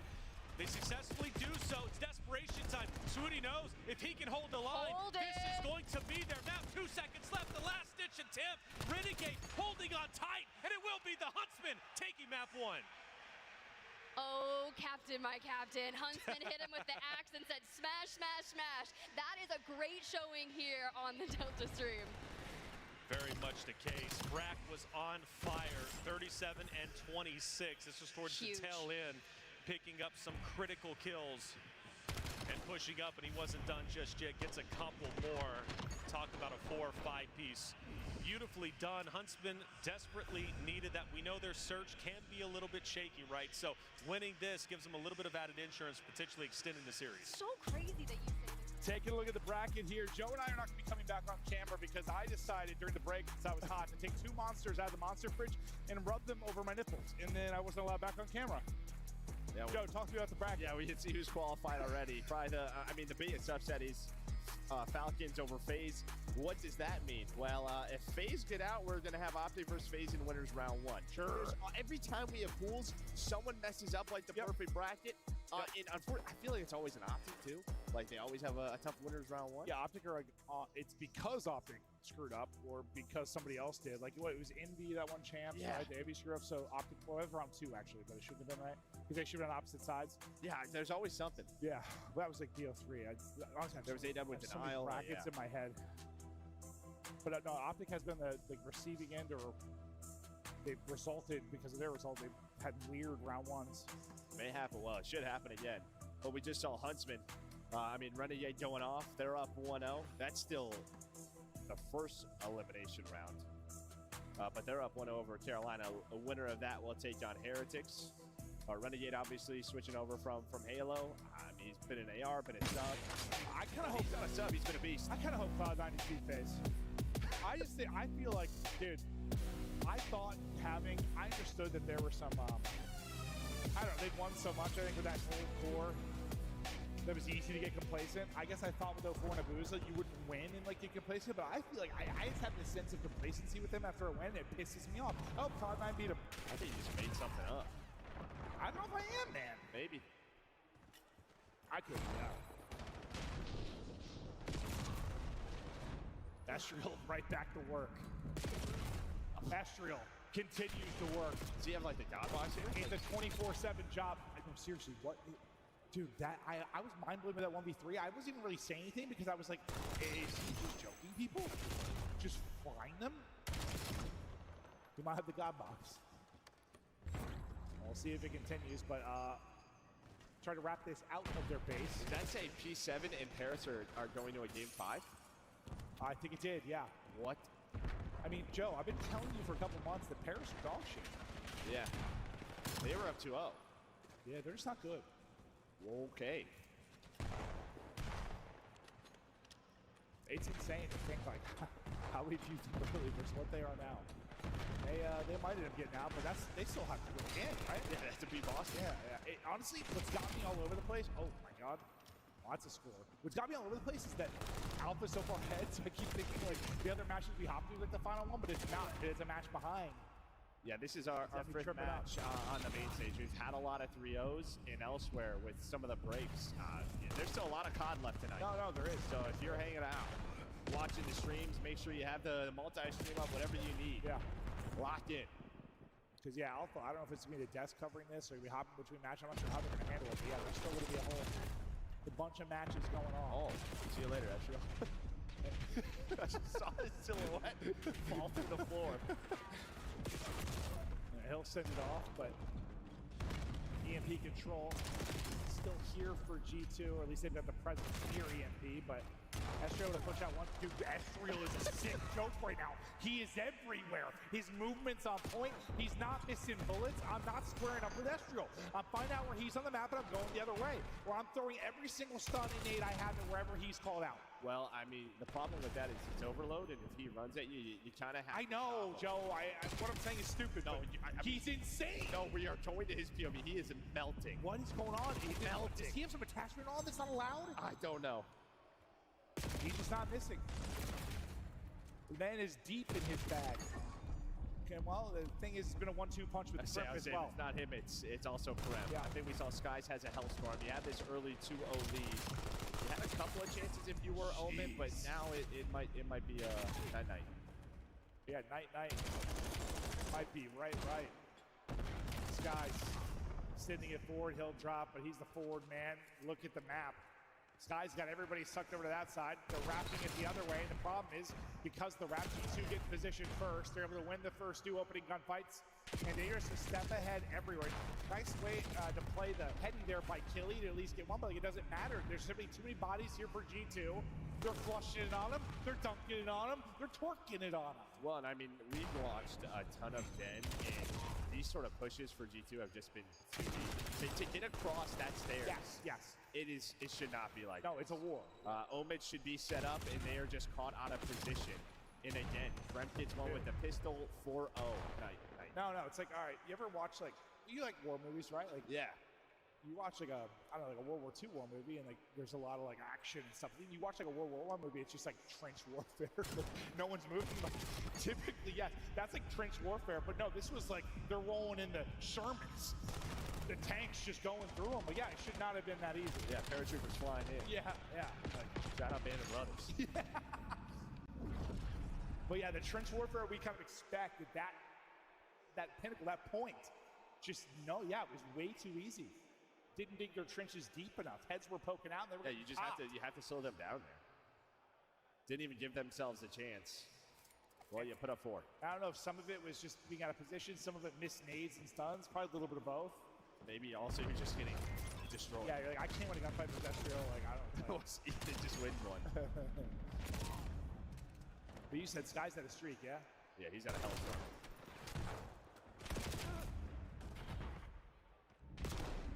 What was the one? Who was it that put up 8.5 on this? That was that mind-blowing game we casted? Was it G2? No. No, dude, I'm blacking out. Hey, it's been a long day. I was trying to think of who put up just that insane 8. It should not happen on this map. Finally, some defense from Omen. There they get the shutdown. Now they have EMP control. They have numbers to go forward. Spawning on opposite side, RG2. So they have to get through 2 players. That's a spot. Okay. That is literally the definition of what Joe and I have been talking about. Okay, well the streak helps, but that cross is so hard. And somehow G2 are doing it with losing 1 person, if any. If any. Yeah. Astro was insane. Prim's 18 and 10. Well, then it resets. So EMP resets. So you lose kind of all forward momentum. You're looking for Krem still. Which corner is he in? And well, that's going to be 3 dead. And now you can move this if you are G2. This is part of why, like, I didn't really think we were going to see any AM teams qualify for the bracket. G2, I know they weren't, I think, because of Heretics performances, but, like, I mean, they float around top 6 to 8. Like, they're on the bubble there, and they're still quite good. I didn't think it'd be really easy for anyone. I mean, honestly, G2's being more handily than Optic, honestly. No, they are. Yeah. They are. We saw them on this map now at 5-0, and I guess your chance. I mean, we'll have to. And Sky is hitting another level of the series. We'll have to keep everybody updated, but P7 might be the one with the chance now. If they're able to get pairs, then you play Boston. Yeah, and I think they were the ones that we really thought could do it. Say they could basically be in the league. Yeah, there are a lot of ex-pros. Yes. People have all seen the league at some point. But this is just, I mean, it started ugly, it's continued. We might be looking at the 8-0 finish. Trying to get number 7 on through, and it should be here. So have to go back and scoop it, rely on Crimp to get you 1. He doesn't, so it might get a little interesting, but guess what? It's not Crimp, it's Ezreal. 7-0. I mean, listen, props to Omen and what they have shown. Again, weekend isn't done for them. They're going to still go play the Challengers bracket tomorrow. That's true. I keep forgetting that. Their journey continues, right? So a lot of COD left on the weekend for them. But got a chance to play on the base stage against some of the best in the world. And yeah, I think if you go away from the Optic and Surge series, you feel really good about it. This, unfortunately, It's a dialed G2. You kind of end with a whimper, and G2 are just G2. They are dialed. G2's playing some good shots right now.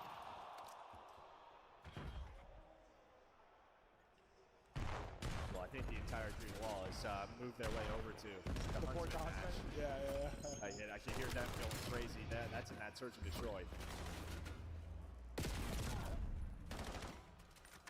Oh man, maybe hopefully just to get something on the board, some positive moment into your review and VOD tonight as they get ready for the bracket. But if anything, this maybe has been a teaching experience. Like G2 have handled them. Yeah, you gotta reset for tomorrow. That's really it. Enjoy this experience for what it was. Yeah, learn from it a bit. Take what you can from it. Surge. And there you go. There. Yeah. A small win, but with a 7-0 lead, this is now impossible, and you will be hanging out. Yeah, no, yeah. I think the game should just end. Probably should, Joe. We don't make the rules. We just live in them. Final 40, maybe one more chance for Omen to get a score, but they have to get through Estriel. I thought Estriel was going to slide under and just joke. Yeah, he was dodging bullets like Neo. Kind of how it looked for a second. G2, they want the 8th score.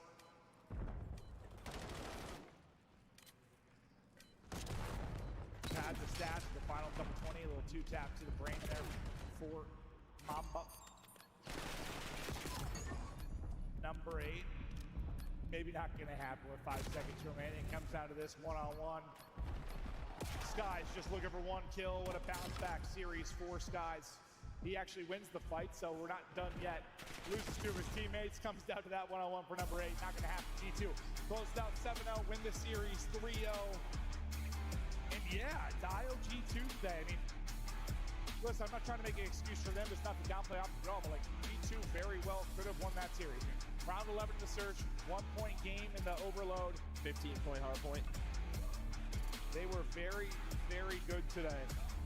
Because no one expected them to beat Optic, but they played it so tough. And then maybe where you think we'll have that lull in the gameplay they sometimes do against lesser competition does not happen here. It is. Well, I mean, yeah, you can get caught, right? Coming off a loss, maybe a little bit tilted, but it doesn't really happen. They come out map 1 and just handle business. Yeah, as much as, listen, Trip and Estriel are the reasons they're seeing a dub, that is a nice bounce back from Skies. It was really frustrating how he ended on a whimper in that map 4 versus Optic. He was honestly stellar in this 3-0. So G2 get in, and now looking like these are the moments, the days where we're like, this is why this G2 team just stick together. They just like, every time I'm like, these guys need to break up, I need to see something new, and the next day I'm like, I like it. I love it. I can't quit it. Yeah, 27 non-traded from Skies. That might be like the highest I've ever seen with that number. It's up there. No, it's up there. It's up there. But he put up what? He was damage leader in the map 1 as well. And yeah, I mean, I know we were tied around the midway point of the map 1, but outside of that, I mean, they get it's the best they've looked in search, obviously, on the 5-game skid. Been perfection. There were no chances for them. I mean, that was one of the more lopsided maps we've casted today, if not the most. Yeah, and I think this Omen team, with what they showed, like their hardpoint has been solid. Like, you compete with the best. I think probably they have to look at that 2, 3, and 5 for their amateur bracket tomorrow. Well, I got to find out what was in Estriel's gun, because he was juiced over the last several. We've got him on stage with Blaze. I mean, Clint, you ain't lying. This boy was popping off all over the main stage. Show some love to G2 Minnesota, everybody. They will make it to bracket play tomorrow.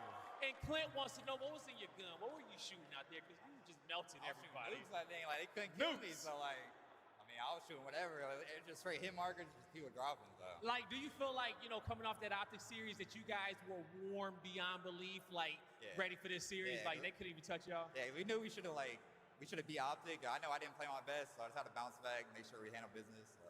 Well, definitely a great series to have right before this one, all right? Playing the world champions. And it just showed the different paces between the different levels of the squads and the paces in which you guys play. So you guys have definitely been increasing your pace, and that's something that you guys got to do. You know, you are a team that we've seen go to so many map 5s throughout the year. And I hate to bring it up, but some of those go differently. you know, your season's going differently, all right? So what are you guys doing to really change the pace of your gameplay so you don't go to so many map 5s as we get on through the rest of this weekend? I think the biggest thing is just working together and like just following Kyle, like, cause like Cramp, like he pushes pace, so it's like we got to keep up with him. Yeah. So I'm telling Caesar and Paul, like, all the NPC will get mixy. Yeah, like get up in there, because you know, as soon as you come off the pace with him, then it feels like he's hitting those fights by himself. You gotta get in and get those traded kills, man. You know, 11-4 in the S&D. You know, what else can we say about Crimp? You know, he's a great teammate. Yeah, he's a good guy, man. Good teammate, great guy. That's my guy. That's my duo. Like, there you go, your sub duo. All right, so you guys make it to bracket play tomorrow. I know you're happy for the boys. You know, anything that you want to just kind of say to the few G2, to the many G2 fans out there who has been sticking with you guys as you get ready for bracket play tomorrow? Because today was simple, but tomorrow the real tournament started. I appreciate all the support, to be honest. Like, I know it's hard supporting us, honestly. Like, we're a streaky team. Like, we'll come out, we'll get cooked, and then we just cook somebody next day. So it's like, how do you even work with that sometimes? So appreciate all the support. I know it's hard, but appreciate it. We see all of it, so thank you. Hey, it's hard, but they gonna keep pushing, and we'll see if the coin flips on the right side for you guys tomorrow. One more time for G2, everybody. Chris, take it away. G2 powers into your top 8. Congratulations to Estriel and crew. They get the job done, and they do it in a clean 3-0 fashion. We were hoping they were going to put that 8th point in overtime. What do you think there about Overload? I mean, the Overload was fantastic. S&D was fantastic. Estriel had an insane 1v3 on that fringe. They were just looking so good. We kind of expected them to handle business like that with how close they played Optic.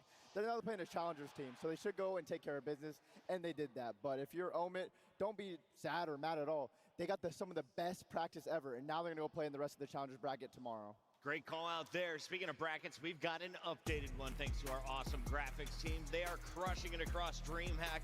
So many different games, and for Call of Duty League alone, we have 4 streams. You may hear the explosions in the background. That is a Game 5 between Notorious and Gentlemates. In the bottom left of your screen, we know Optic and G2 make it to Saturday. LA Thieves, Falcons, and Koi will all be there in your top 8. 3 more spots to go, and I gotta find out, are Gentlemates going to survive this match against Notorious? Allie, are you worried about your squad? You're playing a Challengers team, Allie. Don't look over here. What's funny is I haven't had to make predictions for them all weekend just yet, so I'm hoping to keep that streak right now. Keep that thought. We got to go to round 11. This is Huntsman, Carolina. Huntsman, we're up game 1. This is for a 2-0 lead. Let's go over to that Charlie streak. What are they going to do? All right, don't throw it away now. This is the first time we've seen them truly make an A push. This is going to be sniffed out. The rotation has to be put in. Brack gets the shots. That's going to be a trade. Now 3v3. Bomb still in the hand of Royal Ravens. This time you put, no, they're going to overextend through spawn again. Huntsman is going to be ready for this. Swooty, oh no, Lurks and Fire, take down Renegade and Johnny, and now Swooty with a sniper in hand. All they have to do is close the distance. They've already got the smoke down. Come on, we need to land those. We need to hit those. Royal Ravens get the job done. They tie up the series 1-1, but you can't say it was easy. The Huntsmen. A blown opportunity by the youngsters who are clutched by the veterans. Attach. I got to say, that was probably a clutch by the veterans.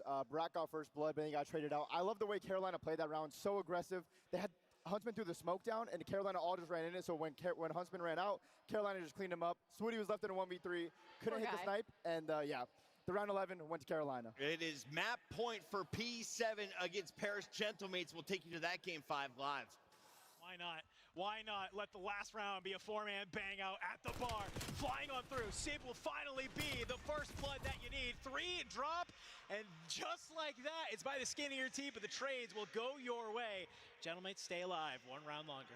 There's actually a wrap here, but it's a good thing that Ghosty stays back. If he'd have joined the rest of the boys inside the bar, Beans gets through here. Yeah. Wow. And he could have been a bit of a nightmare. Yeah. So Ghosty just about gets there. 5-3. You've got a ways to go yet if you're Gentlemates, but we so often talk about it. 1 round at a time. For Notorious, they've thrown multiple different looks. They do not have to keep gambling on the ball hit. They've been so much better when they've decided to roll the dice in different ways. What have you got for us? It might be another one again, but this is also only 2 members flying on over towards that bar. It's all 4 members of the Gentlemates. Eric Boom tries to be able to land that nade at the feet yet again. Maybe find that opening kill. It won't be enough. But look at the Gentlemates. They make the same read, though. They say, nope, we don't all need to see here. Let's go ahead. Let's spread wide on this plaza. Let's try and maybe make this B read. For Project Notorious, though, they kind of have a little bit of a comfort. They don't have to make these moves this quick. They can lay in wait and decide when is the best time to strike. They're starting to wait up. They're starting to consider the hit. 3 bodies are going to start to stack. Smoke's going to go out, or is that bait? What's the situation here? Envoy is on you. Good, there's one. Tries to find the second. Trades are there, though. It's 2v2. Eric Boom and Snoopy versus Sib and Ghosty. You start flying through the bar, up over the top. Sib, he finds one. Can you find another? You do. 1 round at a time is all it takes. Penny for your thoughts, Project Notorious, as you load into the next one.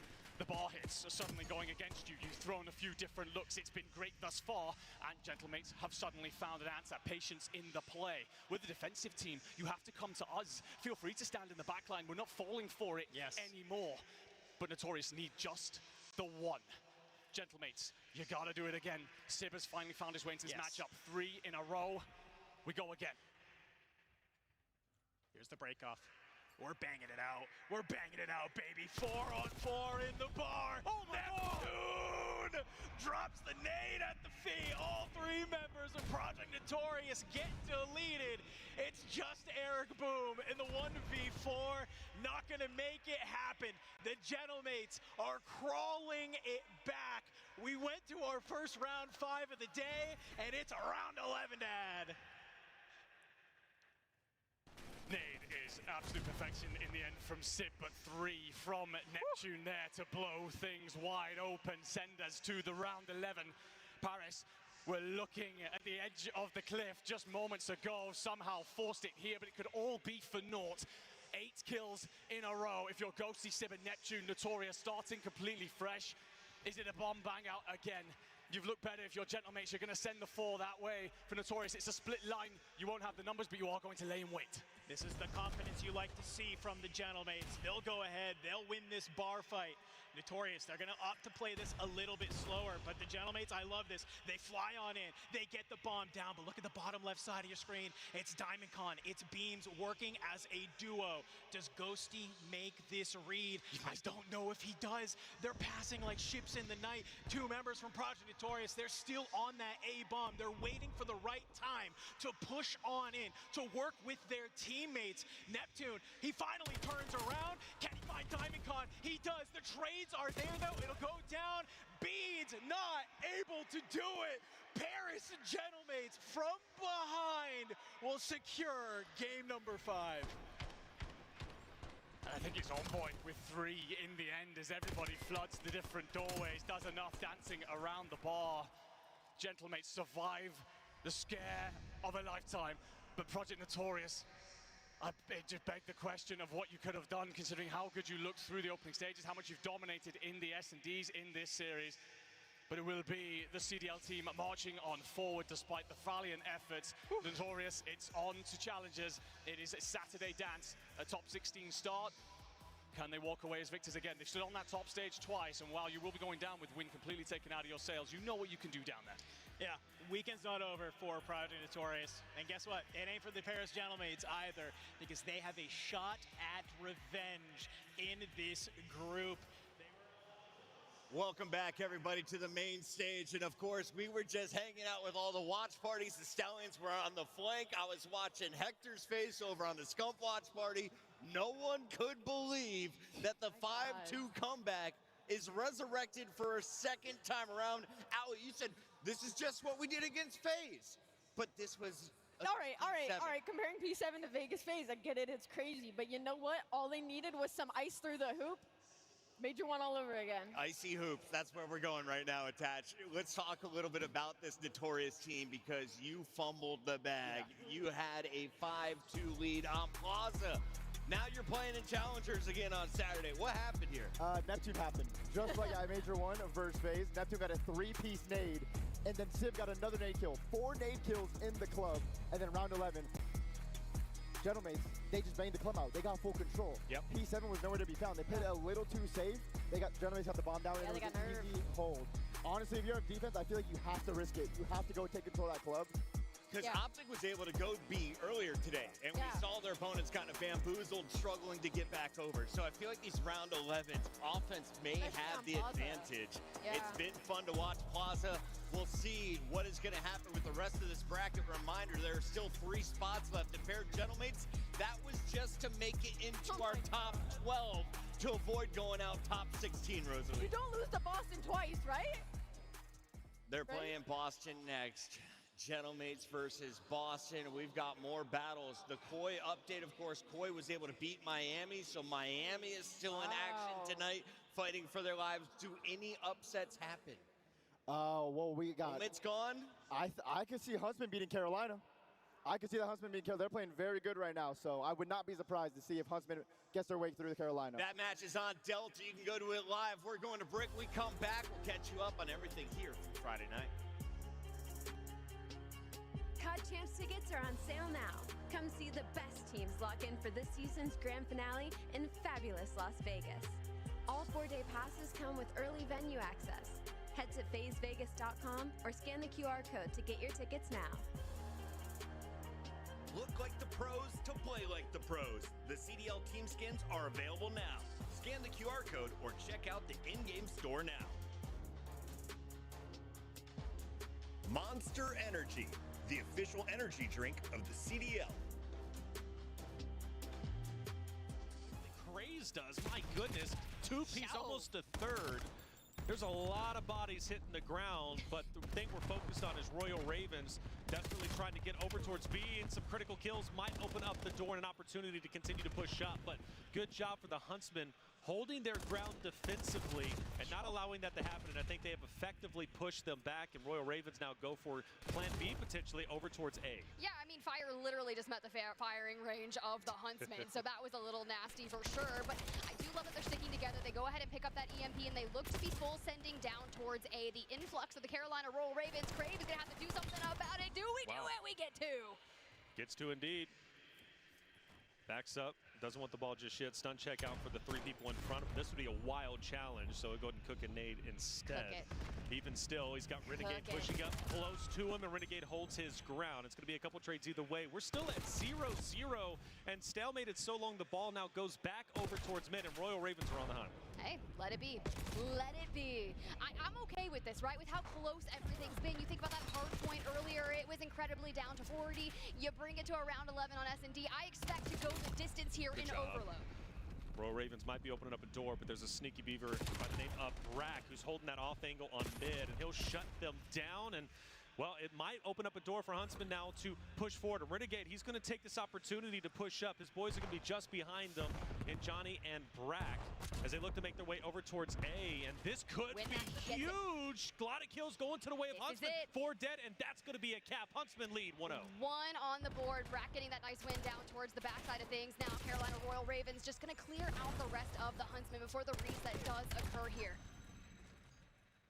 Royal Ravens, they want the revenge. They're pushing up strong. Johnny with the off angle that was looking good, but it's not enough just yet. Brack now is going to be the next tip of the spear as Royal Ravens continue to push up. But man, Huntsmen are looking great. They're getting the slays, and you got Renegade who's going rogue on the flank. He's been sniffed out though, and unfortunately will die, but he could have been making some big plays if he wasn't figured out. I mean, we're really butting heads down there where the EMP is, and Brack, we can't lose stuff like that. But Lurks does need some kills as you're double negative, so things can be difficult. Johnny about to face the influx of the slaughterfest of the Carolina Royal Ravens. The entire kill feed goes blue, especially when Lurks takes that trade. Ooh, at the 1-yard line, shut down.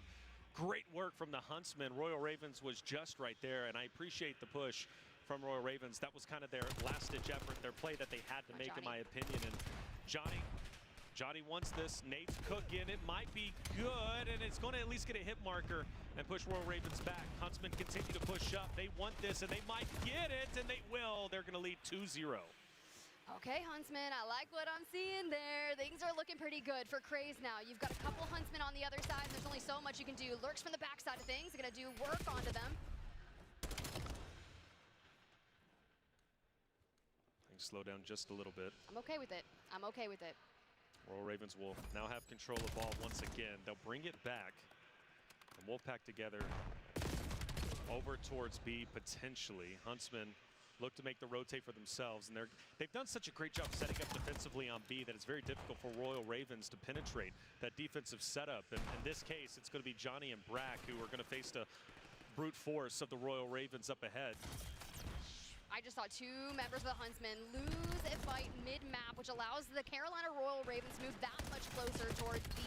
The last stand is inevitable for them, but the spawns are allowing the Huntsmen to keep reinforcing, but this is where it's going to happen as we dive down towards B. Carolina Royal Ravens on the board. All right, good stuff. Now they're trying to keep Huntsmen off the spawn, but continually pushing up is going to be the Huntsmen trying to break free, but this is the most aggressive we have seen the Royal Ravens as of yet. They're trying now to piggyback a couple of caps, and it could be successful. In fact, they're making great headway. They're going to go ahead and get it, and just like that, they're going to tie it up. No, they're not. Swooty. No, they're not. Swooty shuts them down, and we should end this half 1-2. That Swooty kill right there to pick it up and run the EMP the other way is so They don't get this, do they? Surely not. This would be a crazy run to end it 3-1. Crazy break.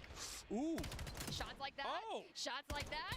Okay, Johnny. Okay, a couple more bullets to slide on out, but you got the reinforcements and the two-piece from Wow. Brack. And halftime. That's incredible. The fact that they got it, last-ditch effort, 3-1. Well done to the Huntsmen, man. Their respawn is no joke. Look, I put out a tweet and I said, Huntsmen or Ravens, who you got?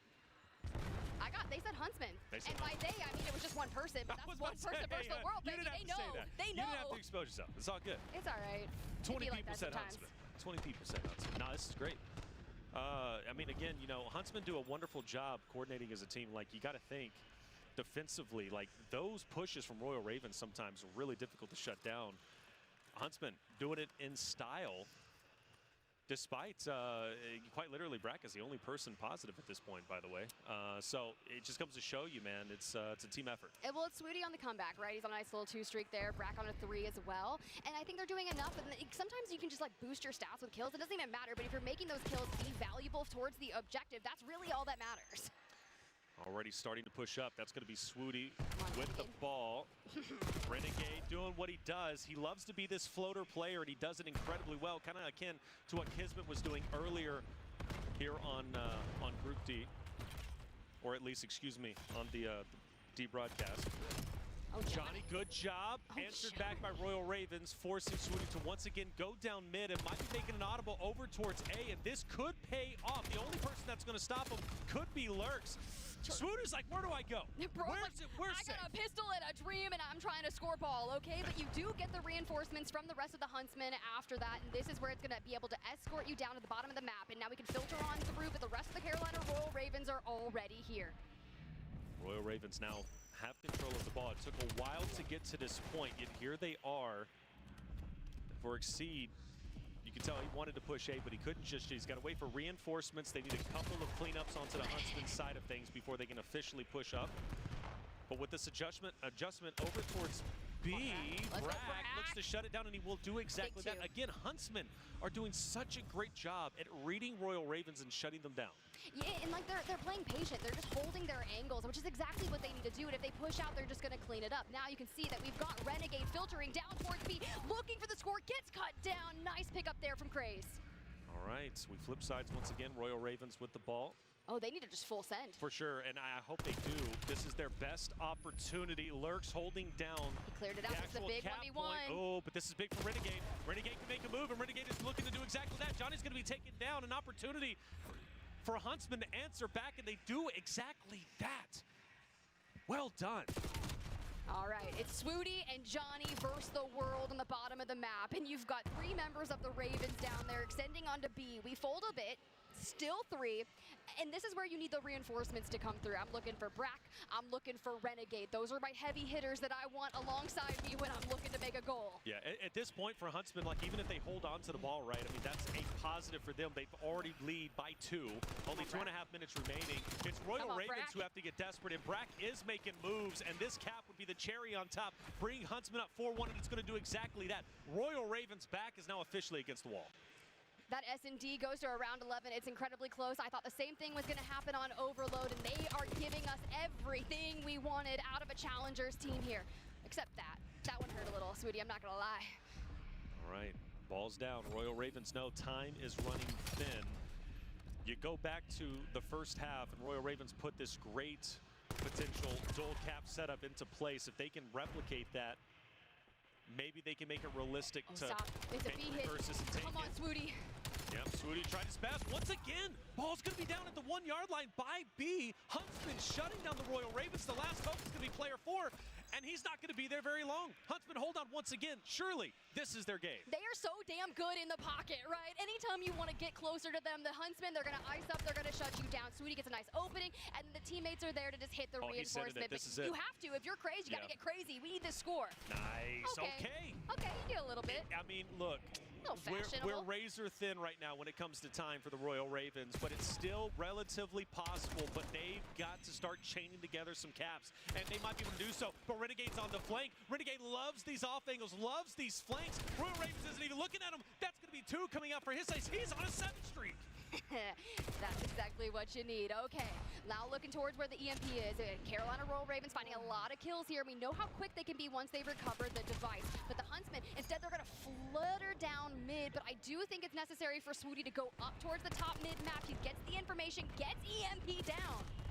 They're going to have to get a cap, and they get their hands on the ball and not die. That's the only line of attack for the Royal Ravens. And Huntsman, they're going to go. They're going to go ahead and forego the ball. They're just going to push forward. They just want to slay out. They understand they have the potential to win this game. Royal Ravens are done for. 25 seconds. This might be a wrap unless a miracle happens, and that miracle might be forming. Royal Ravens are desperately pushing up towards B. There's just enough time to maybe make a miracle play, but shut down as Brack mows them down. Huntsman will in fact take this game and win this, or at least lead the series 2-1. This is nasty work out of the Huntsmen. This is what I wanted to see. We talk about them kind of keeping the longevity in the bracket, taking the win here, and taking another map from the Carolina Royal Ravens. This is it. They can get closer. They can do it. I love it. I mean, they're already doing it. Swooty, well done. They'll get the final. But, I mean, overall from Huntsman, that defense was no joke. Royal Ravens could not break it. Countless time, at least 4 to 5. Welcome back, everybody. That is Huntsman taking their second game, which means they were 1 search and destroy round away from a clean 3-0.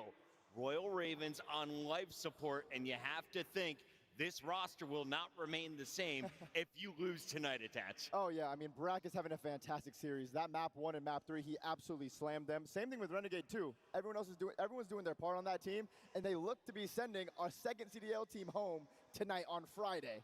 Allie, some of these teams like Vancouver could be scouting for new players. Literally on the other side. Do you want Renegade or do you want Brack, who's been in the CDL before as a mutineer? Oh, that's the tough. It depends on what your team needs, to be honest. But I might be betting on the Young Guns. I feel like that's been kind of the story the past couple of years of bringing Challengers players in. But man, what a day of COD it has been. I can't believe the amount of upsets on this screen. Reminder, we still have FaZe facing off against Cloud9. That is going to be happening over on our Bravo stream. If you want to see that P7 Gentlemates match, you got to go backwards in time on YouTube because Gentlemates are now battling Boston Breach. That'll be happening over on Charlotte. You can catch all of the action across all of these channels with a reminder. Tomorrow, we're down to just the top 8 teams in the CDL. But we're also kicking off Warzone. It is going to be a jam-packed day of Call of Duty. Attach, I got to ask you, what do you think of your first day in Nameless's chair? First day, it's some big shoes to fill, but it's been fun. You guys have been making it easy for me. I'm having a great time. Atlanta's been lit. The crowd's been lit. There's been some amazing matches. I'm so excited. I'm loving the Pro-Am. We need more of these. Yes. Now, we have fortunately get to go back to the green room. We are done for the night, but you guys are not. Production is going to keep it rolling, so enjoy the games from the Bravo stream. We'll see you tomorrow at 12:45 for the pre-show. Here at FaZe Vegas, they are dancing on this domination. They have the spawns, they have the calls, and you can see it on the mini-map. Every single time a player tries to make a breakthrough, FaZe are reacting. FaZe are taking over as well. I mean, a 4-spree for Draza, a Booz is on a 3. They flip the spawns. It really set up for the dagger moment of the game. Draza gets taken care of, but nonetheless, C9 now have to take a hike all the way across the map. Nedra, only player in position, able to win the gunfight, but is desperate for the backup. Nedra still alive. They'll try and make some more kills out towards the back here. He's going to go down to Sim.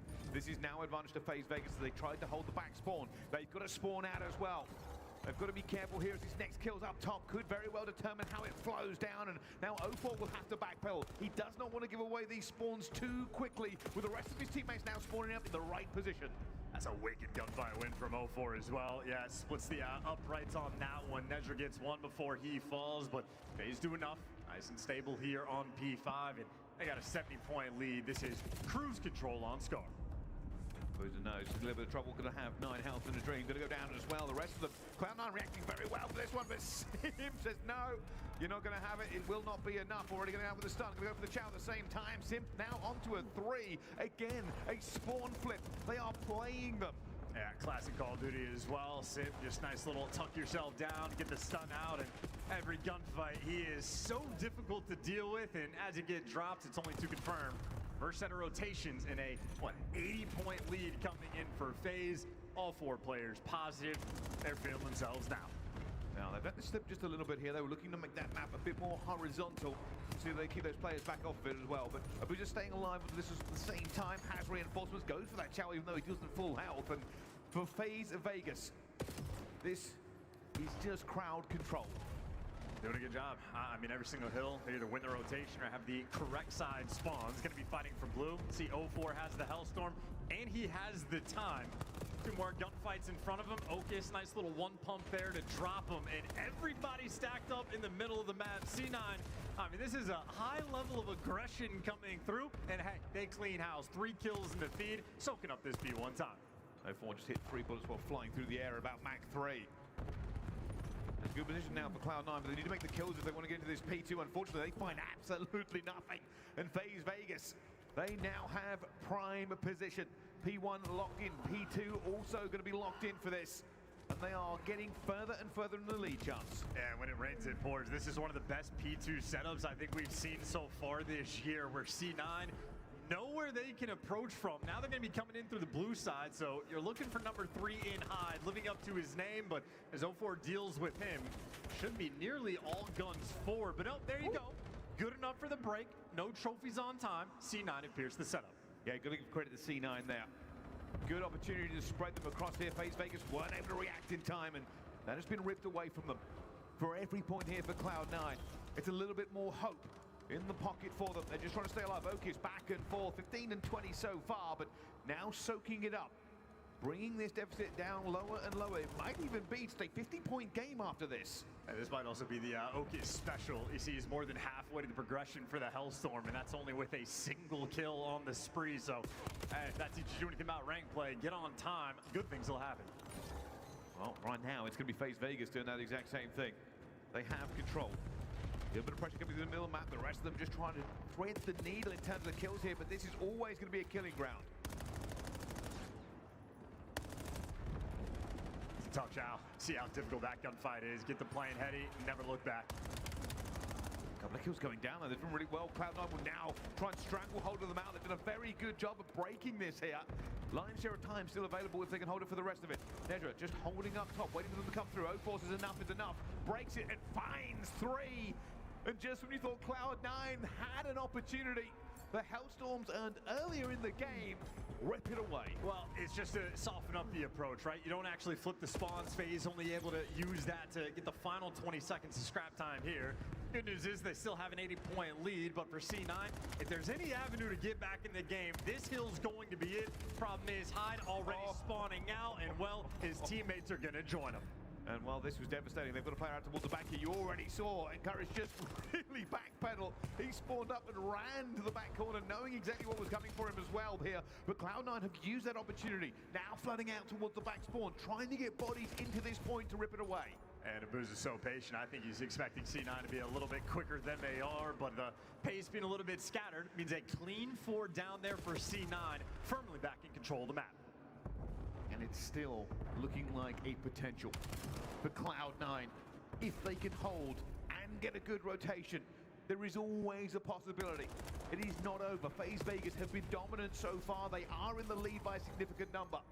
But the game is not over until it hits 250. Yeah, we're getting poetic, but then you see on the minimap, FaZe just able to swarm and break it down. It's a 2-2 split on the minimap now for C9. Those two players need to run for the hill. Nedra doesn't connect with the bullet. Is FaZe now swarming around the new time? 4-man wipe at the worst possible moment. C9, they are spawning all the way out. Just when you thought maybe it was for Cloud9, you forgot that how good FaZe Vegas are going to be. Everybody now has to hit it. They've got to go a little bit quicker than they have been. They have managed to clear out an awful lot of them. They have managed to take the spawn at the same time. Abu's going to be the last player left here. Trying to do magic, not going to happen. And Cloud9 again find themselves in control of the hill. Hey, faltering gameplay there from FaZe, right? Everybody on C9 spawns out. 15 seconds later, C9 in control of the time. So 0-4 now needs to try to bully his way through the front. There is no follow-up. FaZe right now going one by one. He got the gun skill to bail it out, though. That'll be okay. Traza, he's made it to his home. Gunnar in a good position. The rest of Cloud9 actually splitting the map here. They're trying to hit the angles as best they can to get this as a perfect take, and they get a bit of a scrap time. The game is still alive, but with FaZe Vegas so close to lethal, it might be a little bit too late. And Abu's trying to make sure they play the easier game. Once the blue side spawns for the new rotation. Ends up losing track of Hyde though, but nonetheless, you should be good for the initial. 0-4 in control of shop, and well, spawn's actually getting a little bit weird. Gonna be difficult for either team to control P1 until FaZe strike, get a 3-man wipe, and right back in time. 20 seconds in, listen, 0-4 is going for the players off the spawn. He knows where it's going to be. Already going to be spotted. Finds his first as well. 0-4. Eventually spotted and taken down. And this game is ramping up towards the end here. It's going to be Cloud9 who will just have to run in. There's no real opportunity for finesse. It is just put the bullets in the bodies and move. FaZe just looking to take care of business. One more break and they'll be walking into map number 2 with confidence, and they should be able to get it. 0-4, 2 in the feed. Draza good for 1. Okus last man to fall, and that should be enough to seal the deal. C9 gonna have to fight their way and flood in, but no dice there. Map 1 FaZe. FaZe showing just how good they are in the respawns. I will give credit to Cloud9 though. I do think that was a bit of a better showing as it went on. They were trading a little bit. The problem was, Chance, is that they were playing against FaZe Vegas. It's a very difficult thing to deal with here in the CDL, especially so on land. Major 2 champion showing off the goods there, and again, clean and comfortable game.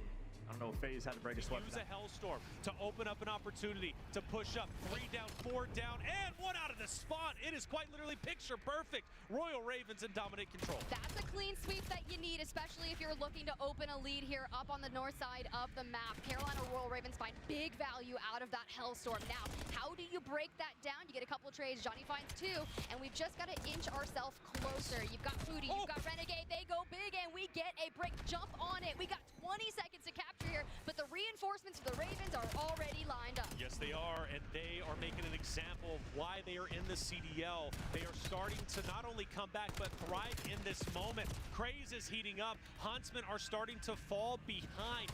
Can they turn their luck around? I don't know. This hill has almost been perfect, but Huntsmen finally find an opportunity to break, but it's too little too late. Royal Ravens are already on the fresh hill, and Huntsmen are trying to go for the break. And they're looking for 200, and this is difficult, right? We know how much the Huntsmen got out of this specific spot in the last round of rotations, and things get nasty, right? They get mixy, and a big win for Brack in the back line. Huntsmen have to play this appropriately. They're not in danger of losing off of this hill, but they are in danger of falling too far behind to where they have to get desperate. They have to play perfect on each and every hill. Good news is, Huntsmen, they break it. Johnny, multi, he's on 3. So this is huge for Huntsmen. They're not giving up despite their back against the wall. I'm telling you, you get all 20 of this, you bring it back within 15 points. This is exactly what you need for the Huntsmen. It's going to be that rotation that costs you, so Renegade is already looking to get mixy across way. Yeah, he's starting to heat up. Lay that path. No, this is good for him. Get caught here. He loves those off angles. He loves the flanks, but this time around, shut down still. Huntsmen have managed to bring it to within 18 points of where Royal Ravens currently stand. Now, you go back in time, Royal Ravens did a phenomenal job on the very hill that they're currently in control of. And this time, there is enough time for them to win. But the Royal Ravens have the spawns. They have the time. This break has to be flawless, and Renegade from the back needs the two-piece. We fall here, and this could be the end of the Huntsman. You may get time for one more break, but you have to be flawless. That's right. This could be the end. Huntsman not looking to give up just yet, but they are still fighting for mid-control. The only one who's going to be spawning up, who's anywhere close, is going to be Johnny. He's going to be the tip of the spear, but it's a disconjointed push. One by one they go, giving Royal Ravens an opportunity to stack up. Fire, he'll push out. Another one's going to end up falling. And Tiff, I hate to say it for the Huntsman fans, but they're not going to win this one. We're going to a map 5. We're within 7 seconds. That counter is going up. Renegade from behind finds a two-piece and stops the Ravens in their track. I digress. They actually stay alive. We Tiff, have I was the not expecting rotation. that. We do, but only 5 points away is the Royal Ravens. The Huntsmen have to be flawless. Another Hellstorm's going to be coming in. This time it's going to be Fire instead of Lurks. The last one wiped the Huntsmen 2 times over. Will this one do the same? Renegade can't necessarily move. It doesn't find anybody. Huntsmen stay on the current hill. Royal Ravens still got to penetrate. Hey, they find one. Here comes the Ravens, looking for that break, looking for the action, looking for some wipes. And Brack is holding on for dear life. 19 HP and He's not moving. He doesn't want to move. Player 3 is going to be just behind him. Brack goes for the reposition. Royal Ravens now just 4 points away, but it doesn't mean that they're going to take the win. Finally, Royal Ravens get control, and this should be it. And yes, it will be 250, 206. We're going to a map 5. That scoreline looks awfully familiar when you think about map number 1 on Colossus. It was 250, 204, but with Ravens at 204, so to answer back in similar fashion is exactly what they needed to do to give us a raid S&D for Game 5. Oh, raid For the next one, they encourage the next man in line, falls, and Nedra taking a swing. Drazah already lining up before that player got there. Nedra, though, in a position to at least find one, and decides he wants a sniper as well.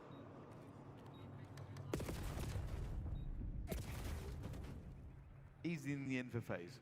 Yeah, not trying to waste any of our time. Get the first blood. Drazah there for the follow-up. 0-4 making the noise towards the middle of the map, and the teamwork showing off the goods.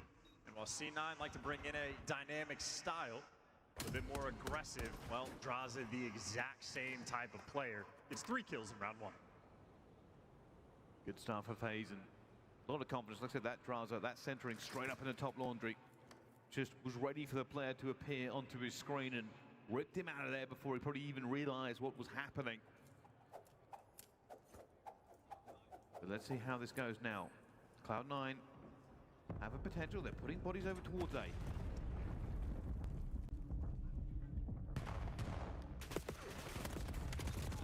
Or hide a little bit out there from where he could have been back into cover, and this is really still the push here. Got to play around Okis.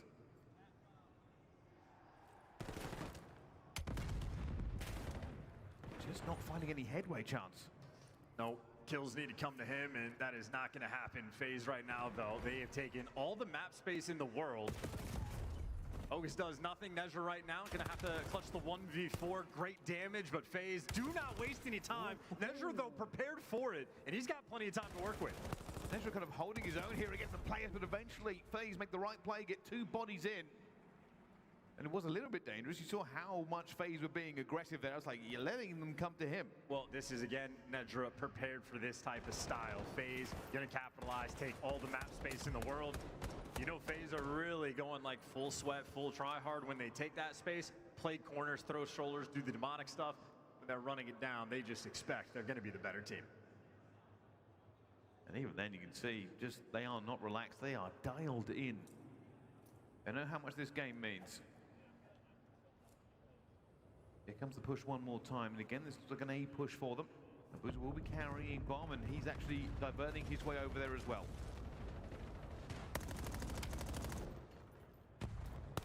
So for unbelievably aggressive, flying around, no stop. That's a hell of a chow from Okis as well. Really trying to get that first blood. Simp on Overwatch.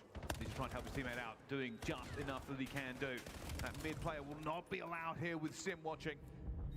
And now a 2 versus 4, Cloud9 New York. Gonna try and head in from both ways. They already find one onto 04. Drazah now having to back off. He's on a 4 streak. Reinforcements here on the cut. They're looking for him. It will be a booster to back him up. And, well, Drazah gonna be looking for these last, potentially in this round. Can he get onto a 5 streak? Yes, he can. He's busy. Getting close to that Hellstorm as well. FaZe, well, the expectation for these guys in Search and Destroy. Up 3-0 and running the show. Ogus makes a little bit of noise top laundry, and you see the difficulty of what he had to deal with. Not one, not two, but 3 FaZe players going for the wall bangs up top. Adam Week and 04 just gets sent in for the kill. Get back laundry and FaZe, no mistakes in sight. For C9, going to need an adjustment, whether or not they're going to be looking for a potential counter to some of this pressure and map control that's being ripped away here. Somebody is going to have to make the play call already. 3 of FaZe. Taking some map control again here onto this one, and I wonder if Cloud9 are just going to try and play around Okus, see if they can find a first blood.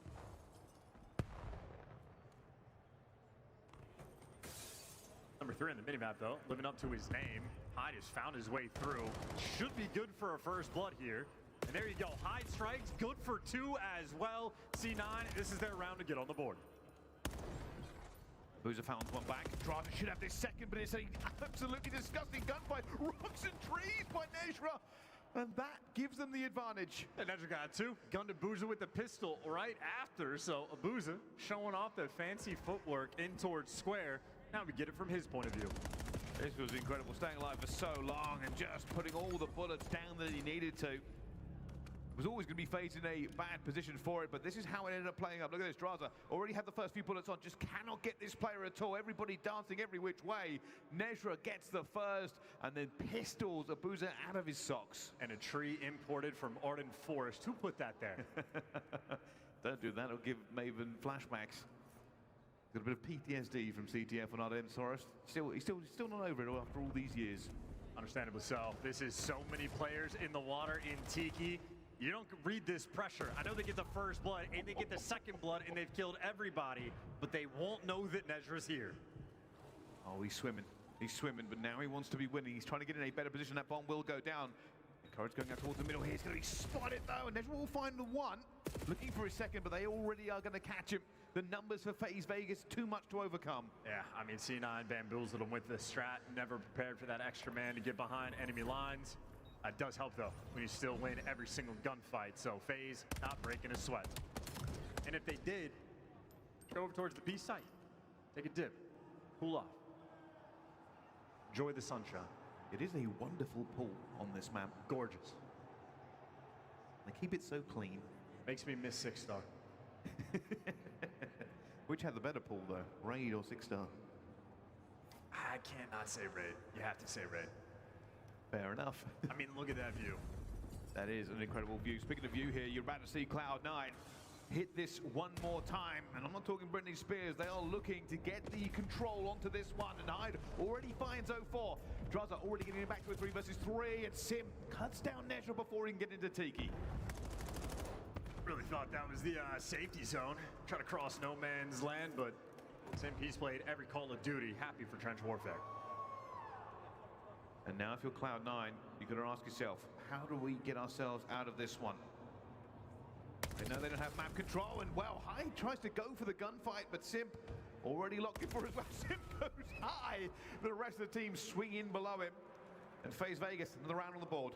And if you've never had the opportunity to meet Chris Lair, extremely nice guy, always has been. Lovely. If you're on a donut, he'll feed you a kill. Unfortunately, his teammates were there to capitalize. Yeah, Draza's evil, so that's just... That makes sense. That does make sense. For Cloud9, though, we have extolled the virtues of their S&D time and time again. It is not looking so the case here on map number 2. They will have to find a miracle to get back into the swing of this. 10 Hail Marys and an Our Father. Get ready for this comeback. Here comes the push, though. It's massive in towards the middle. They're trying to go for it. Nezhra already finds one. Sim trying to get it as well, but Nezhra finds 2. Draza gets one back again here onto Encourage, and still advantage to Cloud9. Yeah, Nezhra again proving he is a dangerous competitor. 2-piece for him and a 3v2 for C9, and good news for them, they're grouped up together. Here comes Draza, though. He knows he's a little bit outnumbered, a little bit outgunned, but Abuja's going to back him up here down to a 2 versus 2.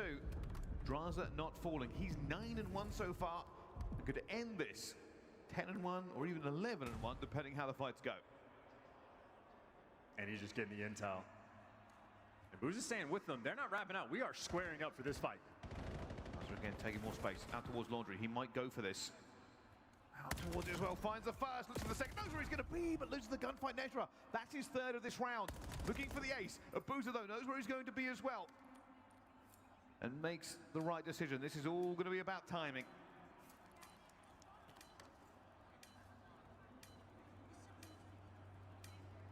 Bomb will go down successfully. A lot of information lost here, but now they're going to square up into the middle of the map, and Nezra gets the ace! 11 and 5 for this man, keeps them alive in the S&D. Oh man, gets the first 2 kills, puts his team in a 3v2. How quickly that turns into a 1 versus 2. That one-man wrecking crew in Search and Destroy. Nezra again proving how good at Search and Destroy he is. Hope still blossoms in the chest of Cloud9. They know they need this. This is their bread and butter. And it is springtime. See how far this one can grow. What do they choose? Where do they go? What is the play call? At the moment, it's looking like a split again. This may be a slow burner. Nezra being careful, already getting a little bit of information. Yeah, that's an exploding Ven. Well, 04 jumps up, standing tall top ring and backing Nezra down. Carrying bomb as well. Mr. Do-It-All. Hyde might go for a swim one more time. They are taking control out towards forward. Courage gets the first blood. Massive now for Cloud9. They bite them down one more time. Drow's has fallen to Nezra, and now they have the advantage. That's a square up. And Sim gets the better of it, but they still don't have the numbers here, FaZe. Well, gonna get the bomb down. FaZe looking like they're gonna try to retake this from bedroom. Ocus will be the first to engage. Give him about a 6 out of 10 for that one. For the dive going into it, Sim already finds out Ocus. Nezra will be wet, but he might be deadly. A 5 streak for him so far. Waiting for FaZe Vegas. I don't Overwatch, everybody getting tagged up. Nezra's going to go down already. This is going to be a clutch potential for them. Hyde has the time to his side, but already going to take a little bit of bullets going through. 14 seconds, going to keep dipping and diving, dodging and weaving, trying to get away with it, but no! Abuza too good in the gunfight, and Cloud9 have thrown that one away. And FaZe able to clutch up, doing what they do best, showing off the teamwork towards the end, and finally sniffing out those sneaky swimmers. Confident there in map number 1, maybe even better there in map number 2. Nezra trying to put on for his team, but ultimately, well, had to meet their demise. Major 2 champions a map away from seeing the bracket. Now you find 2 Royal Ravens, and that's, well, 2 too many for you. That's right. Who's hanging out? That's Swooty in the corner. He's going to be sniffed out. Still realistic for Huntsman to win this, but it's Johnny 1v2, which means he'd have to pick up 3. The nade throw might give away his position, and they're going to trade spots down basketball, and it's just COD timing at its finest as they flip spots. Bomb's going to go down, making Johnny's life even harder. Yeah, this is going to be tough considering you've got Lurks already looking for him, and Johnny on 27 HP. We peek through a window, we find Craze. Okay, things are different here with Johnny on half HP, back up to 100. He's got plenty of time to make this happen. Oh, they're going to meet. They're going to meet. John, no, he didn't see him. Are you kidding me? Brother. Johnny backs away. Come on, Johnny. Once again, they trade spots. Come on, they're going to connect. And what? Johnny can't get the job done. Lurks will hit the shots needed. And Royal Ravens will take a very close and tight round number 1. All right, chat. Let's step back for a second. Sure, Carolina Royal Ravens, they're going to take that round here. But we are in Game 5. It is Major 3, it's a Pro-Am, and Huntsman, our challenger representation that's still here, still fighting for a chance to make it to that bracket play this weekend. If you've ever been a fan of challengers, you stand up, you lock in, and you send your vibe straight towards the Huntsman. That's it, the Huntsman, they need it. They need it, Royal Ravens. A close round 1, but they'll take it anyways. We're going to be splitting the difference on both ends. An opportunity for Huntsman to get the bomb down onto B. Free and clear to set up defensively for the Royal Ravens. They're going to do exactly that. Renegade's going to plant, but their middle is going to have some attention. Craze and Lurks are going to be pushing through stairs. Oh, Johnny from the deep like a megalodon out there. He usurps out of there but gets cut down. It's all right because Renegade was looking for a couple now in a 2v2 situation. It's Swooty, it's Sniper versus the world. And Swooty, he hasn't been hitting too many shots, but he'll hit the one needed. You hear the head crunch. Huntsman tie it up 1-1. So it's gonna be like that. Do we get a game 5, round 11? Ooh, I want it. At this point, we've waited long enough. God, what a shot. Hey, I saw on Reddit. Did you? Swiggity Swooty, put that sniper away. No, Swooty, keep that sniper out if you're going to hit shots like that. Give me another one. That's right.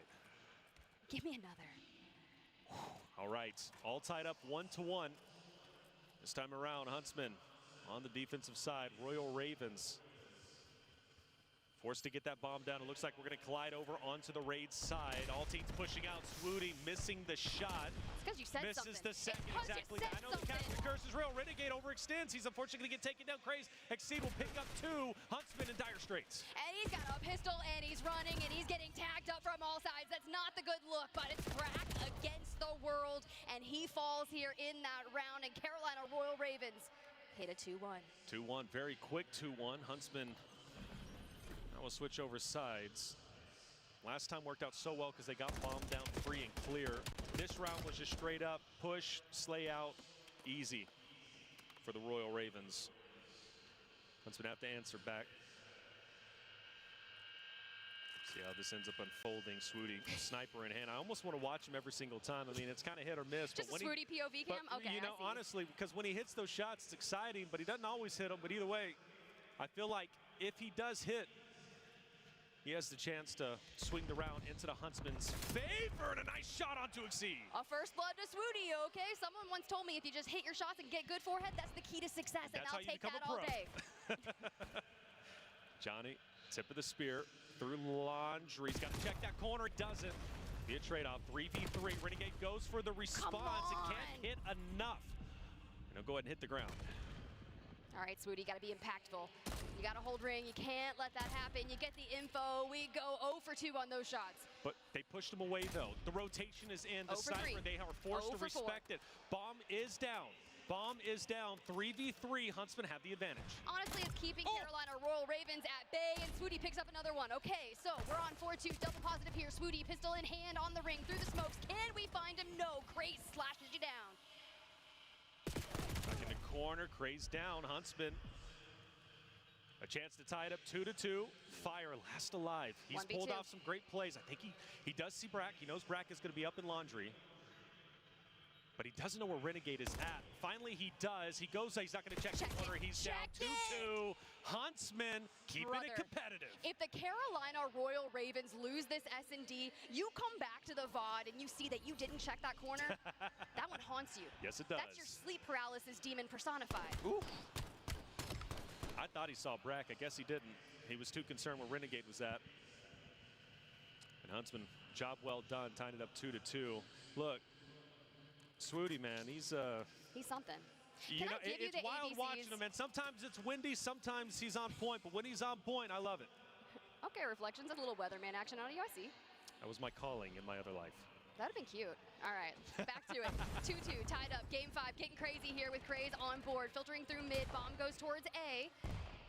We're immediately planting. This is what you want to do, especially if you can get priority, get bomb down early on. Your chances of winning typically go up in this moment. Lurking about, smokes out. Craze hits the shot. Well done. Oh, and that's going to be a huge clap. Even though Lurks takes down Craze, it's still going to be a net positive. Swooty last up. Swooty versus the world.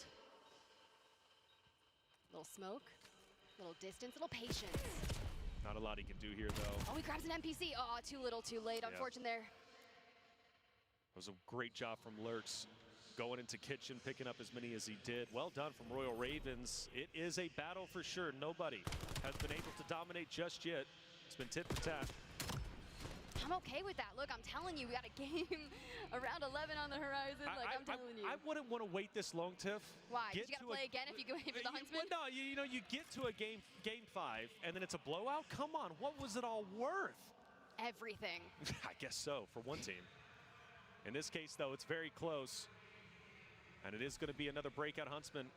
Bomb in hand. They're only going to be met by fire, so this is a chance for them to get bombed down early on, but they do have to respect that there might be more waiting. So because of that, they're going to play a little bit of a flex roll. Renegade, though, with the read, takes down Lurks. Look, I'm telling you, we have COD timing that's crazy, but immediately checking back onto that is so big to grab first blood against Lurks. Now for Johnny, you got the shots coming all ways. Yep. Craze here, yeah. Tied up, 3-3. I think Huntsmen are going to go ahead and Maybe double back, get bomb down. This is good. Fire's not going to be able to spot this based on where bomb is being planted. So Huntsman should be able to set up defensively without losing anybody, and that's exactly what's going to end up happening. So Renegade is going to spot a player mid, but can hit the shots needed. Exceed also hits onto Swooty. Johnny onto Craze, 1v2. Okay, bomb's down though. We can bait it out. Oh. You bring it to a 1v1. Johnny though, we're 70 HP in a dream in the ring around the Rosie of the vehicle. Come on, Johnny, hold it on! He's got this. Johnny gets the job done and ties it up 3-3. Despite it being a 1v2 tiff, Johnny unwavering in his faith to hit the shots needed. All right, Johnny, let's watch that one again. Exceed slides on in. That's clean. That's clean indeed, isn't it? I just want to let you know, Reflections, I'm having a good time. I'm having a great time. Chad, I hope you are too. I haven't cast multiplayer in 3 years. This is where I started my career, and funny enough, I started at casting on Raid and Black Ops 2. So this is just, I mean, Full I just got circle chills. moment for you. Man, I'm getting old, but you know, I tell you what, this makes me feel young again for once. Chat, don't say anything to that. I don't want to hear it. My hair's growing back. That's all I got to say. It's true. Exceed out here sniping. For the Carolina Royal Ravens. He's the one that took down Swooty in that last round. A little sniper v snipey, and Swooty gets the payback. That's right. It's going to be big opening pick from Swooty. Huntsman holding on to what they got. Lurk should be spotted here. This is an easy cleanup. Yes, it will be. Third one's going to be onto the head. Swooty's going to push up with the pistol in hand, and Swooty is the hero we all needed for the Huntsman. Oh my God. He's not the hero we deserve. He's the one we need, baby. That's right. You know, I saw Swooty on one of the breaks, man. I said, hey, dude, keep crushing it. He just laughed and said, yeah, man, we'll do. I mean, he's in good spirits. He's comfortable. He's relaxed. Again, for the Huntsman, the challenger team, you know, if they lose, they just go top 16 in challenger bracket. They just go and play there. But for here, it's like they're just having a good time. But more importantly, they're proving a point. And we talked about the stock for some of these players. Who knows? Swooty might be going up a little bit. Huntsman up 4-3. We've been going back and forth. Royal Ravens should answer back, but if Huntsman can win another round, put themselves on series point, another challenger team could be progressing forward. I feel like it's going to be the Swooty v Exceed, sniper v sniping, but if you can find Lurks over there in HUD, it'd be quite nice, especially with bomb going straight towards B. Slight overextension, but that's okay, because we're still looking for that first blood. Ooh, Lurks, I don't know if they know he's going to be around Tiki. Bombs down, Craze goes for the snare push, picks up one great trade from Renegade's perspective, but of course he can be traded out himself. Lurks in the water, looking to challenge top bedroom. He's going to be on the flank. There is no way they're going to know Lurks is here if he does decide to go up, which he doesn't. Brack catches him, but Brack doesn't get him, and Royal Ravens will answer back 4-4. That reaction time was a slight miss. That was a slight miss, but that's okay, because it's still 4-4, tie game. They're just giving us the round 11. Are there script writers back here? I'm not quite sure, but I would like to go see them before the next round. Look, we're just guests for the CDL. Don't give away the secrets, okay? I'm just here for the plot armor, right? I'm a weeb. I love anime. Yes, I love you do. it all.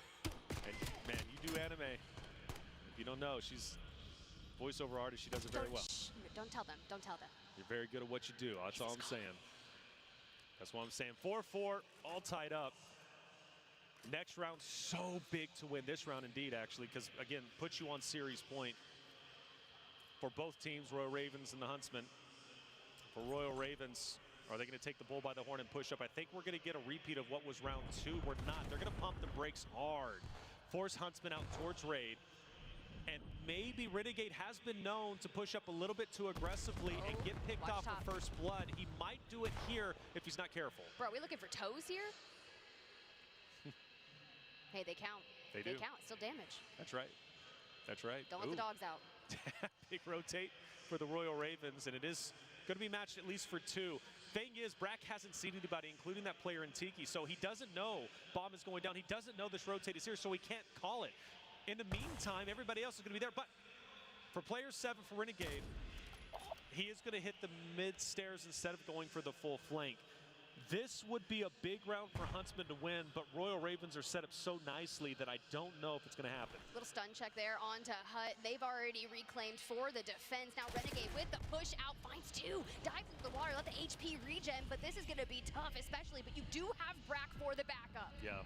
Still, Royal Ravens defensive setup is so strong. Trophy is also down.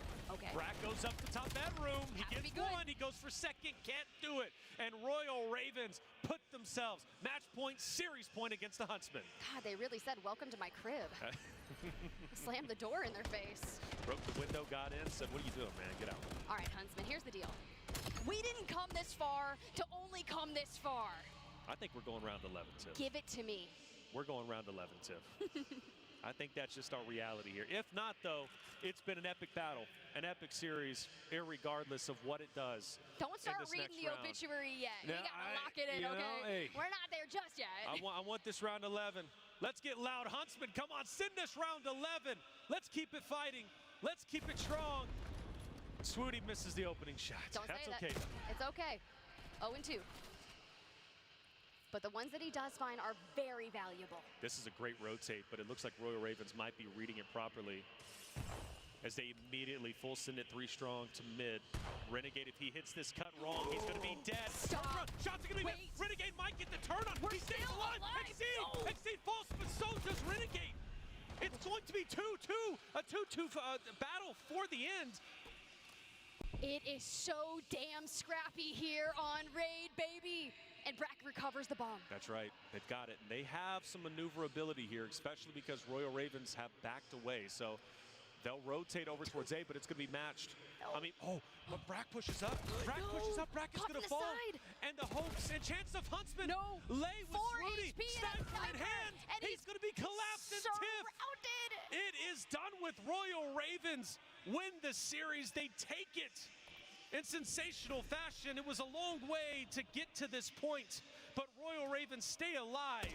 But you got to give credit where credit is due. The Huntsmen played so incredibly well each and every map. One of the other side of the map here, bit of a danger time for Cloud9. Could be a rebuttal with that EMP spawning any second now. Will be scooped and gone. Hyde's going to go down at the same time. I think this might in fact be a rebuttal. You can already see the players going for it. Encourage, trying to thread the needle, not going to be able to catch it. Over they go, and Sim picks him out of the air. 6-1. Swat amok flies. C9 get a score. The response is instant. And once again, on the minimap, you have to be happy with the gameplay if you're a FaZe fan. Maybe a moment for C9, though, to get the kills and get him off the map. And Sim just pulls the disappearing act, and now he gets to be the cutoff man. Nezra with the device, but Sim there to call out, hey, there's 3 in window room. Device guy by his lonesome, nowhere to go. Cloud9 looking to make a move. Carter hunting down players in the middle of the map, gets away clean.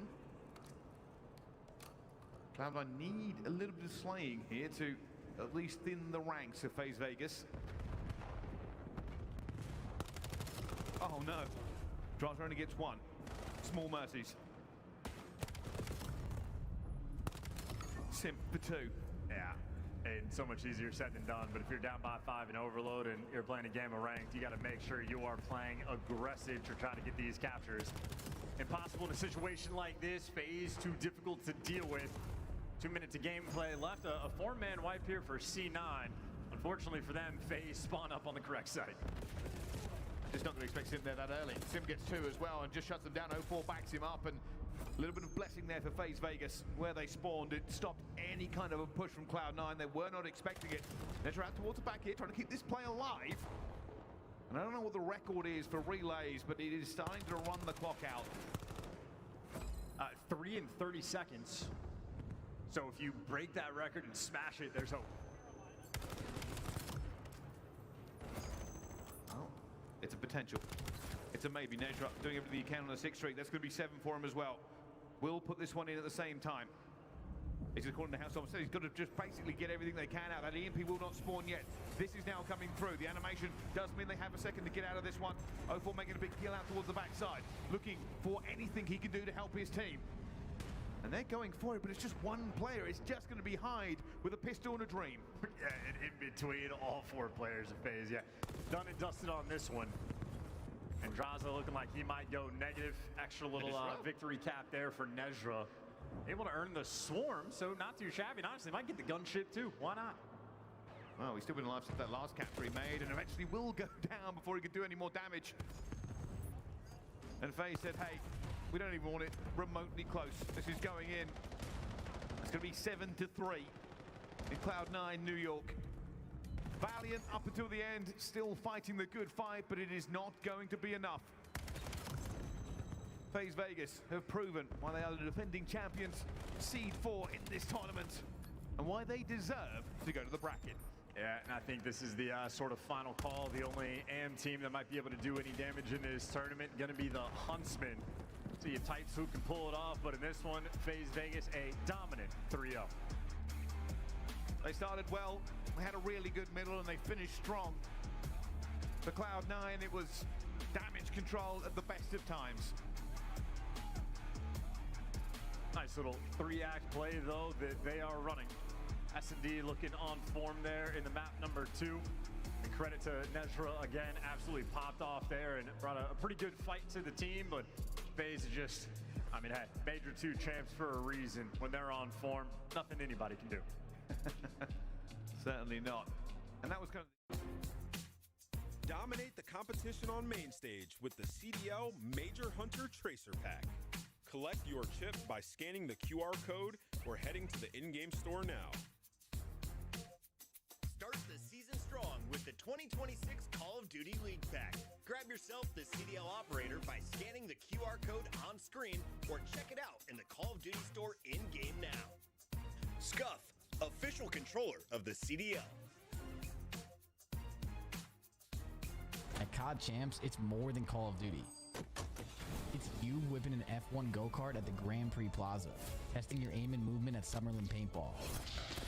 It's you driving supercars at Speed Vegas, surviving the best escape rooms at Escapology, experiencing the immersive art in the Arte Museum. It's you taking a picture in front of the Bellagio Water Show, and seeing Vegas from the largest observation wheel in the US. It's you and the squad making memories for life. A weekend in Vegas that you'll never forget.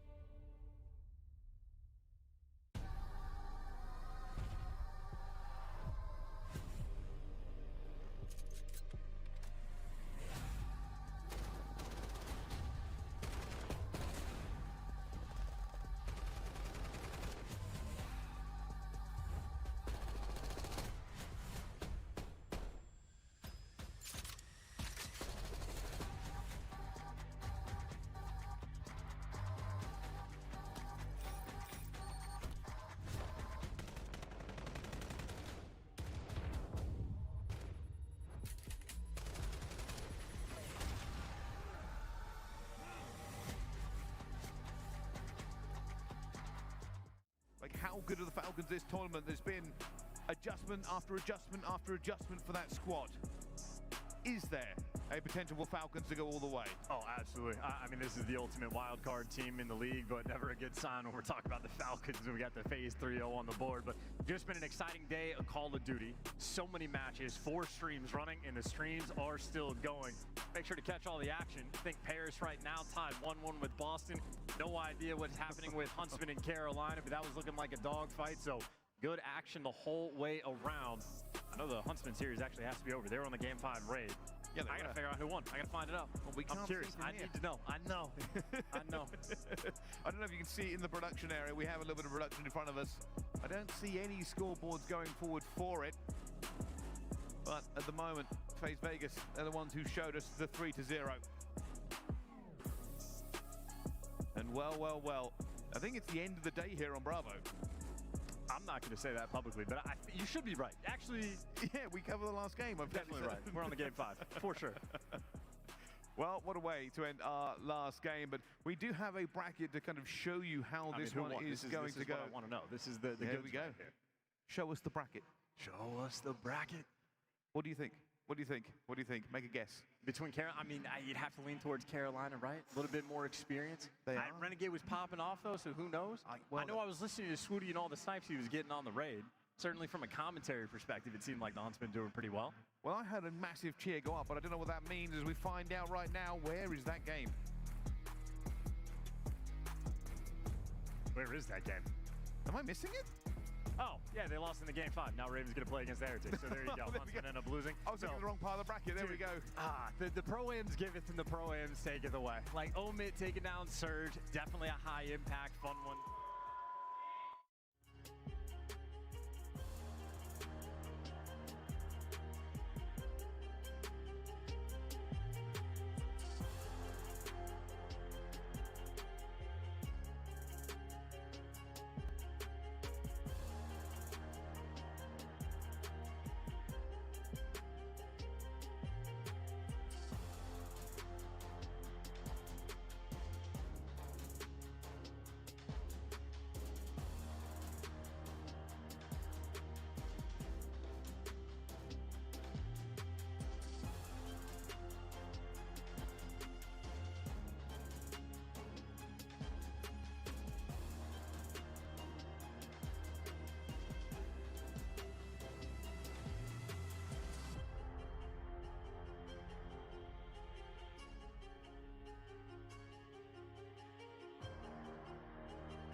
historically have not looked great on. No, they have. The last time these two teams played earlier on today, it was actually Genomates who came out on top in the Overload, but that was going to be on Scar. It required a Neptune 1.3 takeover game to get you there. The last time, however, we saw Genomates play on Exposure, they lost to Notorious, relatively convincingly too. However, Envoy getting off to a 5-0 start, that's not a bad way to provide Nep some help. Not at all. That was our biggest ask, was saying, hey, get this guy Neptune some help. Every single member of the Genomates has stepped up so far into this series to make it a little bit more competitive this time around. So as we are here in the first half, you do have the Genomates on the quote-unquote good side, starting to make their way on over towards this B overload zone. Neptune here, Ghosty, gun in hand, and well, you're going to be able to score the first point of the half. Certainly up. Start that you wanted to get off to, without doubt, and you pushed all the way up into the spawn breach, being suffocated. The north map control for Genomates will allow them to roll this second one home, unless you're caught looking the wrong way. If you're Envoy, Neptune, you're going to have to make a desperate dive. Should get there, even though the stun connects. Afro will not arrive in time. So 2-0 start, pretty much perfect. If you are Paris for Boston, a little bit shell-shocked coming into this one. Yeah, it's those quick back-to-back caps that you're looking for, especially here on Exposure. Just being able to slide that in on the B zone. You get that top spawn on in, you're controlling them, you're pushing that back-gen spawn, and next thing you know, you just get 2 quick caps. And, well, it looks like we're going to see almost a similar story here again for the Genomates. Nasty, he's going to be the one holding the line, slides on out. You find Civ, you find Envoy. Can you find Ghosty? No, you can't for Dead in the Feed. This is a quick 3-0 in this first half, my friend. Certainly is. Envoy has slowed just a touch, but his incredible start gets them off to a blinder. Ghosty now 8-3. Make that 9-3, 4 in a row. Great stuff. Tries to back off. Purge is going to at least hunt him out, but you have the device in possession again. Sid looking to just shift that backline around, fake the rotation over towards Solar, instead double stack the stairway. Afro's there for the trade at least, so device will be dropped. That being said, not exactly comfortable yet for Boston. Nope, it's a little bit of a bang out on that P3 side. You will come out on top. You pick up the EMP device. Nasty gonna start to float it down towards A. The rest of the team, they're trying to play through that top side.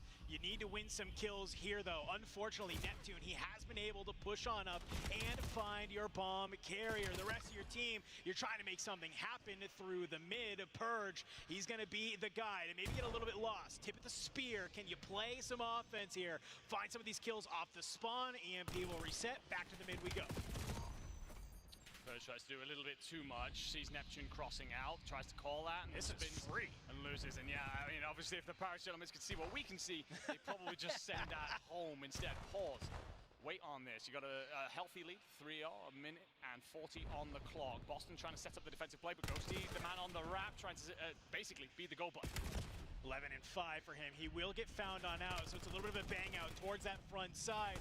Boston, they are here. Unfortunately, though, the Genomates, the guns are a little too hot. Envoy continuing to fire. That's a nice little 2 for him.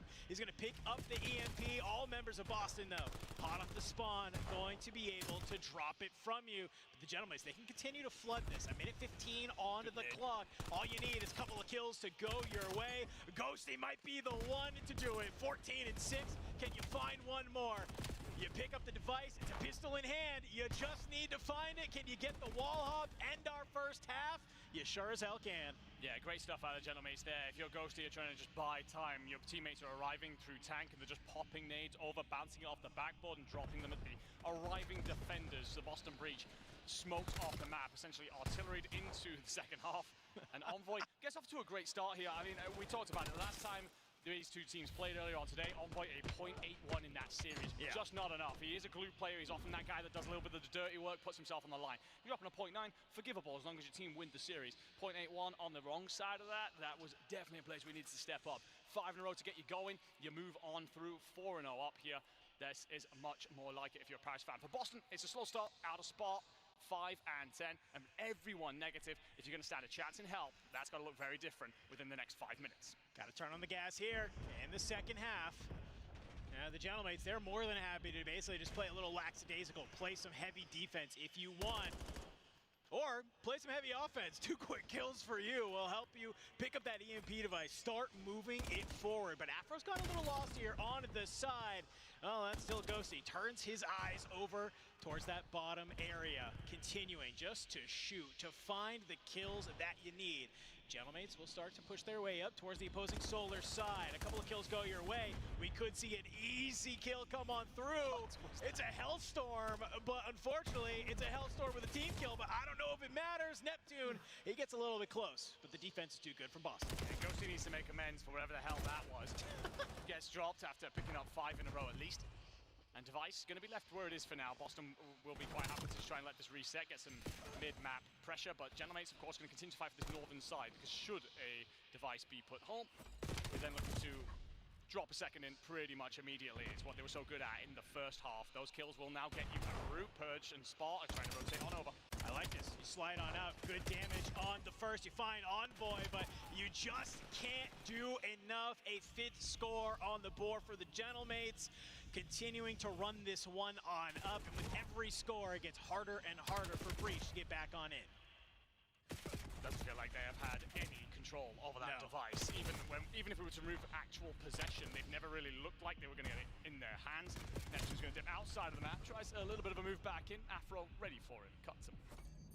But 5-0, you're going to need a lot more of that if you are the team in green. Kills now should give you a root. Ghosty's on the heady, won't matter, so there's one in reply. 3 minutes, 4 goals, that's the task at hand now if you are Boston. And while it does seem like a very tall order, we've already watched miracles this afternoon. That's a very good point. I would have loved that a lot more if they were able to cap the mid spawn and then get that top, tank spawn. But unfortunately, this does go down towards that P5 area. And just coming off the spawn is the Gentlemates. They're here, they're immediately picking up the device. And as far as they're concerned, hey, we're happy to run out the clock here. We're happy to just do whatever we can to put this device into enemy territory. Even if we don't get any more scores, it's okay. Neptune almost goes on a 4 spree, 3 of them being teammates. Yeah, I know. Just decided to slaughter everything in front of him. Unfortunately, his boys had actually found him a root, so yeah, we'll cut back on that one. Boston need to pick up this device to push forward. Mid-map control would be lovely. Purge isn't going to get it, though, from Envoy. And it feels like even if they do manage to scoop this device in the moment, because of how often Paris are just taking these gunfights, Boston do not have any clear passage. Afro's doing his best at 25 and 18. Gotta find more out of the other 3 gentlemen. Yeah, he's finding a lot of kills. The only unfortunate part is they're not able to do anything with them, right? So play a little bit more together. Use those opening spaces that you can. I'm looking at this mini-map. Envoy has made the rap of a century. He is about to be in your backside, and you can't say anything about it. A little bit of a pinstripe kill feed will go there. Nasty picks up the EMP device and wants to bring it back towards this southern side. Unfortunately, Gentlemates is still getting those spawns, and we'll be here to play some defense. The pop mute field from Envoy is going to let him rotate completely for free. No one's going to hear him coming. And like a phantom, lays claim to the device after picking up Spar. So 5-1 now. 4. I mean, a reminder that it takes 10 seconds for the device to even spawn. We've got about 30 seconds left before Boston Breach mathematically cannot win this. And Civ has no intention of giving them a look at such victory. Ghosty up over the top, gonna find a root, eventually picked up, and 3 kills for Boston. Gonna allow them to try and counter, but Paris will be here to defend. Yeah, I mean, if you're Paris, you're really not worried right now. Boston just trying to maybe find any type of opening. That could be off the back of Purge, who has been able to find a nasty little bit of a flank, and that's until Neptune has been able to cut you on down, but Afro device in hand. Do you slip on by? You do. You get the kill. You'll get your second, but 40 seconds left on the clock. You still have to move fast. Yeah, spawns mid-map. You got to be pretty much flawless if you are Boston. You can see the arrow swarming. Envoy on yet another flank play is probably going to shoot you in the back here as you move towards the device. Nasty's going to try and play outside a container. Doesn't matter. We are done, ladies and gentlemen. Paris Gentlemates will go 2-1 up in the series, and a reminder of the growth that they've shown. They lost this map last time out. But it will be a case of Overload coming back to haunt Boston. Yeah. And despite Afro's best efforts at 33 and 22, we couldn't really see worse storylines, stat lines, sorry. If you are Boston, never really saw anyone else get going. Yeah. I mean, that is just heartbreaking to be able to see after such a dominant map number 1 hardpoint. We were excited to see them come back into a respawn here, but the Gentlemates take some time in the break, right? You get to go ahead, kind of breathe, say, hey, we got back into this series. Let's go ahead. Let's come out swinging into this overload. Let's take it and then answer back in a map number 4 hardpoint. Let's end this here. We do not want to go to a game 5. No, most certainly do not. And, well, we've got a lot of things to talk about before we even get now. We'll get to the map modes, but yeah, Afro was putting on, to be fair here. I feel for him a little bit. It felt like he needed help out there. So often, Paris finding themselves multiple kills. You're also getting those routes coming in from Envoy, which meant it felt like Boston Breach never had a line set up, whether offensively with some sort of lead blocker play, or whether it be defensively and drawing a line in the sand. No such thing. So Paris looking great here to somehow punch their way through to Saturday. We did not think that was possible about an hour ago. Nope, we did not. I know everyone was sort of stunned and shock and awe when Boston were able to win that first series, and not just win it, but win it in a 3-1 pretty solid fashion in order to make it happen. But here we come back into the grudge match, and I think they're taking a lot of those learnings they had from the first series, and now they are starting to apply them here. So if you are Boston, you're looking at this map set, you're looking at this Den hardpoint, you know that Gentlemates have been beaten on this map before. This is where you get back into the series. You come out hot, you come out swinging, you do what you did in map number 1, you are going to have some great momentum heading into that Scar Search and Destroy. Yeah, without a shadow of a doubt. And of course, the last time these two teams played, Gentlemates lost this Den hardpoint to be sent into the lower portion of this GSL bracket. So it's a case of making sure that their nightmares do not continue to haunt them here. In that map in particular, Envoy really struggled. So it's a case of, all right, you've got to come out and do what you did in map 3 here, get off that really hot start. In map 1 as well, you know, despite the struggles of the team across the board, it wasn't just a him situation, and it kind of has got to be the same thing here. He is so often an X factor for Paris. When he's on, he's on. Sometimes he has those games that really bottom out, and that can be the undoing of this roster at times. But up 2-1 now, you're going to be feeling great about the progress you've made, looking to, again, close this out, because the Scar S&D, again, the last time we looked at Gentlemates, you didn't manage to do well here. You lost to Notorious. Shut down basically by Benjamin Bean's takeover. And you know there's a lot of players on that Boston Breach roster that could do the exact same should we get there. That's a good point, my friend. It's a good point, but we got to get through the Den hard point before we even start thinking about a Scar Search and Destroy, because for the Gentlemates, it's just about being able to deliver on this map. Like you mentioned, didn't look so great the last time that you were here, but we could have said the same, obviously, about a couple other maps in this map set. So, hey, they're continuing to surprise us. Definitely cannot count them out. If we see Gentlemates win this in a 3-1, would not be surprised. When I'm looking at the Boston Breach, though, I'm looking at Purge. We talked about it at the end of map number 1. I literally said, I'm like, this guy is either like a 2.0 or a 0.5. Dropped some insane numbers. Map number 1 has not been able to do that through sort of the next 2 maps. So this is where I need him to get back into that form that we are looking at, because you need him shooting. You need Afro back in form from that map number 1. Spart and Nasty leading the charge as well. This is going to be a team effort from both sides if you want to take this Den hard point. Now here's the real question though, Andy. Can Boston Breach overcome the pressure? Can they push us to a back-to-back map 5? Well, despite everything that we heard from Nasty, right, at the end of the qualifier run about how the team definitely is getting better, you probably think that you've shown enough here in this tournament to prove that. It won't feel that way once you walk away a loser here, and you basically get dropped out at top 12. It's going to feel like a very bitter pill to swallow. Need a stronger start out of Spart. He was 0-5, I think, in the beginning of the Overlord, so got to see him start to light that kill feed up if Boston are going to force that game 5. Does well to read Neptune in from behind, shuts that flank play down. Paris into the point, but Boston will, of course, have P2 spawns for now. Really good setup here. Obviously, Gentlemates, they just want to let the kills go their way. How do we push on through? Flip these spawns out for the P2 side. Getting a lot of kills going your way. That's a good way to get started. Nasty from that flat area. He's going to at least be able to find one before getting cut on down. Envoy, he'll help line up for 2 and already starting to move on forward. Thankfully, Boston Breach, they're going to read this. They do not let him get into the back, but it's just Afro on this P2 side. And look at the Gentlemates. They're already flying in through the back. Yeah, you'll find Neptune. You've got Envoy up next and does enough. Afro shuts it all down. We'll have Ghosty for company, and oh my lord, felt like he hit him about 15 times, but Ghosty comes out on top in the end. So Boston, you won't have control of the backside spawns, but the nade goes out. Spart sends up a car bomb. That is a great way to stop a push, my friend. Drop a nade on one of those cars. Watch that thing explode, but still having the back spawn is the Gentlemates here. Boston, they need to win these gunfights and immediately flood on out. Make sure that they can hold that.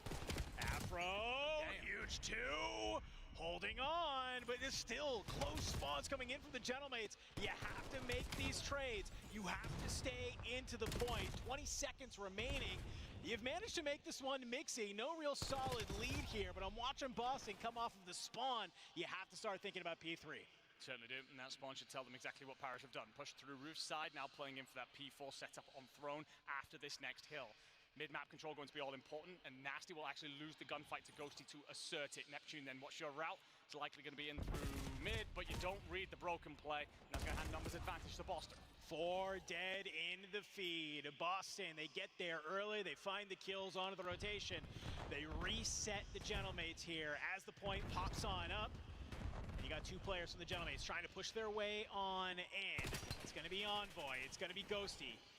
And while you're trying to be able to do that through that plat side, the rest of the team comes on through, and well, while Boston was set on up, Paris breaking open. Nade and SMG combo means we'll see Nasty in about 10 seconds. Neptune just bobbing and weaving here, buying time, gaining information. Envoy's going to try and join him on the front. Nep's just watching the outside, waits for everyone else to fight, finds a route around the outside. Ghosty does well to rip one off a heady and even softens up Purge. So despite the fact that Purge wins this, he's not going to be able to flood it. He's got to wait for his boys to arrive. Nope, coming off the spawn, you maybe get one last hit. You fly on up to that plat side. Sib is ripping, 10 and 4. You got Envoy following on up with the 10 and 9 as well. Boston, they'll push through old here, but I'm looking towards that P4. Do you have the Throne spawns? Yes, you do. And especially when you're finding some of these kills on rotation. Boston Breach, they can play 2x2. They can flood on in here through the side. It's only 2 members of the Gentlemates on this hill. If you can find the timing, this is huge. You're going to be able to get it. It's only 2 members from the Gentlemates have to flood in through the front. Yeah, Boston done incredibly well because Gentlemates invested into this play as early as the back end of P2. Reminder, they played in through the north. And, well, Boston just breached the side. We don't need anything fancy. We're just going to overwhelm you at Dojo, win all the gunfights. Now have the hill and are hunkered down. Nasty just about coming into this. Was starting 5 and 10, now 3 in a row. Going to get moving. If he can get online and get lighting things up, you're only 30 points behind. It becomes a very different tale soon. This is a great job for Boston Breach. They win the key gunfights. They make the rotation. They get the money time that they are looking for. You come down to the final sort of moments here at P4. We turn our eyes towards P1. Gentlemates set up. They want these spawns. They need to hold the line. Make sure Boston Breach cannot push on through. Flip those spawns. Hold P2. Huge fight between Afro and Sip off of our screens here for control over the mid-cut, and Afro's actually going to win it. So despite the fact that you actually lose the opening engagement, better positioning, and now Afro can arrive, kind of funnel those Paris players into one position. And oh my lord, it's a mess though. 3 in the feed for Boston will allow them the point for now, and Nasty's trying to squeeze. Love this. Nasty, it's a little bit of a shimmy, it's a little bit of a shake that helps him get that one kill, but Ghosty, he's firing, he's shooting. Pinstripe kill feed all the way through. Both teams know how important these spawns are for this P2. P1, it's still stayed mixy here. Gentlemen, you have the lead, but it's only by a small margin. Last time these teams met up, we knew that last hard point, it was very, very close, and I wouldn't be surprised to see this den be the same. Spawn Purge do well there for a while. It just buys time for Nasty to hit a flank in through Dojo's side. He's not going to win the gunfight against Sib, who feels like he has really come alive inside of this one. 16 and 10, a 4 spree to really start to turn the screw now. They also have P2 spawn control. As I say that, Sib's going to die in mid. There's going to be a dive straight through from Breach. They're going to look to overwhelm this in couches and then punch through.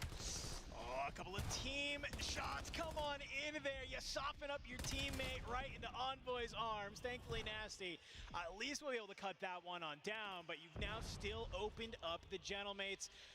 You're getting those close spawns. You're continuing to hold P2, and this is where you can really start to run away with this if you are Paris. Boston Breach slowly through this backside. You gotta play together. A huge amount of kills coming your way. Nasty, slide on through that P2. A great 2 kills for you. You've now netted the close spawns. You'll keep it mixy for the last 20 seconds that are here, but you have to play for P3. Yeah, and actually Boston will get a hold of it, so you can start sending bodies on the early rotation here. Paris will have one player in place in Sib, who's done a fantastic job thus far. You have no mid-map control and no information, though, if you are Paris. You're gambling on this front hit being what Boston are investing into, and Sib just trying to buy time. Boys, come and help me set up for this. It's just tax and nades all the way through. Boston trying to invest everything to maybe get some type of opening. Trades will come on through. Ghosty will fill in from the back. You're trying to push out from this cobble side. Do not let Boston breach on in. Unfortunately, you lose every gunfight that you need to win. 3 members of Breach, they find their way onto P3, and they're going to get some solid time. Yeah, huge rotation coming in from Neptune, trying to set up that pinch play. The boys have got to stay alive from Dojo, maybe even find a pick, and that's the goal by Net finds the kill. The White Owls are going to surge. Afro does a great job to find it. Afro and Nasty, they've been so great all series long, but it doesn't matter when you're playing as a duo. All 3 members of the Gentlemates, they're here on the point. They find the kills that they need. They will hold on. Breach doing such a great job of finding themselves just close. They're keeping themselves back on in it. But at the end of the day, the Gentlemates are just doing such a great job of holding on to the time that they need. Yeah, and every time a Gentlemates player dies right now, they're spawning in throne room, basically setting them up for P4. Purge going to try and play in through red or potentially through blue. Here, yeah, blue is going to be picked up, and all 3 are White in the feed. Nasty last alive, trying to just buy time. Get his boys back into this. You can set up the break attempt.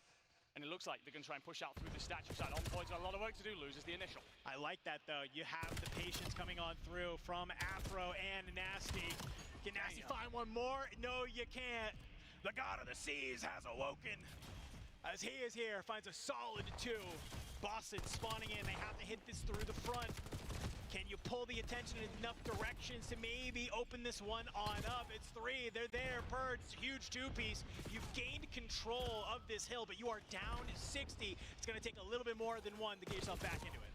Yeah, Breach matches it very well here, just punch through the front door, and then they've had 2 or 3 of those moments inside of this map. They're just not overcomplicating things, buddy system, and roll everything over. Having said, Paris across the 200-point mark, you're about 50 points up on your opposition. As we look to the 3rd set of rotations, Envoy's already going to be in place. He cuts off Afro. You will have 1 body inside of this area to contest if you are Boston, but as soon as that is snuffed out, Paris can now start to apply themselves some pressure, but Nasty's done enough, and you will have reinforcements here. Yeah, Neptune, he just has to stay alive here, and as I say that, will get ripped down. So on this 3rd set, Boston, they're not going to make the same mistake. They want to hold that P2 spawn, but unfortunately, they don't have enough of a point differential to be able to get these points on the P1, so they have to play the P1 and also make sure they're not letting these spawns slip. Boston going to be aware that it's a little bit too quiet, but do you read that Neptune's made the play through for the P2 spawns? You're actually going to find out that 2 players have pushed through Dojo's side and now looking to hit this through mid-cut. Purge's Nade will do nothing. Neptune gets there in time and just smash everything wide open and take control of P2 side if you're Paris. Yeah, 4 dead in the feed. Will flip out the spawns there. 15 seconds on P1. You're going to get a lot of it if you are the Gentlemates, but more importantly, you're going to set yourself up for a great P2 hold. Boston, they'll take the scrap time. They'll take whatever they can at this moment. Gentlemates need to hold. Sib from top broken. Wants to try and catch somebody with a nade here, but it's a nice little 2-2 split. Knife in the hand. You'll slice the throat of Nasty. And Neptune holding the front. It's now fine. Afro will get support in from Sib with a pistol at distance, and now just 20 seconds for Paris to see themselves through to Saturday. Boston gonna have to throw everything at this. The boys are arriving through the rooftops now. Gunfights will certainly help you flood this. Envoy's got a lot of work on his own shoulders. We'll get support in from Sib's nade. It is an artillery by hand coming on in from Sib, and he's gonna go ahead, flood in through the back. 10 more seconds for the Gentlemates to lock on up in a 3-1. One last effort from the Boston Breach. Neptune somehow walking on air, keeps alive. And well, we called it a grudge match, and I think that was definitely what that was. Gentlemates will get their revenge against the Boston Breach. Not only will they get the win, they will claim the last qualification spot from Group C and make it Saturday. After being 5-2 down in a Game 5 S&D against Project Notorious, never in a million years would I have expected to be saying that Paris are marching through to Saturday. It's a much better look from Boston coming into this tournament. Unfortunately, just falls short at the final hurdle. Paris on the ascendancy after that win against Notorious. Boston, despite the great map 1, as soon as they lost that map 2, it felt like the wind was completely ripped out of their sails. No way built back into them. We talk about the way that Den Hardpoint went. Neptune basically had free roam. Felt like he was on endless flanks over and over again. And there was no answer, no creativity out of Boston in terms of shutting down those plays and essentially creating their own. So that'll be all she wrote then. 3-1, Paris Gentlemates. They'll get there just about. Boston Breach, unfortunately, is another early exit here in Atlanta.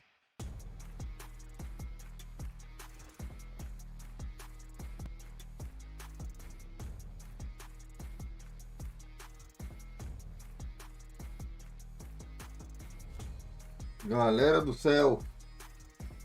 Spawn close. Miami, are they fully prepared for this split? Doesn't really feel that way. It's a pinstripe kill feed. Metals, big 1v1. Estamos assistindo o último vídeo do dia 1.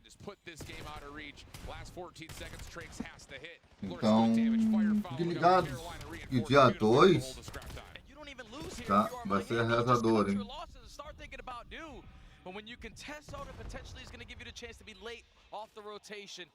Thankfully, Ravens vai ser no dia 2, então se preparem. points to close out this game. Super locks down the backside. You know, all of the Ravens are going to be spawning over towards blue, set up for the next wave. Lurks on 4. All it takes is one kill, you feel like. That's what I'm saying. Outro detalhe. Ontem saiu Milus interior de memória, mas não tá lá cabelote. But he gets pushed away. Miami are still hanging, but a split spawn situation. Looking to re-wrap from play. Unreal read from Carolina. Now it's just down to crunching from the front. Metal's able to give you one, Super another. Crazy in a little bit of trouble, but the team kill does not impact Carolina's ability to win the game. They will take map number 1. Oh, and that feels so much better if you are the Ravens, man, to finally see a map 1 go your way on the weekend. And just the way that they set the tone versus Miami very early into the game, it's a big shout out to Pyre, man. He was dominating Statue. He was the showing presence, especially on that P2. He started off the game like 15-4 with the Hellstorm, and you're winning every single rotation. Miami, again, just looking a little bit hectic. When kills are going their way, when they're able to just freely roam, that's when they're at their best. But when they are playing for the back foot, having to figure out how to break, and those long runs again shut down. Aqui, galera, temos aqui praticamente uma hora mais ou menos de live. So fantastic plays out of Carolina in map 1.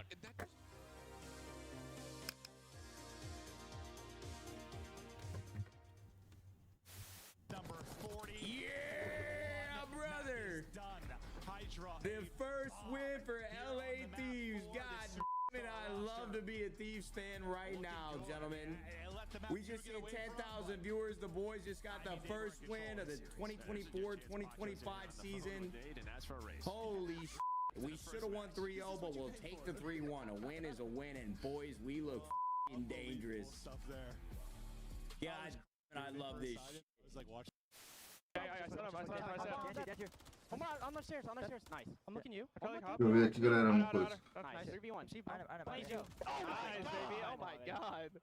I mean, I'm trying to scam it. They won't even kill me. Tyler's getting dashed. He might have infiltrated the house. He's out in the back. They actually fought 3v2. The issue is Brandon is out of the play. Falta uma hora exata para terminar esse torneio de hoje, galera. Até 2. Amanhã temos PlayStation. Não teremos Call of Duty amanhã dia 3, porque lembre-se, até que o evento do COD de dia 4 vai estar gravado já, hein? Antes do evento da PlayStation. Tá bom?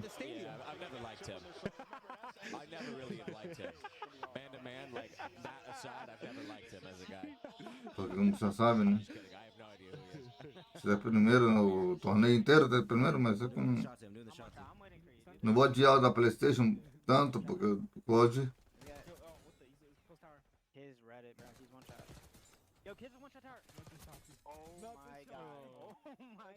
E o Summer Game Fest...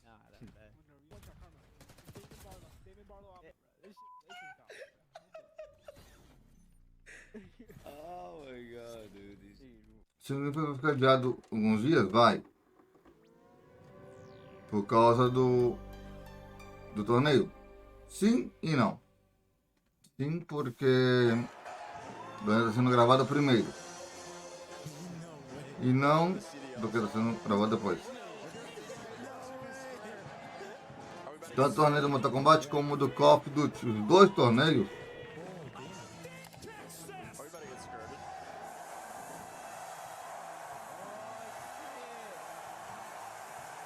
então será assim.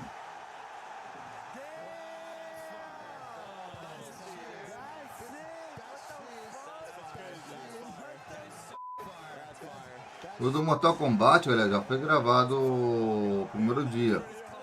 O segundo dia são duas lives, então um tá gravando, acho que duas em sequência. Porque não hoje, hoje eu vou ficar só na primeira. Essa aqui do Call of Duty para o dia 2. Maybe if we camp Laundry, force them to work a little bit harder to locate where we are, we stand a better chance even in the 3v4. But Ravens with the aggression. Depois dia 31. First blood, right back as a collective unit and clean house for the first round. Clean, very Vou gravar mais tarde. Vou carregar um pouco o controle, porque fazendo a noção do médico, então se carrega o controle.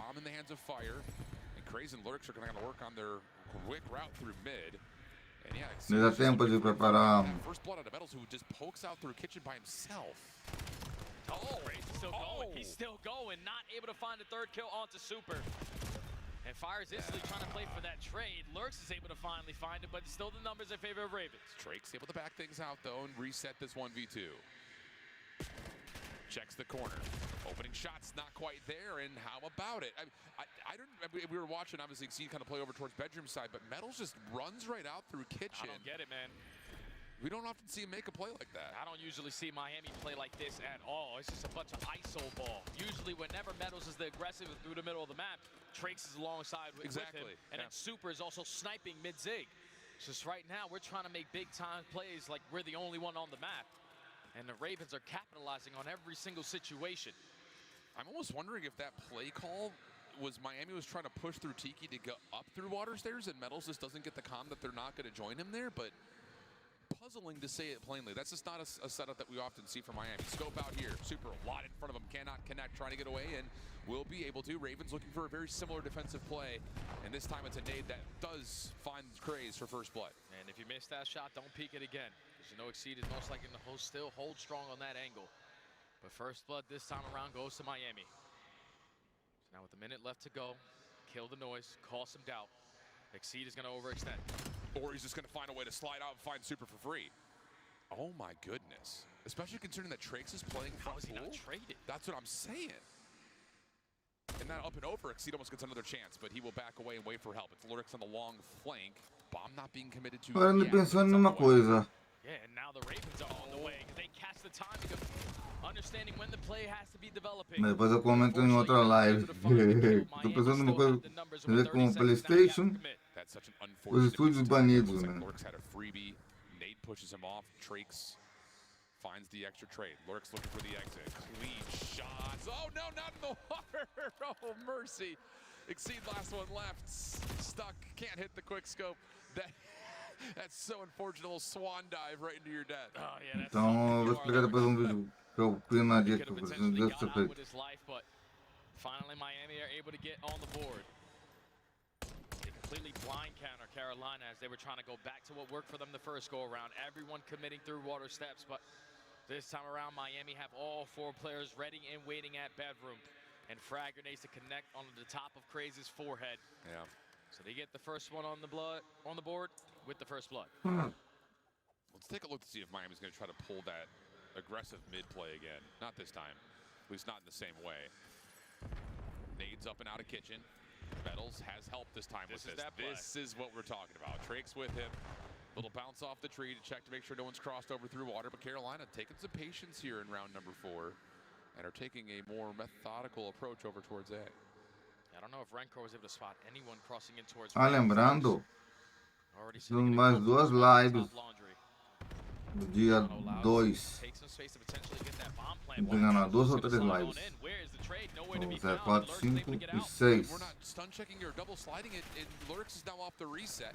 But the pinch, no one watches Trakes over through Pillar side. Lurks somehow still able to create another elimination. Can't quite slip away. So now it's just down to Craze. 1v2 situation, opening shots on Nesse temos a última live do Mortal Kombat. É o torneio que tá tendo no momento. Que vai sair no canal dia 31. Dia 30 e 31.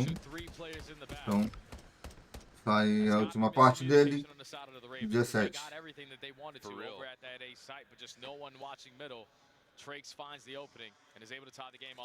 E 7 e 8. Por aí termina.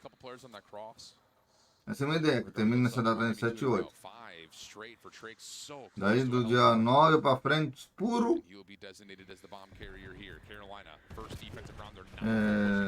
Jogo focado.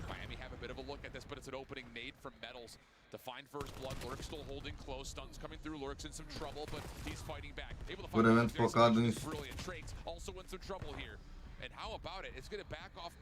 entre Call of Duty, Mortal Kombat e os eventos. Então você vão estar alternando, né? Vou gravar 2 eventos por dia e um COD. E por aí vai. Vou adiantar o máximo que eu puder de cada coisa. Me deixa gravar 3 vídeos no dia no máximo. Cara, de segunda a sábado, quero gravar pelo menos os eventos. Se tiver torneio, já gravo também. Mas alternando, né, com esses vídeos. Por exemplo, uma segunda gravo os eventos. Uma segunda-feira. Terça-feira gravo o COD com Mortal. Depois, quarta, outros eventos do mesmo. 2 eventos de sequência, depois vai.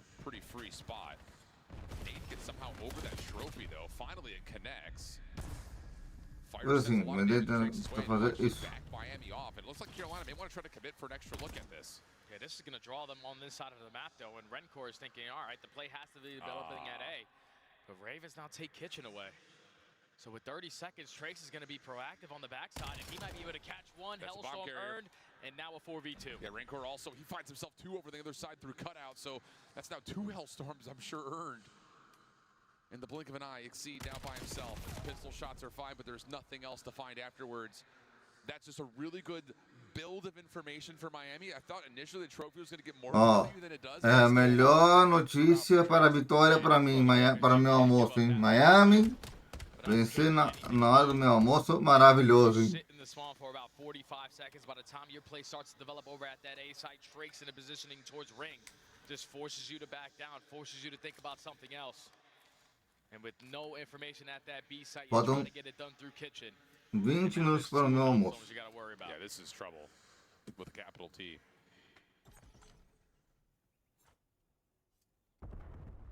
Vamos preparar lá. Dá volta, galera.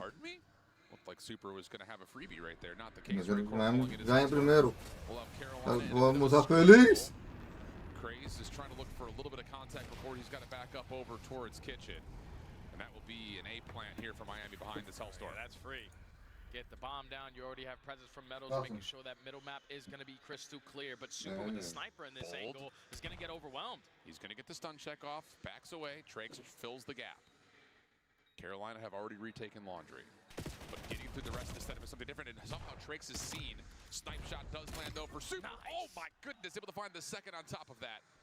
And Carolina now unbelievably in trouble. And how about Super? Can he get all 4? Oh, right there. He was right there. But Miami get their 5th round.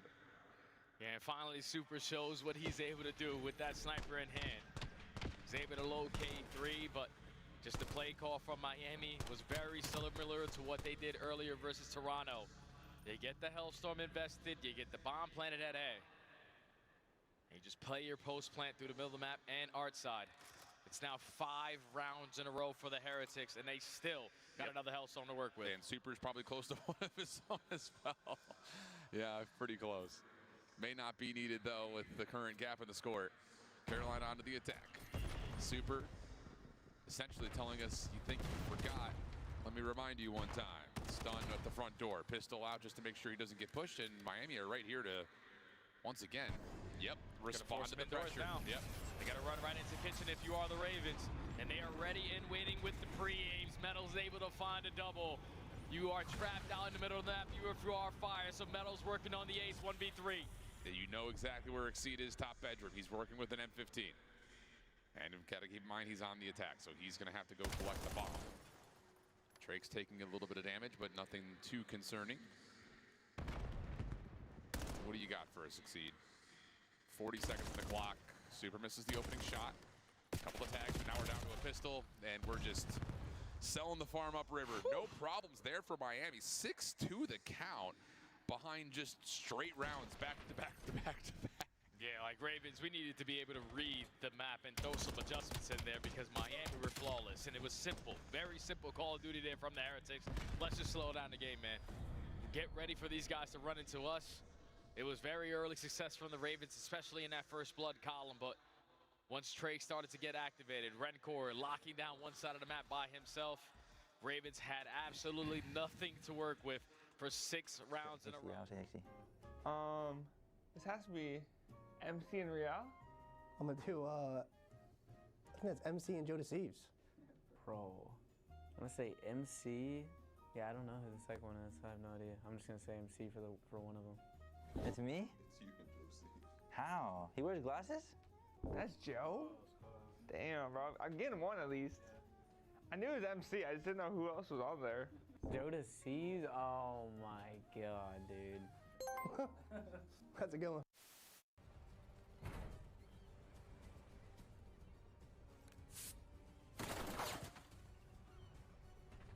We're winning. Keep it that way. Flip for Falcons. Mason again on a 5, 31 and 21. Good lord. I'm gonna have to break this one down. Make it 6 in a row. He's doing Hercules. We're flying, folks. And we're 10 seconds away from a map 1 green wall victory. The kills are flying. The boys are firing. Shotzzy top main. Can he fire 3? He can. Exclamation point. As Optic will take man number 1 here in Dallas. Come on. Come on. That's good fun. That's outrageous fun. What a way to start the major for the boys.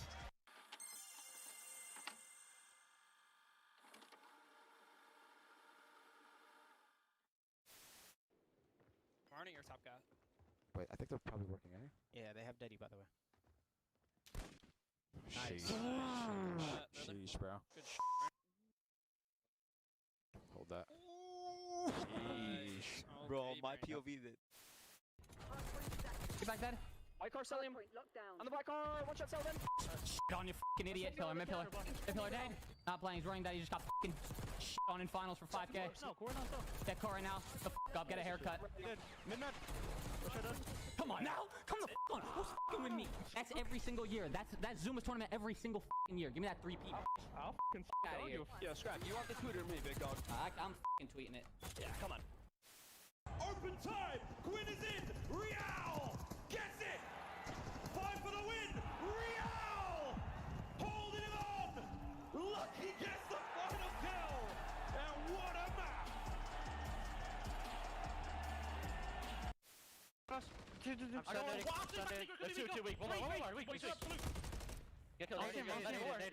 Olhando, como não consigo fugir por dentro pra tentar fazer lá o unbox. One more back door. I know your secret. I know your secret. Back door. Holy Eric. Nice one, nice one. Nice, Eric. Good story, man. You can't kill me. What's your...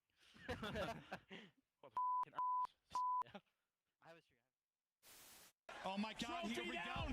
They got the stack. Second tick is done. FaZe trying to go. It's moving so quickly. Can they get in and contest? They're soaring through. It's just about done. The contest is in. Shotzzy kills everybody in front of him, but FaZe are able to get in. Kenny the point man. Here we go. Gotta hold with no respawns. They're holding for now. They win 1. Nobody left. FaZe hold with no respawns remaining. Tá assim, ó, que vem aqui que eu vou limpar.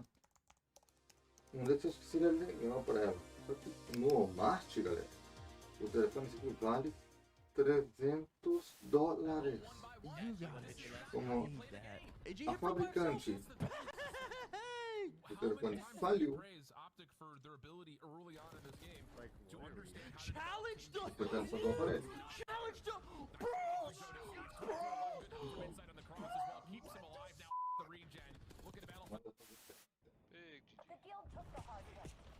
Oh, those roll for bears. Aw. Got the hard point. Hard point contested. Oh my Oh my god! goodness. Oh no. Hello? Are we good? Hello? Show me the play again. Watch it again. You play that. It's in red. It's in red. It's red everywhere. It's red everywhere. Oh my god. Running. We're just running at him.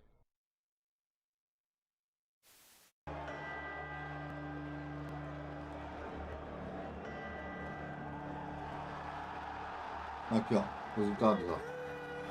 3-0 para Texas. Depois 3-0 Miami, tá vendo? Miami é o melhor time do mundo, meu filho. Depois Vegas perdeu ali e Los Angeles venceu. E o último 2 no logro desse que tá o número, teu nome, né? O de cima da esquerda é o Texas. Venceu também. Texas não, é o... Não lembro o nome do estádio. Venceu. Foi de 3-0. Então, teve vitórias e derrotas esses times.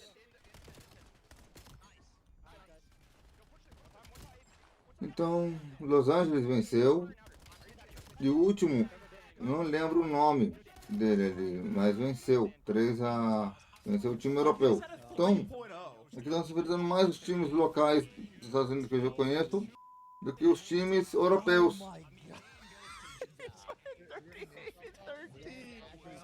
Acho que essa liga vai ser mais organizada na hora de fazer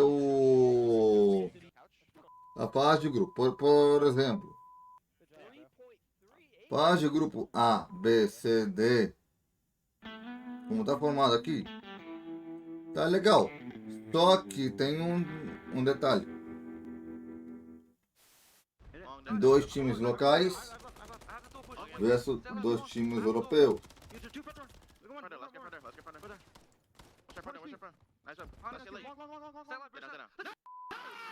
Ganha 9,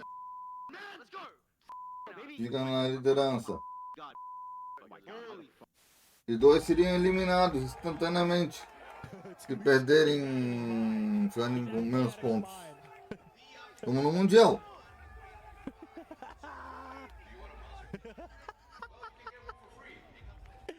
O líder e o vice-líder. O líder do grupo A frente o líder do grupo B. Oitavos, por aí vai. Depois, o vice-líder frente o vice-líder, alguma coisa assim. Era no Mundial. Então vocês deviam fazer um golpe do time, a mesma coisa nesse torneio aqui. Ooh, almost gets past 18 to try to get there. Yeah, he's just putting the EMP now on this side of the map, so Ravens are going to be a little bit frantic coming off the respawn, but they are slaying their way out of that situation to perfection. Now with the EMP in their possession, they're going to try to retake over through Delhi or just fly around it because the seed is able to find 2, and you already have Kraze pushed up through the middle of the tank, so a perfect counter cap here for the Ravens to get the 4th score in. Pending fire can stay alive. Okay, I was going to say he's stunned into a pit of molasses. Nice route from Lurks, shutting down any possible follow-up from Miami to recontrol the map, and now he can start to get a little bit lost. Dancing, finessing. Oh, the information is so good, but whoa, Trakes spins on the ground, finds the kill, and now all of a sudden you've got Super behind you, but Fire does shut that down and will kind of stabilize for a moment here. Yeah, that's a fantastic stun there from the Ravens to gather that information and then also win that gunfight before anyone falls. because now that's going to be 3 dead. Super is already coming off the respawn, but he's put himself in a great position to potentially stop this play. He's right up through the middle of the map. His teammates are holding down the back lines, and that's going to be 3 dead, but now Miami, instant offense. Yeah, right down the middle of the map. Fire's finding damage, but the problem is Miami are out of there. And are going to re-hit back over towards the plane side, and they've completely juked them out of their shoes. Super for 1. Metals follows up with a score plus the pistol kill. And that sets up an opportunity to possibly relay. You get 1 player in Craze to spawn down towards Motel, but Miami's got full control with Trakes pushing forward. Yeah, but Ravens are already out. So they're going to be in a position to stop this, or at least clear out the rest of the players that were pushed out behind enemy lines. They go 2 for 2 in that split fight, but reset over towards Motel. We're finding kills in sync if you are the Ravens. Exceed dominating him in towards Delhi, but it's still a battle for the map control. You also got a long route developing over to the top. Crazy able to find that win, plus a follow-up from Fire. So if it really forces Metals to have to step up and he gets crossed up, nowhere to go. That's all dead. Yep, 4 down. Exceed pushing forward, but M15 in hand. Whoa, he's actually able to catch Super just barely. Pistol down. Oh, not quite able to find the better of Rainbow, who's low. Crazy able to follow up, and yes, 1 more pistol shot was all it took. You push through Motel, you find the second score, now all of a sudden Carolina are in your spawn. You got to clear out your blue building if you are Miami, because you don't want another situation like Koi to happen here, especially early into this game. It's now 2 minutes and 20 seconds to work with, a battle for the mid-map. Lurks finds 1, Exceed trying to keep it alive. He's able to give you a double, though, if you are Lurks. So you're not giving Miami really any opportunities to even think about grabbing the EMP. But Super's playing around the back. That's 3 straight dead. Exceed the last one left alive. He's trying to just bodyguard over the EMP. It's going to kill off a little bit of time, but look at the spawns. Carolina so far away. Rencor able to push on forward. Nades are landing. No trophy system down, but Rencor's all of a sudden on 5. Super following, but from behind, how about the play from Lurks? He shuts everything down. 3 in a row, Carolina hold. And now you have the EMP and you just wrap it back over towards playing. Continue to control the game and allow Lurks to make the big time play. His teammates are trying to stall time over to plane side, but now this is where Lurks is going to have an opportunity to strike. Great shots doesn't lead to a kill, and Lurks, you're in a good spot, but your teammates are still in their spawn. And the problem is he keeps pushing Miami spawns to be up towards that plane side, so now Fire's kind of on an island by himself. Raven spawning down towards the B zone. Super follows up with a pistol. Now he's just got to find 1 more on this cross, but he's on the reload. Get the EMP, make its way up and over. Trakes able to find the kill. Follow up his rank. Esse round tá difícil pra mim, a Miami. Chance to force this one through, but instead he's going to try to go back over towards B, or he's going to try to juke him out of their shoes. Tem que vencer minha Miami sempre. Esse é o último jogo. Still slaying though, able to find kill number 3 and still have the EMP in his possession. 2, terceiro mapa. Mapa 3. Able to give you an extra to shut down this play here from the Heretics, but they still got a chance at a score. Play wasn't done quite yet, but now the EMP likely to reset. Super doesn't really have a chance to move forward to grab, and yes, reset back over towards the first Não, partida 5, né? Super still keeping his life though, front side red. Best. Huge, especially if he could shut down work, but now all of a sudden 3 É, dead. melhor de 5. Toma na melhor de 5 então. Play bodyguard over the EMP. Yeah, he has to stall time, man. Thankfully, the most important kill that you found was their lead blocker, so Ravens in the final 25 seconds gonna get this a hoorah push through plane side. They lose the first 2 fights. 4, Craze, 5. you need to be the aggressor. He does get picked off by Craze, and he's only able to take down 1 before falling. So even though the Ravens have the EMP in their possession, Miami have all the map control. Carolina members though spawn up and around Quantas partidas são? Agora eu entendo pouco. Eu não entendo coisas dos números lá embaixo. Down towards red. Numbers are still good for Miami, but the overtime is going to come through with Carolina a chance to score. And Exceed, you need to play your life, but he might just be isolated and get traded out there from the final players on the side of the Heretics. Even though it was a slow start, it was fantastic countercast from Carolina to give them the slight lead going into the second half. But from what we remember earlier out of Miami, they don't really like to play from blue. They love to play from green, so be prepared for them to be in your face if you're the Ravens. Yeah, honestly, I feel like that's a half that both teams are going to be pretty happy about, legitimately. But as we swap the sides around here, Miami found 3 scores, like you mentioned, from this side. Can they do it again? The break off is everything now, especially for the Ravens, who have the lead that they currently do, so you can whip out an extra M15 just to keep the EMP safe. We can't afford to die at the same exact time because it's an all-out bloodbath in towards Delhi. Craze finds first. You get a read. I think the Trakes is also nearby, and keep an eye on Exceed, who's already taken away space top red. Gets an angle onto Super. EMP gets collected and moved up towards the plane side of the map. Nice shots from Craze. Finds Metals. So now mid-map control goes the way of Carolina. It just comes down to can you actually clear out the field and get this EMP in your hands and try to find a way to score a third. Yeah, you got to just keep on solid time if you are Craze. Exceed eventually needs to strike on this pinch and catches the angle for at least one kill. So now the Ravens can be the aggressors through playing. Craze on 4 in a row, just can't retrieve the EMP because your teammate takes care of you. Now the reset should go in. Oh. And that's going to help Miami now. Yeah, big time. I mean, you have 2 Carolina members isolated over towards plane. Craze gets into a position to try to defend the EMP, but he falls. And at the same time, Super wins a gunfight over towards the B side of the map. Carolina trying to get off spawn. Super in some trouble. Damage is out. EMP collected, but Renkor's tag not fully pushed forward yet. Yeah, Miami got to back up once again, man. Their lead blocker doesn't stay alive long enough for them to make a great decision on that play, but now we're fully committed through plane side. And you're also going to allow one player to slip by, so just stall time for Metals to make the big time flank. Oh, Metals is seen though. He's tagged up, cannot really assist, but look at Miami trying to push from the front. Oh, and Metals is able to find an elimination onto Exceed. Follow up from Renkor is good for the score. We're tied at 2.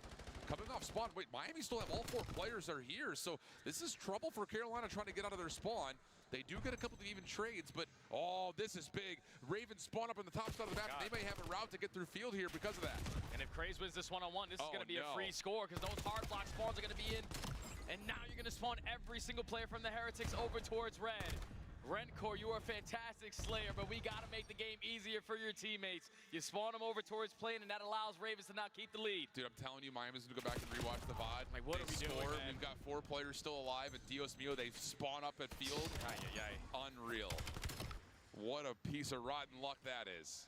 Carolina, 3-2 to the good. Super holding the EMP, has teammates all around him, and it's just down to can Miami get this thing through the threshold. Yeah, and this is very difficult to push through at Motel side, and you can already see Craze is expecting the rat pack, but now that rat pack isn't coming in. You got to keep yourself into the play. Thankfully, all of your teammates find success in the slaying department. Miami, você não pode, time, não pode, meu time. Craze is your lead blocker. Ravens looking for score number 4, but Miami are here contesting. Great opening gunfight there for Metals, and you're able to shut this down because Trakes is the final player alive. Unbelievable. Looked like for a moment that little bounce up was going to be enough, but floating a little bit too long. 2 minutes on the clock. Carolina still holding map control. EMP surely to reset soon, and it will. But Super and Metals find a couple of kills. Miami out of spawn, now trying to recover the EMP. Rats back to the middle of the map. Hope for your teammates to spawn over towards blue, but that's a big win there from Fire. Because now all it's going to do is just force Miami to play the next wave of gunfights. Lurk with a great frag over the top. You just keep on allowing that time to keep on ticking down. 1:30 left. Craze is holding over towards mid-market. Pushes out, does not expect that Trakes is playing in the corner. Exceed is able to find one. That'll slow down the play a touch. But Lurks and Fire are going to have to go huge. The Trakes will find the first, just down to Lurks. Able to get the prediction. The EMP will fall. Follow-up is there. Craze saves the day. We're still a 3-2 game. Yeah, but we're still trapped in our spawn, so a scary situation to be in if you are the Ravens. Try to finesse. Look for some kills or draw the attention from Miami on one side, but the pressure's all throughout the middle of the map. Craze's teammates are dropping like flies, and now Miami looking to quickly counter. Now but Fire from behind keeps the EMP on the ground. Super pushing out. Trakes is right here though. Do you have the ability to stop Trakes from scoring? No, not quite. The last player left for the Heretics. Grabs, goes, finds the tie game. Trades come through. EMP back to mid. Now 45 seconds, a battle for mid-map. Carolina currently have the numbers that they want, just not the power spots that they want. Renkor with a massive win there onto Exceed is going to slow them down, but this is where Ravens are going to play for the mistakes that Miami make. 30 seconds until extra time. Super's trying to get free through blue. Metals will actually find the kill on the Lurks. Craze into trouble here. Hold on a second. Here's the pinch from behind. Fire. He's got to find a trade. Not going to happen. Now all of a sudden it's just down to 1. Exceed. Last player left, but his kill is on the EMP carrier. And it comes back again. A late nade from the grave from Exceed. Keeps the EMP on the ground. And all of a sudden, you've got that pressure for Carolina. Renkor trying to hold. Craze with the EMP trying to get it done in regulation. Ravens are going to have the last push. Guaranteed overtime unless they get the score in the next 25. É meu prato, tô ouvindo meu batidaço aqui. Who on Miami is going to take the risk? Renkor gets caught. Aí, galera. Trying to make a play up towards top green. Lurks finds a second. Here comes the play over 18. Metals are behind the play, trying to find the EMP carrier, and that's the only kill that matters. Regulation ends. Stopwatch overtime we go. They just couldn't locate where Metals was, man. I knew it was knocked down to half HP. But Craze commits at the EMP carry with Pelo only a copo, pistol in solta. hand. And unfortunately, it comes back to bite you. But this has been an overload where both teams are not willing to give it up for free. So many goal line stops, so many multi-kills from so many different players. And now we got some extra time to figure out who's going to win. That moment right there is game-defining, Oh, though. yeah. Even though it's Trake's final play, it's Carolina who saved the overload. So now we swap the sides and we go into stopwatch. You score first, your opponent has to try to beat it.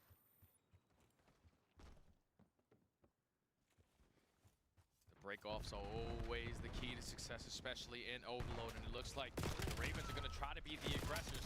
Craze gets caught, Lurks effective on the trade, but Miami with the numbers have been mapped. Yeah, high-risk play, but largely stalled out as Fire gives you one through the middle of the map. Hold on a second, you've got Metals already on a bit of an angle, but Fire is able to tally onto Super. That was being able to support this push for now. Trake's only getting one. Again, just kind of keeps Miami at bay. Hold on a second, we're going to get a free round. Terminando aqui as All partidas. the way out. Can any nades hit here in time? Stun does. Terminando aqui a live, vai ver a corrida do Fórmula 1. Eles vão lá do... E o internet tá arrasando o garotinho. The Ravens, man, continue to save them at the goal line. Now turn the defense into offense. Gonna take the EMP to their preferred side, and that's gonna be playing. Miami are all scattered around the middle of the map. Not willing to give up their life for free, but we gotta put ourselves into the play because Ravens are going. Exceed can't quite find the angle onto Trake's. Pistol out for Fire. Good for one. Follow from Lurks, not there. That's four dead. Look at the spawns. And look at Metals' position. You have to find a connection through green here if you're the Ravens. But the problem is Metals, actually only gives you one. Super Soul trying to get in and will move his way up towards top green. Spawns are all over the place right now for Carolina. Super comes up from behind. Fire doesn't expect it. It's going to be a score with 1:29 on the clock. Just a finesse game from the Heretics. Too strong on that side. They had it 2 times now where they get one score from blue, and it's all due to the finesse game in towards green. Just forcing Carolina to look at the minimap, to look at their screens, and just try to make the right decision on the 50-50. Eu faço meh. Didn't matter about the goal line stop. It didn't matter about the tack usage there for the Ravens. Now you got 1:29. You have to get it done in shorter. You got to do it from this side of the map as well. It's about the break-off, Al. Yeah, it sure is. You lose this break-off, you lose 45 seconds.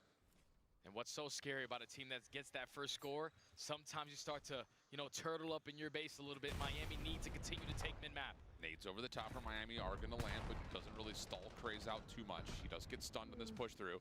Fire finds first blood. Craze trying to get some space top red. Not going to fully work out, but Exceed has a trade. Carolina's still holding through market here. Got 1:05 to make a play. EMP picked up for a moment, but you got a couple of kills. If you find this one right here, maybe there's a chance to score. Craze, maybe thinking he can do it himself. Finds the first. Still trying to get up towards 18. Big shots come through, but he can't get away to keep his life. 50 on the clock. And now it's a full reset play here for the Ravens. EMP back to the dead center of the map. 45 seconds left to go. You're trying to send 2 players through the playing route, but you see Lurks just taking his time over through Motel. They find the opening. Tô mastigando aqui pra não fazer barulho. Vamos mutar. EMP grabbed. Fire trying to slip through. Does get by the mid-cut. Pistol, no, doesn't come out. And all of a sudden, Miami can just re-wrap this back over. 30 seconds remaining. Trake's already finding kills. And yeah, you can just play this P3 side of the map. Might as well try to push it if you are the Heretics, but kills don't completely go your way, so you're going to slow it on down. Craze does find one. Craze finds a second. So now single-handedly trying to get this done. Exceed was going to be the guy to set up the pinch angle, but Craze is still slaying with the best of them. 8 seconds. You've got to find a way to get this through. Trakes over the top. Stun comes out. Last 2 seconds. Does he find the movement? Oh, he's right there. Fire was trying to follow, but the EMP was still midair. Because he jumped from window, the EMP gets pushed back. You thought maybe for a moment Craze was going to find his feet on the ground to just barely beat the time, but not the case. That's all it comes down to, Al. Because the Ravens, they found that opening kill. They were effective on the trades. You had 2 players thinking, all right, let me just slide it on in. But Craze not being able to touch that floor from top green keeps the EMP at the top window. And Miami able to breathe now. Oh, man. Clutch up on the overload and now up 2-1 in the series. I legitimately thought Craze had it. First couple of shots don't land on him. He's already halfway down. It moves in slow motion. It's like a bad car crash you can't look away from. Cannot quite get all the way down. Man, I almost wish we had like a third-person view to see how close he was. Because it felt like he was right there. It felt like he was right there. And the thing is, like, even if he touches the floor, how his teammates are there to pick it up and get that score in.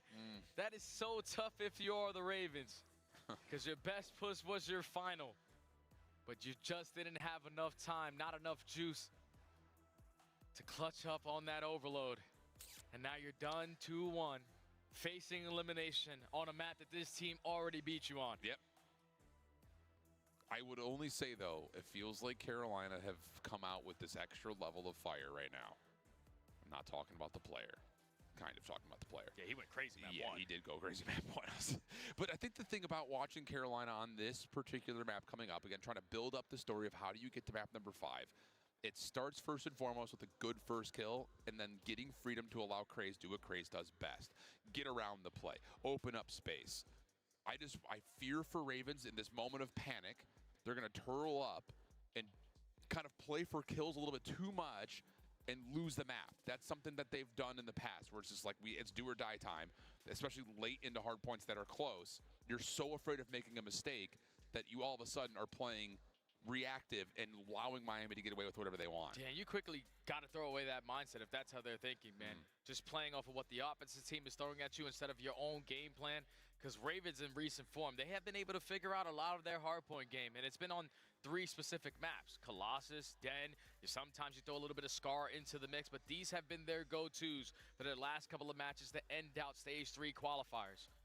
So even though you're down 2-1, even though this is a map that you've already played Miami on, you know what map 1 told you. Let's be the team early off the rotation, because you see what it does to Miami Heretics. They don't really take long routes. They're consistently always trying to force the gunfights through the front door. So that's got to be the key to victory if you are the Ravens. Win the roto, you force game 5. And I will say, just on top of that, you know, for Miami, who have gone through these periods, these spells of not rotating well, on this map, they really did show us that they can't hold from the front. That doesn't Pardon me? Where did that even come from if you're Trakes? I don't know if he like missed it throwing into bottom U or something, but a double team kill, at least an early 3 dead, and now a lot of time going in favor of the Ravens. They are the aggressors up through couches, just creating that extra space, but not the start Miami wanted. No, that's a Lo Siento Amigos moment right there. Hi, Dios mío. Indeed. Trakes making up for it, though. Finds one pistol out, trying to clear off the hard point. That will work. Trake from Exceed is decent. And kind of what I was going to say before Trakes' unfortunate team night is Miami have shown us that they can't hold key hard points like P2 from the front. It's just one of those things of, will Carolina be able to keep the space away from them, to not allow them to play from the front of Hills? May not matter here, though. Miami will get the rotation to 2. Yeah, they have the rotation fully set up with every single player watching a proper angle, but they're really tight on this setup. And you can see Rencor, he's thinking, all right, potentially I can take some space through the front side, but thankfully Trakes is keeping it safe around the back end.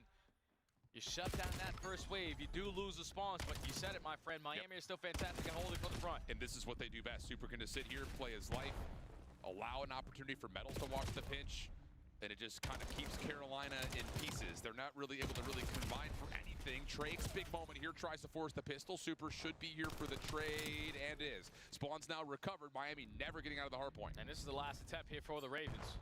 It's got to be through the front. It's got to be through couches. You find the opening kill if you are Craze onto Super, but just a space being created on the opposite side. Hopefully your teammates are not going to be in the play. So the numbers still in favor of the Heretics, and that was basically a flawless 16 hold for them to be up by 20-25 going into next. And Carolina spawning over towards that back platform position are going to be late on rotation to 3 on top of that. Although Trakes doesn't necessarily expect Exceed doesn't make a difference. He still snaps to find the kill. Super, lots of damage in. Does he set up his teammates for the mid-cut? Metals on 4, now off the regen, stunned up. Lurks right there, good cook nade, and the follow from Exceed will have Carolina in the time. Yeah, that's ideal if you are the Ravens. Play it patient, you know your teammates are going to be approaching from combo side. We already lost Dojo, but these guys are on the time from mid-cut, so as long as we have the numbers, we'll be able to hold it down, and now Spawn flip, because you have slayed your way through this, but now Miami on their attempt at a break, clean up house with Super applying pressure from combo side. That's all 3, making 4 dead. Miami get the break. And the SMGs just cannot get into the hard point if you're Carolina. Super for 3, just spamming down that Dojo balcony. Exceed Over on the backside, trying to just hold on to the rotation. This is a lot of time, though, that Miami are going to get away with.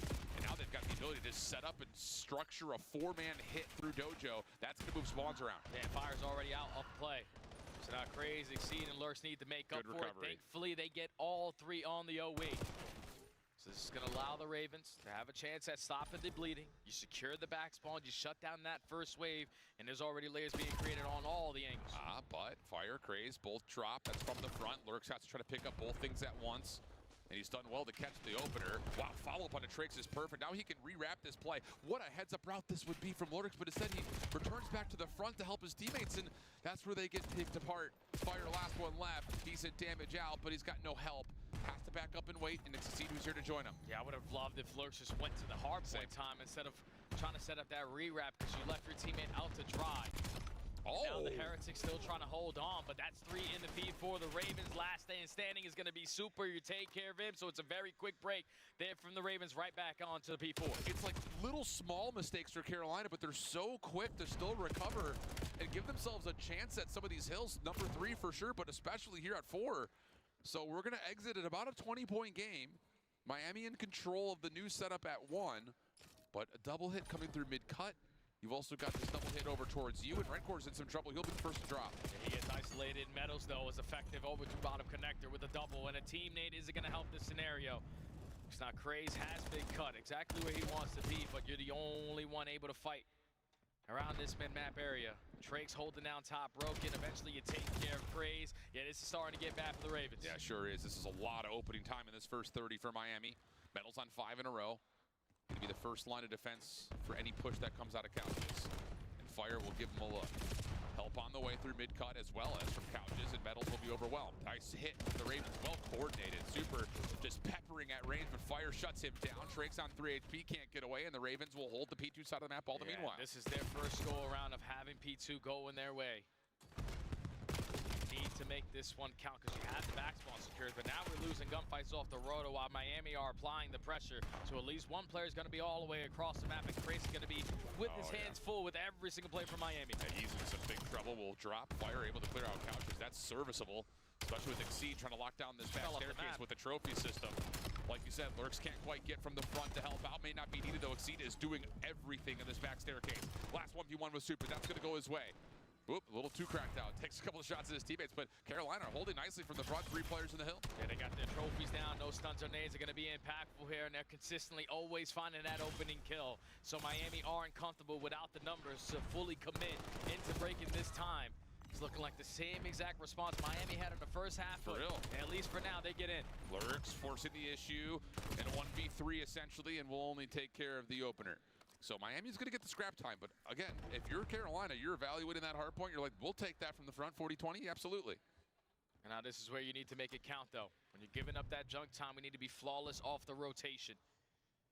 We are giving up a lot of space. So far, Exceed, though, is able to wrap back over towards Jojo's side, find a one-on-one gunfight. But this is where Lurks needs to make his decision. Yeah. Lock down that side of the map for your team. We got to make a choice of where we're going to go. Metal's the first one to drop. Also a big win from Fire. Super held back over towards Cobble side. And the pinch from mid also, I believe, has been red. I think Trakes is known. Good cook, though, from Super. Able to take down 1. Follow-up with the SMG is perfect.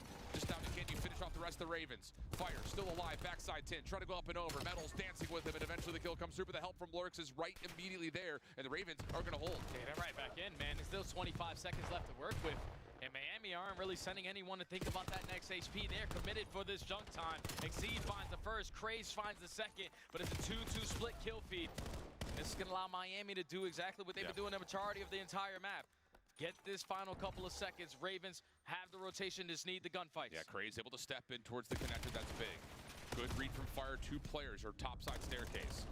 Do you have the help, though? Because you're still worried about Exceed watching the pitch. They don't know where Miami's coming from. It's just a little bit too bunkered up right now. It just comes down to can you win the gunfights. Exceed, last one left. And Miami are still hunting for him. Help is on the way. Fire is here. Pushes off Renfor. And now it's a split. It's just 1v1s all over the map. You got a pitch coming from Craze. I don't know if Miami's going to expect this. Here comes the hit. All of it simultaneous. Craze finds the first, but can you break through? We got the backside of pillars. You're just not finding the kills. Miami's still in the hill. We got to go, man. The spawns are great, you know, but Craze finds that opening on the backside. You have a 3v2 on the time, and we're just still holding our pre-aims. That's going to allow Miami to lock this one down. Rencor and 5 in a row. Hellstorm now in the back pocket.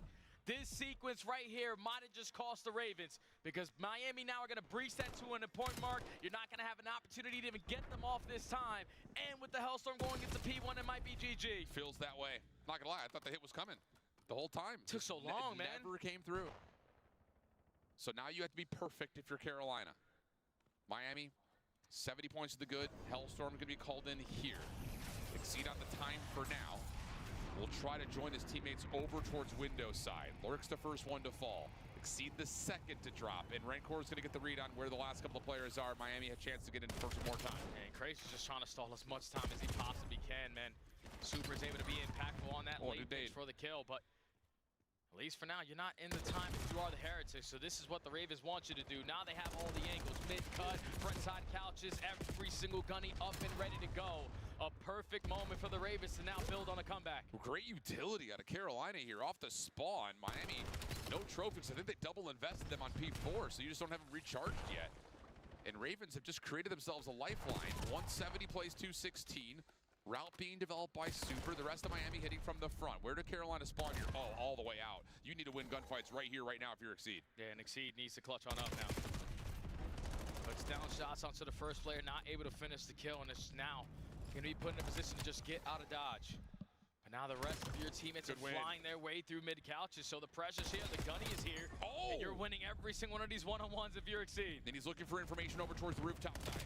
Nice shots onto Trix, puts them off, able to find the kill. Carolina down to the last members inside the hard point, but the problem were the spawns for Miami were so quick. So now it's 231-85. Break has to come through, and look where Carolina are spawning. Yeah, it's just so much space being taken from the Heretics. This space is going to be the last push here, coming in from the Ravens. 2 through middle, 2 through the front. Oh, they just don't check the corner. Super damage out. But Craze somehow gets a second inside the hard point. Looking for more. What a play from Craze. Keeps Carolina alive. Miami still spawning backside P2, except for Trakes, who is out. Decision time for Miami. It looks like they're going to default to playing for rotation. Or they're going to still send 2 players at that old time, and this could be beneficial for the Ravens if you're able to find these kills very cleanly. Lurks and Fire combined for 2. Now it's Craze. Can you locate one of these guys off the rotation? He gets the jump onto Trakes, and now Rencor needs to stay alive. He knows that Renkor's back here. Shots are going to come through. Craze off the regen. Watching everything at the same time. Exceed able to clear off one side. Craze through mid-cut. This might work out nicely. Damage is out. Pistol, no, not going to work out. No follow-up from Exceed immediately. Trying to hold out of the hard point. It's just down to him and Fire. The 2 newest guys to the squad. Can they find a way to keep Miami off the time? Help is on the way through the mid-cut. Exceed pops up. Damage onto Super. Follow-up not quite there. Just down to what Lurks can do. And he is going to be completely crossed up. Miami are going to win map number 4, eliminate the Ravens, and move on to the playoff. And that is going to do it, my friend. The Ravens tried to fight their way back into the game. But just the way that the Heretics played on every single P2 HP, that was truly the difference maker of the game, in my opinion. But just how much time they were able to find. It didn't matter if they were in the back. It didn't matter if they were in the front. They soaked up so much time at that money hill. That gave them the advantage, but just the Ravens, they had a chance, Al. They had a chance. When you win the rotation over towards P4, when we're dominating in the kill feed, we're just not reading the pressure, and it was all of Miami breaking through top window. Correct. Which is a play that you're never going to be expecting. But the Heretics, again, get the job done this time versus the Ravens, not in 3, but in 4. And they get that final spot in the bracket. Trending in the right direction, I think, are Carolina still, but we're starting to run out of time in the season, you know what I mean? And this was an opportunity, it felt like, not just to see Miami once, but to see them twice. Yeah. A team that, again, just looking at where they are in terms of the playoff overall and COD champs, like that's a team that you have to be able to beat. And not being able to do so is going to hurt in a major way. I think especially considering the fact that it starts off Já so acabei de well. comer, galera. Voltei. Agora sim. Destroyed 2-0 up, and then, well, you see what happened. And then I think it's just, again, that last moment on the Scar Overload. Nos falta pouco tempo para terminar o torneio de hoje, mas lembrando, amanhã dia 3 temos PlayStation. first. Oh yeah, without a doubt, man. Miami though show a little bit more ice this series compared to the one versus Koi. Yeah. Dominant in the E provavelmente solte amanhã também, amanhã dia 3, às 4 da tarde, a platina do jogo de graça que a gente pegou no classificação do PlayStation. They won the rotation. They basically had it locked down, man. Miami looking like they getting back to that form that can compete with everybody. Eu não vou gravar em sequência por conta do PlayStation tá descarregado. Back-to-back series here. Is there enough as we take a look at who has qualified for the playoff starting tomorrow, the double elimination bracket? Is there enough in the tank that you saw from Miami to figure that they can actually make a run at this thing? Because I was going to say, like, a dark horse potential if they show up. I don't know if I'm fully convinced from what I've seen to this point. Antes de fechar a live, eu vou comentar como vai ser mais ou menos os dias. Mas vamos para vocês terem uma ideia. The hard point game is what they desperately are going to go back and watch tonight because they know the rest of the teams left in the tournament, everyone is phenomenal at hard point. And if we're just going to commit off of our first break attempts that get shut down off those long routes to just continuously flood through the front door and rely on that gunsker that has bailed them out of so many situations, it's not always going to go your way if you decide to play like that. So Miami, you get through the gauntlet of today, but tomorrow you got to be a whole lot better. On the other side of things, keep your eye out for the Riyadh Falcons, the only team to not drop a map today. Man, especially with 3 versus FaZe, brother. Nah. That's what we're talking about. Holy cow. We're getting a little bit loosey-goosey here as we finish off day number 1 from Atlanta. Major threes panning out in a lot of ways, kind of as we would have expected in terms of results, just maybe not in the form that they came through. We're back tomorrow as we're going to have both the A and B stream still going to kick things off with a ton of COD. So do not miss it. Get yourself well rested. Resurgence series is also kicking off. Jay's going to look like DJ Jazzy Jeff for the 2nd day in a row. You're not going to want to miss it. We'll be back tomorrow. Bye-bye.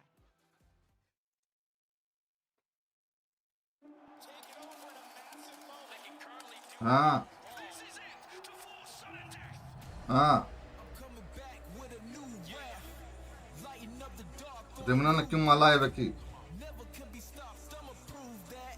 Aqui vai começar a Fórmula 1 agora. Aqui vai começar a Fórmula 1.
Come on, man.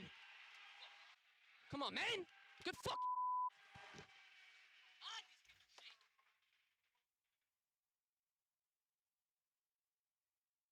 Oh my lord. Did you see him? He made out. Oh god, this guy doesn't. I love it. Just sit here. Thank you, God. Oh my god. Thank you, God. Phillies has a hellstorm. It's still an illegitimate round 11. You're so pissed. Come on! Come on! You're so good, Ant. Like, that was cool, though, but, like, come on. The ball's on Ant to get in that. Oh my god! For Shotzi. Cuevas with the big ball play. Mason X with 15 there? We're all disappointed. We really are. I saw that swear. No, he broke character for just a brief moment of time. Then he caught himself. Like, what the hell are you doing? Whoa, lock in, he said. Why are you smiling?